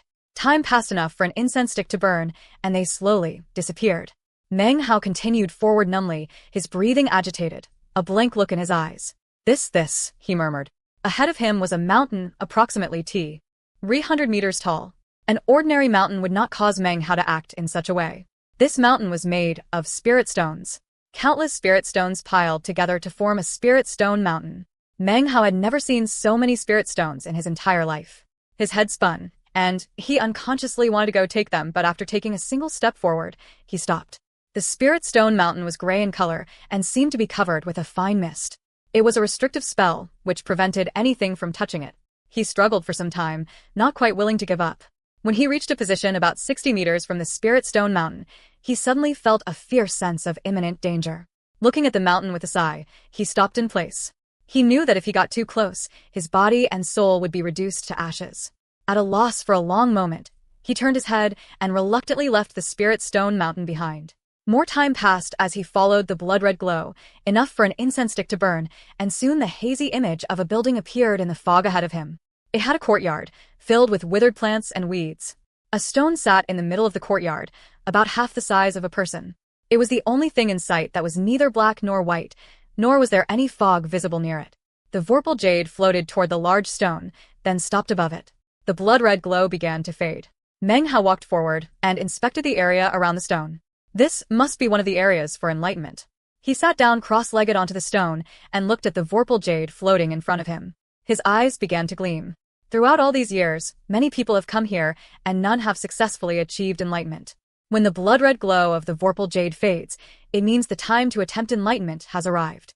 Meng Hao frowned. A strong desire burned in his heart to acquire the secrets of the qi condensation manual. Originally, Wang Tingfei should have been given this opportunity. But Meng Hao knew that his latent talent was simply ordinary, and he had little chance of success. He didn't allow the vorpal jade to fade, but instead looked up at it, a strange light shining in his eyes. After a bit of time passed, he clenched his jaw, then grabbed it stubbornly. This time, I don't care what happens. I will achieve the enlightenment of the sublime spirit scripture. Determination filled his voice as he slapped his bag of holding and produced the copper mirror. Grabbing a handful of spirit stones, he prepared to begin the duplication process. Meng Hao had been a member of the inner sect for a month. Inner sect disciples received significantly more spirit stones than outer sect disciples. Combine that with his profits from the shop as well as the outer sect disciples who were trying to ingratiate themselves to him, it ensured that his bag of holding contained many spirit stones. But suddenly, his expression changed as he found that the spirit stones distributed by the sect were incapable of duplicating the vorpal jade. It wasn't that the copper mirror had lost its efficacy, but rather that there simply weren't enough spirit stones. Even mid-grade spirit stones were useless. He stared at the vorpal jade for a while before suddenly pulling out 7 or 8 of the extraordinarily large spirit stones he had left. He hesitated for some time, then ground his teeth. Eyes growing red, he put one of the spirit stones down onto the mirror, and before he could even put down another piece, the copper mirror began to glow with a blinding light, and instantly, 15 pieces of vorpal jade appeared. Meng Hao stared, dumbfounded. Originally, he had assumed he would need multiple spirit stones to make it work. But then he ended up with 15 of the blood crystals. These were blood crystals, congealed from Patriarch Reliance's own blood. Seeing 15 of them appear left Meng Hao stupefied. What kind of spirit stones are these? He sat in a daze, thinking back to how he had used 2,000 of them that time, and his heart ached. These large spirit stones were definitely some type of extraordinary object. For now, the most important thing to Meng Hao was the sublime spirit scripture. He clenched his jaw and set aside the matter of the 2,000 spirit stones. Extending a blood crystal, he caused it to fade. As it did so, the blood-red glow settled around Meng Hao, and an indistinct voice could be heard. He slipped into a dreamlike trance, unaware of the passing of time. At this same moment, Su Qing and Qin Fan, in their respective enlightenment areas, were also surrounded by the blood-red glow. Their latent talent was beyond ordinary, so their chances of achieving enlightenment were somewhat greater. In Patriarch Reliance's meditation zone, everything was based on latent talent. So-called luck is the same. After an indeterminable period of time passed, the red glow around Meng Hao faded, and he began to regain his senses. He seemed to be somewhat at a loss. After some time passed, he had completely recovered, and yet his mind was blank. Not even a scrap of information from the sublime spirit scripture was there. He sighed, having anticipated this all along. He took out another blood crystal and continued to seek enlightenment. Time passed, and even after having used up 14 blood crystals, he still had not succeeded. His heart ached, and he wasn't sure if he should continue. Gnashing his teeth, he pulled out another large spirit stone and duplicated more of the vorpal jade blood crystals. Once again, he activated the blood-red glow, which then covered his body as he began to seek enlightenment. By this time, the blood-red glow surrounding Su Qing and Chen Fan had faded. However, they did not rise, instead choosing to remain seated in meditation, not sure when enlightenment might occur. As for Meng Hao, he seemed to have gone mad, continuously activating blood crystals, trying again and again to achieve enlightenment. Anyone who saw this scene would surely go crazy with jealousy. After activating the 27th blood crystal, Meng Hao suddenly heard what sounded like a voice murmuring next to his ear in the dreamlike trance world. He could clearly hear two words: sublime, spirit. When Meng Hao opened his eyes, they were filled with determination. Without hesitation, he pulled out the 28th Vorpal Jade blood crystal and once again sought enlightenment. By this time, Su Qing and Qin Fan had returned to the altar to wait for Meng Hao. They were a bit surprised when they didn't see Meng Hao, but they weren't sure which direction he had headed in, so they couldn't easily search for him. They decided to sit in front of the altar and wait for him. By the third day, they were beginning to grow impatient and also a bit worried. Of course, they did not even consider that he might have achieved enlightenment, but rather worried that some sort of accident had befallen him. "Did something happen to junior brother Meng?" said Qin Fan worriedly. Su Qing didn't respond, but she looked worried. After a bit of discussion, they decided to begin looking for him. Unfortunately, because of the frequent appearance of the automatons, their search went quite slowly. Meanwhile, Meng Hao sat, hair disheveled, eyes bloodshot, murmuring to himself. His words made no sense. They seemed to simply express his desire for the sublime spirit scripture. He pulled out the 43rd blood crystal, and the thick, red glow again surrounded him. In fact, the area he was in never lacked the red glow. Meng Hao had gone all out in his search for enlightenment. If he ran low on blood crystals, he simply duplicated more. As of now, he could clearly hear the voice in his ear, but just couldn't commit it to memory. He could only continue on in another attempt. There was something that nobody, not Qin Fan or Su Qing, nor frenzied Meng Hao, had noticed. After the blood crystal ceased to glow, it would transform into a barely discernible blood-red light, which would then enter into the ground and pass into a secret chamber below the catacombs. There, a withered body sat cross-legged, seemingly lifeless. The room was filled with the feeling of death. Every time one of the blood-red lights entered the room, the body would assimilate it and begin to change slightly. By the time the third light entered the body, there seemed to be some shred of life in it. The light of life was dim, though, and the body was unable to do anything except sit there. This was Patriarch Reliance. The Vorpal Jade blood crystals were congealed from his own blood and contained his aura. After being activated, they would return to him, continuing his life. Without them, he would be thoroughly dead. Originally, he had planned to postpone his death in this fashion until the very last spark of his ruthless and ambitious life was extinguished, whereupon he would pass into death. He was already in a state of despair. He spent most of his time in deep sleep, awaking only occasionally and briefly, whereupon he would sink back into slumber. He had no energy to waste on superfluous matters. As for the Vorpal Jade, this was an arrangement he had prepared many years ago. Were it not for them, he would have passed into death hundreds of years ago. These are the last 3 pieces of Vorpal Jade. Now that they had returned, he had regained consciousness. He sighed and went back to sleep, knowing that he would probably never wake up again. And yet suddenly, a 4th blood-red light entered the secret chamber and fused with his body. He woke again, shocked. I am already out of Vorpal Jade. Could I have remembered incorrectly? Even as he talked to himself, a 5th blood-red light appeared, making its way into his body. He observed, dumbstruck, as a 6th, 7th, 8th blood-red light appeared. By the 3rd day, countless blood-red lights had appeared, one after another, continuously fusing with his body. Patriarch Reliance's heart surged with excitement, and his face filled with hope. Suddenly, his eyes opened. Holy hell, these are clearly not my blood, but they are definitely my blood crystals. What's going on? What the hell is going on? Chapter 40, Sublime Spirit Scripture. At the same moment that Patriarch Reliance opened his eyes, Meng Hao activated the 50th Vorpal Jade blood crystal. His head vibrated violently, and a scriptural text floated around him. Each and every character of the scripture emitted a bright golden light which pierced through his body. It completely overpowered the blood-red glow, leaving behind a glowing golden aura. As the golden aura spread out, Meng Hao began to change.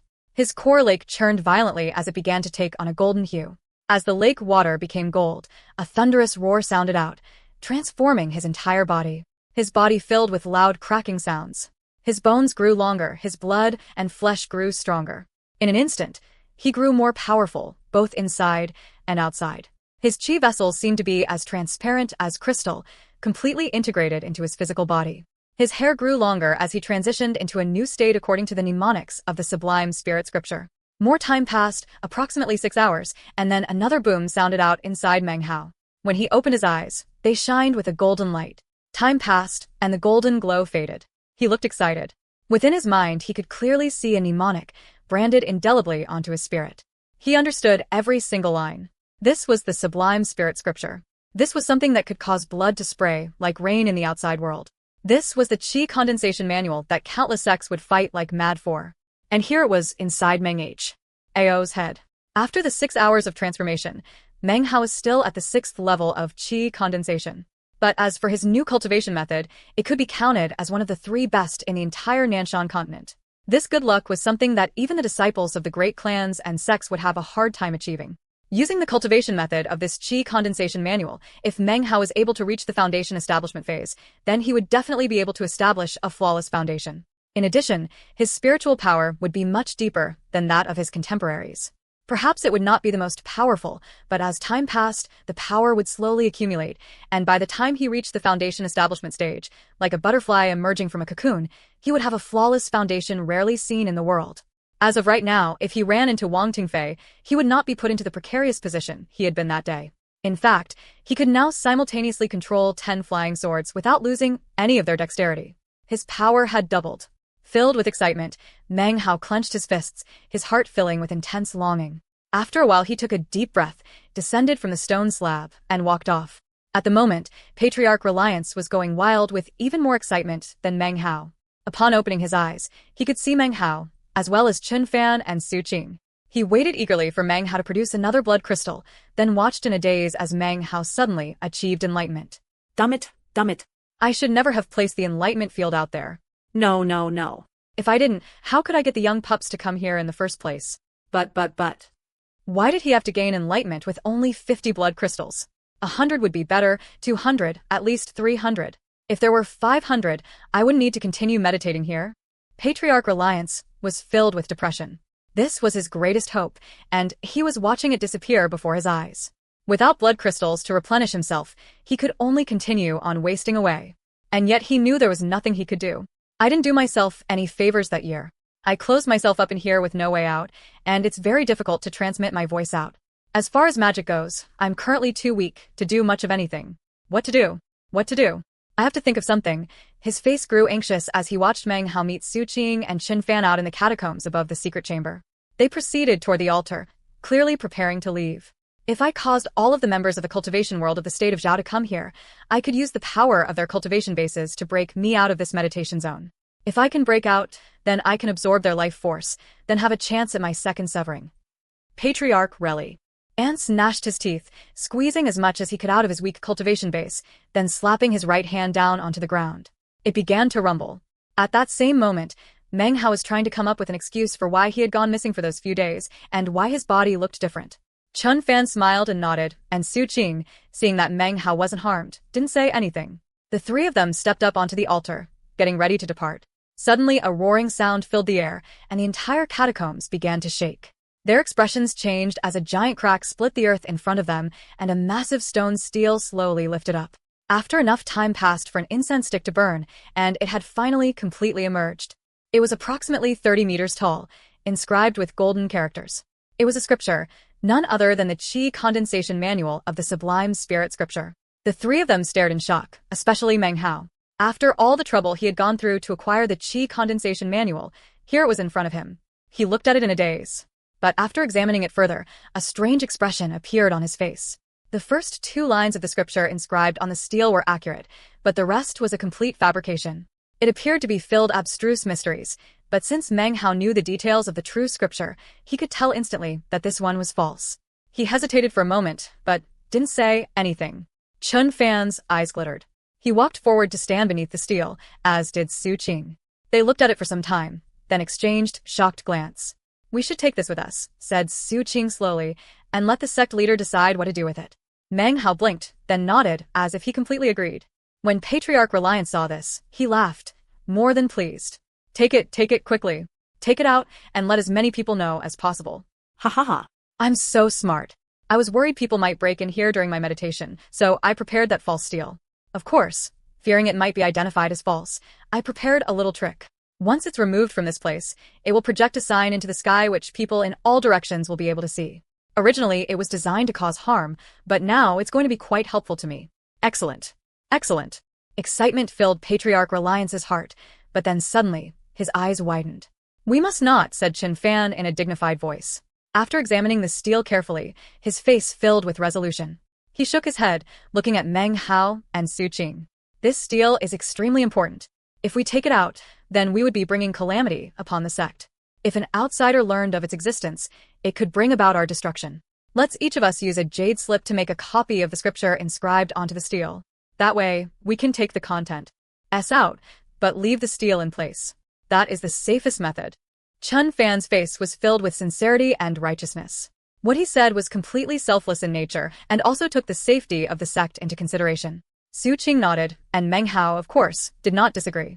They immediately copied the contents onto their jade slips, then stood onto the altar and make their departure. Patriarch Reliance watched on in shock, then let out a furious howl. "Damn it! Damn it!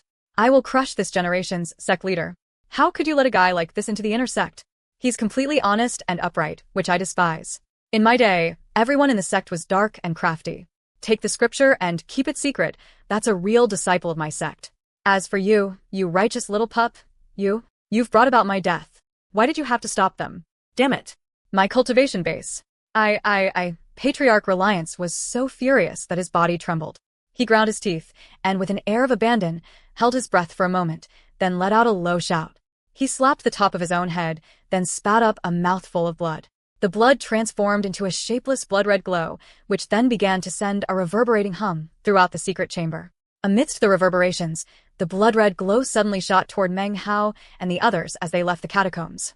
As soon as they stepped foot into the main temple hall of the Reliance sect, as soon as Luohua and Grand Elder Ouyang saw them, before they could even open their mouths, the blood-red glow shot out.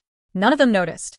Suddenly a thunderous sound rang out, and a bright light spread out, millions of meters in all directions, turning the entire sky bright red. Then, in the middle of it all, amidst a multitude of colors, appeared a strange sign. There were a multitude of characters. Most of the characters weren't able to be seen clearly, but two were. They read, "Sublime Spirit." The sign filled heaven and earth in all directions. The multitudinous characters of the scripture glowed brightly, especially the two characters Sublime Scripture, shining out across the entire state of Zhao. Within the three great sects of the state of Zhao, all the disciples stared up in astonishment at the strange phenomenon. Streak after rainbow-like streak flew from the various closed-door meditation zones as multiple sect patriarchs emerged. The Sublime Spirit Scripture. The Sublime Spirit Scripture has appeared. It appears to be located in the Reliance sect. Could it be that the legendary Qi condensation manual really is there? In the space of a moment, powerful members of several great sects of the southern domain emerged from meditation. For the Sublime Spirit Scripture and the Qi condensation manual to appear was an exciting matter. Without hesitation, they shot from the southern domain directly toward the state of Zhao. They all feared that if they went fast enough, their opportunity could be lost to the other powerful southern domain clans or other sects. In the southern domain, the wind had shifted. Prismatic streaks of light shot toward the Reliance sect as nearly 20 cultivators from the three great sects of the state of Zhao moved into action. The weakest among them was of the foundation establishment stage. 6 were of the core formation stage. They cut through the sky with earth-shattering power. Chapter 41, A Sensation in the State of Zhao. When the sign appeared in the sky above the Reliance sect, all of the disciples in the outer sect stared up in awe and shock, their minds buzzing. Their eyes filled with vacant looks, unable to comprehend what they were seeing. Looking at the golden characters filling the sky, their hearts trembled. Fatty, who was filing his teeth with a fish-scale sword, made choking sounds, narrowly avoiding stabbing himself in the tongue as he gaped at the scene. Shangguan Xiao, who sat in secluded meditation, suddenly lifted up his head. When he saw what was happening, his body began to tremble, and his eyes shined with disbelief. His face changed, as if he had suddenly just thought of something incredibly frightening. He stood in a flash, and suddenly, a teleportation spell appeared that he had prepared years before. As fast as possible, he stepped into the spell, then disappeared. In the main temple hall on the East Mountain, as Meng Hao and the others appeared, Luohua's face fell. Looking up into the sky, his face grew pale, and he staggered backwards a few paces. Grand Elder Ouyang raced out of the main temple, looking up into the sky, his face grim. "Did you touch anything in the Patriarch's meditation zone?" he asked, turning to look back at them. His expression was very solemn, as was his tone of voice. "When we were just about to leave, a stone stele appeared," said Qin Fan, sounding pained. "We were worried that if we brought it out with us, it could bring disaster to the sect. So, instead, we made copies of it." He took out his jade slip, as did Meng Hao and Su Qing. They handed them to Grand Elder Ouyang. This is... Grand Elder Ouyang's brow furrowed, and then his eyes shone with disbelief. There's no need to study it, it's fake, said he Luohua with a long sigh. The stone steel, as well as the sign in the sky. They're both fake. He looked down at the ground, then shook his head. Other sects from the state of Zhao will be arriving soon. The Reliance sect will not be able to evade this disaster. They're here for the Patriarch. He flicked his sleeve, and a rumbling could be heard throughout the entire Reliance sect. A soft light arose, covering everything. You three are inner sect disciples. Go wait in the main temple hall. Just as his voice sounded out, blurs of light whizzed through the sky from all directions, nearly 20 of them, accompanied by high-pitched whistling shrieks. The blurs approached the shield which surrounded the Reliance sect, and as they did, heaven and earth shook. The 4 mountain peaks trembled, as if they might collapse. Silence suddenly filled the surrounding wild mountains. The wild beasts all trembled in fear, not daring to make even a single sound. Of the 20 or so people in the sky, there were 6 who formed the nucleus of the group. 4 were men and 2 were women, and they were all elderly. They wore luxurious gowns, and the power which emanated from their cultivation bases was petrifying. Each of these 6 people had 2 or 3 cultivators behind them, followers, each of whom had cultivation bases on par with Grand Elder Ouyang. These nearly 20 people were the most powerful people in all the state of Zhao, and here they were at the Reliance sect, bearing down on it like dark clouds.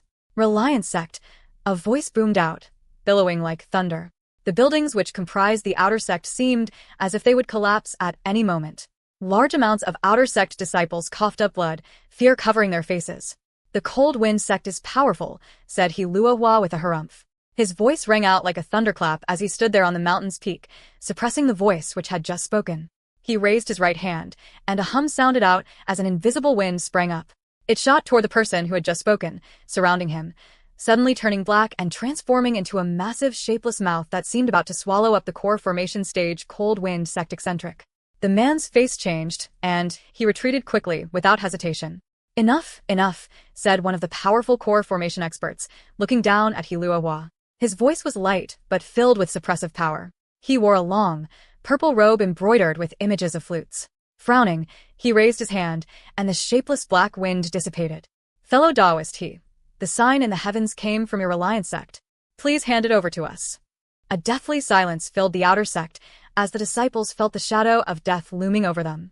Within the main temple hall, Meng Hao, Qin Fan and Su Qing sat silently. They knew that any one of the people outside had cultivation bases, so frightening they could annihilate all of them with the wave of a hand. Meng Hao's heart thundered as he looked at them. It was his first time seeing people so powerful. His thoughts suddenly filled with an intense desire to become more powerful. He Luohua stood on the peak of the East Mountain, looking up at the group of people. After some time passed, he sighed. What do you want me to hand over? I have no idea where that sign came from. Give in without a fight, said the man in the purple robe grimly.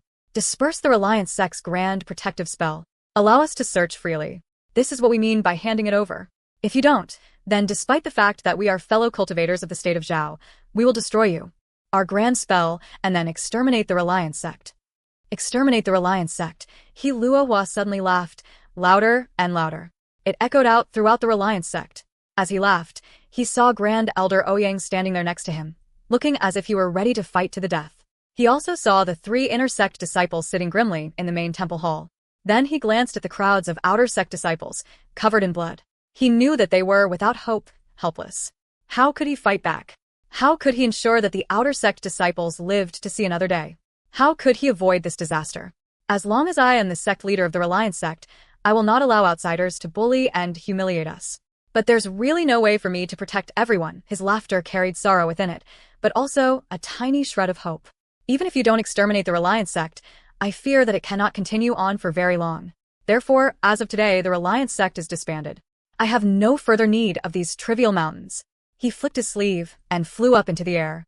Looking shocked, Grand Elder Ouyang followed him. They floated in the air, looking down at the Reliance sect, at what had been their home for so many 60-year cycles. Their expressions were filled with grief. Disciples, hear my order. The Reliance sect is hereby disbanded. As of now, you are no longer its disciples. This world no longer contains any Reliance sect. Veins of blood appeared in his eyes. The 20 or so experts from the state of Zhao began to laugh coldly as they listened to Luohua's shocking words. Are you satisfied? He asked. Any treasures or signs here have nothing to do with me, nor with these seckless pups beneath me. If you dare to hurt anyone, I will detonate the grand protective spell, and then we can all perish together.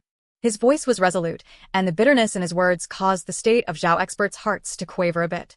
Fellow Daoist he, since you have made this decision, of course we will not make things difficult for you, said an old woman from among the 6 most powerful of the experts. The Reliance sect is disbanded. If you step aside, then we will not cause problems for any of the disciples. You can rest at ease. Her gaze was like lightning. As she looked over the Reliance sect, she could tell that the object from which the sign had originated was located here, but was not being held by any of the people. Meng Hao looked up into the sky, and as Luohua's words rang in his ears, he was reminded of the law of the jungle. Despite how powerful the sect leader was, he still had been forced to dissolve the sect. Chun Fan said nothing, but staggered back a few paces on unsteady legs. Su Qing lowered her head.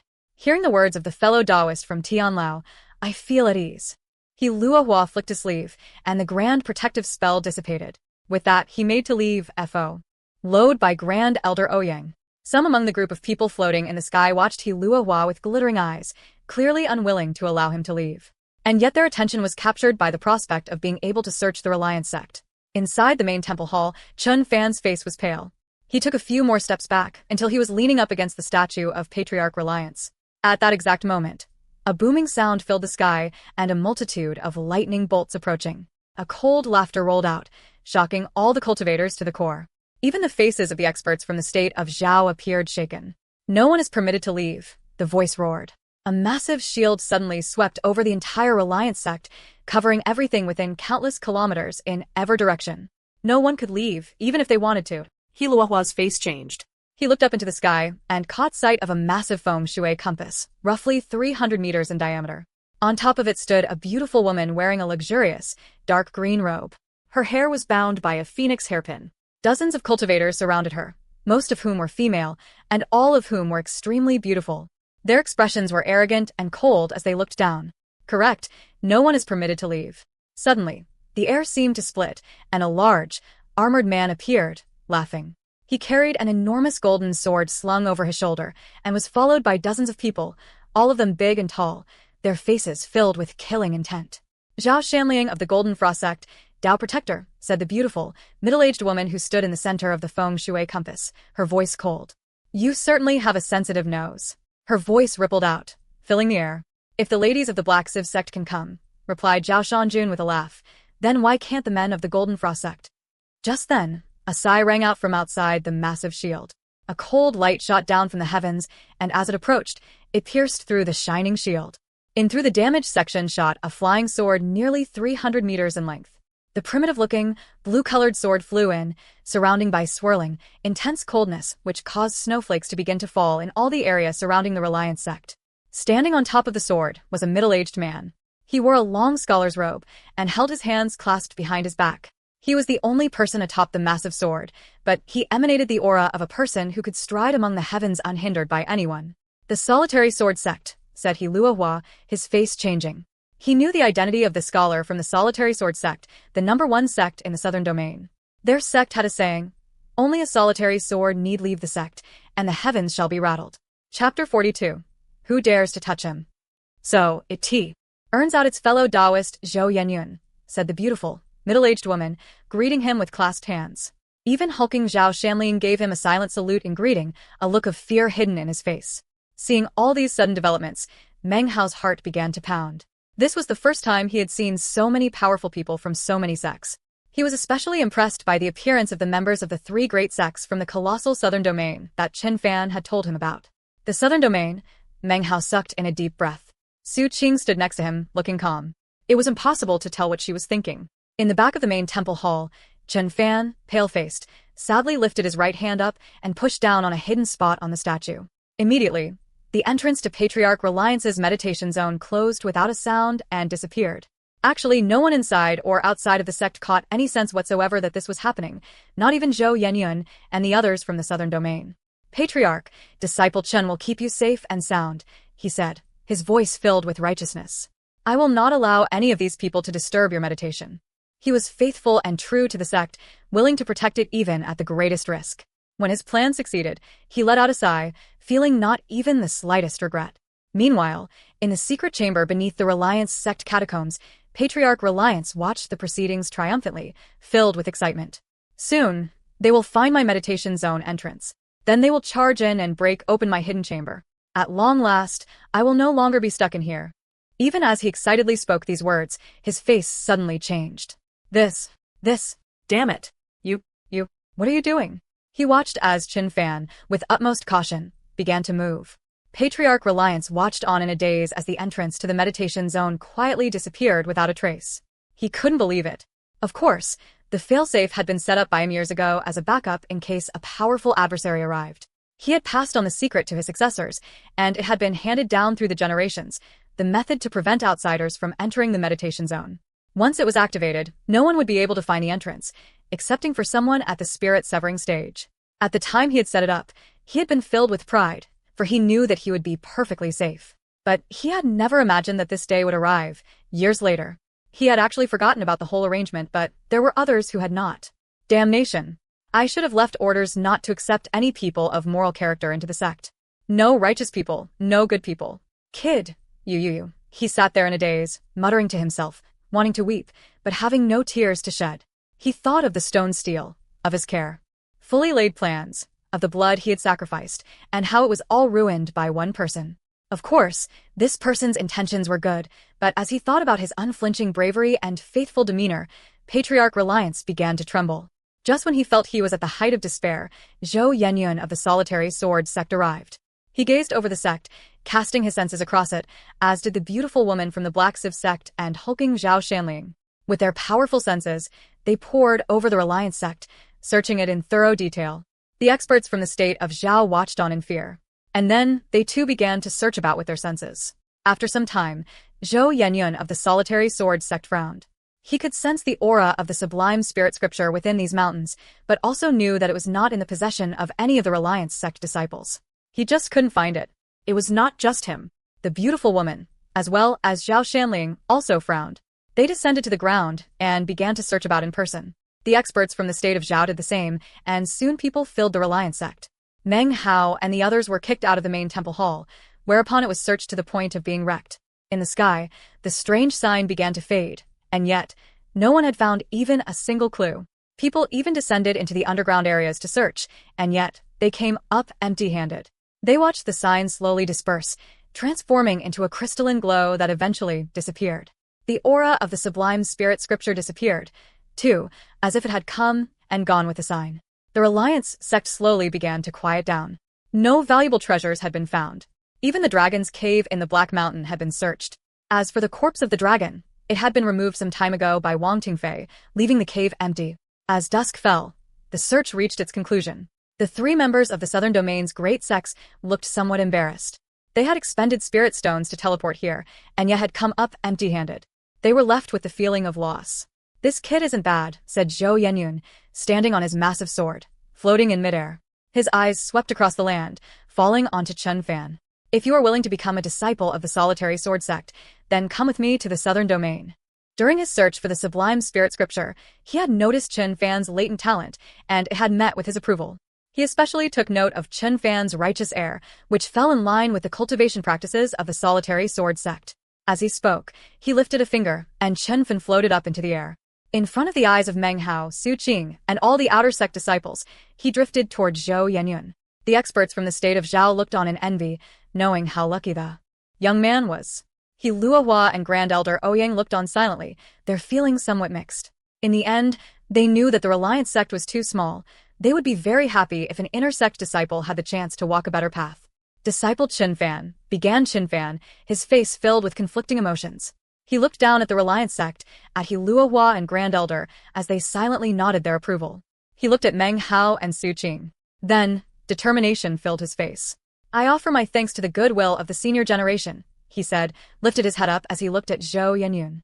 "But disciple is a member of the Reliance sect. In this life, I cannot join another." He knew that if he agreed, he would have much better opportunities in the future. But there are some things that a man just cannot do. For him, there would be only one sect in his life. His words seemed to leave the experts from the state of Zhao quite moved. Disciples like this were a treasure to any sect. And yet, most of them also sported looks of pity on their face. Refusing the Solitary Sword sect in this manner was courting death. He Luohua said nothing. He looked at Qin Fan, feeling even more conflicted. He sighed inwardly, wondering how the young man could be so stubborn. There was no need. Zhou Yenyun's eyes glittered. He stared at Qin Fan for a while, then dryly said, "Do you know what the words solitary sword sect mean in the southern domain?" Qin Fan was silent for a moment, then nodded. He had studied the ancient records, so of course he knew about the solitary sword sect, the #1 sect in the southern domain.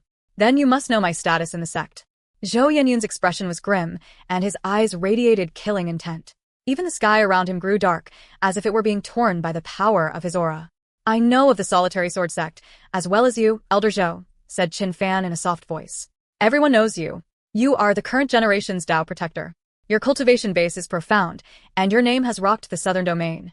So, you know me. Then you know what you're giving up by passing up this opportunity." His voice grew colder, as did the temperature of the air. The solitary sword sect has a history tens of thousands of years old. Their cultivation shrines, their proliferation of powerful experts, the meteoric progress made by the sect's members. Qin Fan of the junior generation is well aware of all these things. He held his head high, unwilling to back down. His glistening eyes held no sign of regret. Zhou Yenyun looked at him, then suddenly began to laugh, loudly. "Originally I planned to make you an ordinary outer sect disciple. But with a temperament like this, excellent, excellent. You will be my personal apprentice." Zhou Yenyun's smile was filled with admiration. With a flick of a sleeve, he pulled Qin Fan onto the massive sword and prepared to leave. Seeing the solitaire wise sword sect's actions, the beautiful, middle-aged woman realized that taking a qualified disciple back with her was the only way to prevent this trip from turning out to be a complete loss. This girl isn't bad. The Black Civ sect wants her. She had long since taken notice of Su Qing. She approved of her beauty and coldness. Without waiting for Su Qing to speak, she bent her finger, pulling her up onto the feng shui compass. Everyone watched in envy as she began to transform into a diffraction of light. Fatty stood there, filing away at his teeth. In his eyes, the sect being disbanded meant that he was now free. He was filled with a confused happiness. He had only been gone a few years, which meant that when he got back to Yunjie County, the house and the bride that his father had prepared would still be waiting. Soon, he would be able to enjoy the life of a rich person. "Too bad I won't be able to see Meng Hao. Oh well. We're brothers, so I'll help him pay back the money he owes to Steward Zhou. Eventually, I will absorb the wealth of all the surrounding villages, and then the entire state of Zhao. Ha ha ha. Li Fugue, will be the richest person in the world." The more he thought about his plans, the more happier he was. He stood there, filing at his teeth and feeling the anticipation for the future. Right about then, hulking Zhao Shanliang of the Golden Frost sect frowned. He was a bit late in acting. After seeing two of this tiny sect's intersect disciples taken away, he glanced at Meng Hao. He was a bit taken aback as he noticed a faint trace of a demonic aura within him. Muttering to himself, his gaze swept the rest of the sect, whereupon he caught sight of Fatty standing in the crowd of outer sect disciples. He stared in astonishment as Fatty filed at his teeth with his flying sword. His eyes shone, and he completely forgot about Meng Hao and his demonic aura. How exactly is this Fatty practicing cultivation? He's managed to develop a set of spirit teeth. In our sect, the technique to develop spirit teeth has been lost for 800 years. With spirit teeth, you can crush spirit stones with your mouth, which is necessary to practice that technique. It seems this trip wasn't a waste after all. If we take this kid back with us, he will be a true treasure in our sect. His eyes glittering fiercely, Zhao Shanliang lifted his right hand and snatched up the stupefied Fatty. "Kid, from now on, you are an intersect disciple of the Southern Domain's Golden Frost sect." He tossed wide-eyed Fatty into a gray-colored sack. Fatty's shrill cries could be heard faintly as he disappeared inside. Zhao Shanliang turned. Followed by his retinue, he headed toward the immaterial fissure. And thus, he, along with Zhou Yenyun and the beautiful woman from the Black Civ sect, all prepared to take their leave. But then, Zhao Shanliang suddenly remembered something. He turned back to look at the Reliance sect, and his gaze came to rest on Meng Hao. As he did, he stopped in his tracks, shocked. The beautiful woman from the Black Civ sect, as well as Zhou Yenyun, also stopped. Meng Hao began to tremble. As the hulking man looked at him, it seemed as if he could see through him completely, as if his vision could pierce to his deepest parts, even to the demonic core which rested in his core lake. The hulking man's eyes narrowed, then began to shine. A moment ago, he hadn't cared at all about this weak-looking disciple and had only thought to take Fatty. But something caught his eye about Meng Hao. He turned and began to walk toward him. "I want this kid too," he said in a booming voice. Meng Hao's face turned cold, and he felt as if his body were about to shatter into pieces. His core lake seethed, and the demonic core felt as if it were about to be ripped out of his body by some invisible force. Pain filled him, and he broke out in a cold sweat. He once again felt as if his body were being crushed, and he clenched his fists tightly. There was nothing he could do. At that exact moment, a booming sound rang out from within the Reliance sect. It was a voice, so powerful that it shook the heavens and earth. In the midst of moving upon Meng Hao, Zhou Yanyan and the beautiful middle-aged woman, as well as the hulking man, suddenly looked shocked. They turned their heads, their eyes filled with astonishment. I have one heir left in the Reliance sect. Who dares to touch him? Chapter 43. The Sole Heir. Patriarch Reliance sat in a secret chamber in the Reliance sect catacombs, his hair disheveled, his eyes red. He looked as if he had gone mad. His plans were about to go awry. In moments, everyone would leave, and if that happened, they wouldn't come back. He watched in sorrow as the Golden Frost sect cultivator began to make a move towards his only remaining inner sect disciple. Fury rose in him, and without holding anything back from his cultivation base, he sent his voice thundering out. It shook the heavens and stirred up a gale-forced wind which swept back and forth. In the wild mountains surrounding the Reliance sect, trees were uprooted as the tempest battered the land. Many other trees were simply splintered into pieces until the tempest became a dark green color, filled with flashing lightning. The experts from the state of Zhao floated in midair looking on, dumb with amazement. Even Zhou Yanyan from the solitary sword sect looked confused. Carrying Chen Fan's unconscious form in his arm, he retreated. The massive sword began to hum, and then he was surrounded by multitudinous sword auras. The beautiful woman from the Black Civ sect also looked surprised. She retreated, reaching down to slap the surface of the feng shui compass. It suddenly expanded to twice its original size. As for Zhao Shanliang from the Golden Frost sect, he took a deep breath and retreated backward, his fingers moving in incantation patterns.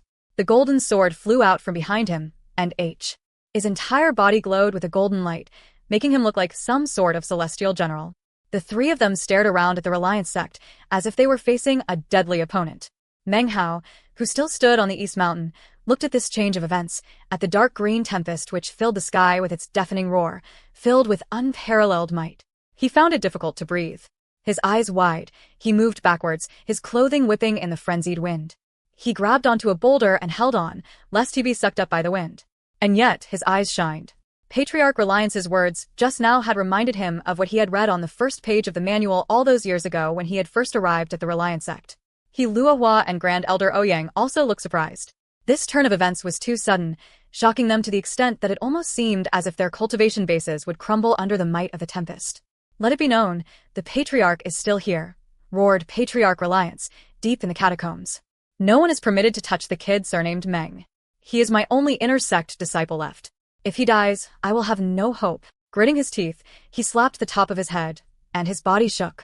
He spat out a mass of blood, then continued to hit himself over and over again, spitting out more and more blood.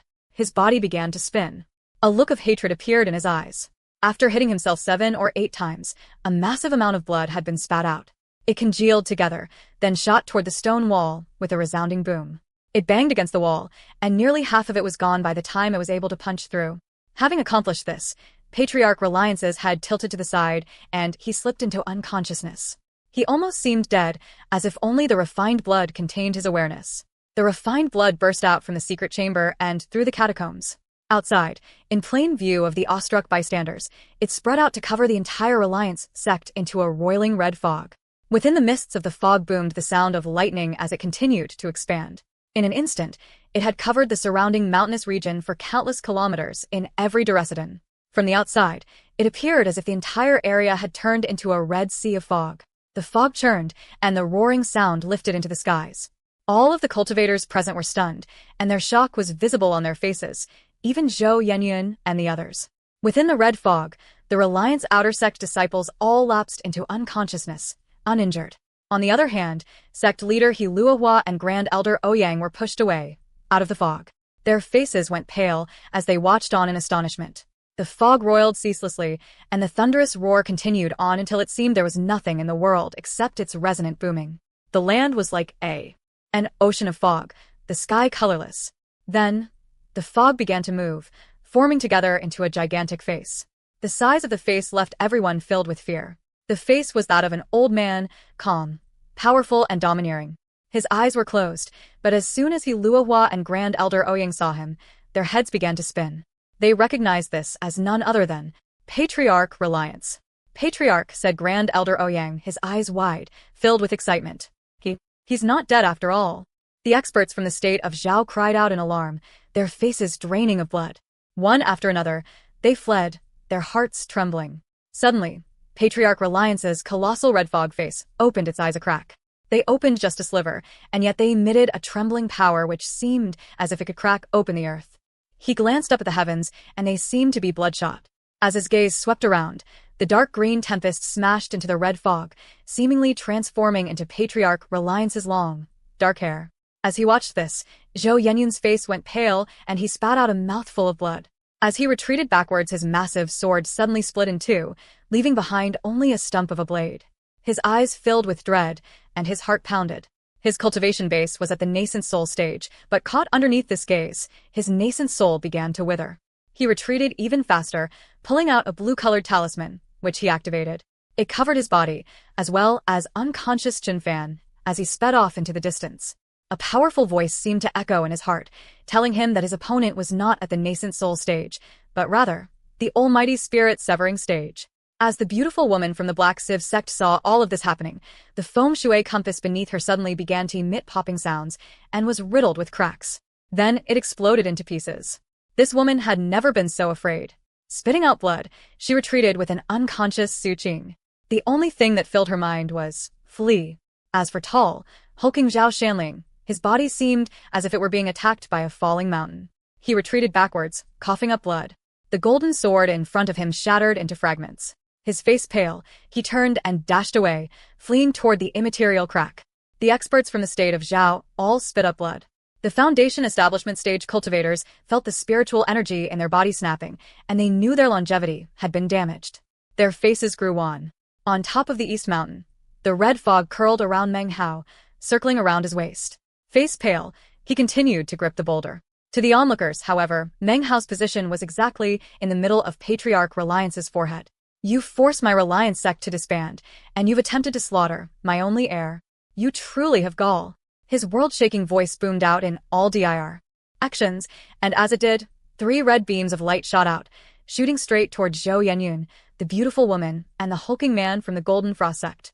"I, Zhou, am an elder of the Solitary Sword sect, a protector of the Tao. If Patriarch Reliance kills me, the Solitary Sword sect will destroy you. Patriarch Reliance, please cease your anger. Junior is a disciple of the Black Sieve sect. My grandfather is Ping Sandao, your good friend." Junior was mistaken. "Patriarch, please calm your anger." Words poured out of the 3 people as the red light pursued them. Patriarch Reliance let out a cold snort. "Beat it, you 3. The 3 red beams disappeared. "Go back and ask your sect elders if they've forgotten about the blood pact we made all those years ago. The state of Zhao is my realm. Anyone who dares step foot here cannot blame me for annihilating them. As for those 3 other disciples, take them away, I don't need them." Their faces pale, the 3 Southern Domain disciples disappeared. Seeing this, the state of Zhao cultivators froze in place, trembling. Seeing nascent soul stage cultivators act like that left them petrified. The most powerful among them was only at the foundation establishment stage. The 1,000-year-old legends about Patriarch Reliance had now come to being in front of their very eyes. As the powerful, domineering voice boomed out, the fog began to roil and spin, with Meng Hao as its center. The fog congealed in front of him to form a long spear. It was not red, but instead covered with talismanic inscribing of white, silver, and gold. It appeared to be incredibly extraordinary. The Reliance sect has been dissolved. So be it. But this kid is my only inner sect heir. If anyone dares to touch him, his attention turned to Meng Hao. In that case, Meng Hao, use this spear to exterminate that person. All of you, beat it. His voice echoed out across the land. The state of Zhao experts immediately fled. What they didn't seem to notice was that Patriarch Reliance's voice had grown noticeably weaker. It was barely noticeable, but if one paid careful attention, it was definitely weaker. The unconscious outer sect disciples suddenly lifted up into the air and flew away in all directions. Then, a turbulent, blood-red glow enveloped the entire Reliance sect. No onlooker would have been able to see it, but Meng Hao could. He Luohua and Grand Elder Ouyang watched on in a daze. Finally, shame appeared on He Luohua's face. He lowered his head and saluted respectfully toward the blood-red shield. Then, he let out a light sigh, turned, and disappeared into the distance. Grand Elder Ouyang was silent. One by one, he took the outer sect disciples out into the wild mountains. Then he looked at the Reliance sect from a distance. With a sigh, he departed. He Luohua both knew that with the patriarch's acknowledgement of the dissolution of the sect, there was no longer such thing as the Reliance sect. Meng Hao stood within the blood-red glow, looking excited. He looked at the spear, which emitted a white, silver, and golden glow. Suddenly and inexplicably, the spear, completely of its own volition, shot forward, combining with the fog to transform into the image of an old man in a red robe. It was Patriarch Reliance. Clasping his hands in salute, Meng Hao said, "Disciple Meng Hao pays respects to the Patriarch." Without even thinking about it, he began a flood of eloquence. "You cast awe into the hearts of the people of the state of Zhao, and your name is even known in the southern domain. I have revered you ever since I joined the sect. Every day, I pay homage to your words from the beginning of the manual. I have constantly reaped rewards. Very well, very well. You haven't done well in your studies. Let me tell you, kid, when I was your age, my flattery sounded much more natural than yours. Don't try to pull that stuff off on me." Patriarch Reliant glared at him, yet inwardly was a bit moved. Meng Hao looked at him with a sheepish smile. "Even though it's useless to flatter me, well, I never mind. Listen up. I was only able to use a sliver of my consciousness, so it wasn't easy to scare off those damned nascent soul stage cultivators. I don't have much time at the moment before this form disappears." As he spoke, he began to grow more and more indistinct. "I need to rest for a year. When that year is up, you must use any means possible to attract every expert of the Foundation establishment stage or higher from the state of Zhao to come to my meditation zone. If you can accomplish this, then I will give you an incredible reward." He raised his hand and pointed a finger at Meng Hao. Instantly, information entered Meng Hao's mind, and he now knew how to open the entrance to the meditation zone. "Kid, you are the only heir to my Reliance sect. Don't get yourself killed. If you get killed, I will have to find a concubine to bury with you." I find it annoying to have to." The sound of his voice continued to echo about, but his body had dissipated. Not a shadow remained. Meng Hao stared blankly for some time before recovering. It was at this point that he realized that everything which had happened had been Patriarch Reliance's attempt to scare away the outsiders. So he didn't kill those 3 people. But what happened to the spear he was going to give me? Chapter 44. The North Sea reveals the Tao. In the entire expansive Reliance sect, only Meng Hao remained, standing alone on the East Mountain. He watched the red light fade away, then lowered his head. The formerly bustling outer sect was now empty. Elder sister Su had been taken away. Elder brother Chen had gone to the southern domain. Even Fatty was gone. He had no idea when he would see them again. Would it be months? Years? His status as an inner sect disciple, his 3 years in the Reliance sect, they all became memories. The twisting autumn wind hit his face and lifted up his air, blowing away the dust that had settled there. He quietly sat down on the boulder. A long time passed, and eventually the stars peeked out one by one. Then dawn came. Meng Hao sighed and lifted his head. They're all gone and here I am, still in the state of Zhao. Suddenly, Meng Hao missed home. Even though he had gotten rid of his old ancestral house in Yunjie County, he still missed his old bed and dilapidated bowls. Even more so, he missed Mount Dacheng. He missed his kind, smiling mother and his father, who had always seemed afraid of his mother.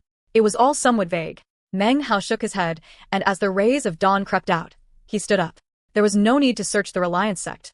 Everything worth taking was long gone, pillaged by the experts from the state of Zhao.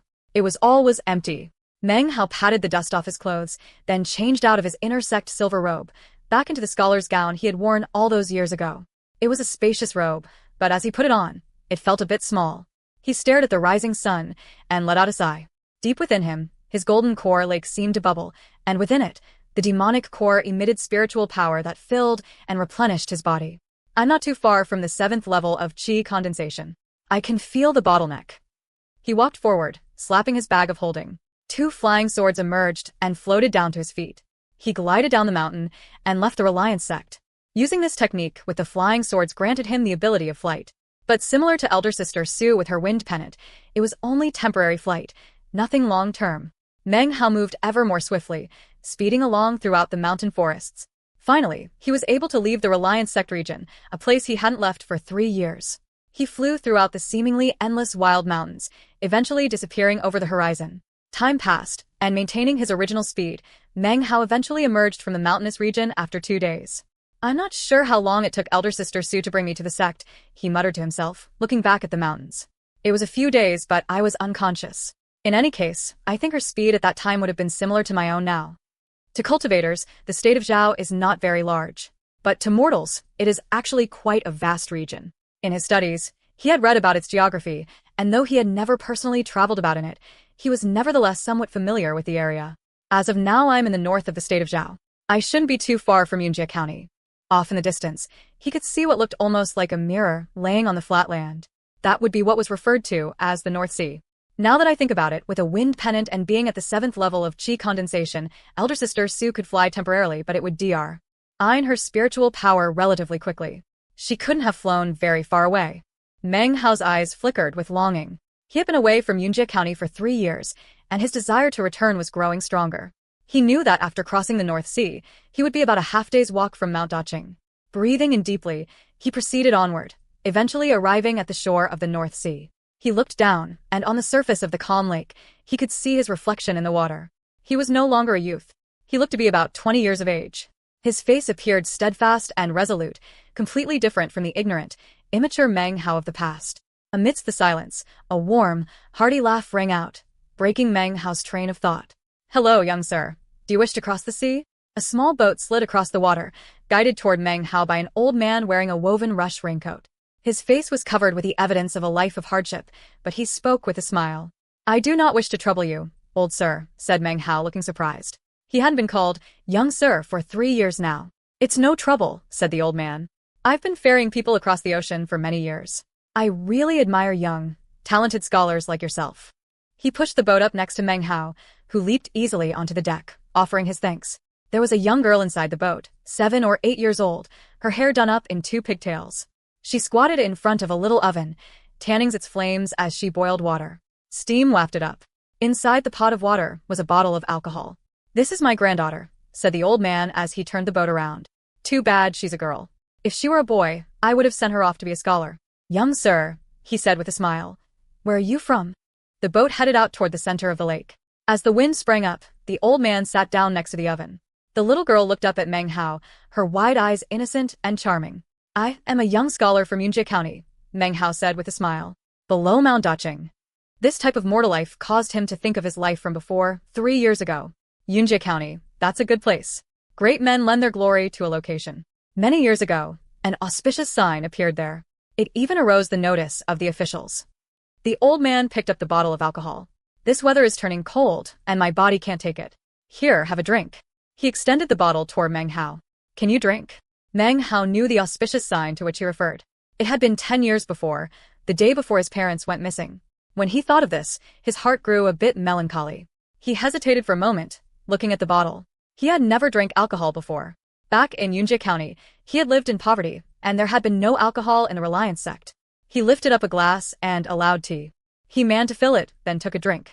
A spicy warmth suddenly filled his heart, then slowly spread out through his body. "Old sir, your conversation topics are somewhat out of the ordinary. Have you been running a ferry here for a long time?" Meng Hao gazed at the rippling green waves, then took another drink of alcohol. The alcohol burned its way down, and he thought of the Reliance sect, of elder sister Su, elder brother Chun, and Fatty. 20 years, replied the old man with a laugh. "In my life, I've ferried many people across this North Sea. I've seen a lot of things, and of course I've learned a lot about how people tend to have conversations. Please don't laugh at me. Who knows how many years this lake has been here? It's seen a lot of people too. People remember it, and it remembers the people." The old man lifted his glass and took a drink. Meng Hao stared at him for a moment. This was the first time he had ever heard someone speak in such a fashion. He looked back at the lake, muttering to himself, seemingly lost in thought. "This is obviously a lake," he said suddenly. "Why do people call it the North Sea?" The old man thought for a moment, then smiled. "Lakes can dry up, grow quiet, and become still. If that happened, no living things would remain. But seas last forever, and can contain the water of countless rivers and lakes. Maybe people just didn't want the lake to ever go away, so they named it that way. When all is said and done, if you believe it's a lake, then it's a lake. If you believe it's a sea, then it's a sea." When he heard the old man's words, Meng Hao's mind suddenly trembled. The hand holding the glass of alcohol began to quiver, and he stared out at the lake water, almost in a trance. He seemed to lose track of time. Time passed, and the boat reached the shore. Meng Hao pulled out some silver that he had acquired from one of the disciples back at the Reliance sect and paid the fare. He gave the old man a deep bow of respect, then watched as the boat drifted off. His eyes shined with a strange light. He didn't leave, but instead sat down cross-legged on the lakeshore, looking out at the waters and the lone boat disappearing into the distance. He could hear the old man laughing. "If you believe it's a lake, then it's a lake. If you believe it's a sea, then it's a sea, the old man's voice echoed across the distance. It seemed as if he were not disappearing into the distance, but rather, merging into it. Meng Hao sat there in a trance, taking it all in. He sat for 3 days straight. He didn't move at all during that time, instead staring silently at the lake, the old man's words echoing in his mind. Lakes can dry up, grow quiet, become still. If that happened, no living things would remain. But seas last forever and can contain the water of countless rivers and lakes. Meng Hao's eyes suddenly lit up. The golden core lake within him seemed boundless, but in his eyes it was still a lake. If I believe it's a lake, then it's a lake. If I believe it's a sea, then from now on let it be a sea. A thunderous sound filled him, and the core lake began to seethe and churn. Without the aid of any medicinal pills whatsoever, it suddenly expanded. Meng Hao wasn't aware of any of this. His eyes were closed tightly. He had entered a strange state. The old man's words filled his mind. He didn't notice it, but around him, the boundless spiritual energy of heaven and earth had begun to gurgle up, surrounding his body, and then entering it. Waves broke out across the North Sea, and within its churning arose a massive amount of spiritual energy, which rushed forth and surrounded Meng Hao. The North Sea was revealing the Tao. If, at this moment, a core formation cultivator could see what was happening, he would be thoroughly shocked. This type of Tao enlightenment was only possible for someone at the spirit-severing stage. In addition, it required a huge amount of fortune and luck. Yet here was Meng Hao already reaching out to the threshold. The reason he could succeed in this was in large part due to the demonic core within him. It was the core of a flying rain dragon, an ancient beast whose tail could transform into a demon. Actually, that year in which he had dreamed of the flying rain dragon, Meng Hao had already reached Tao enlightenment. 3 days passed, and finally Meng Hao opened his eyes. They glowed with a golden light. Within him, his core lake had increased by a shocking double. As he examined it, Meng Hao realized that this was no lake. This was a core sea. He believed it to be a sea, therefore it was a sea. The seawater roared, and waves whipped about. The demonic core, as stable as ever in the depths, emitted spiritual energy, which filled Meng Hao's entire body. Using the techniques he had learned from the sublime spirit scripture, he circulated the energy. His body began to glow with a golden light, as if something had suddenly broken out within him. The golden light emanated around him for 9 meters in every direction. Amidst the roaring, Meng Hao's cultivation base suddenly climbed upwards, breaking through the 6th level bottleneck directly into the 7th level of qi condensation. Even though he had just broken through to the 7th level, his power was the same as if he had already reached its peak. This was because in his Dantian region was not a core lake, but a core sea. Earlier, the spiritual energy which had built up in the North Sea for countless years had suddenly surged forth, as if to help Meng Hao make his breakthrough. Gradually, the spiritual energy of heaven and earth which surrounded him began to dissipate, as did the North Sea's spiritual energy. Slowly, the golden glow which emanated from Meng Hao also began to fade, and slowly, he returned to his usual appearance. He sat there cross-legged. The golden light eventually left his eyes, although they continued to sparkle brightly. He slowly stood up and looked out at the North Sea. With clasped hands, he saluted the sea deeply. His mind was filled with descriptions he had read about in the Reliance Sex Magic Pavilion of the various demonic creatures of the Nanshan continent. Wherever demons existed, there would be demons that appeared as mountains, demons that appeared as rivers, and demons that appeared as plants and animals. Today, the North Sea revealed the Tao. One day, when my cultivation base is high enough, I will return here and help you become a sea. He gazed out at the North Sea. He wasn't sure whether or not this lake, which desired to be a sea, might be like the descriptions he had read about, something with life, a demonic life. Regardless, it had helped him make a breakthrough in his cultivation base, helped him turn his core lake into a core sea. He must repay the kindness. There was only one way, to help this lake become a sea. After some time passed, Meng Hao turned and strode toward Mount Dacheng. Chapter 45. A look back at the mortal world after 3 years. Autumn wind curled around Mount Dacheng in the north of the state of Zhao. Most of the rattan vines had dried and withered, and leaves floated down from the mountain into the river below. Perhaps they, like that gourd bottle from years ago, would eventually reach the Milky Way Sea and then float on to the Great Tang in the eastern lands. Beneath Mount Dacheng lay 3 counties. Yunjia County was the most flourishing of the 3. It wasn't very large, but it bustled with people. When market day came, people from the whole mountain region gathered there, and a hubbub of voices would fill the air.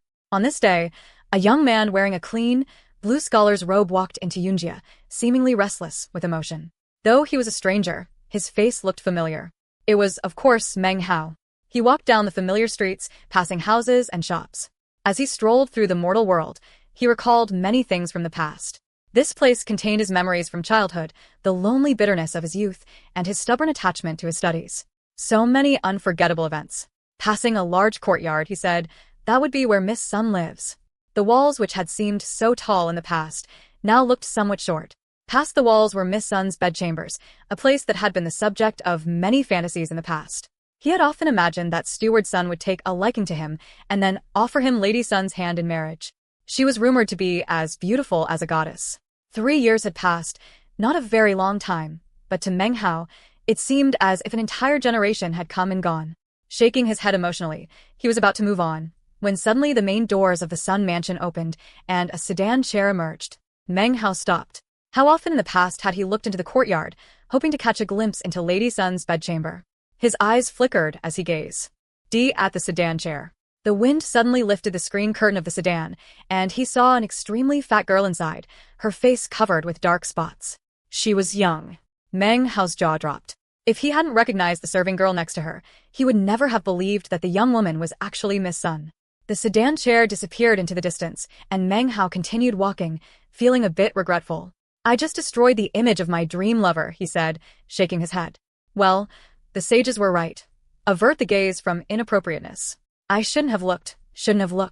A look of pity appeared on his face as he walked away. Around noon, Meng Hao found himself staring blankly at a large house off in the distance. It was worn out and dilapidated, and there were clearly people living inside. He could hear noise drifting out from inside. It sounded like the occupants were arguing. This was Meng Hao's ancestral residence. Years ago, he had been destitute and was forced to sell it. Inside that house were many beautiful and happy memories from the past, as well as the bitter, yet empowering memories from the time after his parents went missing. Image after image appeared in Meng Hao's mind. He stood there until dusk began to fall. Silently, he approached the door, raised his hand, and knocked.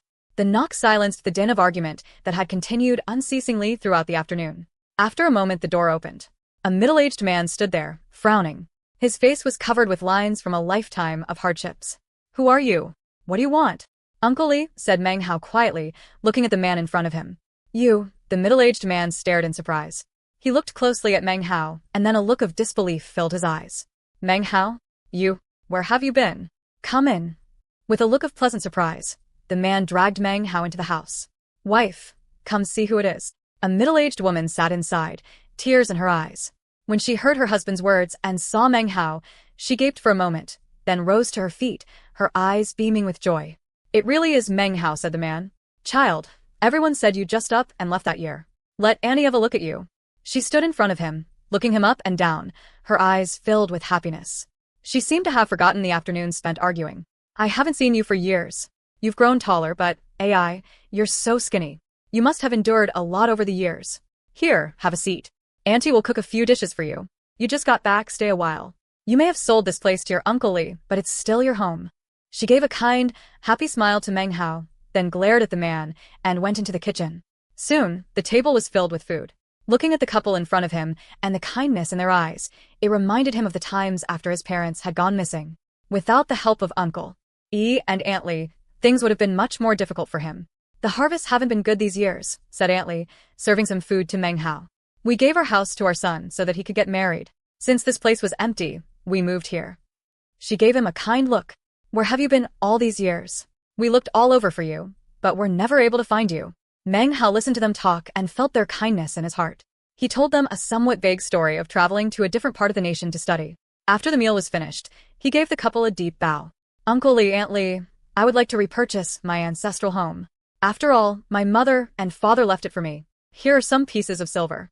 You two can continue living here and help take care of the place." He pulled out some pieces of silver from within his robe and put them down. Uncle Li hesitated, looking at his wife. Aunt Li said nothing, but after a moment passed, nodded. "You're right," she said resolutely. "This house is yours, left to you by your father and mother. Your Uncle Li and I are getting old, so as you suggest, we will stay here. But we don't need the silver. We looked after you as you grew up. You're like our own child. How could we take your money?" She put the silver pieces back into Meng Hao's hand. Meng Hao didn't say anything, instead clasping his hands and bowing deeply to them once again. He didn't stay for the night. Instead, he gathered together some things from the house that contained memories, then made his farewells and slipped off into the darkness of the night. He didn't take the silver with him. He left it on the bed. Later, he sat cross-legged on a bed in an inn, looking out at the night sky. He sighed. I'm no longer part of the mortal world, and yet, it's hard to sever all the ties. He closed his eyes. Well, if they can't be severed, then I shall just let them remain. At dawn the next morning, Meng Hao found the Wang family carpenter shop. There, he saw an aged Uncle Wang, his face full of wrinkles, sitting in the shop staring at nothing. In front of him was a wood carving that looked just like Wang Yukai. Uncle Wang's face seemed to be filled with an indelible sorrow. Meng Hao thought for a moment. He wasn't sure whether or not Wang Yukai was dead. After being promoted to the inner sect, he had sought out Little Tiger, then gone to inspect the area where Wang Yukai had fallen off the cliff. He hadn't been able to find any clues regarding what had happened. With a sigh, Meng Hao walked into the carpenter shop. Sensing that someone had arrived, Uncle Wang lifted his head. When he saw Meng Hao, he stared in surprise. Rubbing his eyes, he stood up, trembling. You're Meng Hao. Uncle Wang, it's me. Meng Hao reached out to support the old man. Where is Yukai? He asked. It seemed he hadn't forgotten the details about what happened that year. Looking at Meng Hao, he said. Unli seemed excited. You both went missing at the same time that year. Where is he? Yukai wasn't able to return, so he asked me to send a message for him, said Meng Hao with a smile. He'll be back in a few years. You can rest at ease, sir. Yukai is living very well. He helped Uncle Wang into his chair, then sat with him for a while chatting. He told him that they had gone off to study, and Yukai was so talented that he wanted to continue studying for some time before returning. Tears of excitement rolled down Uncle Wang's face. He listened to Meng Hao's story, nodding, and it seemed as if some of the wrinkles on his face disappeared.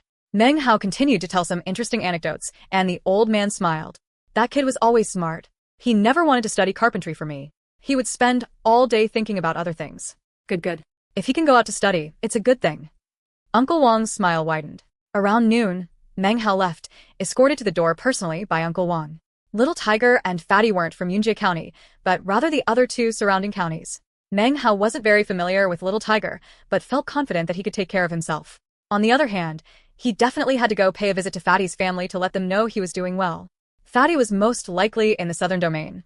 Meng Hao sighed inwardly. That afternoon, he went looking for Steward Zhou, but couldn't find him. After asking around, he learned that Steward Zhou had moved his household away about half a year ago. People said he'd moved to the capital city of the state of Zhao. Learning this, Meng Hao made no further inquiries and left Yunjie County. There were many memories here, but Meng Hao knew that as soon as he had entered the Reliance sect, his path lay in the direction of the state of Zhao and the southern domain. He left in silence, taking with him only a few items which he stored in his bag of holding, some pots and bowls, and some bed quilts. The pots and bowls had been given to him by his father as a gift, and the bed quilts had been quilted by his mother. To Meng Hao, these things were priceless. There were 3 counties below Mount Dacheng. In addition to Yunjie County, there was Yunhai County and Yunkai County. Fatty's home was in Yunkai. It was smaller than Yunjie, and although it was not as bustling, it was surrounded by vast tracts of land, and was therefore quite a wealthy place. This was especially true of the handful of great families who controlled sizable properties and wealth. Fatty's father was the famous Moneybags Li of Yunkai County. From what Fatty had told him in the past, his family employed several hundred workers, and you could spend an entire day walking through the family compound, which was filled with menservants and maidservants. He had said his chamber pot was made of silver, his quilts purchased from the capital city of the state of Zhao, and that from Childho. Maidservants would heat his bed for him before he slept. That arrangement had continued as he grew up, and he said he couldn't even remember how many maidservants he'd touched in his life. In any case, he had never lacked for want of anything, all the way down until the time his marriage had been arranged. His fiancée was an extremely beautiful young woman from a family of famous scholars in Yunkai. His father had put a lot of thought and money into successfully arranging the matter. As he thought back to Fatty's expression when he talked about it, Meng Hao smiled. He walked into Yunkai County. Chapter 46. 3 Long Spears. Meng Hao had been to Yunkai County a few times before. Usually it was when he needed to buy pens, ink, paper, and inkstones. Perhaps because the excess of wealth in the village prompted a demand for scholarly embellishments, the price of writing supplies was cheaper than average. Even though 3 years had passed, the place looked just like before. As Meng Hao walked down the streets, he couldn't help but notice that outside of many of the shops hung lanterns, upon which the character, Li, was written in sweeping calligraphy. From what Fatty had said, his father was the richest person in Yunkai and actually owned about half of the county. And it wasn't just land they owned, but business, all of which were marked with the character, Li. After asking around, he determined the location of Fatty's house and headed in that direction. The sun was beginning to sink over the horizon, turning the sky dark and covering the land with a soft glow. It didn't take long for him to reach the east end of Yunkai County, where he saw a massive estate filled with a veritable forest of grand buildings. Above the main door, which was guarded by retainers, was a board inscribed with the words Li Mansion. The lively sound of singing and dancing could be heard from within. Meng Hao's body flashed, and he was inside. The mansion was a large, surrounding an inner courtyard where singers and dancers were currently putting on a show. Meng Hao caught sight of an extremely fat, middle-aged man wearing a luxurious robe. He closely resembled Fatty. This was obviously his father. Sitting next to him was a young man whose face was covered with a prudent expression. He seemed wildly arrogant and wore expensive garments, yet his body looked a bit frail, as if he had worn himself out with too much wine and women. He held a wine cup in his hand, and a somewhat indecent expression shone in his eyes as he looked over the singers and dancers. "Still not here yet," said the young man, frowning. His tone of voice was both cold and bored. Any moment," said Fatty's father, looking extremely embarrassed, but forcing an obsequious smile onto his face. "Young Lord Zhao, please just wait a bit longer. My daughter-in-law tends to take things slowly." Even as the words came out of his mouth, several maidservants appeared in the distance. Wall. King behind them was a young woman. She wore a long, gauzy garment, and her hair was put up with phoenix hairpins. Her appearance was pure and beautiful, and yet there was a look of fear on her face. As she approached, she seemed to shiver as if she were cold. "Father," she said as she approached. She bowed in greeting. "Xiang'er, this is the young lord from the house of Zhao in Yunhai County," said Fatty's father softly. "Why don't you toast him?" He looked at his daughter-in-law apologetically. Even though his son had been missing for years, she continued to wait for him to return, never complaining. She treated her father-in-law with utmost filial piety. "Greetings, young Lord Zhao," said the girl softly, lowering her head. She was afraid, but she knew that the family was not in a good position at the moment. She lifted up the wine pot and poured some wine into a cup, which she extended to him with both hands. He looked at her, his eyes shining brightly. He swallowed hard. The girl was shockingly beautiful, and in his heart, he was already prepared to make some trouble. A lecherous smile appeared on his face. He accepted the wine up and then tried to grab her hand. The girl stepped back, frightened, causing the cup to tumble to the floor. "How dare you?" shouted young Lord Zhao, his eyes blazing. He kicked over the table, sending wine and food scattering about. He pointed at Fatty's father. "You listen to me, Li Dafu. My younger brother is back, and he's an immortal now. He wants your property, not your lives. I felt pity for you and spoke kindly of you to him, but then you humiliate me like this." Young Lord Zhao, this. Fatty's father hastily tried to speak. "Shut the hell up. Let me tell you, this matter isn't finished. If you know what's good for you, you'll have your daughter-in-law spend the night with me. If she pleases me, then I'll say some more nice things about you to my younger brother." He laughed coldly, his eyes fixed on the girl, whose face had grown pale white. A dirty look once again appeared on his face. Fatty's father's face grew ashen. At first, the young man had only mentioned toasting, which he had agreed to. But this was excessive. He gritted his teeth. His son was missing, and he couldn't even protect his own daughter-in-law. What was the point of living? "Beat it," he roared. "Get the hell out of here. Men, kick this man out. Even if the Li family goes bankrupt, I won't tolerate insults from the house of Zhao." "How impressive," laughed young Lord Zhao. He spun and left, his eyes filled with murder. Watching the feast being cleared away, the young girl bit her lip, tears streaming down her face. She lowered her head and looked as if she were about to say something. "Don't worry about this matter," said Fatty's father calmly. "Law still exists in this world. Please take the young miss back." Servants appeared to escort the young woman away. Everything was quiet. Fatty's father began to tremble. He staggered, red, suddenly seeming to grow older. Then he shook his head and began to walk. Before long, he reached a building. He pushed the door open and walked in. It was a luxurious room, but seemed as if it would look better if everything weren't covered with bite marks.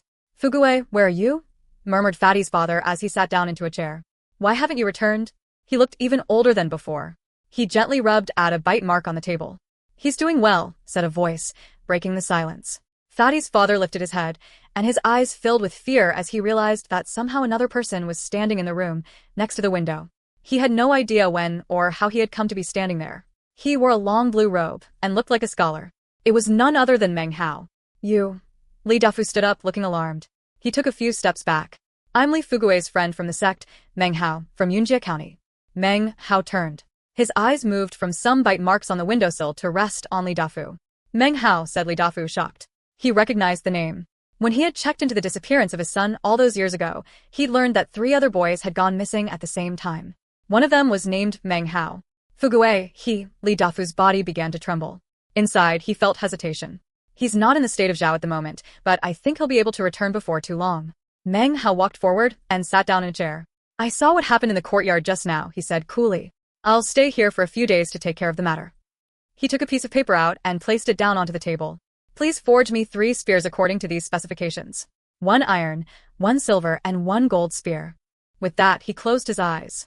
Li Dafu hesitated, but then nodded his head. Regardless of how unbelievable the situation might seem, he would rather believe what Meng Hao had just said. Without a word, he picked up the paper and hurried off. As for young Lord Zhao, he left the Li household and Yunkai County, his face grim. Accompanied by his retainers, he made his way back to Yunhai County in the darkness of night, gnashing his teeth. As he walked, he slapped himself hard in the face, leaving behind a clear palm print. Soon, he arrived at a large courtyard, and the expression on his face suddenly turned to one of respect, even awe. His voice low, he spoke. Little brother, are you awake? What's the matter? Said a cold voice.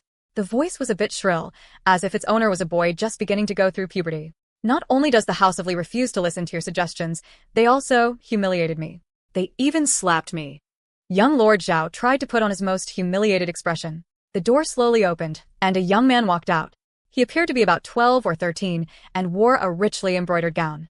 He had finely chiseled features and looked almost beautiful. Were Meng Hao here, this young man would instantly begin to act like a toady. He was one of the disciples saved by Grand Elder Ouyang the day the Reliance sect was disbanded. He was Meng Hao's servant, Zhao Hai. He had the same idea as Fatty, to become a great landowner. With Fatty gone, he had returned to this area and began plundering the properties of the local rich families. He had actually begun to plan how to deal with Li Dafu back when he was still in the Reliance sect. Unfortunately, after returning, he'd learned that the Li family forbade its members from revealing information about family assets. You good-for-nothing fool, said Zhao Hai with a cold snort. Do you really think I'm as stupid as you? The angle of that palm print is all wrong. You obviously hit yourself. An expression of disgust appeared on his face. But this person was his older brother. He frowned. Never mind. I'm about to make a breakthrough in my cultivation base. In 7 days, I'll go with you to the House of Li. He turned and went back into the room, slamming the door behind him. Young Lord Zhao looked pleased. His heart burned as he imagined the young girl's plaintive cries coming from underneath him. 7 days from now. 7 days passed. Zhao Hai walked out of the House of Li in Yunhai County, his hands clasped behind his back, followed by young Lord Zhao. They brought a group of family retainers with them. Their eyes filled with killing intent as they headed straight for Yunkai County. In Yunkai County, Meng Hao sat cross-legged in Fatty's room, meditating in silence. Around noontime, a light knock could be heard on the door. Meng Hao slowly opened his eyes to see Li Dafu entering the room. Behind him were 10 family retainers. 3 groups of 3 men each carried a spear, 1 iron, 1 silver, and 1 gold. Networks of fine lines were carved onto their surfaces, making them appear both primitive and luxurious at the same time. Meng Hao raised his hand, and the iron spear flew through the air toward him. Li Dafu and his servants gaped in astonishment and shock. The iron spear was extremely heavy. To see Meng Hao snatch it from such a distance frightened them. Li Dafu's body shook, and his eyes shone. Before, he had surmised that Meng Hao was not an ordinary person. Despite only half trusting him, he had still complied with the request to craft the 3 spears. But now, he thoroughly believed his previous words. This person was clearly not ordinary. Meng Hao nodded, retrieving the silver and gold spears. He tested them out, then deposited them into his bag of holding with the flick of a sleeve. When this happened, flopping sounds sounded out as the servants dropped to their knees and bowed to him, their expressions filled with shock. This is a series of 5 special chapters sponsored by John Ale, Jingping Lai, Eric Gordon, Christian Dela Cruz, Cy Paklapat, Marco Pacheco Dera, Chris Sherman, Sheila Mugon, Tandre Johannes, Deepatacha, Ria, Alan Porter, Daniel Delaney, Stephen Melendez, Abdul Azim Nasira Diana, and Austin Minette. Chapter 47. Another encounter with Shangguan Xiao. An immortal. Li Dafu seemed to be frozen in place, trembling violently. He looked as if he, too, might drop to his knees. Before, he had assumed this person was extraordinary in some way, but had never imagined that he could be an immortal. Then he suddenly became even more excited as he remembered the man had said that his son was a friend from a sect. Don't tell me that useless kid is now an immortal? He was about to ask when Meng Hao lifted his head and looked out the window. The sound of a commotion drifted in from outside, then a series of cracks as the main gate was broken open. Li Dafu, get the hell out here. My younger brother is an immortal, and he's here to visit you. Come out here and bow to him. Li Dafu looked up. Meng Hao stood and walked toward the door. Li Dafu followed hurriedly, and they soon arrived in the outer courtyard of the mansion. Pieces of the door lay scattered about everywhere, along with a multitude of moaning family retainers. The cocky young lord stood there, and behind him, a young man, one hand held behind his back, the other held up in front of him. Encircling his hand was a finger-sized flame serpent. The young man looked proud and unyielding, and his flame serpent caused the surrounding onlookers to slowly move away from him, gasping with fear and astonishment. "Kid brother, this is Li Dafu," said the young Lord Zhao, ignoring Meng Hao, who stood behind him. "So, you are, huh?" Zhao Hai lifted his chin as he started to speak, then suddenly caught sight of Meng Hao. His body immediately began to shake, and his eyes filled with disbelief. The flame serpent instantly disappeared, and the blood drained from his horrified face. Unconsciously, as by instinct, an ingratiating look appeared on his face. "Li Dafu," shouted the swaggering young Lord Zhao, clearly unaware of Zhao Hai's change in expression. "You dare to not kneel before my brother? Let me tell you, he's an immortal. Do you understand what that means? He could exterminate your whole family with a wave of his hand. You still haven't brought the girl out? Prepare a good room immediately. If she takes care of me well, and I'm happy, then maybe if you beg, I can provide you with an heir. Otherwise, your name will die out." The more he spoke, the more excited he became. Behind him, however, Zhao Hai's face was deathly pale.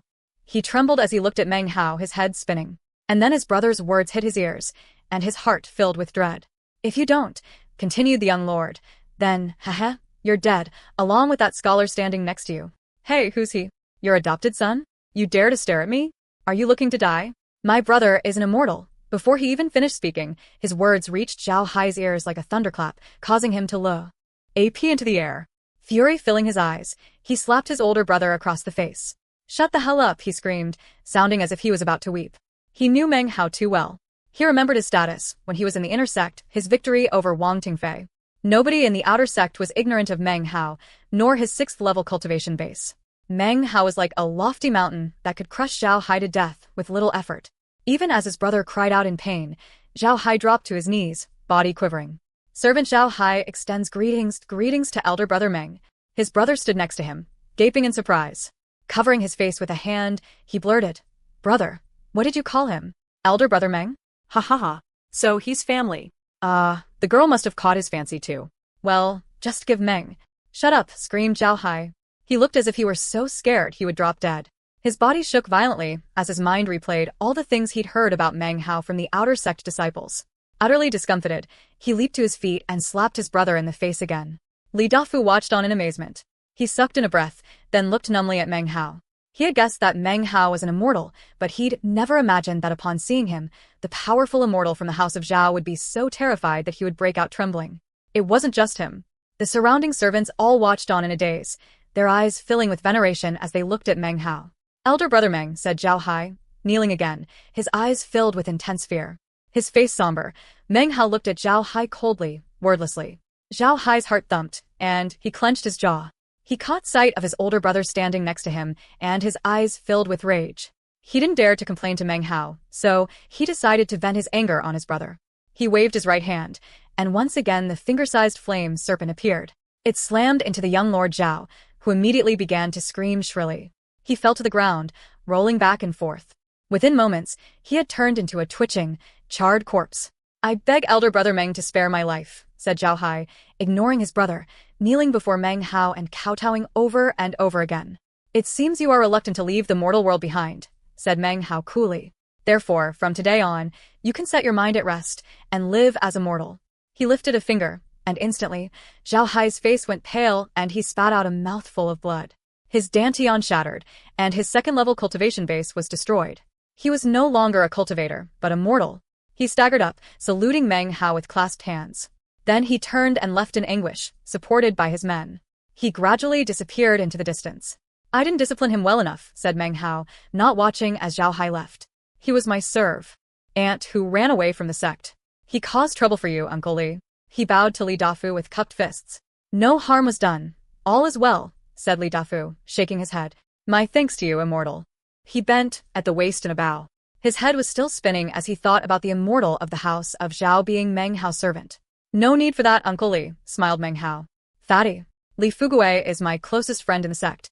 I came here in his place to visit, so of course I would not turn a blind eye to a situation such as this." He took a step back, cupping his fists again in salute. I shall take my leave. He departed in a flash. Within a few steps, he was gone, leaving Li Dafu looking a bit melancholy. He was thinking of his son.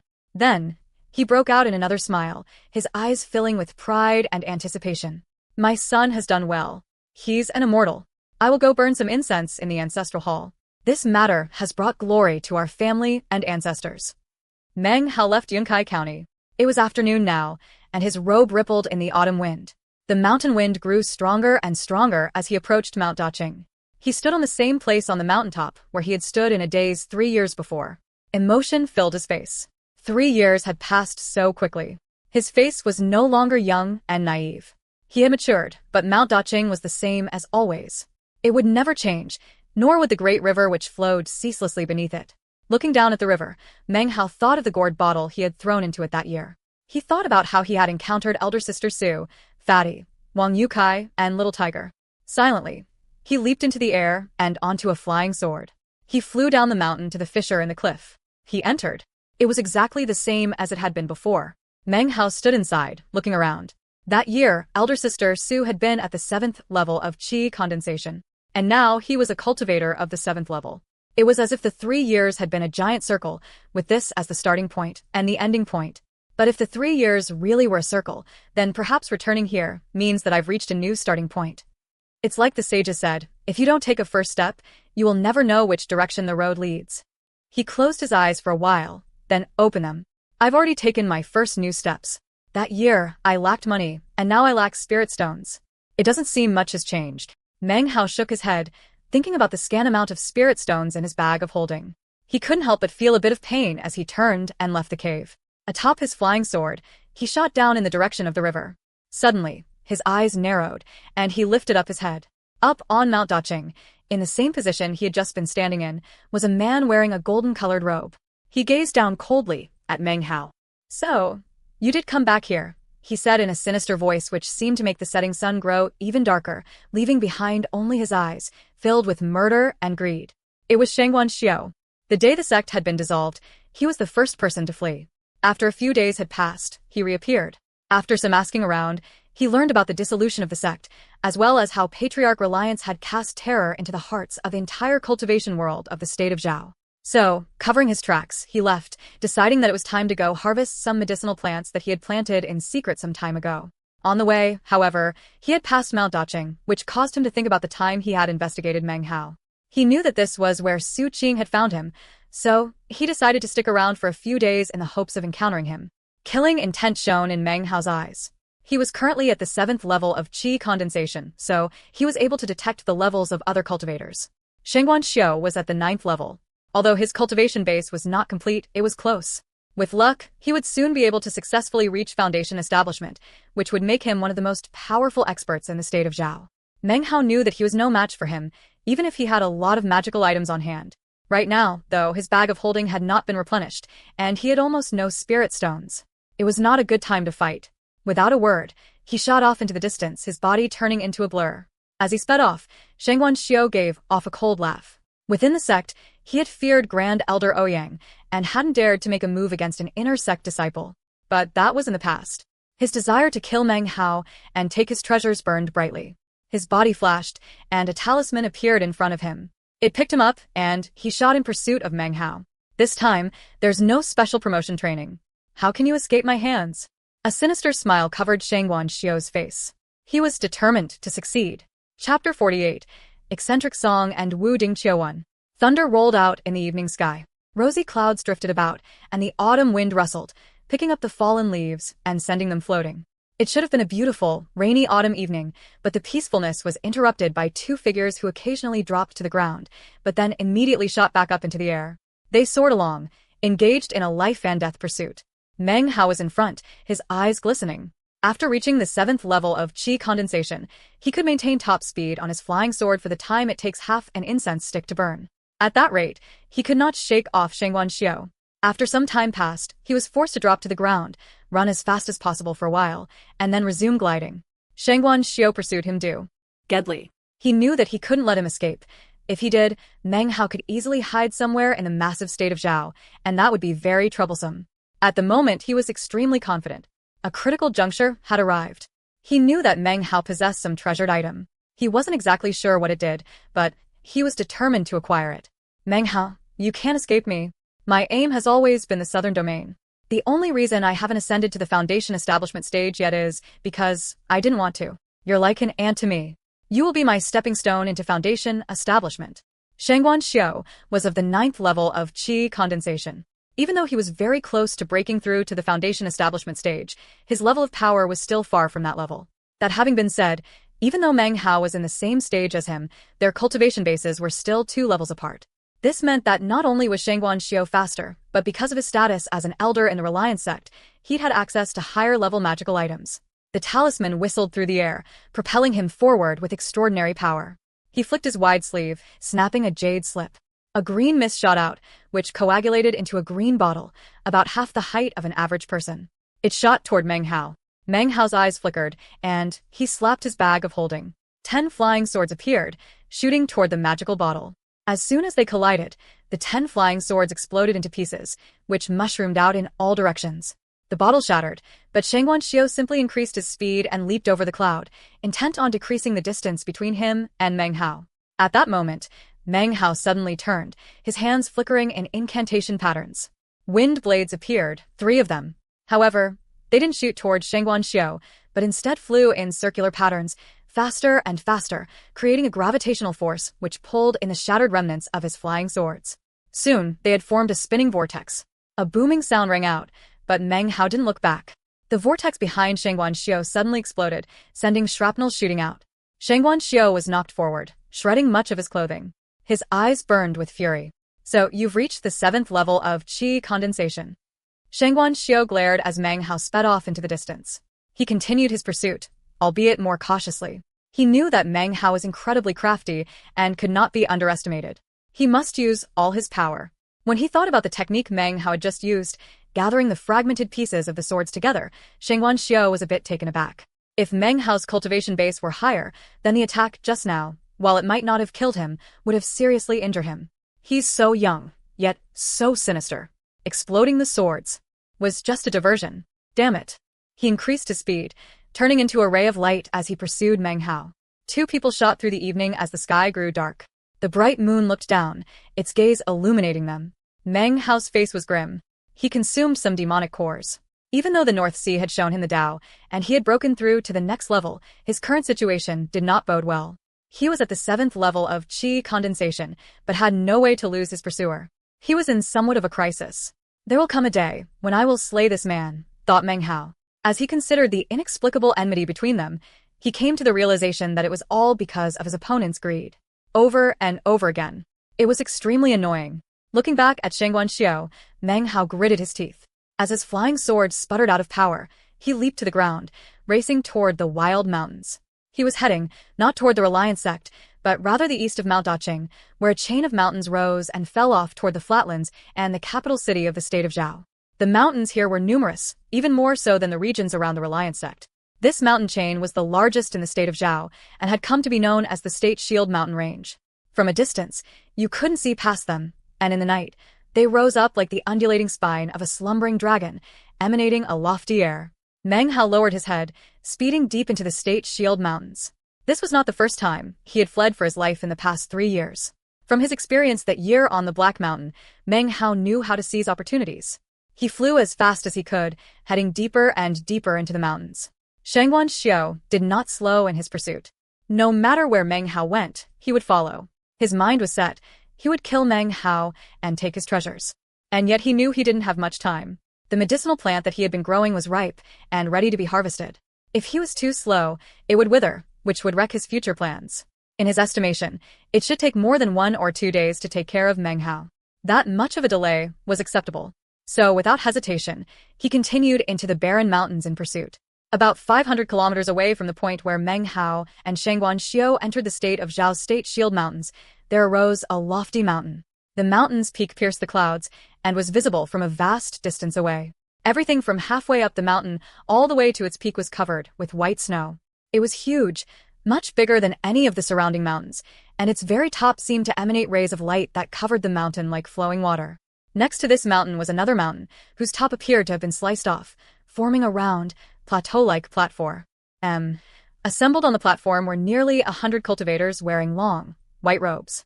They were young, the youngest of the group being 11 or 12 years old, the oldest 17 or 18. There were boys and girls, and all of them wore expressions of keen anticipation. Some of them seemed to be keeping their cultivation base concealed, and their faces looked proud and unyielding. Some of the group were at the 7th or 8th level of qi condensation, and a few were even at the 9th. The weakest were at the 5th or 6th levels. There was no sect in the state of Zhao who had disciples like this. Clearly, whoever had gathered this group of youths was a major sect from the southern domain. Their clothing was all uniform, and they radiated an imposing air, as if they had the power to affect everything around them. Some of them had outstanding latent talent, and all of them were filled with vigor. Clearly, they belonged in the cultivation world. "These are some of my outer sect disciples," said a voice with a complacent laugh. "What do you think, eccentric song?" At the front of the group, near the edge of the platform, two old men sat cross-legged, a go board spread out between them. The person who had laughed was one of these old men. He had white hair, wore a white robe, and had the demeanor of a transcendent being. His eyes flashed like lightning and were filled with pride. He continued to laugh. Sitting across from him was eccentric Song, wearing a long black robe that seemed to shimmer with iridescence. His long gray hair hung in disarray, and he wore an enigmatic smile on his face. "Excellent, excellent. Your Violet Fate sect is definitely worthy to be called one of the 5 great sects of the southern domain. There are clearly some promising subjects among your outer sect disciples, Wu Dingqiu." Eccentric Song smiled, and a cold wind seemed to spring up. The onlooking disciples' minds seemed to shiver. "Very well, let us carry out our wager," said the white-robed man with a smile, his eyes flashing. His hand made a snatching motion, and suddenly a large stone appeared, about the size of a human head. It slammed down onto the ground next to him. It was dark and opaque, and yet a black glow could be seen flickering inside it. A multitude of flickering twinkles could be seen within, as if it were composed of a vast number of gems. "This is what I'm putting up, a heaven crystal." The white-robed man's eyes sparkled as he looked at Eccentric Song. "No problem," said Eccentric Song, flicking his sleeve. "This is the star fragment you've had your eye on." A large lump of iron appeared, about the size of a fist. It emanated a black glow, as if it could swallow up everything in sight. It was clearly anything but ordinary. "See the flag on the peak of the mountain? If your disciples can topple that flag, then you win. But if your Violet Fate sect disciples aren't skilled enough to ascend the mountain, then your heaven CRYST. All is mine." He laughed contentedly.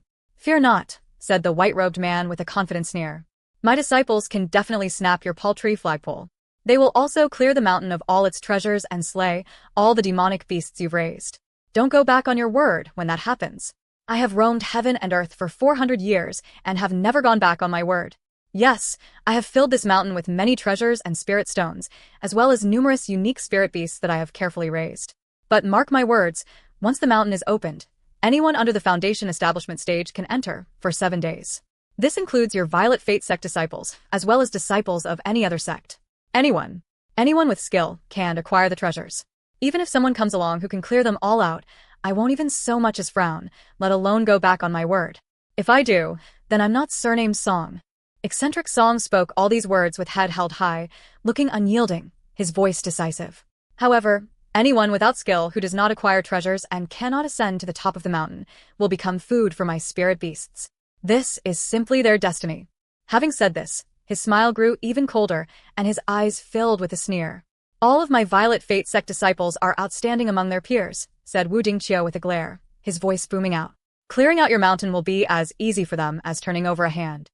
For 100 kilometers surrounding my treasure mountain, spirit beasts roam freely. I've fertilized the land with soil from the bottom of the Eastern Sea, which hasn't seen the light of day for 10,000 years. I even transported the top of Mount Tianshan from the southern domain to be this mountain's highest peak, spending an entire 60-year cycle refining it and assimilating it into mountain. There is nothing like it in the world. Each spirit beast here is an exquisite specimen personally acquired by myself.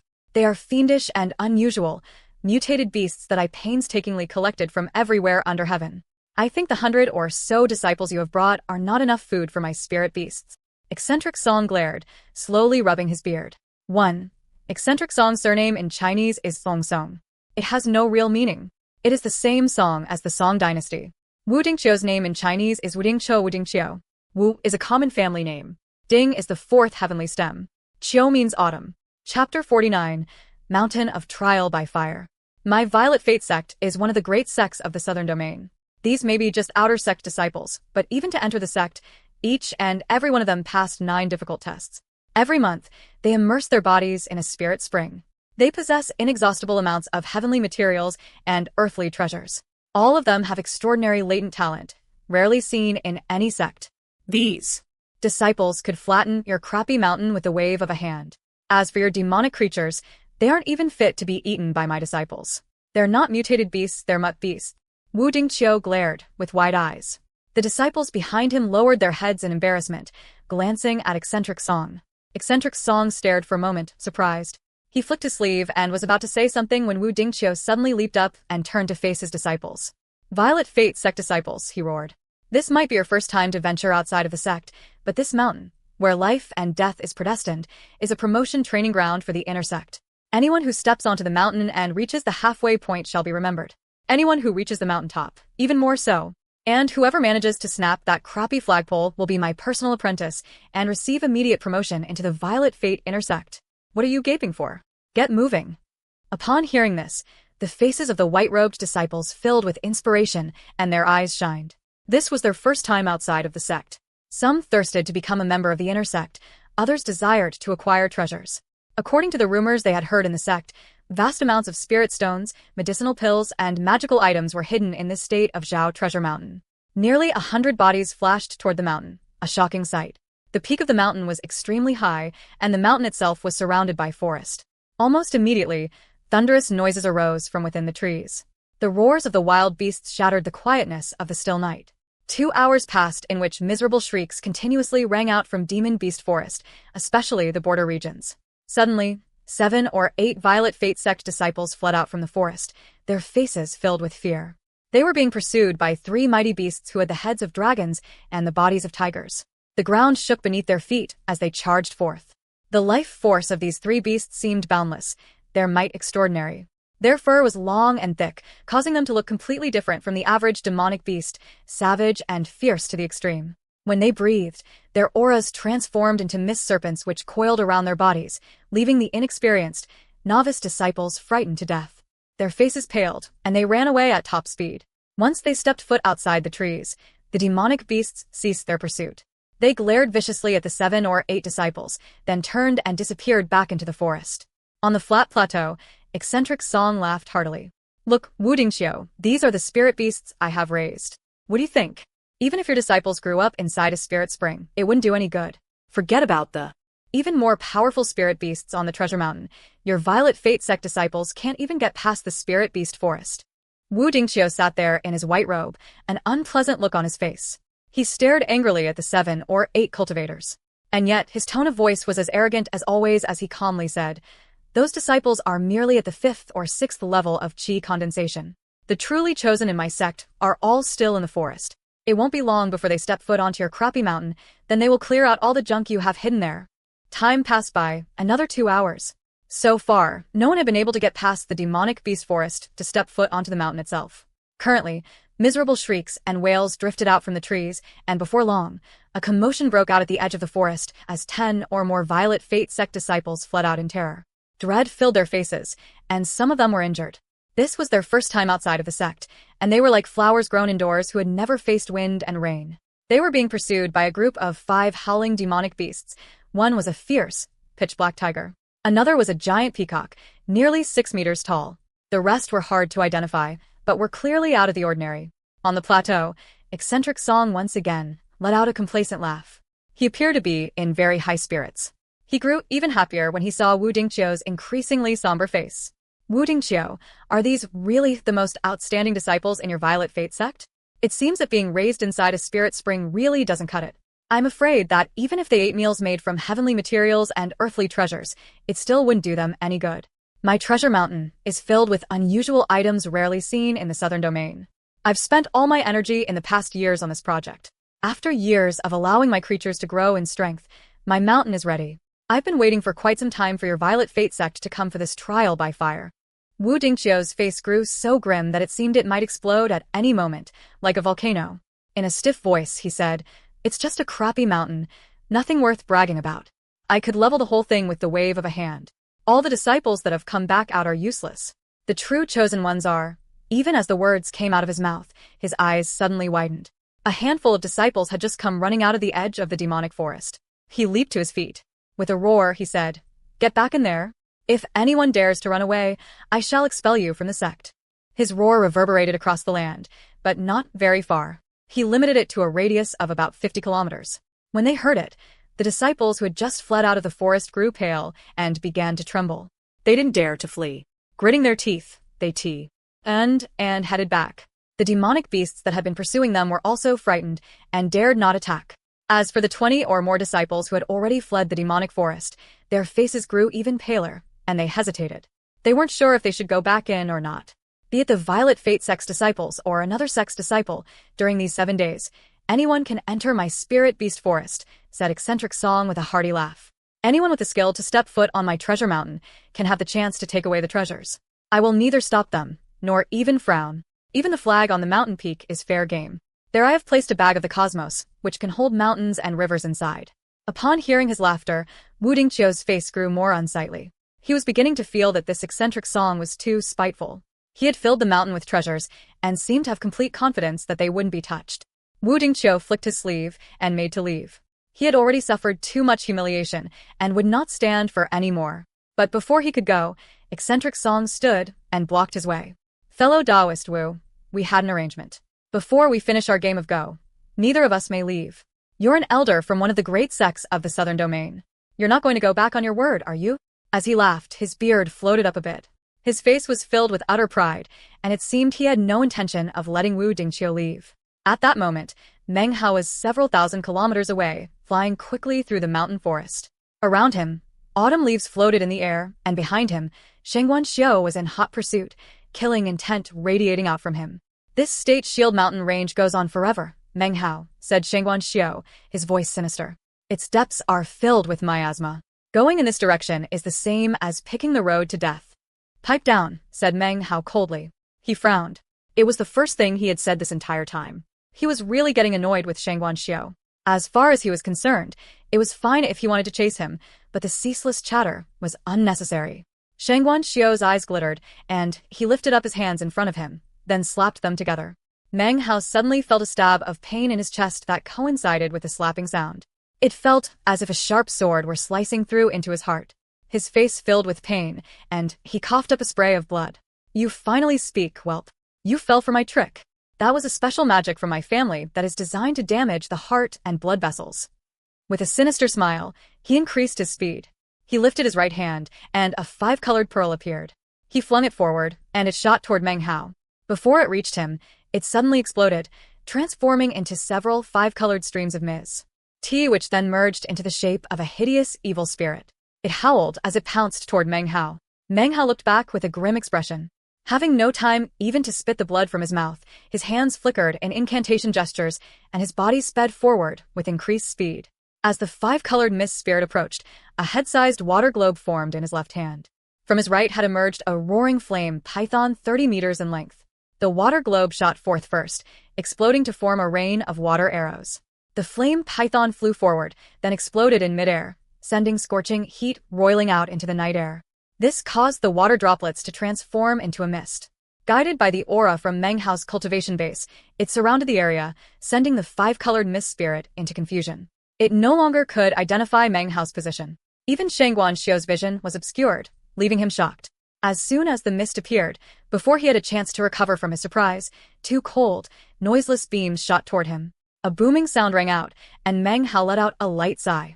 Without hesitation, he changed his direction and kept moving forward, swallowing a demonic core to replenish himself. Behind him, a furious roar could be heard, and the fog was instantly dispersed by a sweeping whirlwind. Shengguan Xiu moved forward, an angry look on his face, blood dripping from a wound on his right hand. The mist spirit was nowhere in sight. As he thought back to what had just happened, his eyes narrowed. Were it not for his quick reaction in detonating the mist spirit to block the 2 wooden swords, he would have lost his right hand. Even still, his hand had been cut open. Even more alarming, he felt the spiritual energy within his body slowly leaking out through the wound. Furthermore, the wound was not healing as fast as normal. He could stop the flow of blood, but not the leakage of spiritual energy. This swine is just too crafty. He has some low-level techniques, but he uses them in a multitude of tricky ways. It's really difficult to deal with. Shengguan Xiu frowned, but he continued on with his dogged pursuit. The two of them moved on, and time passed. Before long, dawn had arrived. After a night of chasing and fleeing, both of them were exhausted. As for Meng Hao, he had it a bit better off. Even though he did not have any chance to rest, he had experienced this sort of pursuit in the Black Mountain. The only difference was that, sadly, these wild mountains didn't seem to contain any demonic beasts. If they did, then it would have been a bit easier to deal with Shangguan Xiu. As for Shangguan Xiu, this was his first time dealing with a cultivator like Meng Hao, who released an endless stream of tricky methods. The two wooden swords were especially astonishing. He had originally planned to chase Meng Hao until his spiritual energy ran out. Instead, he seemed to be as lively and full of energy as a dragon or tiger. Did he have an infinite supply of medicinal pills? If he's this difficult to deal with at the 7th level of qi condensation, how terrible would he be at a higher level? Shangguan Xiu clenched his jaw, swallowed a medicinal pill, then continued in his pursuit. He was of the 9th level of the qi condensation stage, the same stage as Meng Hao. Despite his slightly superior speed, he could still do little more than chase. Of course, he didn't know that even though Meng Hao was at the 7th level, his cultivation method was not the ordinary method used in the Reliance sect, but rather that of the Qi condensation manual of the Sublime Spirit Scripture. Even though Meng Hao had not studied any special texts related to attack techniques, in matters related to spiritual energy, he could persist for much longer periods of time than the average cultivator. With the added help of some demonic cores, then there was no way that Shangguan Xiu could catch him in any short period of time. By the time dawn broke, the two of them had traveled a very long distance. In front of Meng Hao appeared an incredibly high mountain, its peak stretching up into the skies, its top half wreathed in snow. At a single glance, one could tell that this was not an ordinary place. Chapter 50, Iron Spear. As soon as he caught sight of the mountain ahead of him, Meng Hao's eyes began to shine. It was clearly beyond the ordinary, and perhaps even contained some demonic beasts. In any case, he didn't have much time to think about it. His body flashed as he shot directly toward the mountainous forest which lay at its foot. Behind him, Shangguan Xiu's expression changed. His cultivation base was higher than Meng Hao's. He had tread the cultivation world for many years and had seen many things. He could tell that something was fishy about this mountain. But as he saw Meng Hao charge forward, he put aside his doubts, gritted his teeth, and followed. Meanwhile on the plateau, white-robed Wu Dingqiu and eccentric Song sat, seemingly playing Go, but in reality focused on the fighting going on below them. From their vantage point, it was clear that the Violet Fate sect disciples were stuck in the mountain forest, and after an entire night, could not step foot onto the mountain. One by one, they were rebuffed by the demonic beasts. The Violet Fate sect disciples truly are beyond ordinary, said eccentric Song, laughing. To be able to stay in the Spirit Beast forest for an entire night is excellent. Wu Dingqiu, you really should be proud. He looked extremely complacent, and even happier when he saw the dark look on Wu Dingqiu's face. Wu Dingqiu's face sank even deeper as he saw the sorry state of his disciples within the forest. He let out a cold harumph. Wu Dingqiu, you should really proud. Last time the Golden Frost sect came to me to engage in trial by fire, they were all defeated by my spirit beasts. Not a single one could make it to my treasure mountain. And to see the truly powerful spirit beasts. I felt really sad about that. I really hope that your Violet Fate sect disciples can make a good showing. This spirit forest is filled with spirit beasts that I meticulously selected. For example, that one. He proudly pointed a finger toward a white-colored ape. Its entire body, even its eyes, were as white as snow, and its appearance was incredibly fierce. With a single swipe of its claws, it slashed the arm of one of the Violet Fate sect disciples, sending blood spraying everywhere. It moved with incredible speed, like a white wind. It had already injured about 7 or 8 surrounding Violet Fate sect disciples. That is a Snow Peak mutated beast, rarely seen in the world. I got my hands on it about 10 years ago. It's extremely rare. Look at its fur, as pure white as snow and as smooth as silk. I should be able to sell it for a hefty price one day. Eccentric Song laughed, pleased with himself. White-robed Wu Dingqiu looked even more grim. He'd never imagined that after all these years, Eccentric Song's treasure mountain would have so many powerful demonic beasts. Even as Eccentric Song spoke, a figure appeared near the edge of the forest, near the white ape. It was Meng Hao, with Shangguan Xiu hot on his tail. Eccentric Song laughed. So, some outsiders have decided to intrude. Wu Dingqiu, please observe what it means to keep one's promise. I will not prevent any cultivator of the qi condensation stage from entering this area. Anyone can enter. Although they will surely die, I will not block them. Wu Dingqiu let out a cold snort, not paying the least bit of attention to Meng Hao and Shangguan Xiu. Instead, he stared at the white ape, which had just encountered another Violet Fate sect disciple. He appeared to be about 17 or 18 years old. His hands flickered in incantation patterns, and suddenly the image of an ancient scroll unfurled behind him. An aura billowed out, pushing down onto the white ape. It shrieked. "A fine mutated ape," said Wu Dingqiu, eccentric song. "No matter how incredible that beast is, it's going to become my disciple's pet. His name is Shi Yan." Upon entering the sect, he acquired that ancient scroll, which at the 7th level of qi condensation can capture demonic beasts. Inside, Wu Dingqiu's heart pounded, but his expression was cool and indifferent, somewhat proud. Considering his status and cultivation base, he shouldn't allow such an expression onto his face. But eccentric song made it impossible for him to hold back, especially after the humiliation of the previous night. However, as soon as the words were out of his mouth, a piteous wail could be heard. Blood showered from Shi Yan's chest, and his ancient scroll collapsed into pieces. He retreated backwards, fear in his eyes. The white ape's body began to expand until it was nearly 18 meters tall. It beat its chest, seeming to brim with power. Eccentric song laughed loudly. Wu Dingqiu stared at the white ape, his face twisted, fighting the impulse to charge forward and crush the thing to death. It was at that moment that Meng Hao shot out of the forest. As soon as he caught sight of the roaring ape, his eyes glittered brightly. He also saw the frightened young man off in the distance, but didn't have time to consider the situation. With people present, Meng Hao wouldn't reveal the copper mirror. His eyes flashed as the white ape took notice of him. The beast charged him, howling ferociously. Meng Hao lifted his right hand, and suddenly an iron spear appeared, the one Fatty's father had created according to his specifications. The young cultivator named Shi Yan watched as the spear appeared. Of course, in addition to the long spear, the copper mirror also emerged, concealed within Meng Hao's sleeve. The sleeve was so wide that any observers would not be able to see it, especially considering how their eyes would be drawn to the long spear. The spear was made of common iron, but its surface was covered with various complicated designs, all of which Meng Hao had designed. At a glance, it appeared to be extraordinary in nature. Brandishing the spear, he moved forward, pointing it toward the charging ape. Suddenly, the white ape's large mouth exploded violently, blood and flesh flying around. Wretched screams immediately sounded out. The ape fell down onto the ground, looking at Meng Hao in astonishment. Perhaps when the mirror shines onto a beast with lots of fur, it causes some kind of disorder in the qi within its body, making it swell. Demonic beasts are even bigger and stronger, so it will attempt to escape from any weak point in the body, not just the rear end, thus leading to these explosive injuries. Of course, all of this was just speculation, but Meng Hao seemed to understand the mirror a bit better after seeing what happened to the white ape.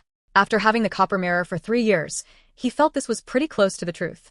Now was not the time for contemplation, however. Not giving the miserable white ape another glance, he shot off with the iron spear in hand. He was gone in an instant. Just then, Shengguan Xiu arrived. He looked at the white ape in shock. The white ape was also surprised. And then it noticed that Shengguan Xiu also happened to be carrying a spear, and its fury exploded. It pounced toward Shengguan Xiu. Back on the plateau, eccentric Song's laughter had ceased. Next to him, Wu Dingqiu also watched on in surprise. They stared at Meng Hao and his iron spear, their eyes filled with amazement. Meng Hao sped through the demonic beast forest, listening to the howls of the white ape and the roars of Shengguan Xiu.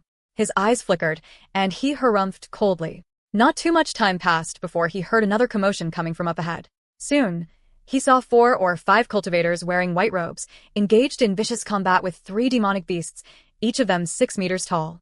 One was a large, black tiger. The other was a peacock whose body emanated a glowing, violet light. The last was an enormous giant rat, fierce and cruel in appearance, seemingly unable to be killed. As soon as Meng Hao appeared in the midst of the fight, a vicious light appeared in the peacock's eyes, and it charged like an insane gale, straight toward Meng Hao. Looking as calm as ever, Meng Hao kept moving forward, pointing the iron spear forward. Suddenly, the giant peacock's body trembled, and it shrieked miserably. Then, its head exploded, and it fell to the ground, dead, surrounded by blood and gore. The black tiger and the giant rat were shocked. As they stared dumbly, Meng Hao's body turned into a streak of light, and he shot off into the distance. As for the Violet Fate sect disciples, they watched, dumbfounded, as Meng Hao disappeared. His iron spear had left them awestruck.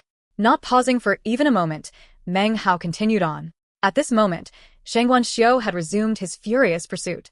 A grim smile appeared on Meng Hao's face. He increased his speed, charging forward.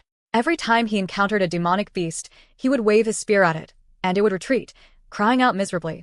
Not a single beast could block his path. In contrast, Shengguan Xiu was blocked at every turn. His enraged roars sounded further and further away from Meng Hao. Meng Hao also encountered more and more young, white-robed cultivators along his way, all of them locked in deadly battles with demonic beasts. As he passed, he would cause these seemingly unmatchable, fierce creatures to flinch back with blood-curdling screams. The cultivators would look at Meng Hao's retreating figure with awe. Who was that? That long spear is some kind of magical item. It's so powerful. How vicious. Damn it, if I had a spear like that, I could run amok through this demonic beast forest. Conversation buzzed among the Violet Fate sect disciples, caused by Meng Hao's shocking passage. On top of the plateau, Wu Dingqiu's eyes glittered, and a smile tugged at the corners of his mouth. His laughter rang out, filled with joy as well as a pleased anger. So these are mutated beasts, he said. Excellent, excellent. They are all amazing beasts. Let me have a look. Some are missing eyes, others have had their heads ripped off. There are some whose entire bodies are covered with blood. One even had its butt exploded.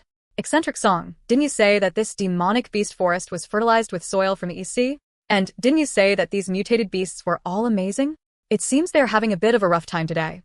An unsightly expression filled Eccentric Song's face as he watched Meng Hao make his way through the demonic creature forest. He watched all his precious demonic beasts retreating with blood-curdling cries, covered with blood. When he saw the death of the peacock, his heart felt as if it had been stabbed with a knife. This type of peacock was called a snow phoenix and was extremely rare. He had paid quite an exorbitant price for it several years ago and had cared for it like a treasured jewel.